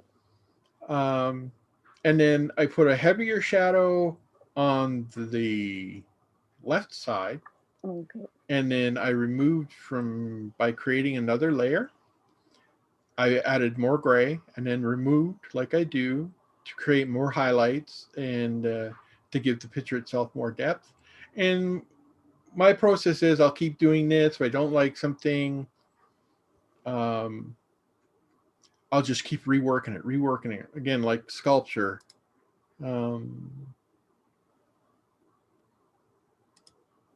That's great. Like sculpture, I'll just show this off here.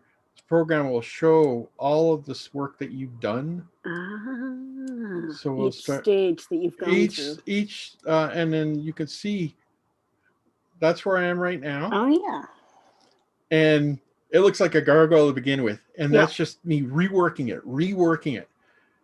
If I don't like something or it's off, change it. And then what I do is the rough, I will make transparent and then draw over that. And that's where I'll put my final line work down. Great. And then I will either add a pastel or a light color or just keep it gray and black and white. Great. And add the highlights. Great.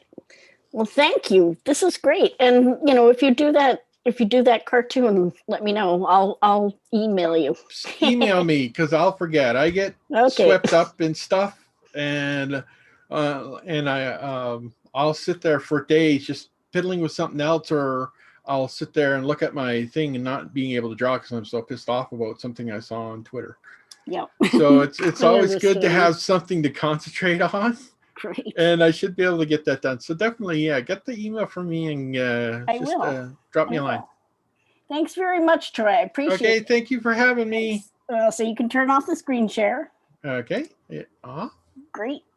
And I will turn off my camera and my mic. You have a good day. Great. You have a good one. Okay. Bye, everybody. Great. So,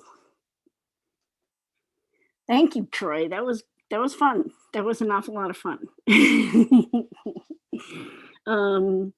So we are inviting Jane Shi and friends in for the next segment. And Jane, could you introduce yourself and your panelists? And turn on your video and turn on your mics. And if you could also describe yourselves a little bit for those of us who are blind, that would help. Hello, I am Jane. Pronouns she, her. I am an East Asian person with medium length hair. I am wearing a red nightgown. There is a gray towel behind me, and there are 2 doors behind me, and I'm sitting on a black office chair, and I have these large glasses on. And I am coming from the unceded occupied territories of the Musqueam, Squamish, and Tsleil-Waututh. Thanks. Hi, I'm Brianna. I am I'm a white woman with like light brown hair, which is like I'm doing a vintage look right now. I have these like cat eye sort of frame glasses. I have like a little poof, pompadour type poof up at the front of my hair. I'm wearing like a collared blue and white dress and red lips, and that is the vibe of the day. And around me, I'm in my room. You can see behind me on one side you can see some closets, and farther behind you can see kind of my bed if I angle it correctly, and a window in the back. Okay. Hello, everybody. My name is Sunny. I am wearing this gray top with white ribbons and also a blanket. I'm Asian. I have pale skin and black hair, and I'm wearing thin brown glasses. And I've got a big tattoo on my right arm. Okay. Should we start? Oh, sorry. And I'm sitting on this light green couch, and there's a blank white wall behind me. Okay. And should we start introducing each other now? Yes, please. Thanks. All right. Thank you so much, everyone on tech and all of our interpreters. We appreciate and love you so much. I'm going to start by introducing Brianna. I am a big fan of her work, and I'm here to interview her and interview Jane and get interviewed myself because, hey, no one else is going to do it. So Brianna is a podcaster, and even though she is a podcaster, she is very much opposed to the podcasting industrial complex. She's currently broadcasting from the unceded Squamish, Musqueam, and Tsleil-Waututh territories, and she uses she, her pronouns, but in like a really cool way. Over and out. Thank you very much for the introduction. I would love to get a chance to interview, again, huge fan of her work. Jane, Jane is a poet, a writer, an editor, and very importantly, an oat milk cold brew fan. That's, I think, crucial to understanding the kind of body of work that Jane has. Jane is broadcasting from the occupied homelands of the Squamish, Musqueam, and Tsleil-Waututh peoples. And Jane also uses she, her pronouns, but in like a non-binary way.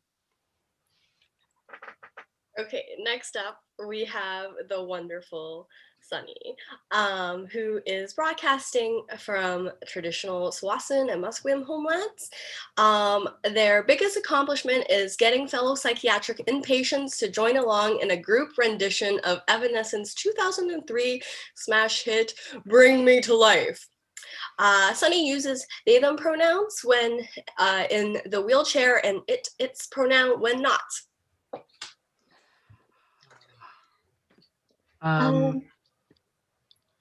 Yeah, should we talk about what we're gonna do here today? Yes. Would you like to do the introductions? Sure. The thing that we're kind of setting up, we're gonna do here today is we're gonna be doing a bunch of jokes, a bunch of bits. You know, might have things from other people jumping in. We're happy to do some collective tomfoolery.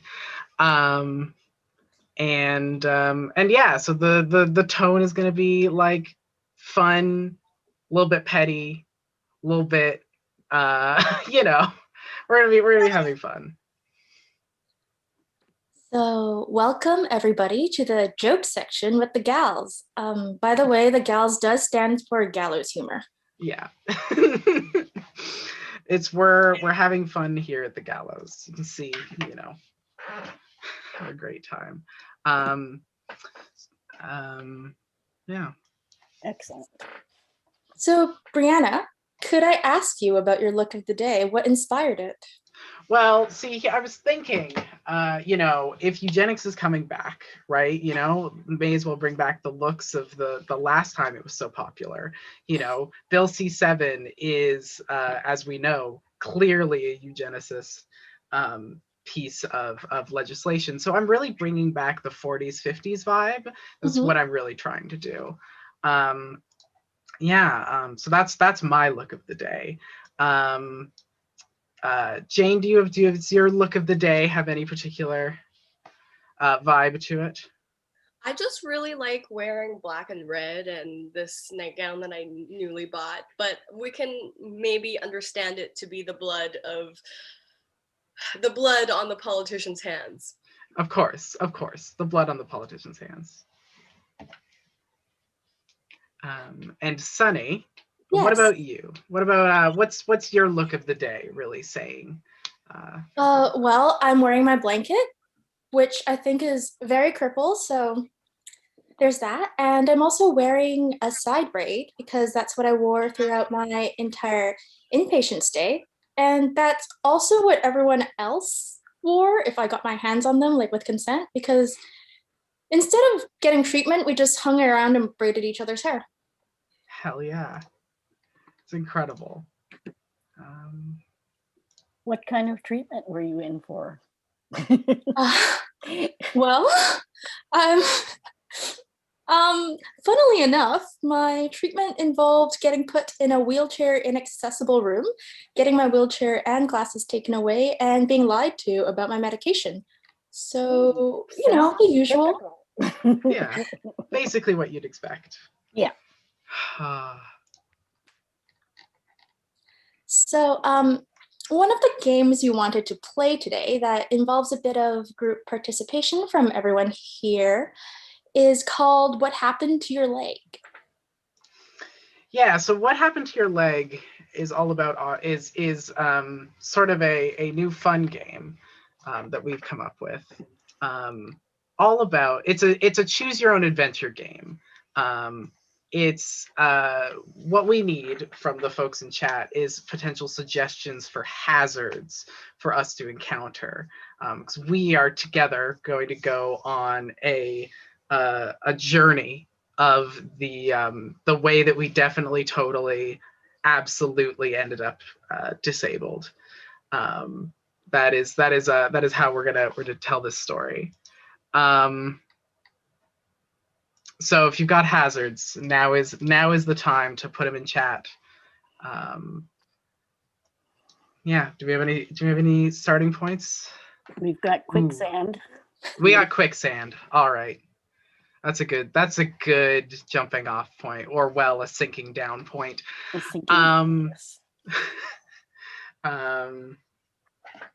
about a Komodo dragon? Oh, a Komodo dragon. That's good. Okay. So, Brianna, do you want to tell me what happened to your leg? I heard that you were trying to save a Komodo dragon from quicksand. I was, yeah, no. So I was out, you know, where the Komodo dragons live, a place that I definitely, a place that I definitely know exactly what the name of the island is. And so I was there on that island with all the Komodo dragons. We were hanging out. It was a great time. And then suddenly, one of them started falling into quicksand, and I heard it making the noise that Komodo dragons make, which we all know what sound Komodo dragons make. I don't even have to say it. And I had to be very careful. I had to just like get in there, but it seemed like, you know, my leg got caught, right? My leg got caught, and I was trying to grab the Komodo dragon, and my leg was just stuck there. And then I grabbed a vine and got out of there, and I was totally fine. Yeah. Somebody also suggested a bicycle wheel and a freak podcasting accident. Yeah. Oh, we're gonna have some fun with those. Right. Well, I remember and getting stuck in a giant cheesecake. Oh, very good. Well, I'll take those. So I remember getting Brianna's frantic text, we gotta save all those Komodo dragons. And yeah, I, a perfectly able-bodied, accomplished bipedal, hopped on my bicycle and try to get there as fast as I can. But on my way, there was a tree that had fallen down, and a stick got stuck in my bicycle wheel, and I just flew out of it. And through the window of this house, just so happened to be in the way where these guys were podcasting. And then and then I got stuck as a guest on their podcast somehow for like 5 hours. And that sounds like a freak podcasting accident to me. Yeah. And so that must have been how you became disabled, obviously. Well, no, I was actually perfectly fine. And the guys were nice enough to give me a lift home. We stopped by the bakery, actually, but then I fell into the vat of cake mix. Oh, so then I got both my legs stuck in a giant cheesecake. But then I was fine because I just ate my way out. Right, of course. Yeah. Right. And I was also there at that point.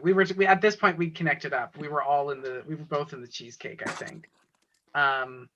And you know, it was and it was all going totally well. And then we encountered the elves, of course. Were they like Christmas elves, or were they like Legolas elves? It was a mix. It was actually all different types of elves. It was anything that's ever been called an elf. And so some of them were just some of them were just normal people with elf ears tacked on. So it was all different types of elves. And they were like, oh, you better come into the kitchen and help us out. And it was a crazy kitchen. Do you remember the experience?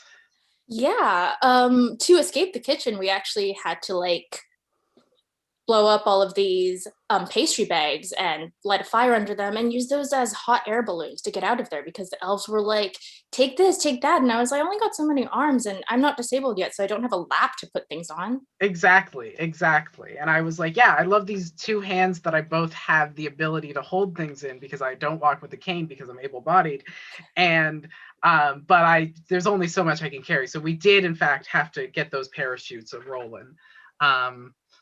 And we had a plan, is the thing. At this point, we had a plan. From state relations in Canada.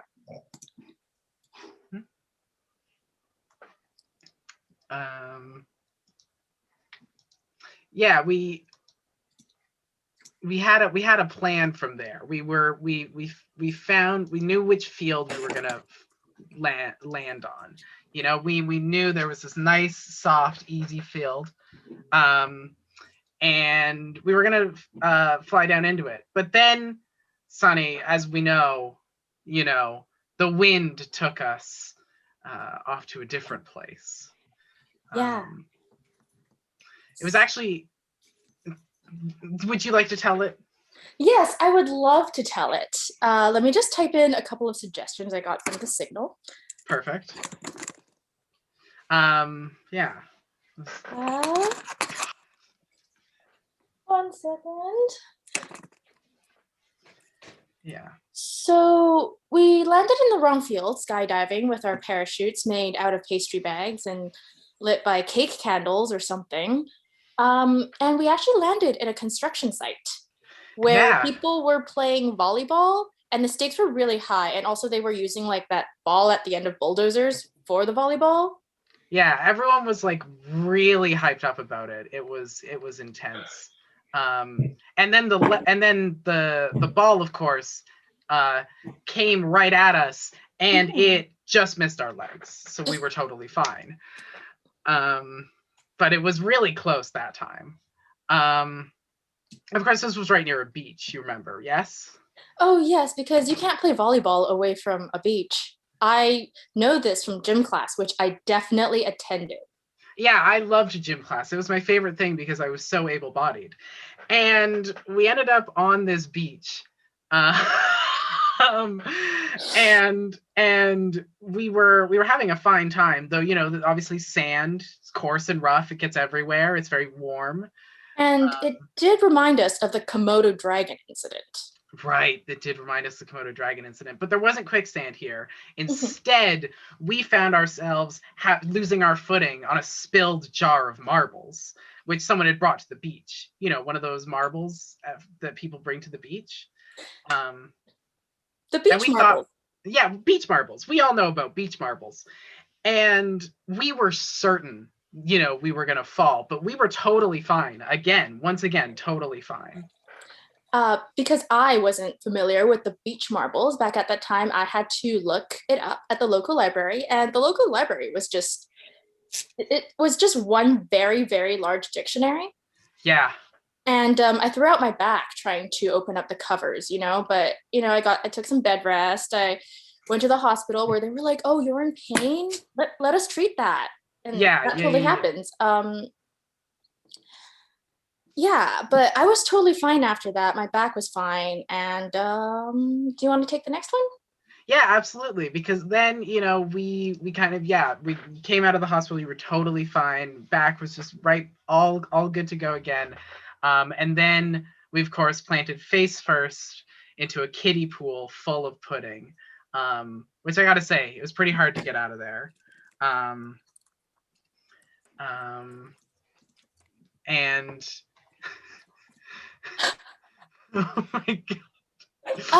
Should we take a second to read all of the hazards that were submitted to us until now, just to give the audience a bit of a background? Yeah. Let's quickly, you know, so we just to recap for everyone, we've been through quicksand, Komodo dragons, a stick and a bicycle wheel, a freak podcasting accident. Thank you, Fen. Thanks, Fen. We got our legs stuck in giant cheesecake. We dealt with a kitchen overrun by elves. Fen gave us, we landed in the wrong field when skydiving, and then there was a volleyball tournament, and Rabbit reminded us that there was a construction site, and Jay reminded us that there was a beach, Rob reminded us there was a spilled jar of marbles, Fenrir reminded us about the very large dictionary, and of course Rabbit reminded us about a kiddie pool full of pudding. And then what happened from there? Well, because we were covered in pudding, what happened was we got swarmed by like a billion tortoiseshell tomcats. Thank you, Rabbit. And because we were just covered in cats, absolutely covered, the bus drivers wouldn't let us on. Right. That's the only time that a bus driver wouldn't let you on, is if you're covered in tomcats. That's the only situation in which a bus driver would do something like that. And of course, so that was catastrophic. But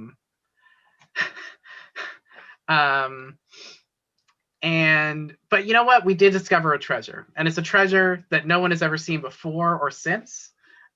It's a pretty incredible treasure. I believe it was a briefcase. It was a briefcase, and we opened up the briefcase, and what was in the briefcase? Politicians' bills, including the unread consultations. That's incredible. You don't see that every day, and they certainly never see it. So that's really exciting for us. And we really didn't have it, we had no trouble from, we took the briefcase, and then we did the city. We just walked down the city street, saw briefly zombie Jack Kevorkian, and as we walked past and walked over, we went to the doctors, and I got diagnosed with fibromyalgia, and so that's how I became disabled. And I got classical EDS. And that's what happened to our legs. That's what happened to our legs, everyone. Thank you so much for playing. Yeah, right. so it's our first little game. Thanks everybody. And should we let Jane do a dramatic reading or a poetry or something? I would love to do that. Jane, we're huge fans of your work. Oh, yeah. Thank you. So I made an erasure poem of the overview of Bill C7. So I will just share my screen, if I have that permission.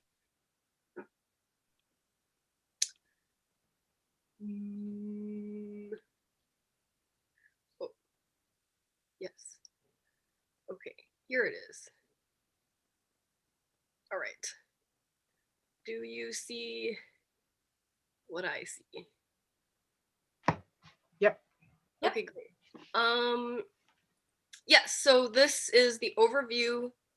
It's called Bill C7, an overview of available help. Competing individuals, eligible for superior dying, they must be intolerable. Yep. Jane, would you like to briefly describe the screen you shared and tell us about your process? Oh, yes, sure. So I am sharing a screenshot of an erasure poem, and the title is Bill C7, an overview of available help. And so the words that are not erased are in the first paragraph, competing individuals eligible for superior. And then the second paragraph is dying, they must be intolerable. Copyright Jane Sheet 20. Yeah.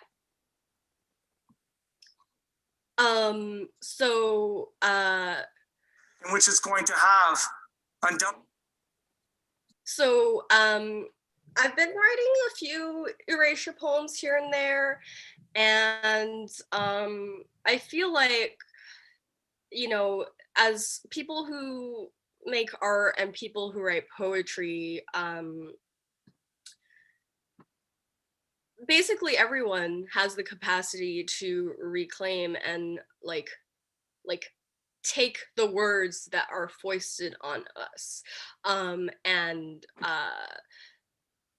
make it our own and find sort of like hidden meanings. And so erasure poetry is one of those fun ways to find the hidden meaning. And I thought that the word competing was very striking in the bill, and superior also included there, and that is also really striking for me because the ways that certain kinds of bodies are considered superior in our society.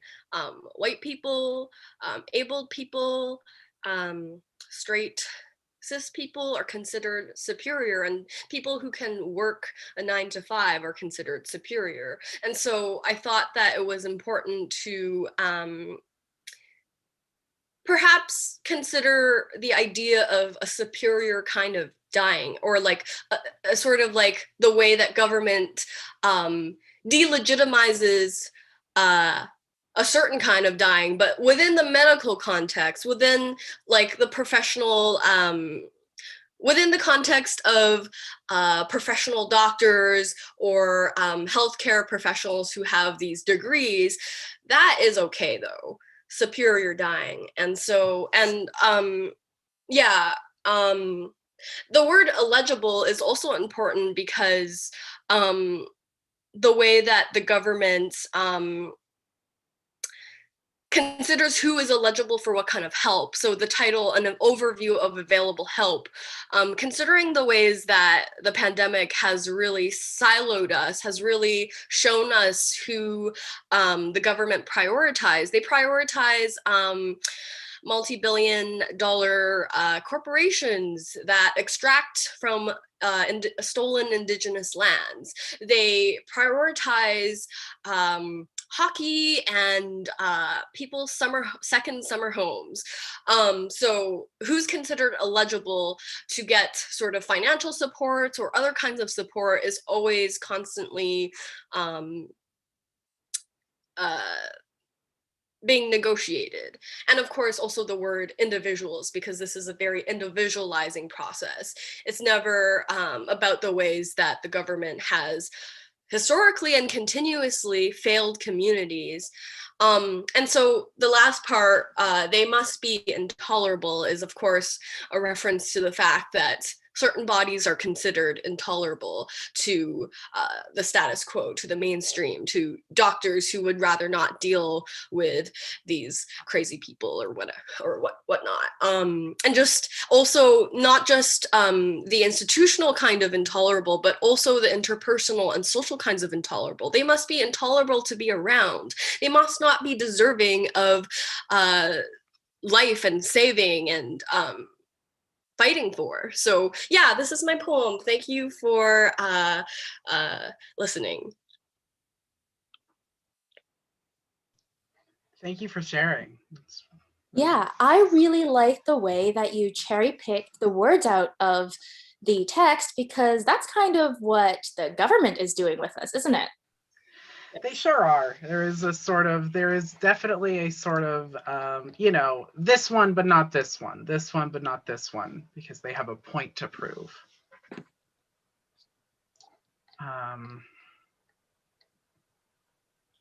Well, speaking of points to prove, maybe we can talk about some of the more reasonable reasons that the government could kill us off.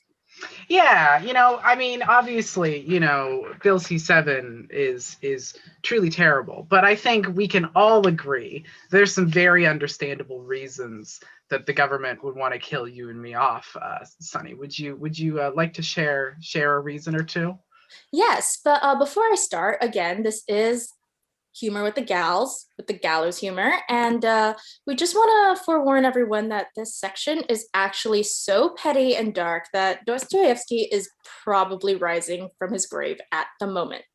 But on the other hand, it is so killer that the government is calling it Bill C-7. So,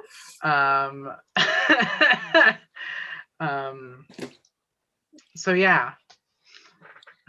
Well, one thing that I would want to say is reasonable, is that I think it's perfectly reasonable to offer medical assistance in death to people who are disabled, but otherwise, you know, living quite happily, if not freely.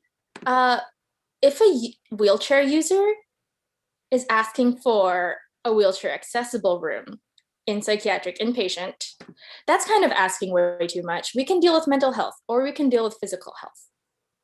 You're asking us to do both? Well, I mean, we are expanding Bill C-7 to include mental illnesses, as well-defined as that is. But we understand that asking for wheelchair accessibility in a psychiatric inpatient facility is too much. It's not that these people in charge are actively denying us access to self-care and washing and being able to open a door. It's just that they're like really, really busy with paperwork. So they do not have the time to be giving you a baby aspirin and your mental health meds. Yeah. You know, they just and to be asked to be treated and you know, it's tantamount to being asked to be treated with respect, which of course is not allowed, of course. Too much unreasonable expectations for certain. Yeah, I think it's totally reasonable. I mean, sometimes, I don't know about you, Sunny, but sometimes I go out into public, like on a bus or even just on the street, and I don't apologize to everyone that I see. What? For being visibly disabled in public. Yeah, and so like that I totally understand, sometimes you just have to make clear what's not acceptable, and that obviously not acceptable behavior existing in public. I think another reasonable reason to kill us off is if we ask to be treated with dignity, because everyone knows that medical assistance in death is about death with dignity. It doesn't matter if we can't live with dignity. No, for sure. Yeah, no, I mean, listen, death should be dignified, as we know. But living, sometimes not very dignified. I also, I think something that's pretty clear is that like, it's also, and how much dignity can we have if, we keep doing activism and going to protests and fight against things and push back against things and all of that sort of thing. It would be much easier for them if we just didn't exist to do that sort of thing. Yeah, I think it's a perfectly reasonable reason to call us off if we're living too loudly, for example. Yeah, and with that, of course, I mean, I have to also mention, of course, I'm on disability assistance, and I know that involves a lot of paperwork for people. They have to set up a lot of paperwork to make sure that only the right type of disabled are getting the right type of care at the right type of time in the right type of way. There's so much paperwork. It creates so much work for them. Hold on. You're getting care through PWD? Yeah, I know. It's sort of a freeloader moment. No, I mean, like, they're actually giving you the care? Well, I don't want to sound ungrateful. They're giving me some of what I need for sure.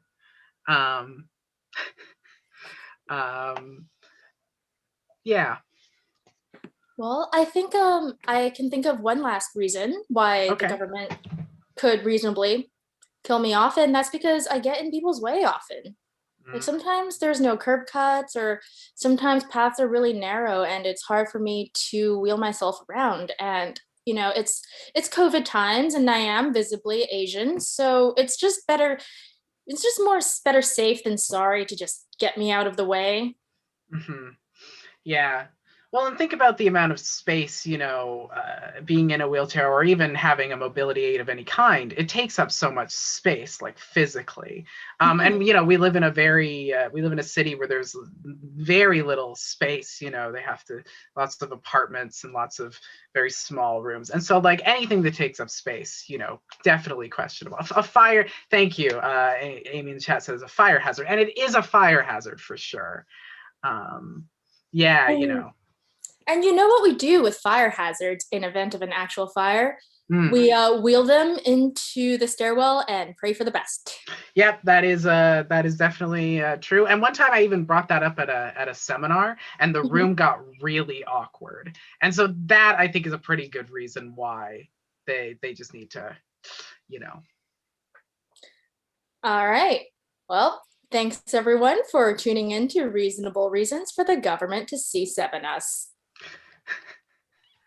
I have one more reason. This entire bit. Yeah, despite popular demand, we did do this entire bit. All right. Jane, do you have another poem we're reading for us? No, we could move on to the next bit. Sure. Yeah, we can move on to the next bit. I believe our next bit, well, I mean, you want to know another reason that I think it's understandable. We've come up, people when designing mobility aids or really anything for disabled people, what they're looking for is innovation. Isn't that right, Sunny? Yes, because if there's anything we need is for more people who don't use mobility aids to design fancy futuristic new mobility aids that will hinder us more than help us. C7us, C7C us. Yeah, and so we've compiled a great list of particularly some new cane ideas. We have, yes? We did come up with a list, but then we lost it.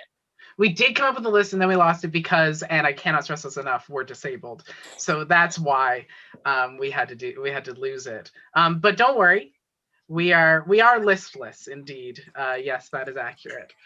But don't worry, we are geniuses and we're going to come up with some new stuff on the spot.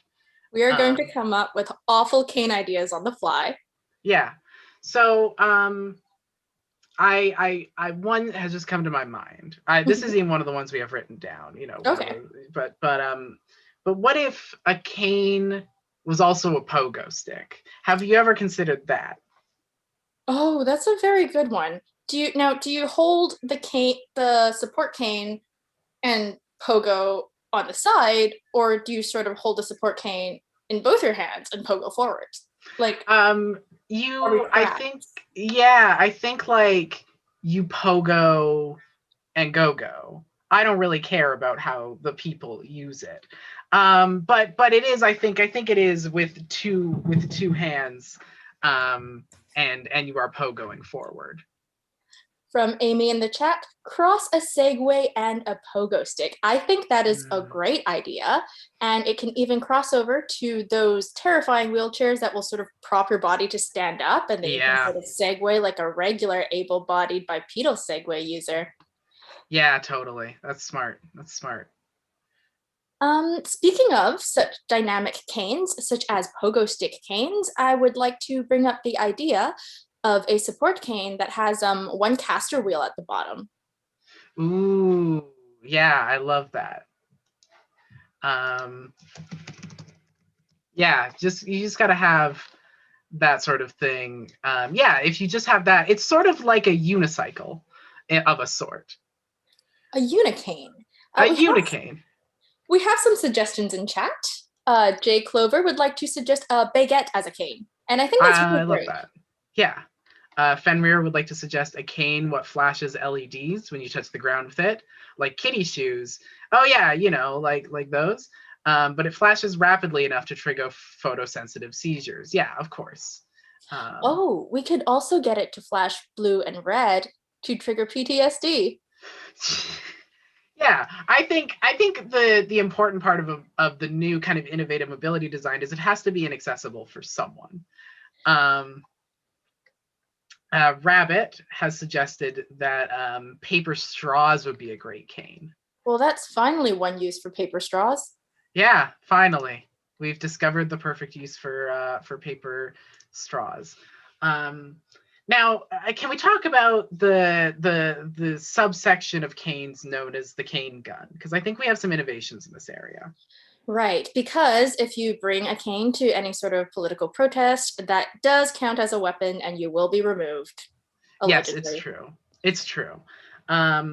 So we were thinking, you know, obviously canes can shoot things. We know this. What if a cane could shoot smaller canes? What if a cane could shoot a gun that shoots even more canes? What if a cane could shoot canes that are guns that shoot canes that are guns that shoot bullets? What if we just taped a kitchen knife to the end of your cane so you could use it as a machete? It's sort of like a Roomba cane. You know, what if we had a Roomba cane where when you're not using it, it can just go around your whole house? That's a wheelchair. Oh, I see. But what if a cane was also a wheelchair though, you know? Oh, well, what if I stood on my wheelchair and paddled myself around using canes? then I think Ooh. that would make me a skater. Ooh. Or even a cane that can, like, just in case you're in water, Mhm. you could use a cane to act as an oar.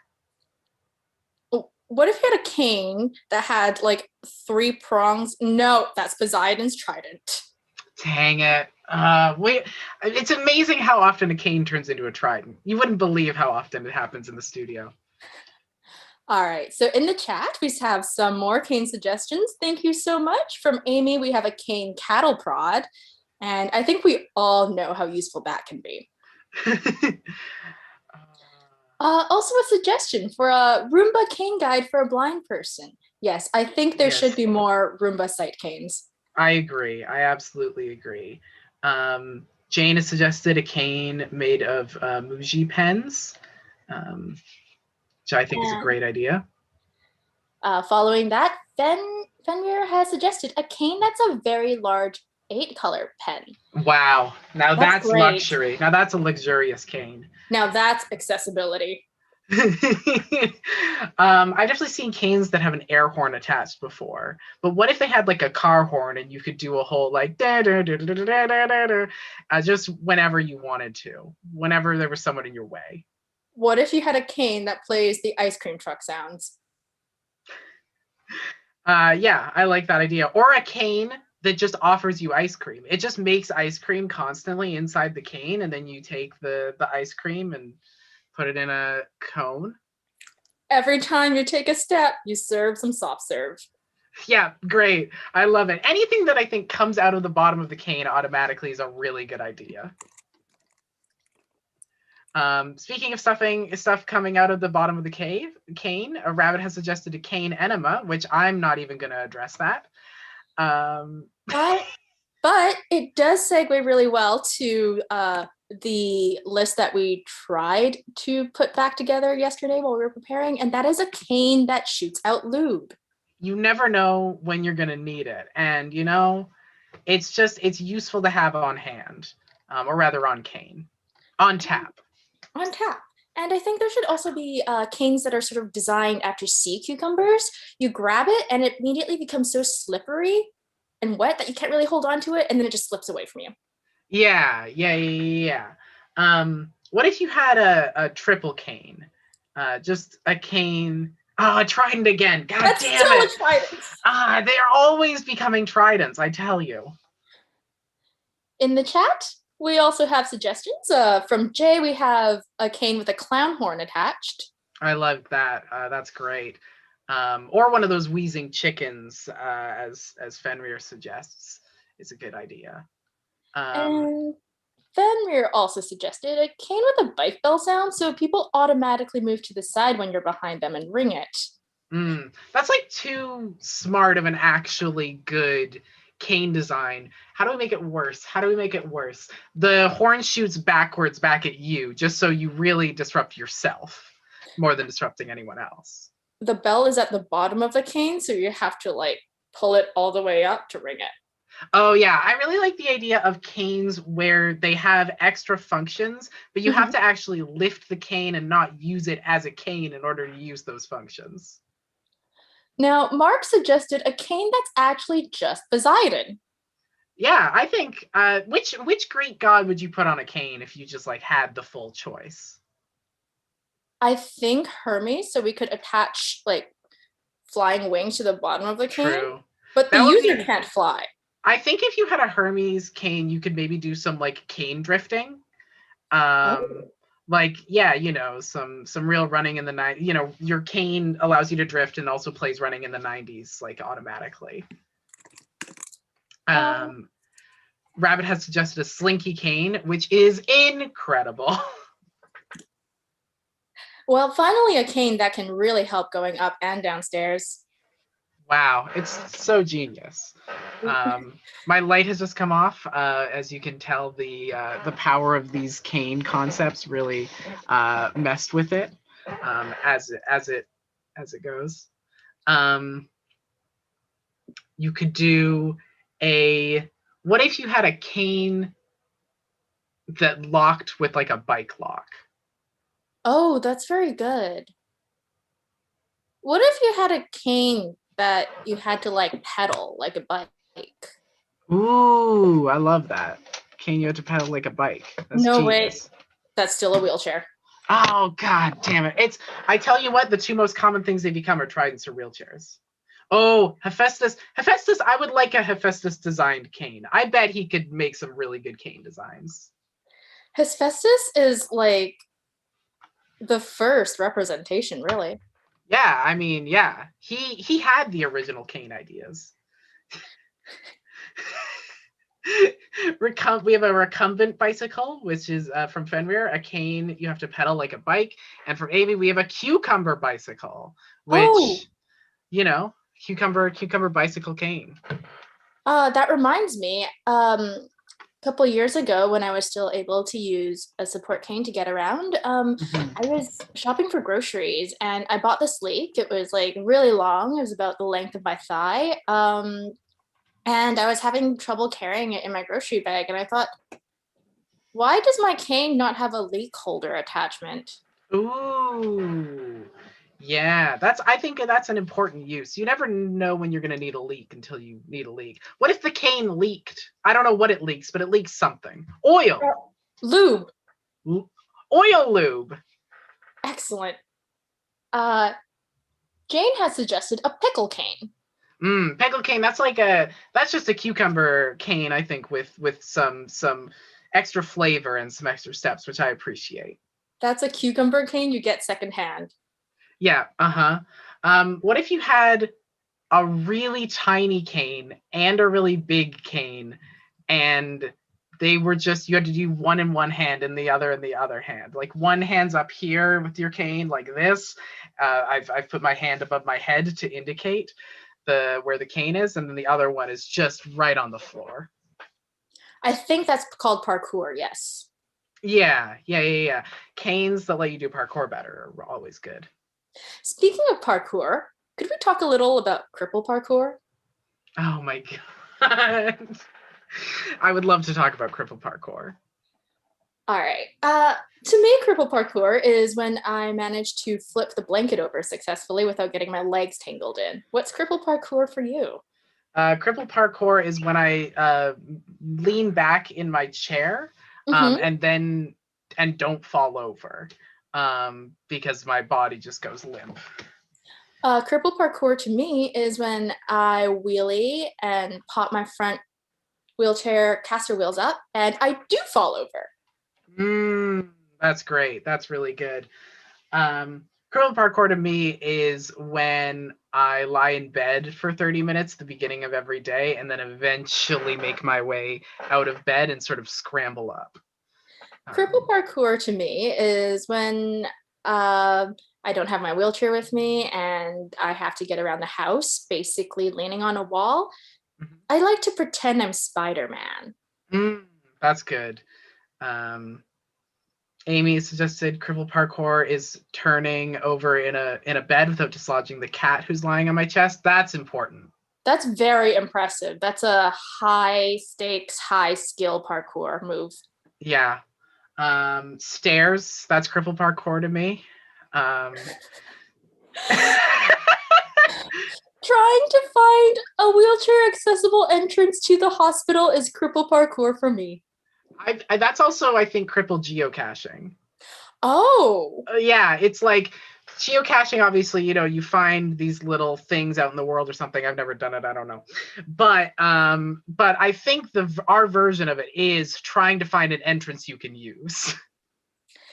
From Rabbit in the chat, boarding a city bus. Yeah, yes. that'll be parkour, for sure. Yeah, there's a lot of moving parts. Yeah, there are a lot of moving parts. God, we got triple cripple parkour, finding the accessible entrance next to the dumpster in the alley behind the parking lot. That's always where they put it, isn't it? It is. It always is. Thank you, Amy. Thank you, Amy. Yeah, cripple parkour is when I take my 17, like in my big laptop, just like has a 17-inch screen, and I move it anywhere else in the house. It's parkour for the laptop, but I'm sort of supporting. I'm the spotter in that case. Oh, that's really impressive, and I really like the teamwork there. Yeah, you know, interdependency, we love it. Cripple parkour to me is when I try to carry a cup of water in my wheelchair. Yeah, cripple parkour to me is when I walk down to the McDonald's down the street and bring something back in my arm while moving with my cane. Oh yeah, because that's not going to cause some awful spills at all. I don't know what you're talking about. I would never. Yeah. Speaking of cripple parkour and all the things that can go wrong, I just want to let everyone know that Brianna taught me how to use the cane, and not 3 seconds after she finished explaining, I accidentally whacked her with my cane. Oh, right. That did happen. That was hilarious. That actually did happen. Yeah, that did happen. Right. God. One last cripple parkour move, and it's from Amy in the chat. Brianna, do you want to read it? Absolutely. Blind parkour is trying to get on a bus when a stranger grabs the arm you're using to detect the height of the steps. You could do an entire parkour video on a bus. Thank you so much for sharing, Amy. And now I think we're going to hand it over to Jane, who is going to read a poem about ketchup chips. Excellent. Thanks. That was awesome. That was hilarious. I could listen to you two for a million hours. We would have a million hours to live if the government didn't have all of these policies. But anyway, so my poem is about bootlicking, and it is also called, the poem is called Ketchup Chip Wilson. And Chip Wilson is one of the many lovely bajillionaires in the city of Vancouver who get to live in a gigantic home while a lot of people in the city suffer. And what I'm trying to say is that everyone named Chip Wilson should hand over their money. Anyway, so here's my poem, Ketchup Chip Wilson. I sublimated my violent temper to give myself 50 orgasms in one night. I picked my eggshell towel from off the floor and made a leather jacket out of your Birkenstocks. I changed my name to Petty just to change it back to Pretty Petty. I told myself I was enough times. My tongue fell off and I said, oh no, except it sounded more like a whoa. I realized everything I ever said to you sounded like a Hamlet soliloquy remixed into a 24-hour lo-fi hip-hop anime girl studying YouTube video. I forgot everything you ever said to me. I wrote a sci-fi thriller about us taking down Chip Wilson just to wake up to realize you're Chip Wilson's assistant. I want to dress up for Halloween as Ketchup Chip Wilson, but don't want to appropriate white people culture. Anyone have any advice on that? If I projected all my intergenerational trauma onto you, then why aren't you playing and selling out multiple nights in a row at VIF? I will never be a Christmas person, but this year you left me enough of you to weave a tinsel of saliva around my winter boots, as tired and stretched and ridiculous as an American Girl doll accessory hair ribbon.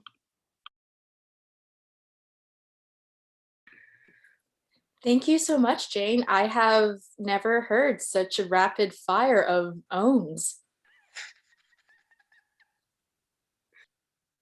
Yeah, that was great.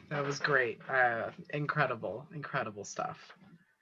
I think that on the last reference of the American Girl doll, I have a suspicion that the retail workers at Indigo, where they sell American Girl dolls, put more care into the disabled dolls that they have than the government gives care to us. Oh, yeah, absolutely. 100%. Goodness. So Jane, I have a question for you. On average, how many ketchup chips do you eat per day? Wow, this is a call out post. I thought Is that what the red of your shirt represents? yeah, it's like the stain of the ketchup chip that it's like originally the nightgown was white, but I just ate like 20 bags of ketchup chips. Now, a bit of a cultural question. Do you eat your ketchup chips with disposable chopsticks, regular chopsticks, or your hands?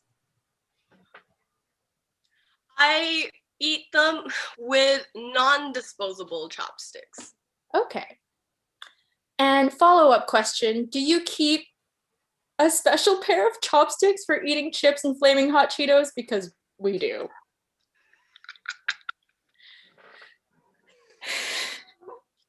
So I am non-binary and I'm mixed. I just use the same. I don't do my dishes nearly enough to to have multiple. Anyway. Thank you for sharing this vulnerable ketchup chip personal story with us.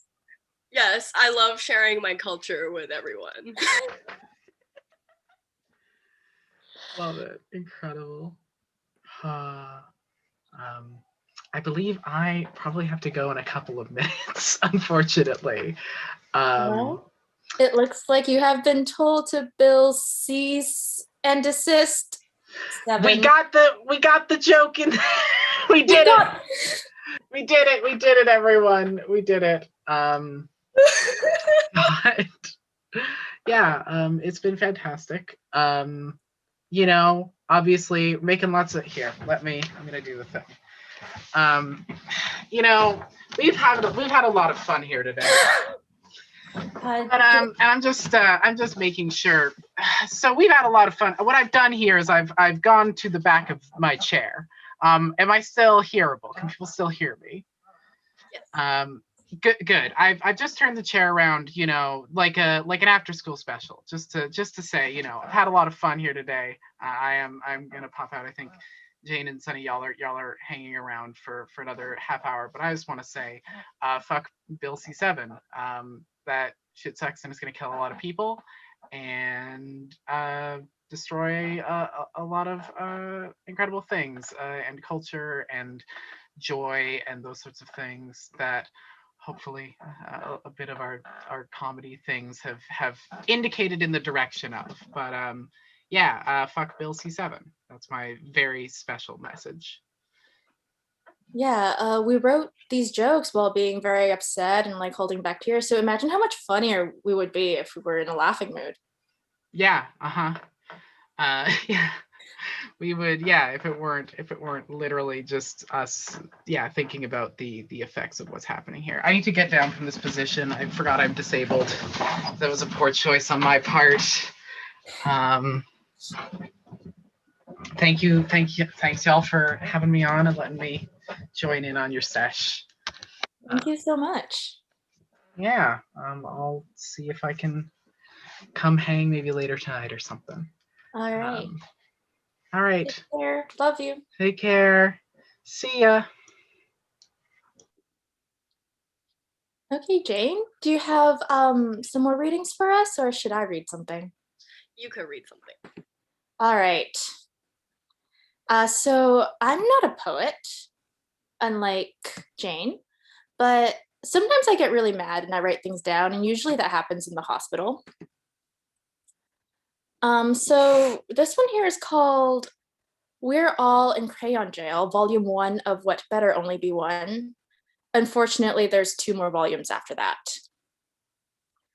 This came about when one of the fellow inpatients I was hanging out with said, I just overheard from the nurses that we're not actually here to get care. They're just putting us in a container so we don't hurt ourselves or others until something happens and we get to leave. And we all just sort of nodded and said, sounds right, and continued coloring with our crayons because they don't let us have pencil crayons before a certain time in the morning or after a certain time at night because apparently those are dangerous materials. So it reads, "This is just a Tupperware for the crazies, and this is just fucking jail with crayons." While we, the psychos, continue to wreak very, very slow havoc. In a conversation, I say, "These doors aren't accessible." The doctor, who is keeping me here and did actually make fun of the fact that he gets to go home and I don't, replies, "It's to prevent people from hanging themselves in inpatient." And I say, "Well, they rip off my fingernails." The doctor says, "What?" And I say, "What?" Anyway, it's another inpatient stay, which means there's another ballpoint pen to steal somewhere. And you learn not to stand up for yourself in here because it'll just make things worse. Where did this past month go? I don't remember. Shit. Fuck. Anyway, I can't get a single little baby combination Tylenol Advil until the day nurse comes on the shift in an hour, and this is once again literal hell torture. Great hospital you have here, you guys. Mental anguish? Have an Ativan. Physical pain? Go screw yourself until the nurses are done playing charades in hot potato. Thank you.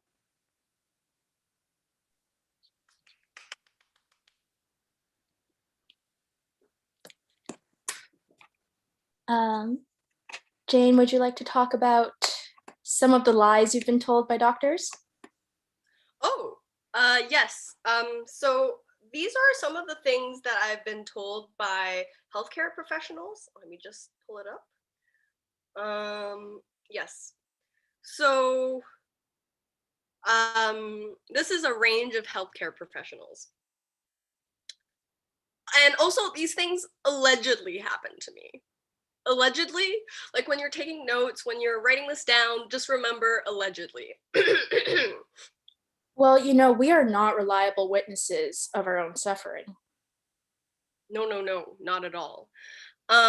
Okay, so when referring to the way that I sat, because I'm bisexual, one clinical psychologist said, "Do you think you've experienced childhood sexual abuse?" When I have interacted with her for multiple weeks and never said I experienced childhood sexual abuse.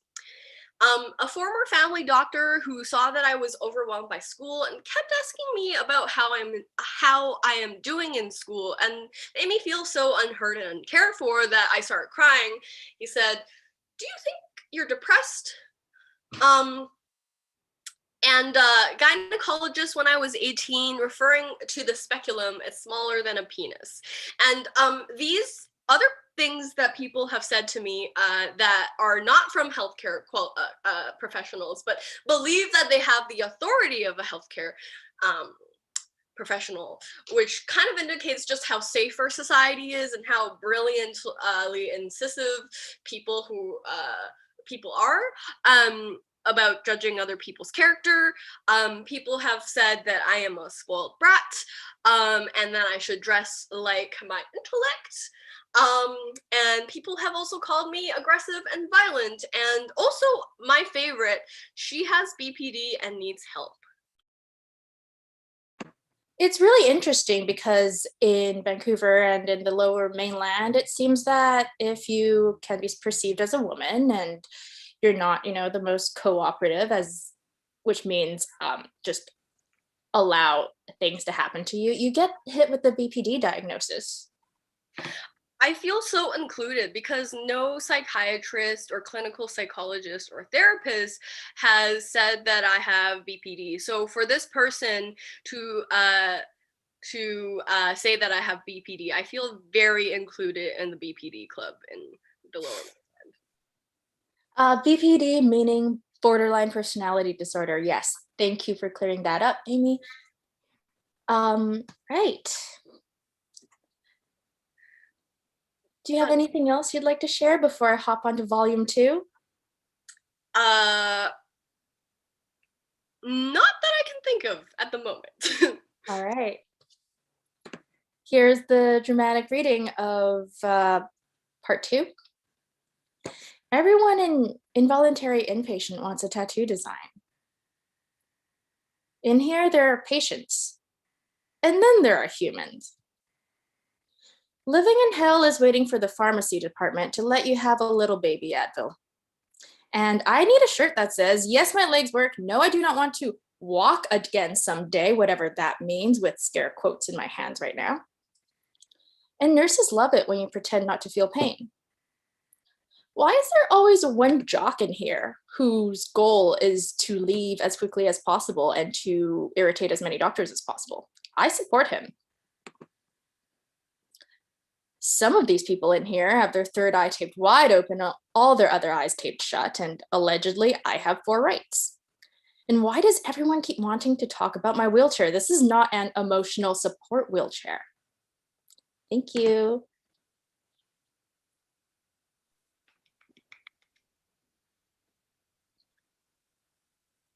Sunny, did you have things that doctors have said to you that you would like to share?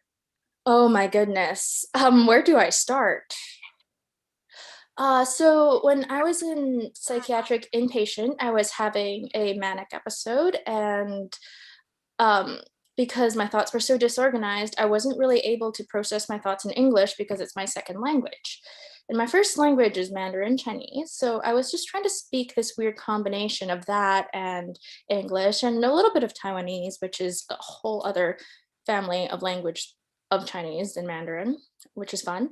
And on the phone to my loved ones, the doctor said, "Can you please get her to stop speaking Cantonese?" And here's the thing, it would be really useful in my interactions in Chinatown if I could speak Cantonese, but turns out I can only speak Cantonese to white doctors who don't speak Cantonese when I am completely out of my mind. You know, I feel like the doctors at Redacted could hire you because they clearly don't have enough interpreters to get They don't. Yeah. They They don't. could hire you. Right, and while I was in there, they put me in the hole and I was just having a lot of trouble communicating, and to help me along, they took away my mobility aid, my wheelchair, and they took away my glasses because it's not like I need about 1/3 of my body to function or anything, and this was to help me calm down. Because you know what helps me calm down? When someone steals my fucking wheelchair. Anyway, I guess I was just speaking every language under the sun because the doctors didn't understand me and they refused to get me an interpreter because I speak English. And not now, I don't. Now I do. Then I didn't. And it's weird because it's really difficult for us to get like culturally appropriate care.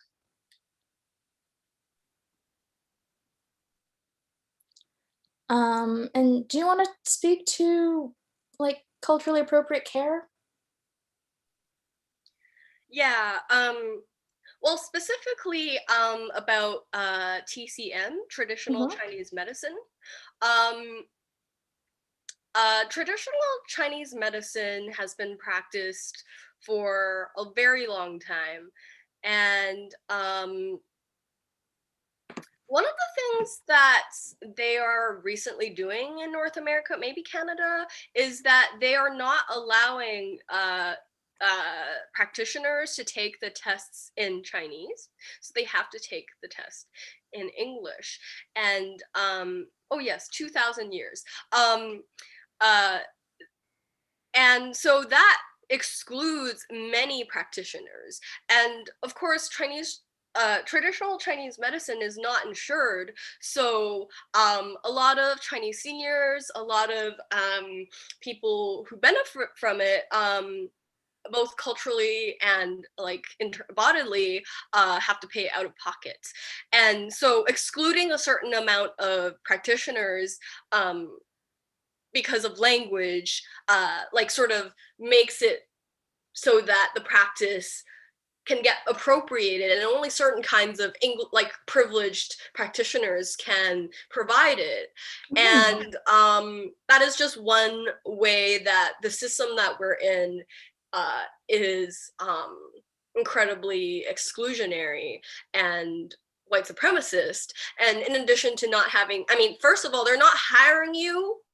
They're not hiring. Why isn't the government hiring you and paying you like at least $100K a year to interpret? Because clearly you are a multilingual expert, health expert, Sunny.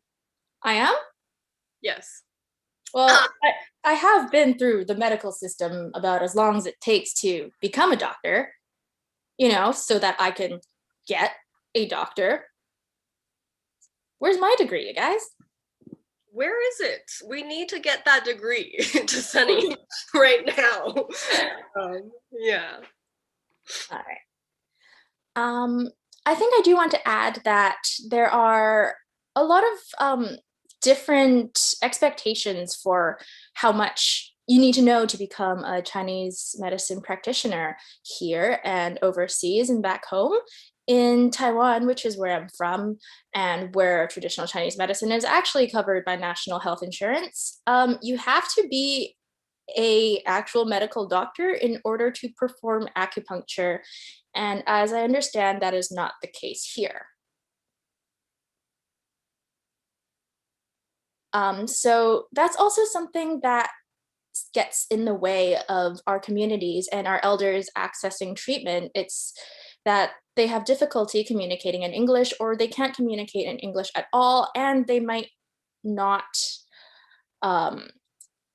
trust these practitioners here because, they had to take their test in English first of all. So who knows if they can speak Chinese in practicing medicine. And also these,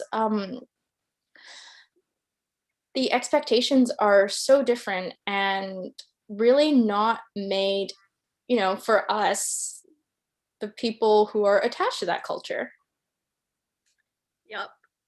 I also think that one of the unintended effects of TCM being sidelined and financially inaccessible, and all of the colonial underpinnings of it, of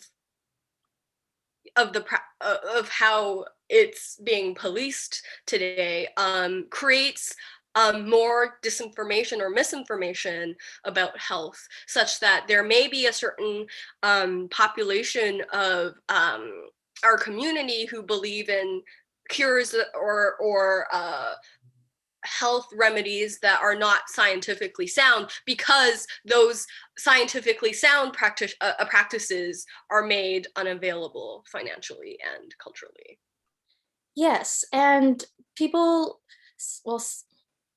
who are prejudiced against cultural medicine, I guess, they say that, Chinese medicine does have a history of using mercury and endangered species and seahorses and such, but it is medicine, and medicine is not infallible.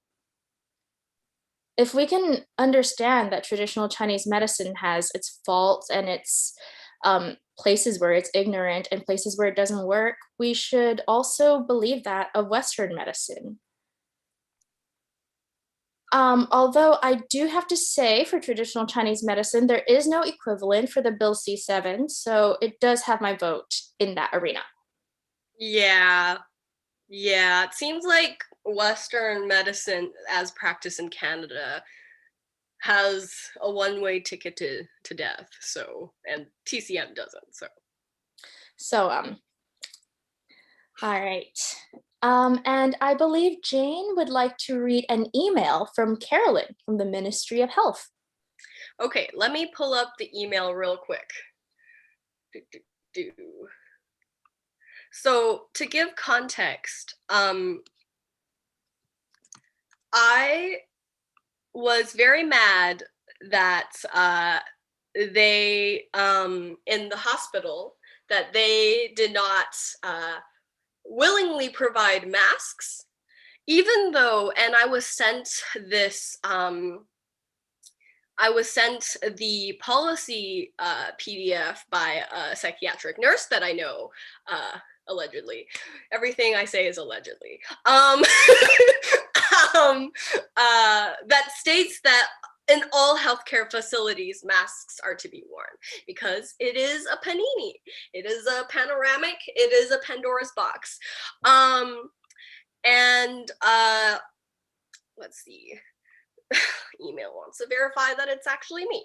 And so I emailed one of the people in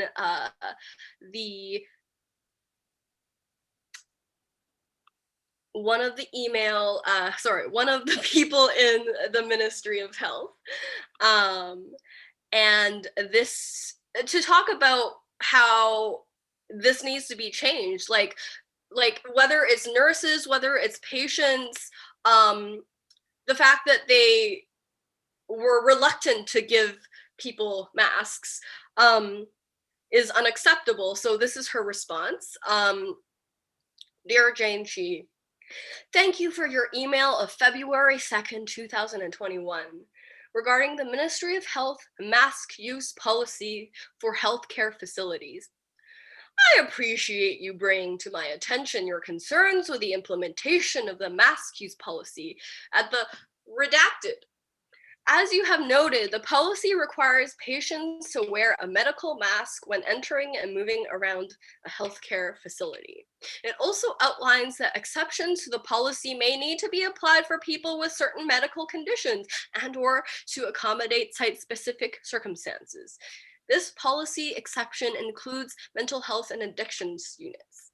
I have reached out to the care team at Redacted and shared your observations regarding the redacted. I have also confirmed that the site has a greeter stationed at the hospital door who offers medical masks to people entering the hospital. The use of medical masks is also checked by a healthcare worker at the point of care station in the hospital when a patient or visitor arrives. Additionally, the infection prevention and control team at the redacted has infection control practitioners actively in the units and public areas supporting the provincial requirements around the use of personal protective equipment by all individuals in redacted facilities. I appreciate the opportunity to respond and hope you find this information helpful. Should you have any further questions, please do not hesitate to contact me at redacted phone number. Sincerely, Carolyn. Now, I know that is a lie because I experienced about none of that. I remember one day when I had cried all the way through my mask, I went to the nurse's station. I said, can I please have another mask? And they said, you've been asking for them like every day. And I said, well, yes, because I've been crying through them. And they gave me a mask very ceremoniously. And they said, this is the last one. So then I wore that mask for the rest of my hospital stay there. I think that it is important to note that this happened when Dr. Bonnie Henry was saying that people should be doing more to bend the curve of the pandemic. And I'm just like, what more can people possibly do? And which people in particular do you mean when you say that? I think they mean that we should pass Bill C-7 because people can't get COVID if they're dead. Oh, why didn't I think of that?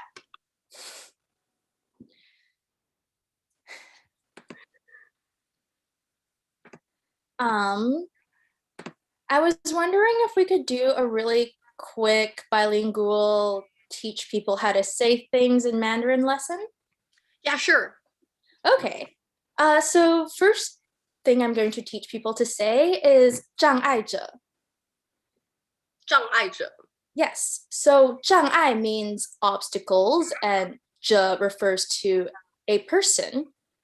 障碍者 is someone who faces obstacles or someone who has accessibility needs. And in Taiwan, that is the umbrella term for, people like us who are angry at C7. So that's 障碍者. And then we have 人权. 人权. Yeah. 人 means people. 权 means power or rights. So 人权 means, human rights. 障碍者的人权 would be the human rights of people facing accessibility issues. For myself, I would be a 障碍者 who uses a 手动轮椅.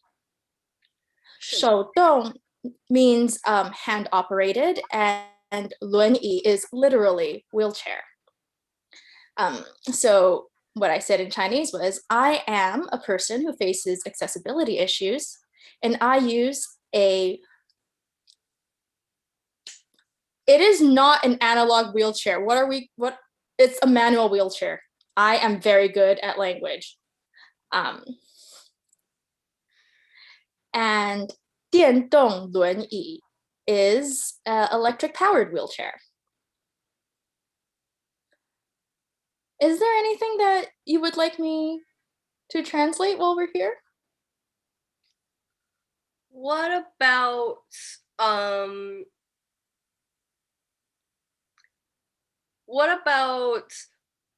get me an interpreter? 我需要有人帮我翻译。我需要有人帮我翻译。I need 我需要有人 somebody to 帮我翻译 help me translate. It's not very useful to know how to say this though, because no matter how many times you say it, you're not going to get an interpreter. Let's be real, it's not happening. Yeah, these days they use Google Translate in hospitals, unfortunately. I have done this in Canadian hospitals and in Taiwanese hospitals, and it is the faster, more reliable way than to wait several hours for someone to never show up.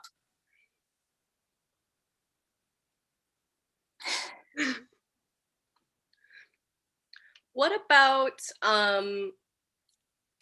we don't want this eugenics bill? I don't actually know how to say eugenics in Chinese, but I do know how to say medical assistance in death, which is 安乐死. An as in safe, le as in happy, and 死 as in death. So we could say 我们不想要被逼去安乐死. 我们不想要 is we do not want to. 被逼去 is to be forced to. 安乐死 we do not wish to be forced to choose euthanasia. We do not wish to be forced to accept medical assistance in death. What about I still have 1,000 more years to live? 我还想要再活1000年. 我还想再活1000年. We're still working on that. Historically, Qin Shi Huang did not get there.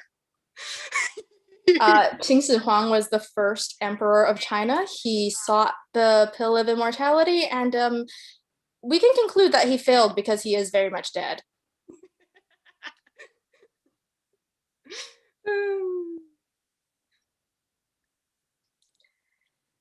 So I think we are wrapping up our section soon. We have 7 minutes to go before our next panel. And I believe it will be Heidi who will be hosting.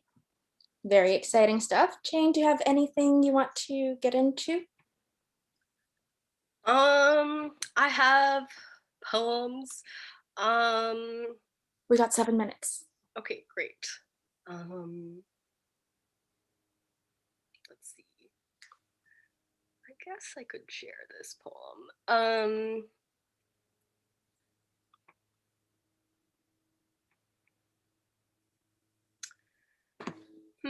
Okay, let me just put this in a separate document and then I will screen share.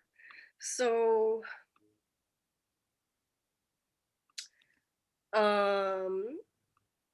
I am autistic, and I only recently found out that I was autistic because they don't really diagnose people who are assigned female at birth and people who are not white. And so I never really thought that I was autistic because the dominant representation of autistic people is cishet white men. And one of the benefits of self-diagnosis is that it probably doesn't come with the baggage that many psychiatrists or doctors have about autistic people. Unfortunately, in order to get an official diagnosis in BC, you have to pay around like $1,000 to $2,000.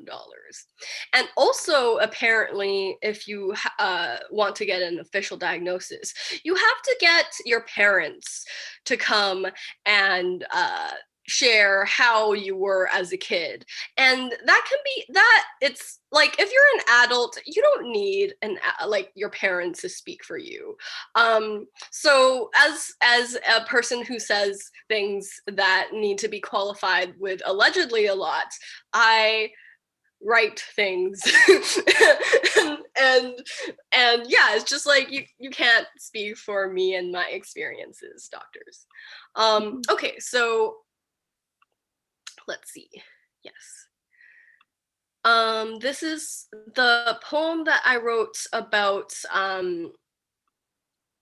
being, well, it's basically an erasure poem of the autism spectrum disorder as defined by the American Psychiatric Association's Diagnostic and Statistical Manual 5th edition, which I believe in Canada they use as well. If I'm incorrect, please correct me if I'm wrong, I mean. So this poem is called History Flipping.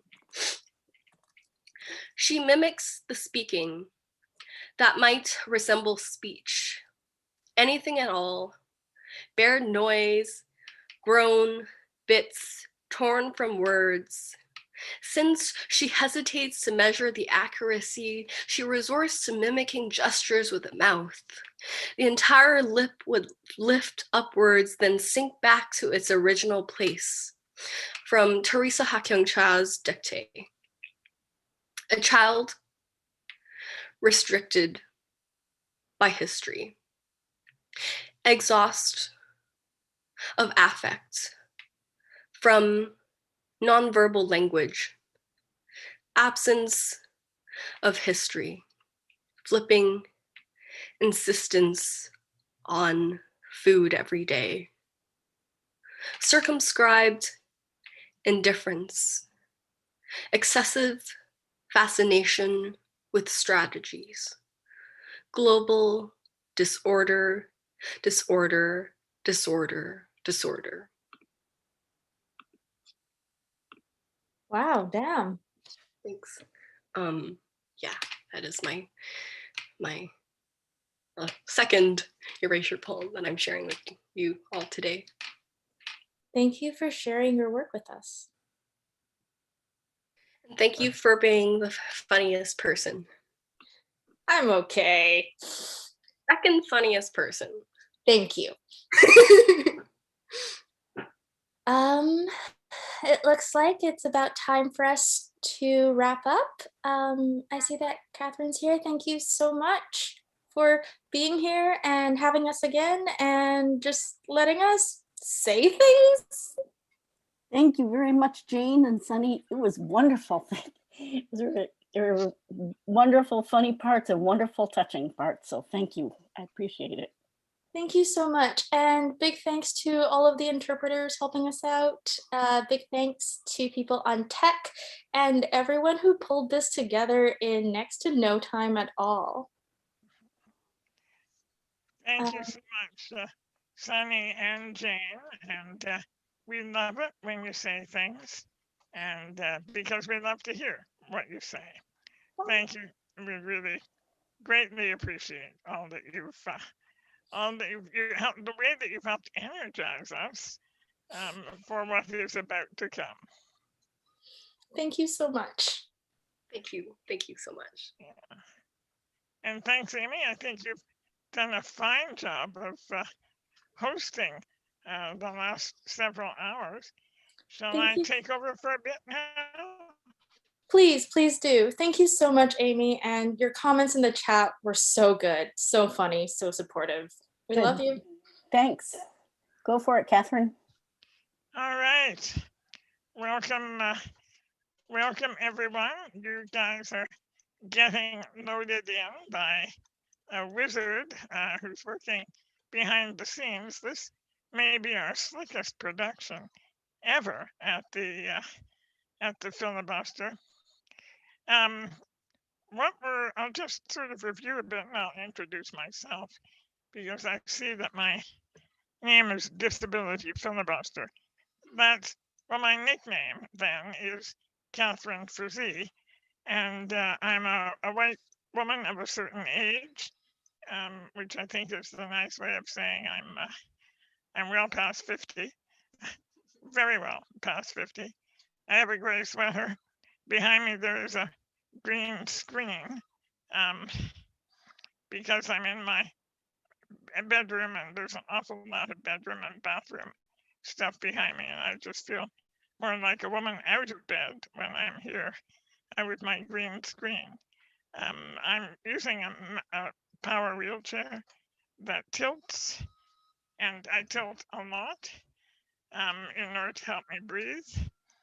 And I'm here with my partner, Patricia, who is, who you'll see periodically. There you are, she has a mouthful of food. Sorry. Okay, I'm in McMargie, colonial name for which is Nova Scotia. I'm a settler here, and on this unceded territory of the Mi'kmaq people, mindful of the responsibilities of my status as a settler, and grateful for the opportunity to live and flourish in this place. What we have in mind tonight, there are some, I'm sure many of you are aware, there are some things going on in the House of Commons tonight, and we expect shortly for there to be a vote on the fate of Bill C7. There was a vote this afternoon to shut down any further debate or discussion. And my understanding is that there will be 2 amendments proposed and voted on tonight. We don't know yet how quickly that will happen, but I suspect it may be fairly quick. And we wanted, knowing that there's a very strong chance that the bill that we've been fighting, all of us, for such a long time, may very well pass into law in the next hour or so. And because we knew that, or as we began to see that that was where this day was headed, we felt it was very important for us to come together because we've learned very much through our work in the past months, but also in our solidarity over the past many days of filibuster life. Maybe it hasn't been so many days, it just feels like we've put many days into a few, perhaps. That's how it's happened. But we've learned that we're stronger when we're together, and it feels as if this is an evening when a little strength may be needed. So the sense for the evening is that we will be in conversation, not anything formal, just an opportunity to share our reflections on the struggle, the continuing struggle, and how we feel about where we have landed at this time and what we've gained and what we might be losing. At a certain point, if you think it's a good idea, we thought we would switch over to actually watch the vote together if it comes in the next hour and a half, which we expect it will. I haven't been monitoring, but there are folks at what we call the back end of the filibuster who are indeed monitoring and who will alert us if it does come toward a vote. If and when, I should say. And if so, we have the technology. People have already, I think Finir was working on that and have figured out how to switch over, share the screen, watch them vote one by one, and then come back together and react or respond, process. So there's a few of us, but I think we're a manageable group here. So why don't I, is there anyone who would like to offer any reflections as we start off on this what might be the final stretch of the Bill C7 journey? I don't know if you guys talked about this already, but probably I was tuning in just by myself, and I don't know, the comments by the Liberal MP, I forgot his name, where he was like, petty clerk is disabled and the disability community is in the monolith, and then essentially using tokenism to accuse other people of tokenism. It's bizarre because on all sides, I don't normally agree with conservatives, and on all sides, it's like I feel at times the disability community as a term is just being thrown around. And the weirdest part of today for me so far has been listening to a conservative MP who I agree with on C7, talking about 1984 and how these radicals are trying to expand the bill. It's just a very discombobulating, disorienting experience to be listening to a side that I don't normally agree with, agreeing with them, but then also not agreeing with their side commentary. It's kind of throwing me off, but just wanted to say that. It's really, really disorienting. Jump in, folks. At this point, I think we're small enough a group that we can just speak. Well, I would love it if someone would give a summary of some of the quote unquote highlights of what happened, because I watched for about 10 minutes, but I have such a hard time watching Lametti. I find him just so, he just seems like gleeful about, the fact that this has gone through, or he's pushed it through so swiftly. I just can't watch it. This is Amy. I'd like to respond just briefly to what Sarah said. The fact that there are some conservatives who've said some really good things about why C7 is a bad idea is down to education that's been done by people like Alex Schadenberg, Heidi Jans, and myself about of the conservative groups like the Euthanasia Prevention Coalition. And there are a lot of people of faith who've really learned more about disability rights through the work also of Taylor Hyatt. And it's been a long process. Many years have gone into doing this education. And when I saw the testimony, the hearing at which Sarah spoke in the Senate, some of the best questions came from conservatives, and that's down to the educational efforts from Heidi and Taylor and some other folks. So just to let you know that it's a long process that has been going on for years. It has been hard watching the NDP really, as far as I'm concerned, betray us. It really has, and I know we've made some progress in the party, but it's sort of too little, too late, I'm afraid. But for sure, people like Sarah and others have worked hard to enlighten and shame and negotiate, I think, with various members. But Sarah, who else watched today? I know you did, Sarah. Anyone else watch so far? I watched quite a bit this afternoon. So maybe Spring, do you want to speak to Shelley's question about how it went down, how it struck you? Well, very much the same. I find it very difficult to watch. I have a hard time, and I thank you, Amy, for sort of explaining all the work that you've been doing for years, because it's so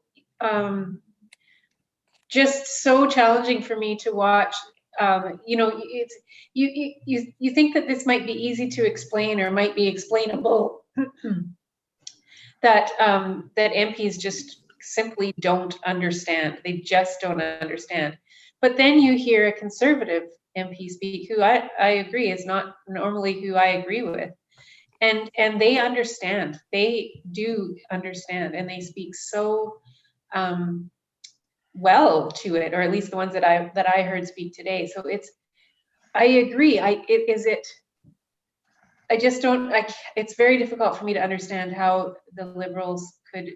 Are they intentionally just blind and ignoring, not blind, but ignoring that all of the work that's been done, or do they really not understand? Anyway, I feel the same, Shelley, and I almost shut it off a few times because it's just so hard to hear.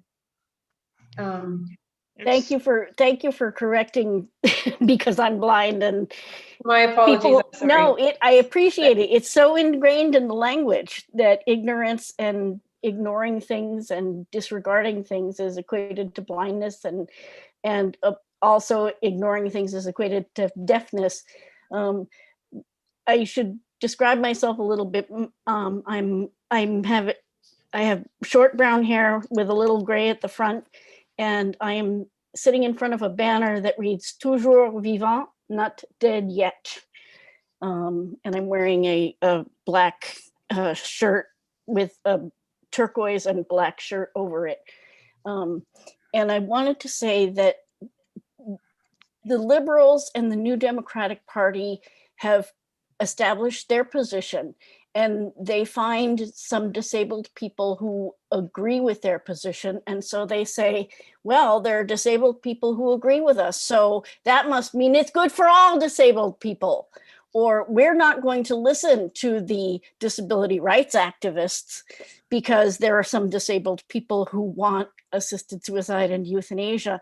And they are really shooting themselves in the foot, in my humble opinion, because they're disregarding their own, especially the NDP, but also the Liberals. The fact that when people don't have a choice in where and how they live, they don't have a free choice to die. And when Canada decides that some people who are suicidal should get suicide prevention services while others get suicide completion services, that's discrimination, and that's wrong. Thanks. I'm going to jump in for a minute. Thanks, Amy, for reminding us to I do a bit of a visual description, and if you wish, I'll land acknowledgement when you do speak. And we have a somewhat larger group now, so maybe now if you could kind of give an indication, you can use the raised hand or the gesture or the evil eye, whatever you want to do, and I'll sort of try and keep a mental list. But we could start that now. So anybody want to pick up on any of the threads?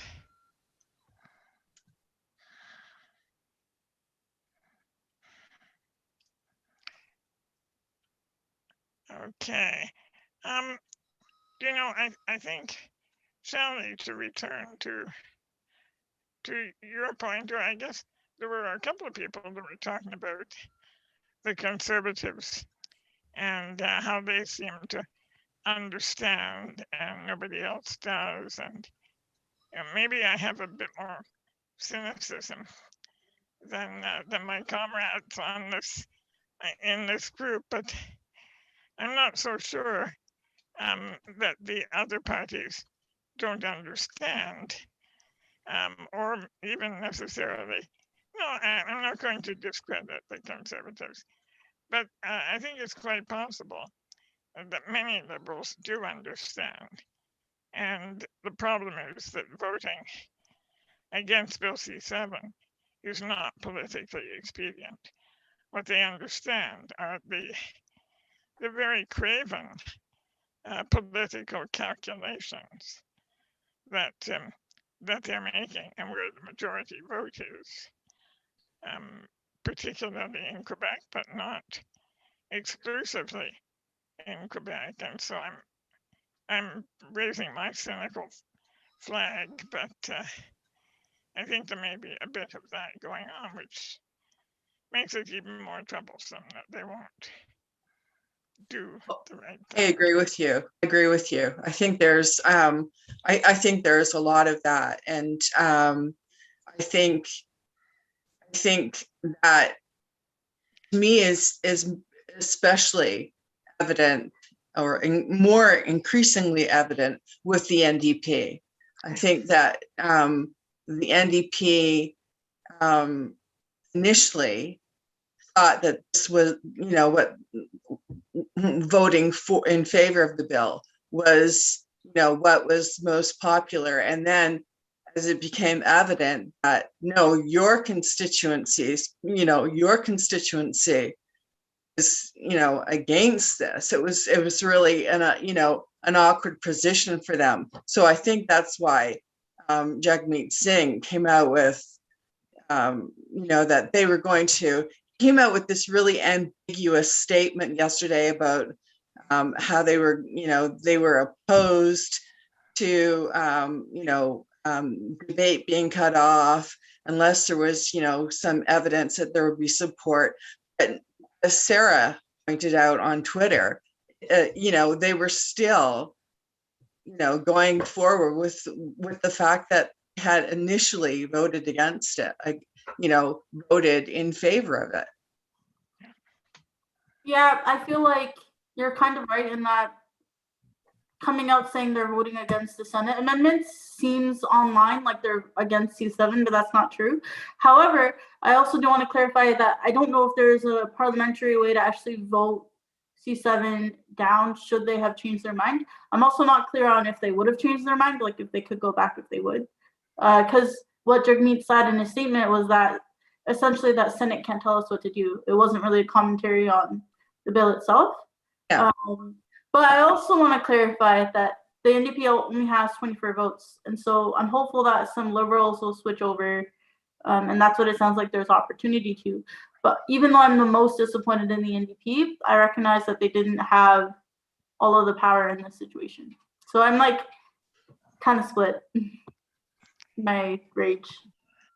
Yeah, I obviously, I think you're right. And Garth is nodding his head. Do you want to comment, Garth? And do a visual description first, if you wouldn't mind. Oh, sure. Hey, I'm Garth Mullins, Coast Salish Territory here in Vancouver.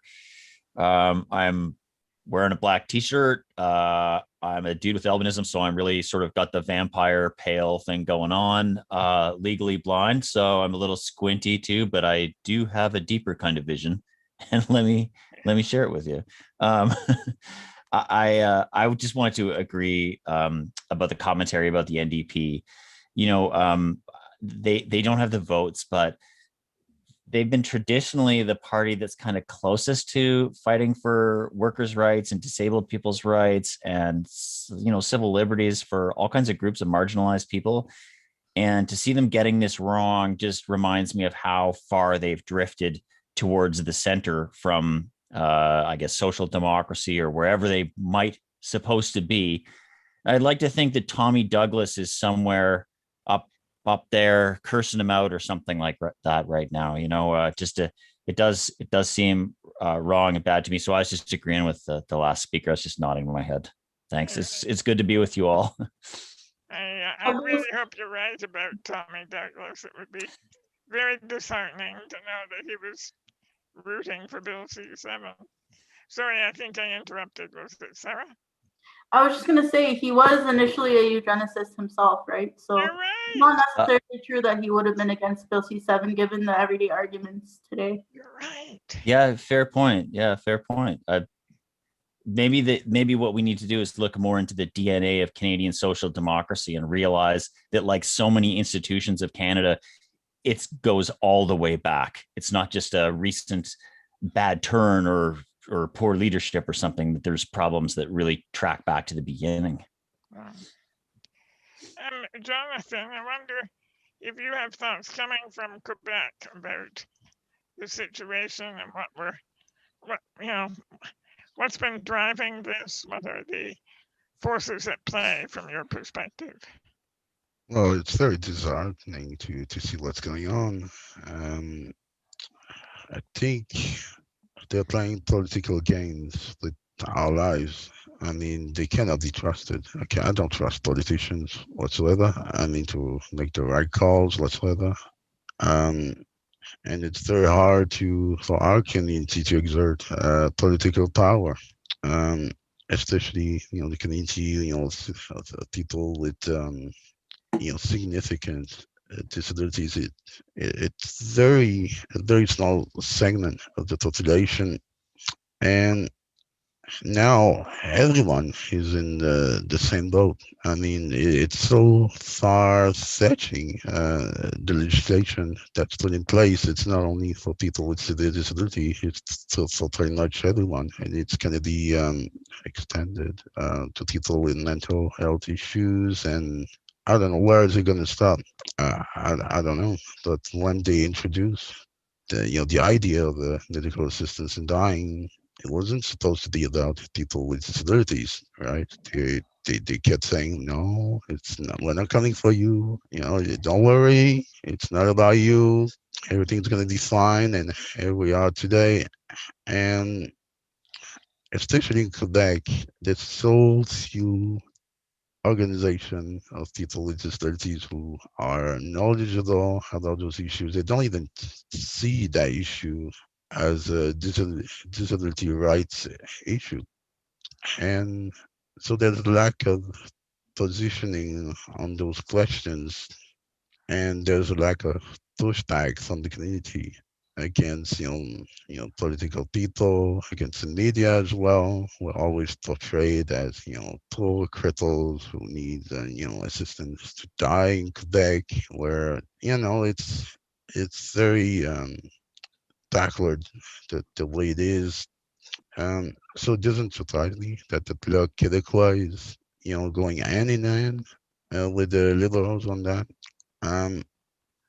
But from all sides, I think there's no real wish to go deep into that debate, because it will uncover the ugly truth, and they got no interest in doing that.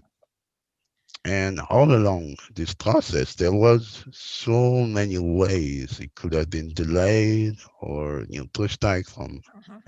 So and now it's being rushed through, and so that there's no um, incentive for them to look hard at to what's happened, because it will lead, if they really act on that, it will lead to deep systemic change. They will, because if you really believe in that choice concept, then you need to have a real choice, and there's none. It's like either you're trapped into an institution when you have a severe disability, or you're on your own, pretty much, next to no support to live in the community, or you become, a so-called burden for your family.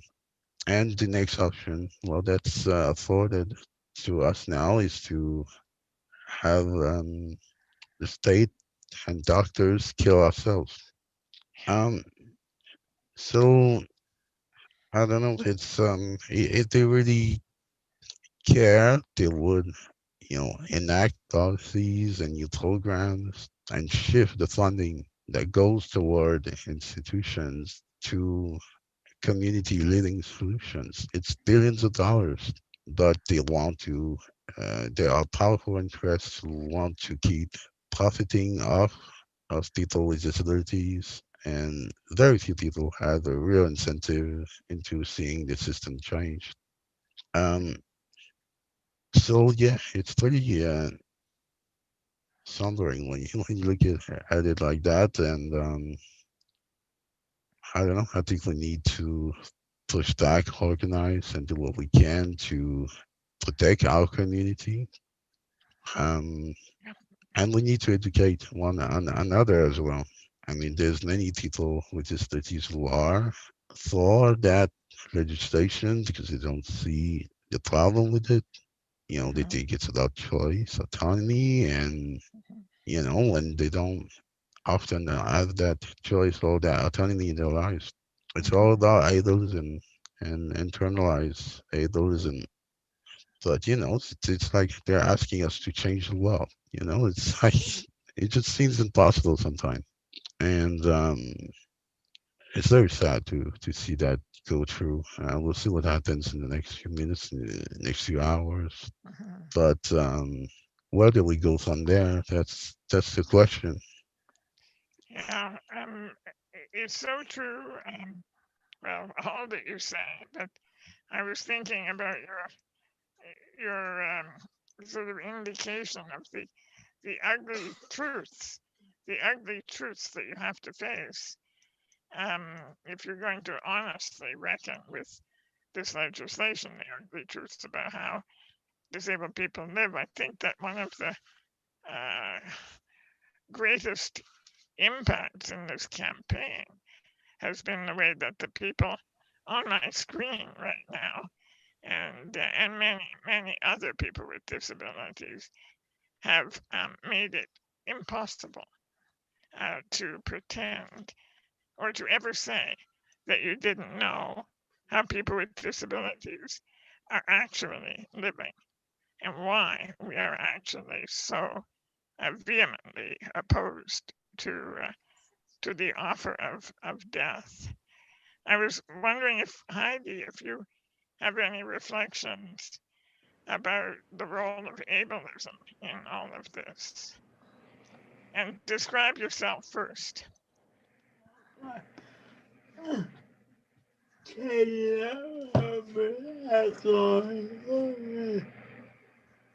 Yes.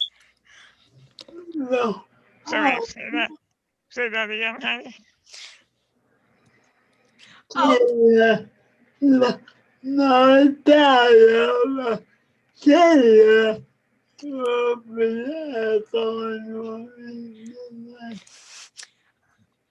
My name's Taylor Hyatt, and I'll be wearing two hats tonight. Occasional commentary of my own and echoing Heidi's as well.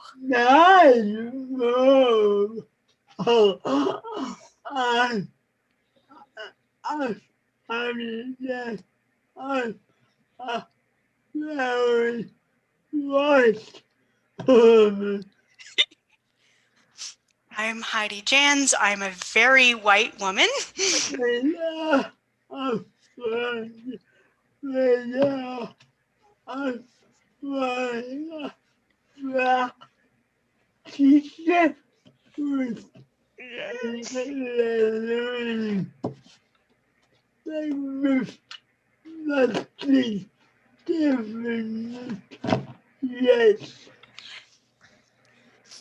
I'm in a power wheelchair wearing a black t-shirt with pink lettering, and it says nothing's finished yet.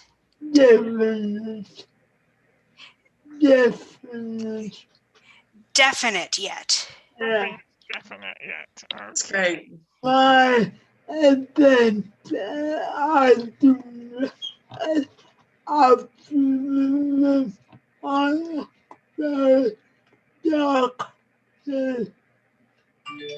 My attempt at a little optimism. My attempt at a little optimism. On a very bleak day. On a very bleak day. But inside with everybody else just really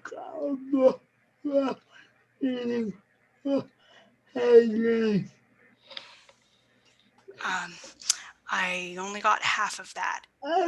I've been talking with allies this week about where things heading. As I've been talking with allies this week about where things are heading, I came to a realization. I came to the realization This is happening because our real lives are being endangered in order to keep everybody's people from having nightmares. This is happening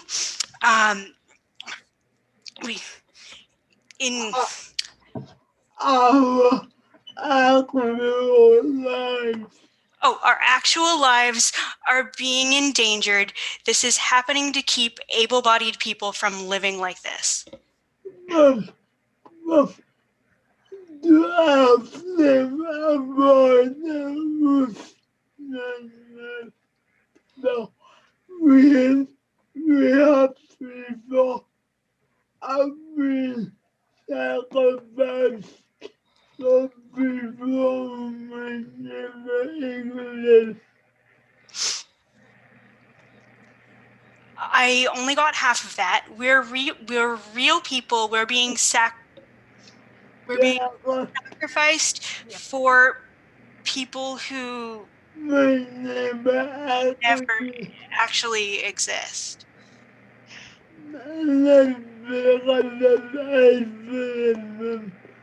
People are so afraid of becoming able, even though they don't know what kind of disability they get. They want to sacrifice people who are already living with disabilities. I'm sorry, Heidi. We might have to go a bit slower because of ableism. People are So terrified of becoming like so terrified of becoming like us. Yes. they want to sacrifice our real lives That they're willing to sacrifice our real lives. for lives that may or may not come to be. Yeah, for lives that may or may not come to be. Right. Yeah, it's quite something, isn't it, Heidi? And I mean, yeah, not only that, but I think there's been a real failure, and I just find it mind-blowing, the failure to appreciate that what's really happening here is that what they want is another privilege, really. I can't think of another word for it. They want the possibility of a choice that they might or might not wish to exercise, but it would be comforting to have. And I think people haven't stopped and grasped that that is a privilege. That, we don't sit around thinking about things that we might like to have, we might not, but it would be nice if it were all right. Knowing that that's going to put other real lives at risk. As Heidi says, it's the shameless sort of I don't know, shameless self-interest of privilege. Heidi, yeah. Not only that, it's very cute notion of what human meaning dignity. It's a very skewed notion of human dignity. Every dignities conferred or determined by who wipes your butt. As if dignity is conferred or determined by who wipes your butt. Really, that's what it comes down to. I mean, really, that's what it comes down to. Our lives are being endangered. Seriously endangered because everybody, people in power are afraid of someday needing someone to wipe their butts. I only got the first half of that. Our lives are at risk. Did I get that right? Being endangered? Endangered. Because everybody, people who have power. Because some able-bodied people don't want someone else to wipe their butts. People in power People in power don't want to have somebody else. Oh, don't want to have somebody else to wipe their butts. And somebody should fraudulent analysis of dying or dignity. And they're pushing the narrative of dying with dignity. Yeah. Somebody should do a Freudian analysis. Oh, a Freudian narrative. Analysis. Analysis. Analysis. Analysis. Oh, analysis. Whoops. Somebody should do a Oh, someone needs to do one. An analysis of. That really is where.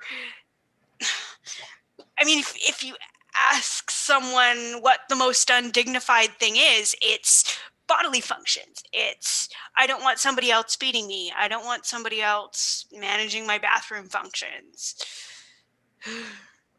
Yeah, and I don't want to be reliant on life-supporting technologies and so on.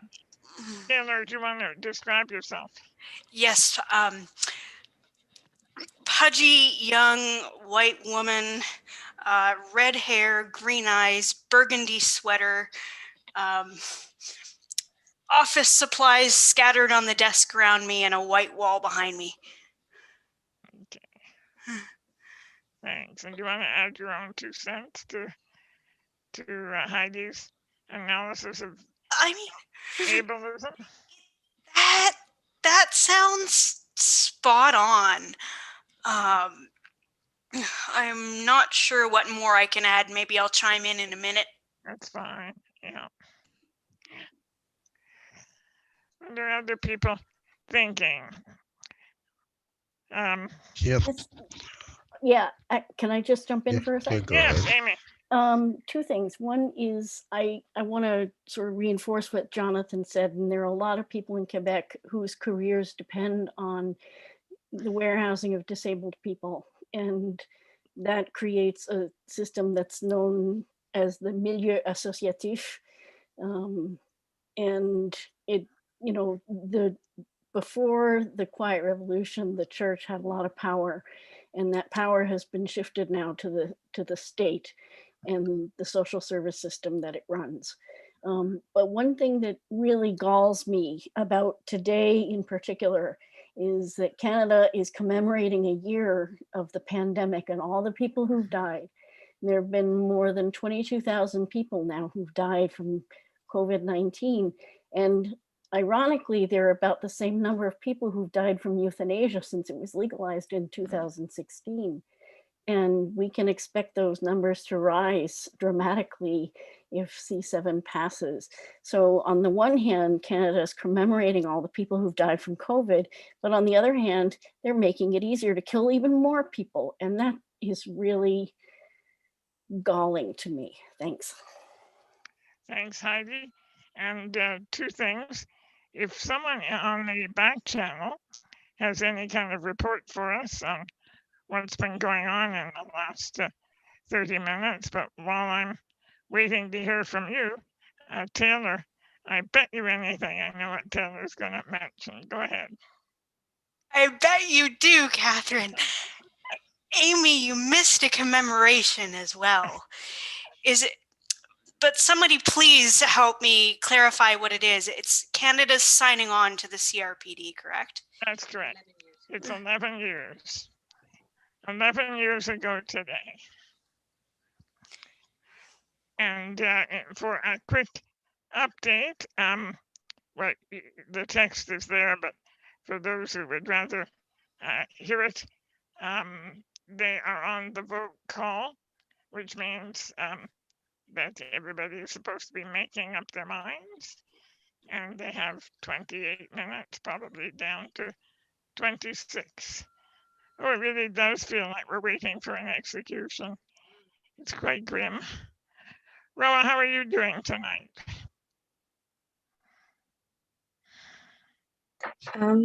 Doing okay, I guess. Just kind of waiting with everyone, kind of trying to, I don't know, hear folks out. It's obviously a depressing time in general, but obviously just a depressing time of year as well. Yeah, I'm doing okay. I'm sorry, I can't really. That's okay, I understand. Do you want to describe yourself? That's what we're asking people to do, yeah. Yes, absolutely. I'm in a room with white walls. I'm sitting in a wooden chair that you can only see the top of. I'm wearing a yellow shirt, and I'm a Black woman, and I have curly short hair right now. My pronouns are she, her. Sorry, what was the last thing? My pronouns are she, her. Okay, thank you, Roa. I was reminded, just for a bit of frivolity, when Heidi mentioned her t-shirt and Roa mentioned hers.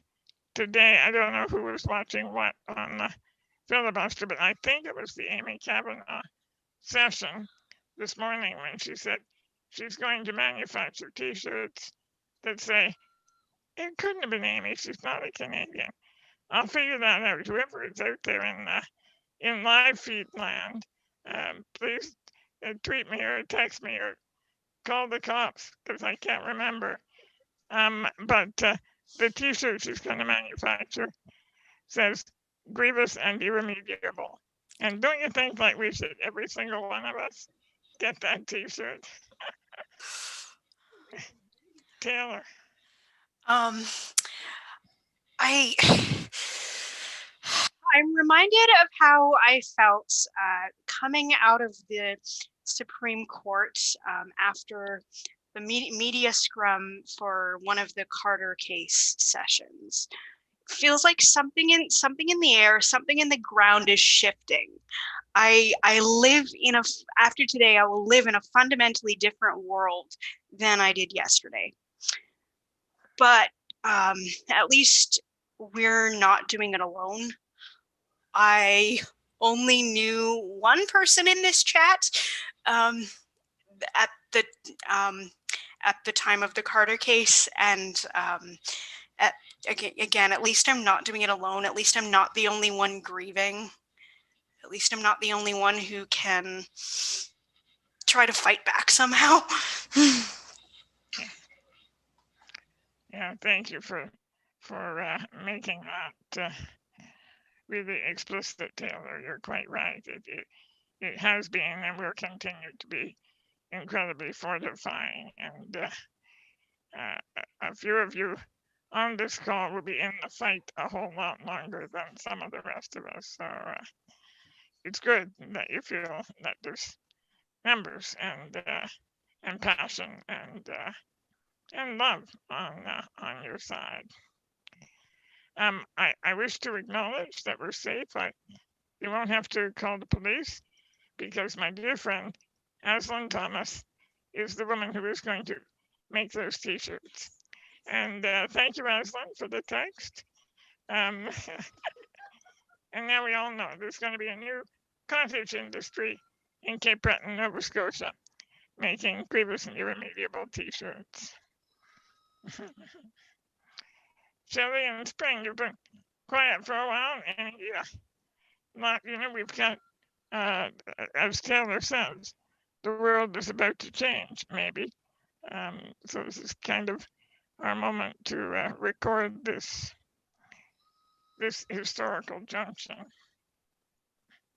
I to be honest, I'm finding it hard to talk. It's we're counting the minutes down until this vote happens, and it feels profoundly sad. It does. It does, Spring. I've had a pretty weepy day. It really catches up with you, doesn't it? All the struggle, all the hope, all the energy, and the commitment, and the genius of our people. Like, Yeah, I think just the emotional input and work that all of these people here and so many other people have done, and to have it sort of just railroaded over is really upsetting. Yeah, it is, and hands are going toward eyes all around the checkerboard of my screen. So yeah, I know we are all feeling it. Yeah, Gabrielle, let's give a big shout out to Gabrielle. She's out there, she's in her space and here with us. Yeah, so big heart. Yeah, we love you, Gabrielle. Yeah. Yeah. Yeah. Sorry, I thought that I would be able to come and have a good conversation about the things, but I don't know really what else there is to say. We've said it. We've worked and tried our best to be heard, and some people have, and some people seem quite determined to not hear us. Go ahead, sorry. It's just, it's really difficult. And I just, really put my hand up to the people who have been working on this for much longer than I have, and who have such a deep grasp of what this really means for us. Yeah. And who have been so committed for so long, and who are so wise and thoughtful, and yeah. Yeah. Do you know what? It might be time for a visual description, Spring. Well, I'm a weeping white woman with short hair and a gray sweater in a room with a window and a white wall behind me. Thank you. Yeah, it's a lot of W's, Patricia said to me. One of the things that I've observed, that we can talk about the filibuster for a while. It's a much happier topic. And one of the things that I've observed is sort of the ways that we make space for each other, and the ways that our well, I think one of the presenters, my goodness, did a presentation about, well, it's called access intimacy. And it's a kind of a radical form of intimacy that, and I said to Aslan that somehow we have created in the most unintimate of media, right? Friggin' Zoom meeting. And yet, and we have performed, I think, our way, we've performed our lives really for the benefit of a final attempt to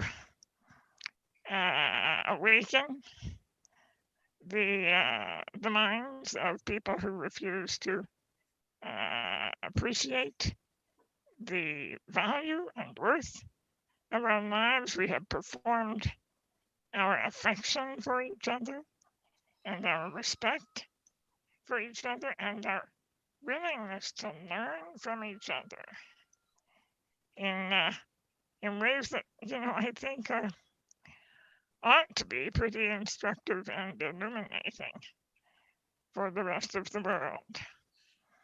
But at least we're benefiting from it. I know I have. I've learned so much from so many presentations, and absolutely from the presentations, but also from the ways that our disabilities, I don't want to say complement, but the ways we interact. Like I thought today, Amy, in the session that you moderated, and your role became more than a moderator, because you were very actively engaged in that conversation with the artist, visual artist. The blind woman is engaging with the visual artist as he produces a piece of visual art.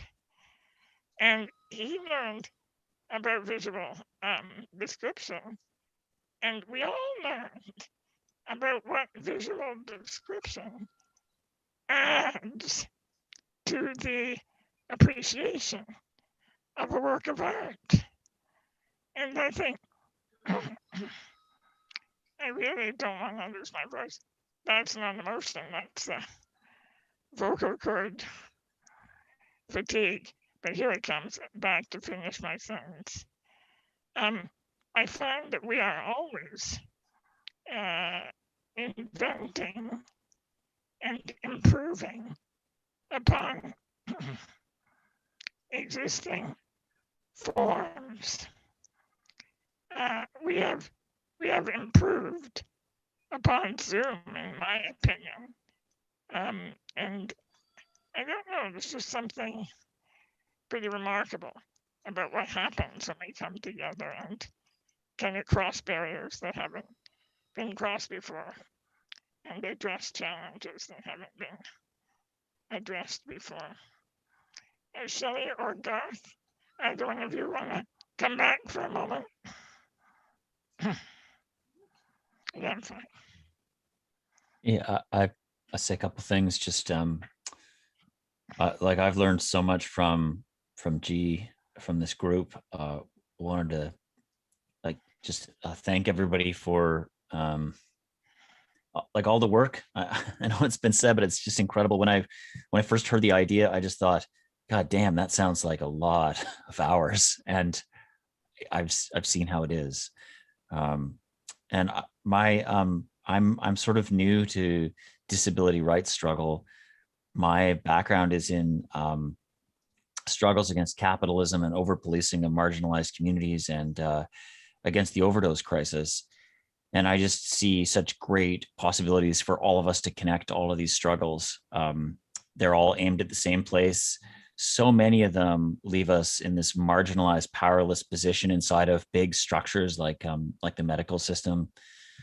So many of these troubles are aided and abetted by kind of wealth inequality in this country that's leaving everybody out. so I just wanted to say thank you for asking me to come to the table. And I just spent a lot of time listening and reading Twitter and learning, and then listening to the parliamentary debates. And I guess I'm feeling the feelings too. So yeah, cheers. Thanks. Yeah, thanks, Gary. I'm sure people, I know I saw your presentation last night, and man, I learned so much from you. And I loved your, loved isn't the right, I mean, not in the sense of making me happy, but I thought it was very apt, your description of that magical healthcare system that lives only in the imagination of the privileged. I thought that, yeah, that's kind of perfect. Thanks. Yeah. Thanks. Stanley, go ahead. Okay, well, maybe first I'll just describe myself. Only my head is visible on screen, I think. And I'm a white woman with short graying hair and large black glasses. And lighting in my place is not that great because I live in an attic apartment, and I don't tend to use overhead lights because I find them bothersome. This has been, as I said in my presentation the other day, for me anyway, if there's anything that's come out of this current struggle, it's been the way that people have shown up for each other, how we've shown up for each other, how we have, well, for me, I have throughout this, over the past month, I guess, or especially the last couple of weeks, I've gotten to know Gabrielle and Judah, and have been in communication with them quite a bit, and so that's been very sustaining for me, because I'm fairly isolated. So that's been good. That's meant a lot to me, and yeah, I don't really have. I am feeling kind of overwhelmed.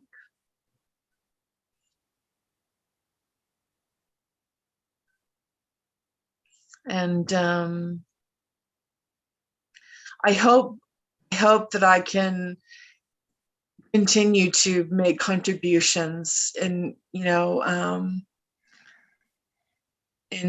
some way. I think I have some kind of I think in some respects I have a somewhat different perspective on this series of events than maybe many others here, because I'm trained as a philosopher, and for me, this whole movement is very much driven by philosophers, and has been very much driven by a small group of bioethicists who have really provided the architecture for MAID and Bill C7, and it's been very distressing and disheartening for me. I mean, I'm unemployed right now, and part of the reason, a significant part of the reason that I'm unemployed, that I can't get a full-time job in philosophy, is because bioethics really shapes philosophy in Canada. And it's been very disheartening for me to see how even really politicized and progressive philosophers have been really not wanting to go near this issue at all. I mean, I've been publicizing it on Twitter, on Facebook, and in Facebook groups that I run, and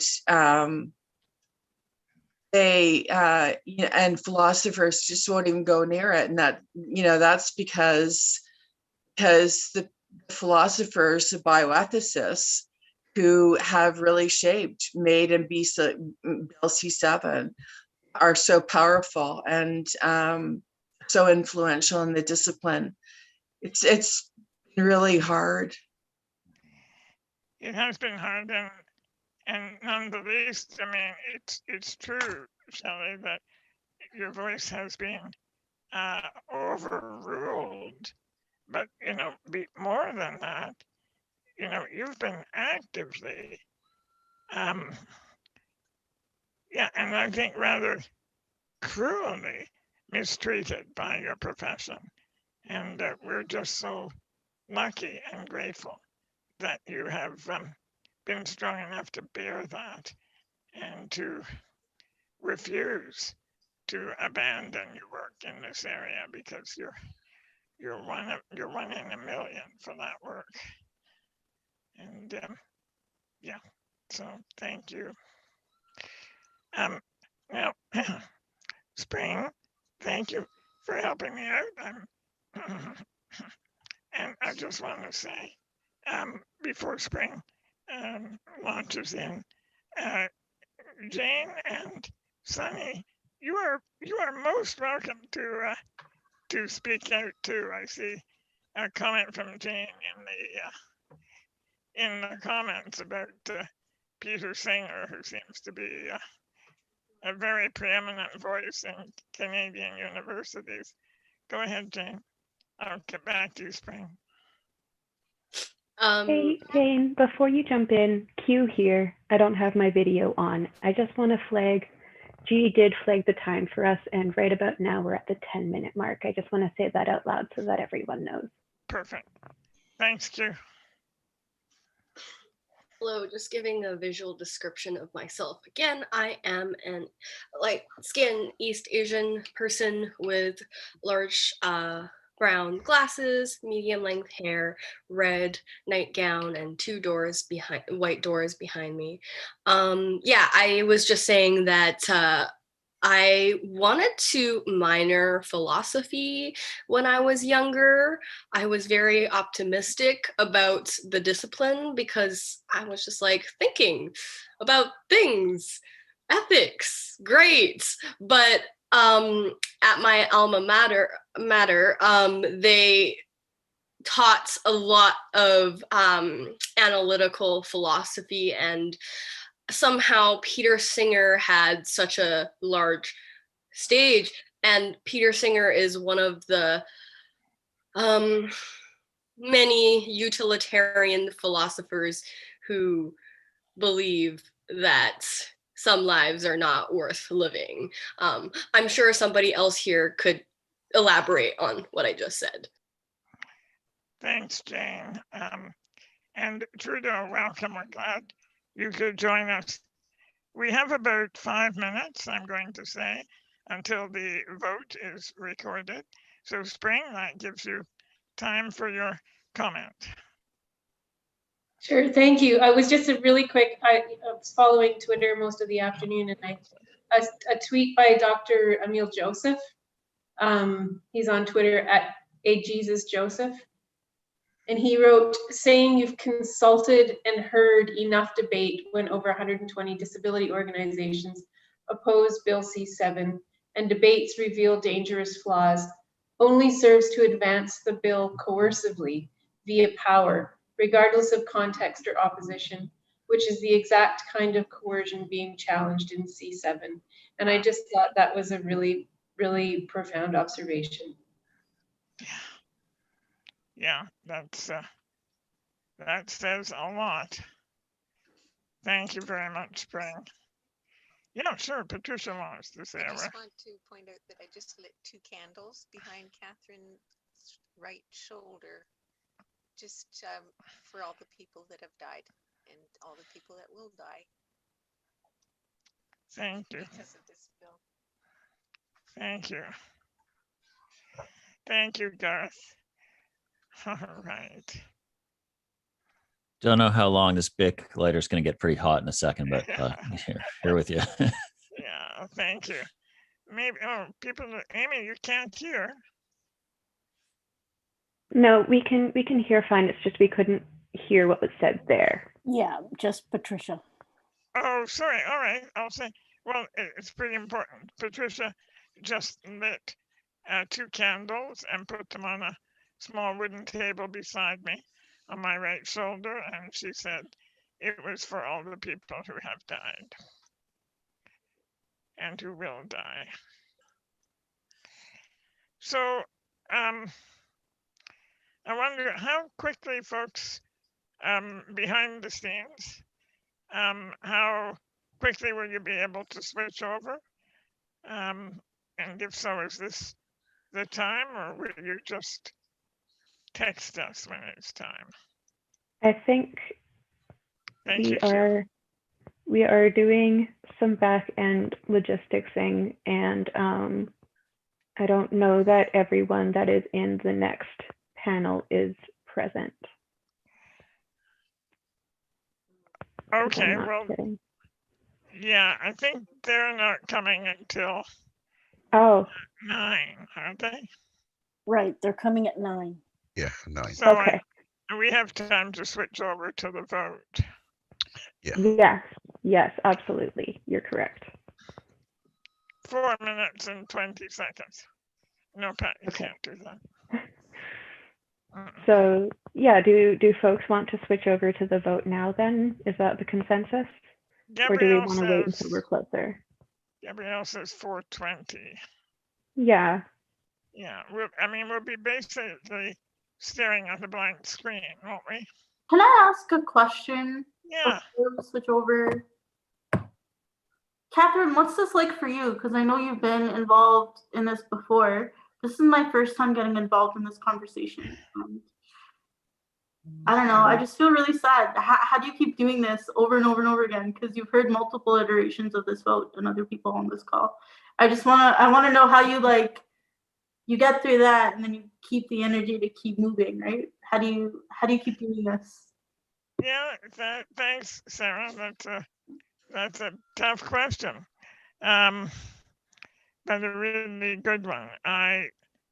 It's not easy, and there will be a crash, but as I tried to say earlier today when Aslan asked me that question in different words, what ultimately lifts you out of that crash is love, and there is such an abundance of love in this work. Where would I find this kind of love? And so, as I said to Aslan, it's the love of my people and the love of my culture, and it just gets bigger and bigger as I discover it in deeper and deeper ways. I think it's probably going to be that way for all of us. Trudeau, you probably have a minute before the world changes. Would you like to share what you're feeling tonight? Yes, so I was also asked, and I very appreciate that I have to describe what how it looks like my screen. So I'm a white, middle-aged man with glasses and different colors, and with COVID-19, like many others, I started to wear to let my beard grow. And in the background of my behind me, you have a bookcase. It looks very professorial, but it's simply that this is the best room for internet connection. Yeah, so I really appreciate this initiative bringing us all together. I know that we all fear, and it's very likely that we will be very disappointed and upset, and that there will be this kind of crash. So many people put so much energy into this day and night, and sometimes sleepless nights, and getting upset and everything, emotionally upset. But we have to indeed look forward. The world won't crash tomorrow. I must say, I also think of having listened to so many people, that so 36 seconds, that there's so many powerful and energized people who have been fighting for this, that we have to keep the momentum going, take a break, recover from this, and then start recording and use the energy that was clearly created to create a positive change and to keep track of what's happening and to come up for the people who may in despair opt for medical aid in dying. But I think this community is there to support them. So should I stop talking or should I just continue? I see that the vote is coming now. Yeah, so maybe we'll stop. I'm assuming I have to switch the audio over to. Oh yeah, Fen, you want to share audio? Sorry. Thanks, Drew.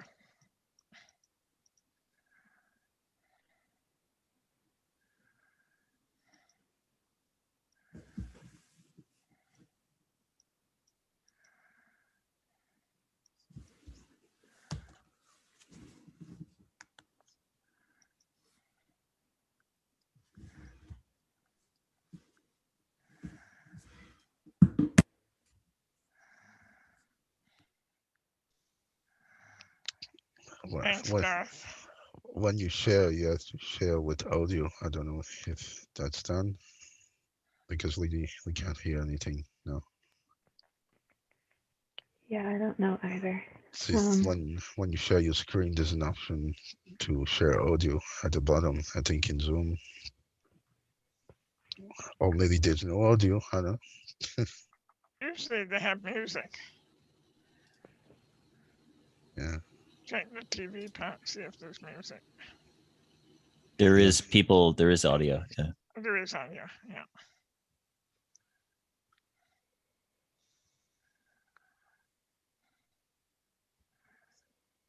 They're coming in to vote. Where is the CC?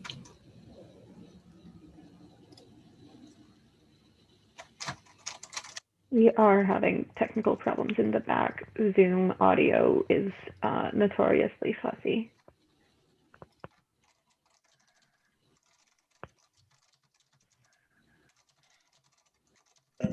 I'll just pull my mic up to the speaker here. Maybe I can get it for you guys. We've got it. Can you hear? Yeah, we can. Yeah, smart, Garth.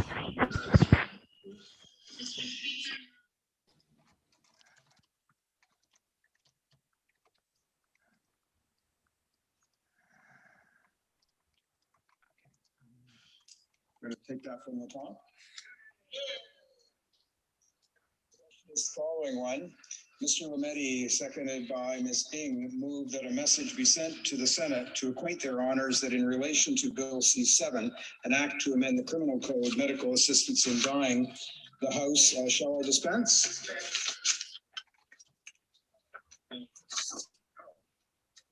No?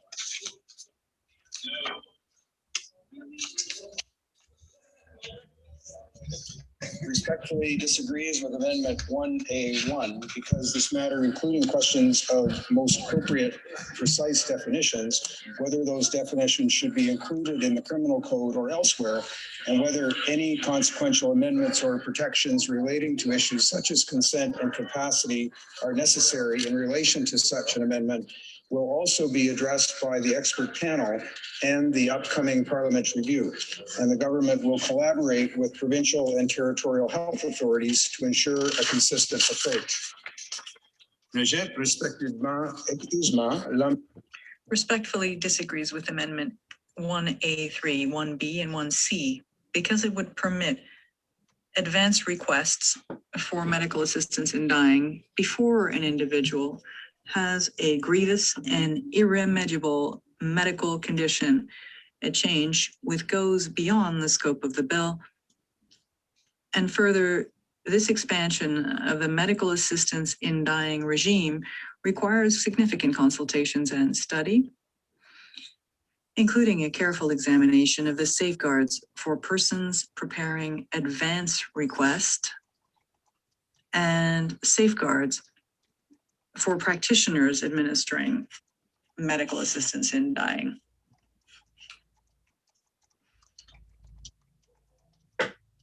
all of which could be part of the parliamentary review undertaken to study this important type of advance request to reflect the crucial input of Canadians affected by the medical assistance in dying regime.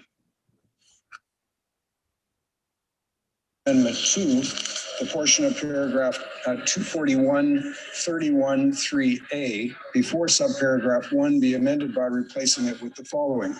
A, respecting the provision and collection for the purpose of monitoring medical assistance in dying of information relating to requests for and the provision of medical assistance in dying, including clause 241.31.3a.1b, be amended by adding the words respecting the race, the words or indigenous identity. Subparagraph 241.31.3a.1 be amended by deleting and at the end of clause A, by adding and at the end of clause B, and by adding the following after clause B. C, information other than information that must be provided in relation to the assessment of eligibility to receive medical assistance in dying and the application of safeguards respecting any disability as defined in Section 2 of the Accessible Canada Act of a person who requests or receives medical assistance in dying if the person consents to providing that information. Paragraph 241.31.3b be amended by replacing it with the following. B, pour régir l'utilisation.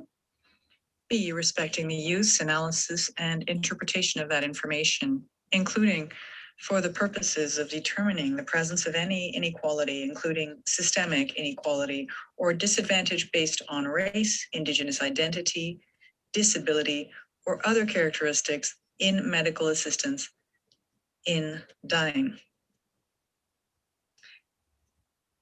As a consequence of amendments 1A, 2, and 3 proposes that the following amendment be added.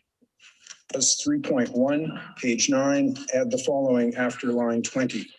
Independent review. 3.11, the Minister of Justice and the Minister of Health must cause an independent review to be carried out by experts respecting recommended protocols, guidance, and safeguards to apply to requests made for medical assistance in dying by persons who have a mental illness. 2, a report containing the experts' conclusions and recommendations must be provided to the ministers no later than the first anniversary of the day on which this act receives royal assent. 3, les ministres font déposer. 3, the ministers must cause the report to be tabled in each House of Parliament within the first 15 days on which the House is sitting, after the day on which they receive the report. Respect to Amendment 3, Section 5 be amended by replacing it with the following. Review.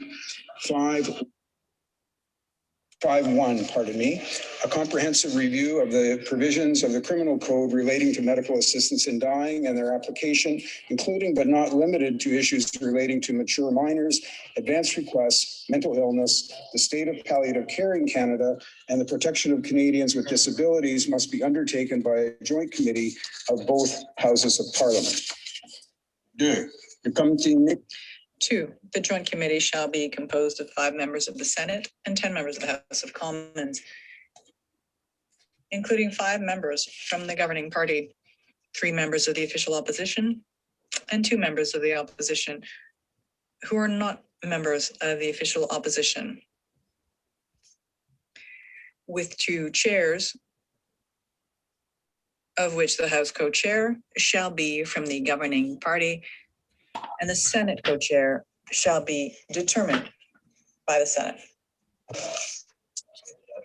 3, the quorum of the committee is to be 8 members whenever a vote, resolution, or other decision is taken, so long as both houses and 1 member of the governing party in the House and 1 from the opposition in the House and 1 member of the Senate are represented, and that the joint chairs be authorized to hold meetings, to receive evidence, and authorize the printing thereof whenever 6 members are present, so long as both houses and 1 member of the governing party in the House and 1 member from the opposition in the House and 1 member from the Senate are represented. Shall I dispense? Shall I dispense?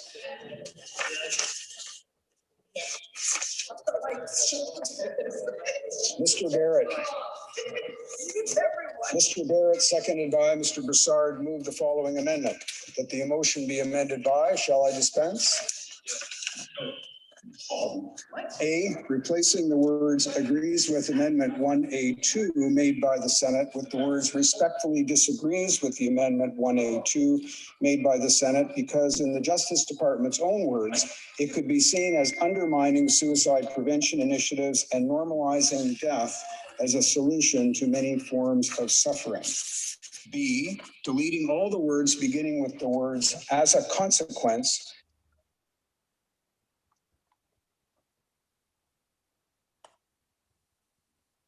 ended by replacing the words 18 months after with the words on the second anniversary of with the words section 6 be deleted. The 10-minute period for members voting electronically has started, and the House will now proceed to the vote for members participating in person. All those in favor of the amendment will please rise. Monsieur Deltel. Monsieur Deltel. Mr. Bazan. Mr. Bazan. Mr. Richards.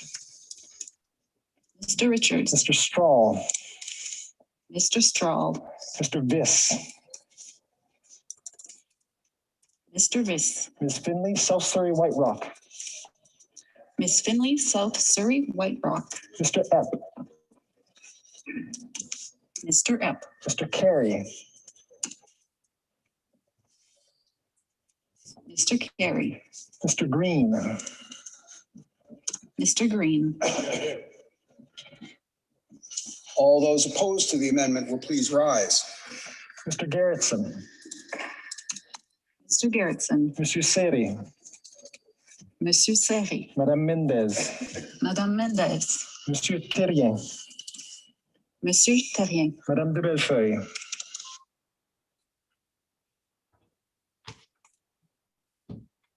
Bergeron. Monsieur Bergeron. Madame Normandin. Madame Normandin. Madame Vignola. Madame Vignola.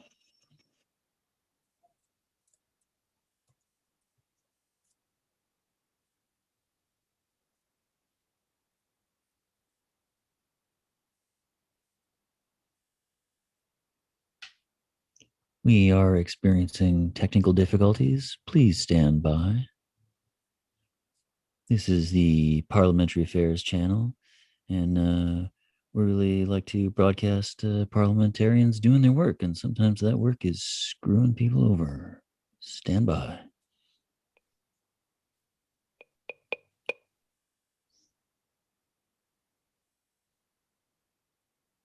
Whose commentary was that? Oh, that's me, your FM DJ, taking you over right here on the Parliamentary Affairs channel. We're just trying to sort out the audio, and I thought I would just do that. Oh, I am all hopeful. You're all hopeful, yeah. Yeah. Yeah, Awesome, Gareth. Thank you for the comic relief. yeah, anytime. We'll now resume you with your regularly scheduled programming. Okay. What a fabulous radio voice. Oh, it's just music right now. Yeah, you have an excellent radio voice, just saying. Thanks. Q here in the background with a much less amazing radio voice. But That's pretty good. I don't know. Well, this is just my customer service voice. I don't know what more I can do to try and sort out audio, because previously we've just been running off of Garth's microphone. So, and we don't want like a connection to fail or anything, but we do have like 7 minutes to wait for them to vote electronically. So I think people can just chat. Oh, yeah. Is anyone hearing the music right now? I think it's from Gareth, isn't it? It is. It is from Gareth. Okay. So this is the vote on withdrawing of mental health amendment. Yes. Yeah. Yes. So it's interesting that Julie Debreson, who is close to the top, abstained. So I think Close to the top of what? I don't know why, obviously, but I think, that these are all kind of signs that we may reach some people. The only positive thing, probably. That's very interesting. So what's a good vote here, yay or nay? Yay. Look at all these white men. Yeah, doesn't that feel representative, eh? Very inclusive. So, sorry, to clarify, they're voting right now on just getting rid of the First Amendment around mental health. That's right. And what that would do, in effect, is send it back to the Senate. Right? So it would be, I mean, it's crazy, but here we are wanting, well, it isn't. Yeah, we're wanting that. We want it to go back to the Senate, and we would like to see at least some of the horror taken out. And to Q and all in the back end, oh, there's a face. Number two, man. There's another.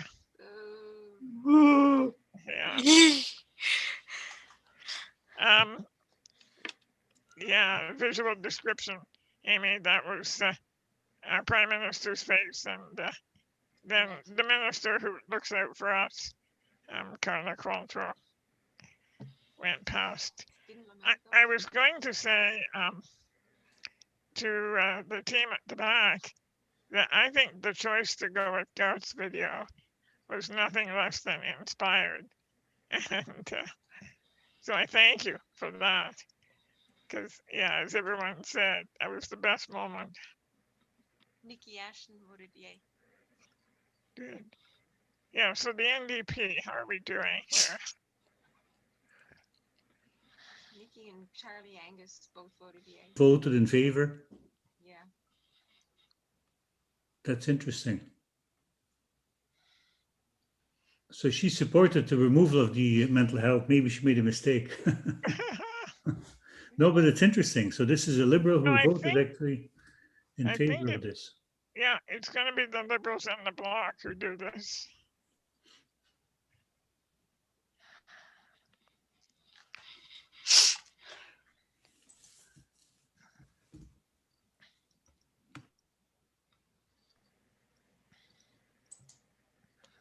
My MP, new MP Marcy Yen, sided with Liberals. I mean, she's a Liberal.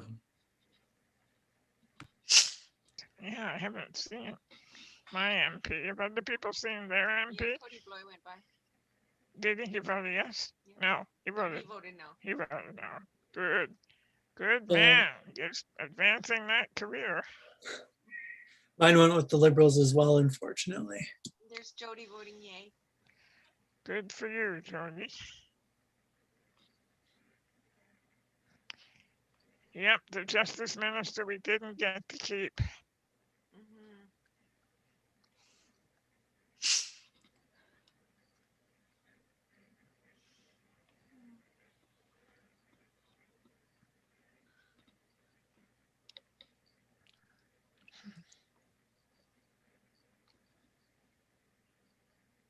So at least some Liberals, there are a couple of Liberals who actually have voted in favor of this removal. Yeah. And I saw at least one Conservative voting against the removal of mental health.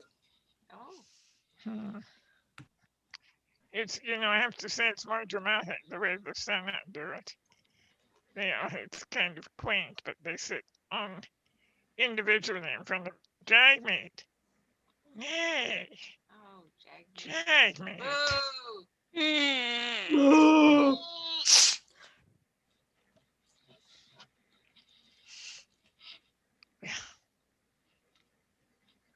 Wow.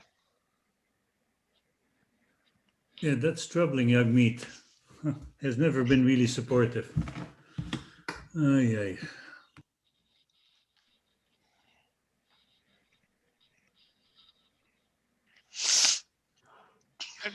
I'm sure they prefer this method to the Senate method because they go by so quickly you don't have a moment to just stare them in the eye.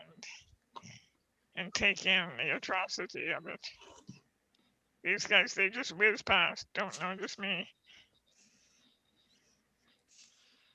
Has anyone seen Matthew Green? Sarah, did you notice Matthew Green? Honestly, I think I missed it. I think he was in the room. No? Oh, maybe. And how did he vote, Trudeau? I don't, I think he stayed. If they sit down, I don't remember. Actually, I'm not sure. You still have your hand up, Shelley? You don't need to, you can just speak. Sweet, I can't see you all, so.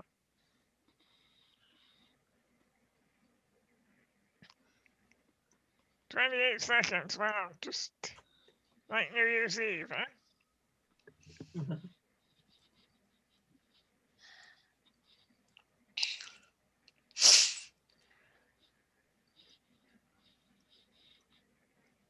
And we're resuming our live broadcast with the Parliamentary Affairs channel.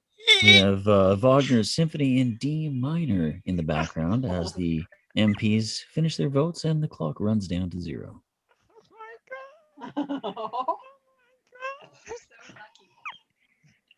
We have the best heart. I'm going to see if now my audio, we just changed to streaming the video, and that'll change the audio a bit, and we might still need Garth's handy Nope, dandy. you got it. It's all you. Oh, amazing. Okay, handing off to the repeater station in wherever now. Alors, I wish to inform the House that the voting period has ended.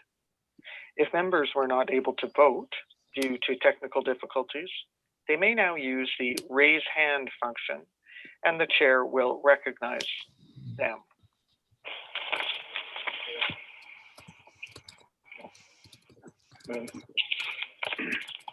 The honourable member for Vimy, Madame Koutrakis.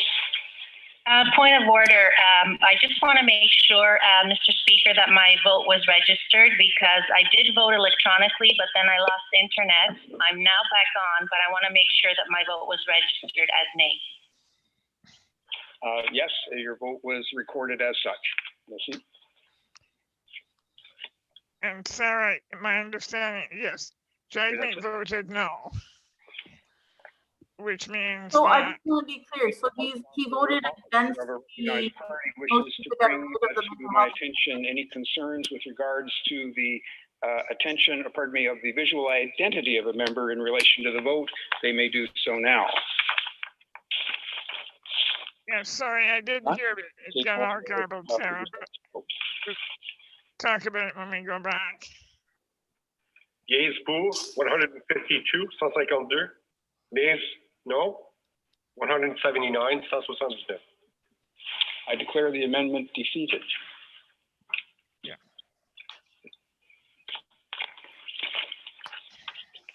The question is now on the main motion, and the question is as follows. Monsieur Lametti, appuyé par Madame Ing. Mr. Lametti, seconded by Ms. Ing, moved that a message be sent to the Senate to appoint their owners. May I dispense?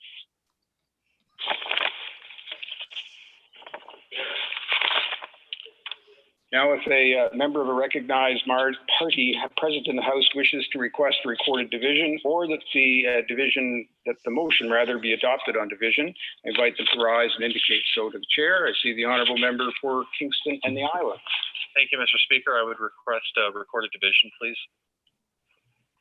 Accordingly, all those in favor, we'll start by indicating that the 10-minute period for members voting electronically has now commenced, and the House will proceed to the vote for members participating in person. And all those in favor of the motion will please rise. Mr. Gerritsen. Mr. Gerritsen. Monsieur Seri. Monsieur Seri. Madame Mendez. Madame Mendez. Monsieur Terrien. Monsieur Terrien. Madame de Bellefeuille.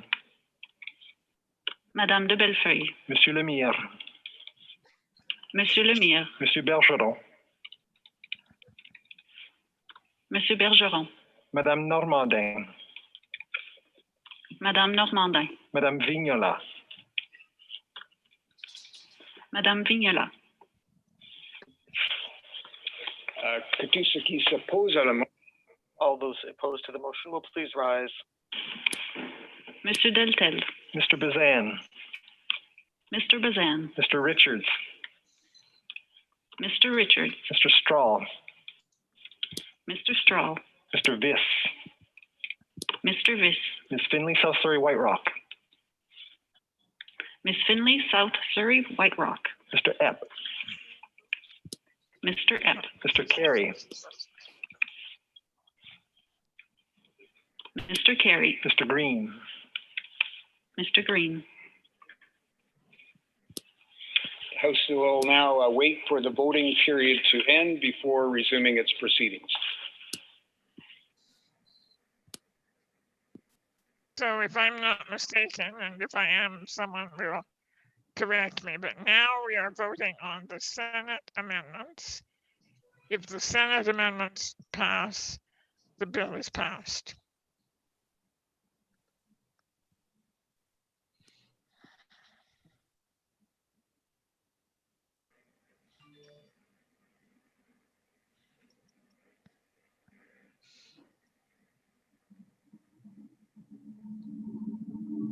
Well, quite a few conservatives, well, quite a few.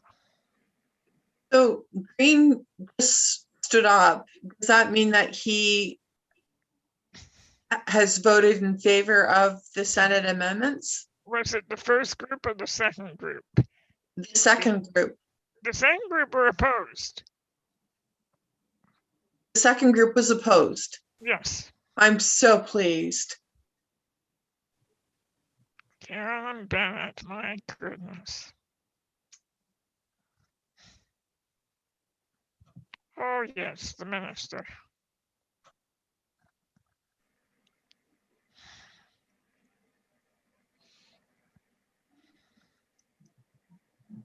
Wow. We haven't seen any Liberal no vote yet. Couple abstentions. Elizabeth May.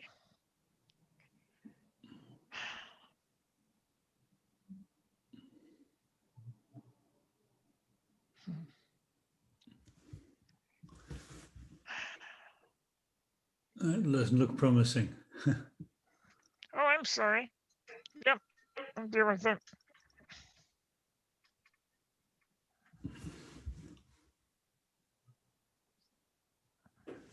Just a message. It's okay, I got with it.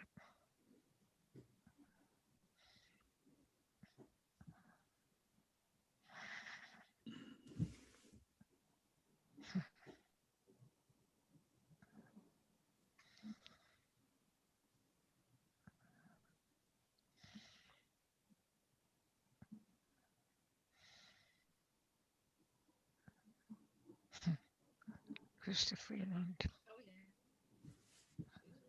Yeah.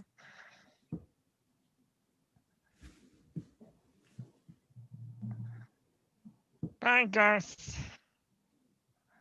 Thank you. We love you. I just gotta hit the road, everybody. Thanks, solidarity.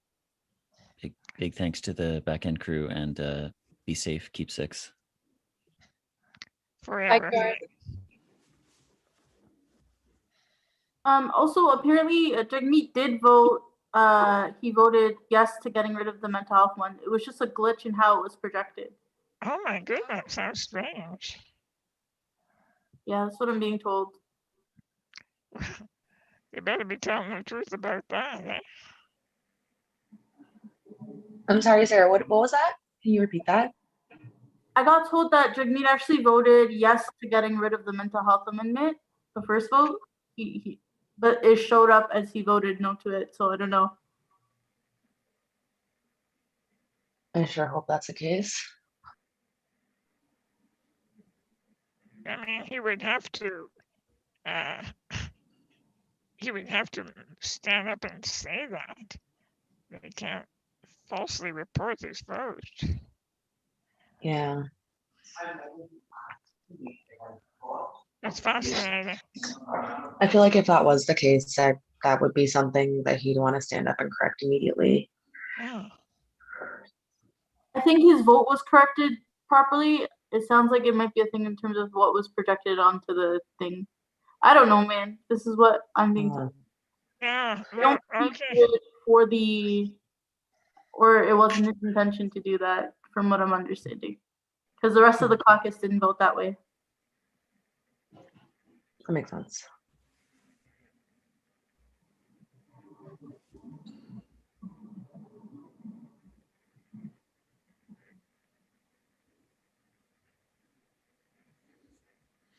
They pretty much respect the party lines.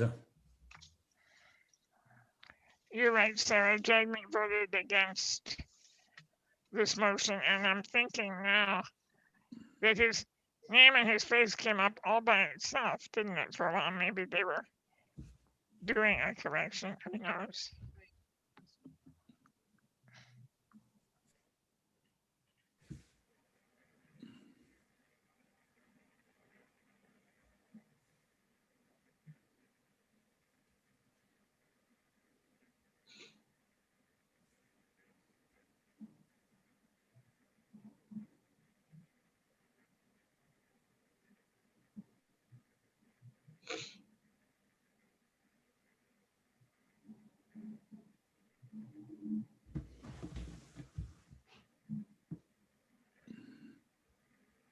An abstention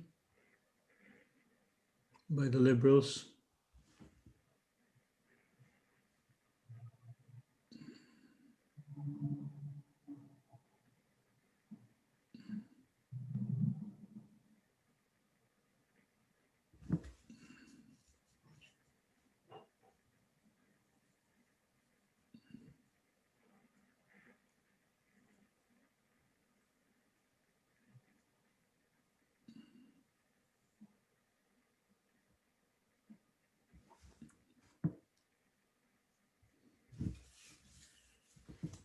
Did anybody see how Pawlowski voted? Oh, I'm sure he voted against. Yeah, I presume as well, but you know. Yeah, I did not see. Jenica Atwin voted against. That was something we had. Yeah. Unless it's the Jagmeet trick. Yeah. You put one thing up on the screen and Maybe I can vote green. I think I'm just me.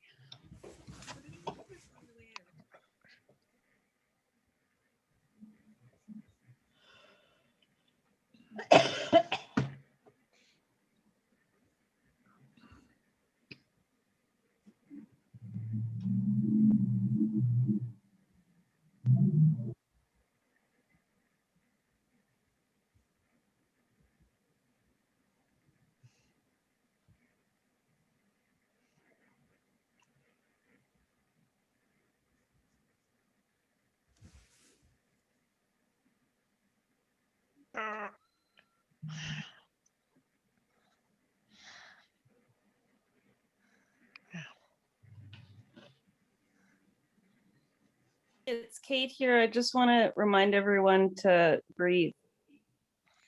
Thank you, Kate. I needed to remind myself as well. Mm-hmm.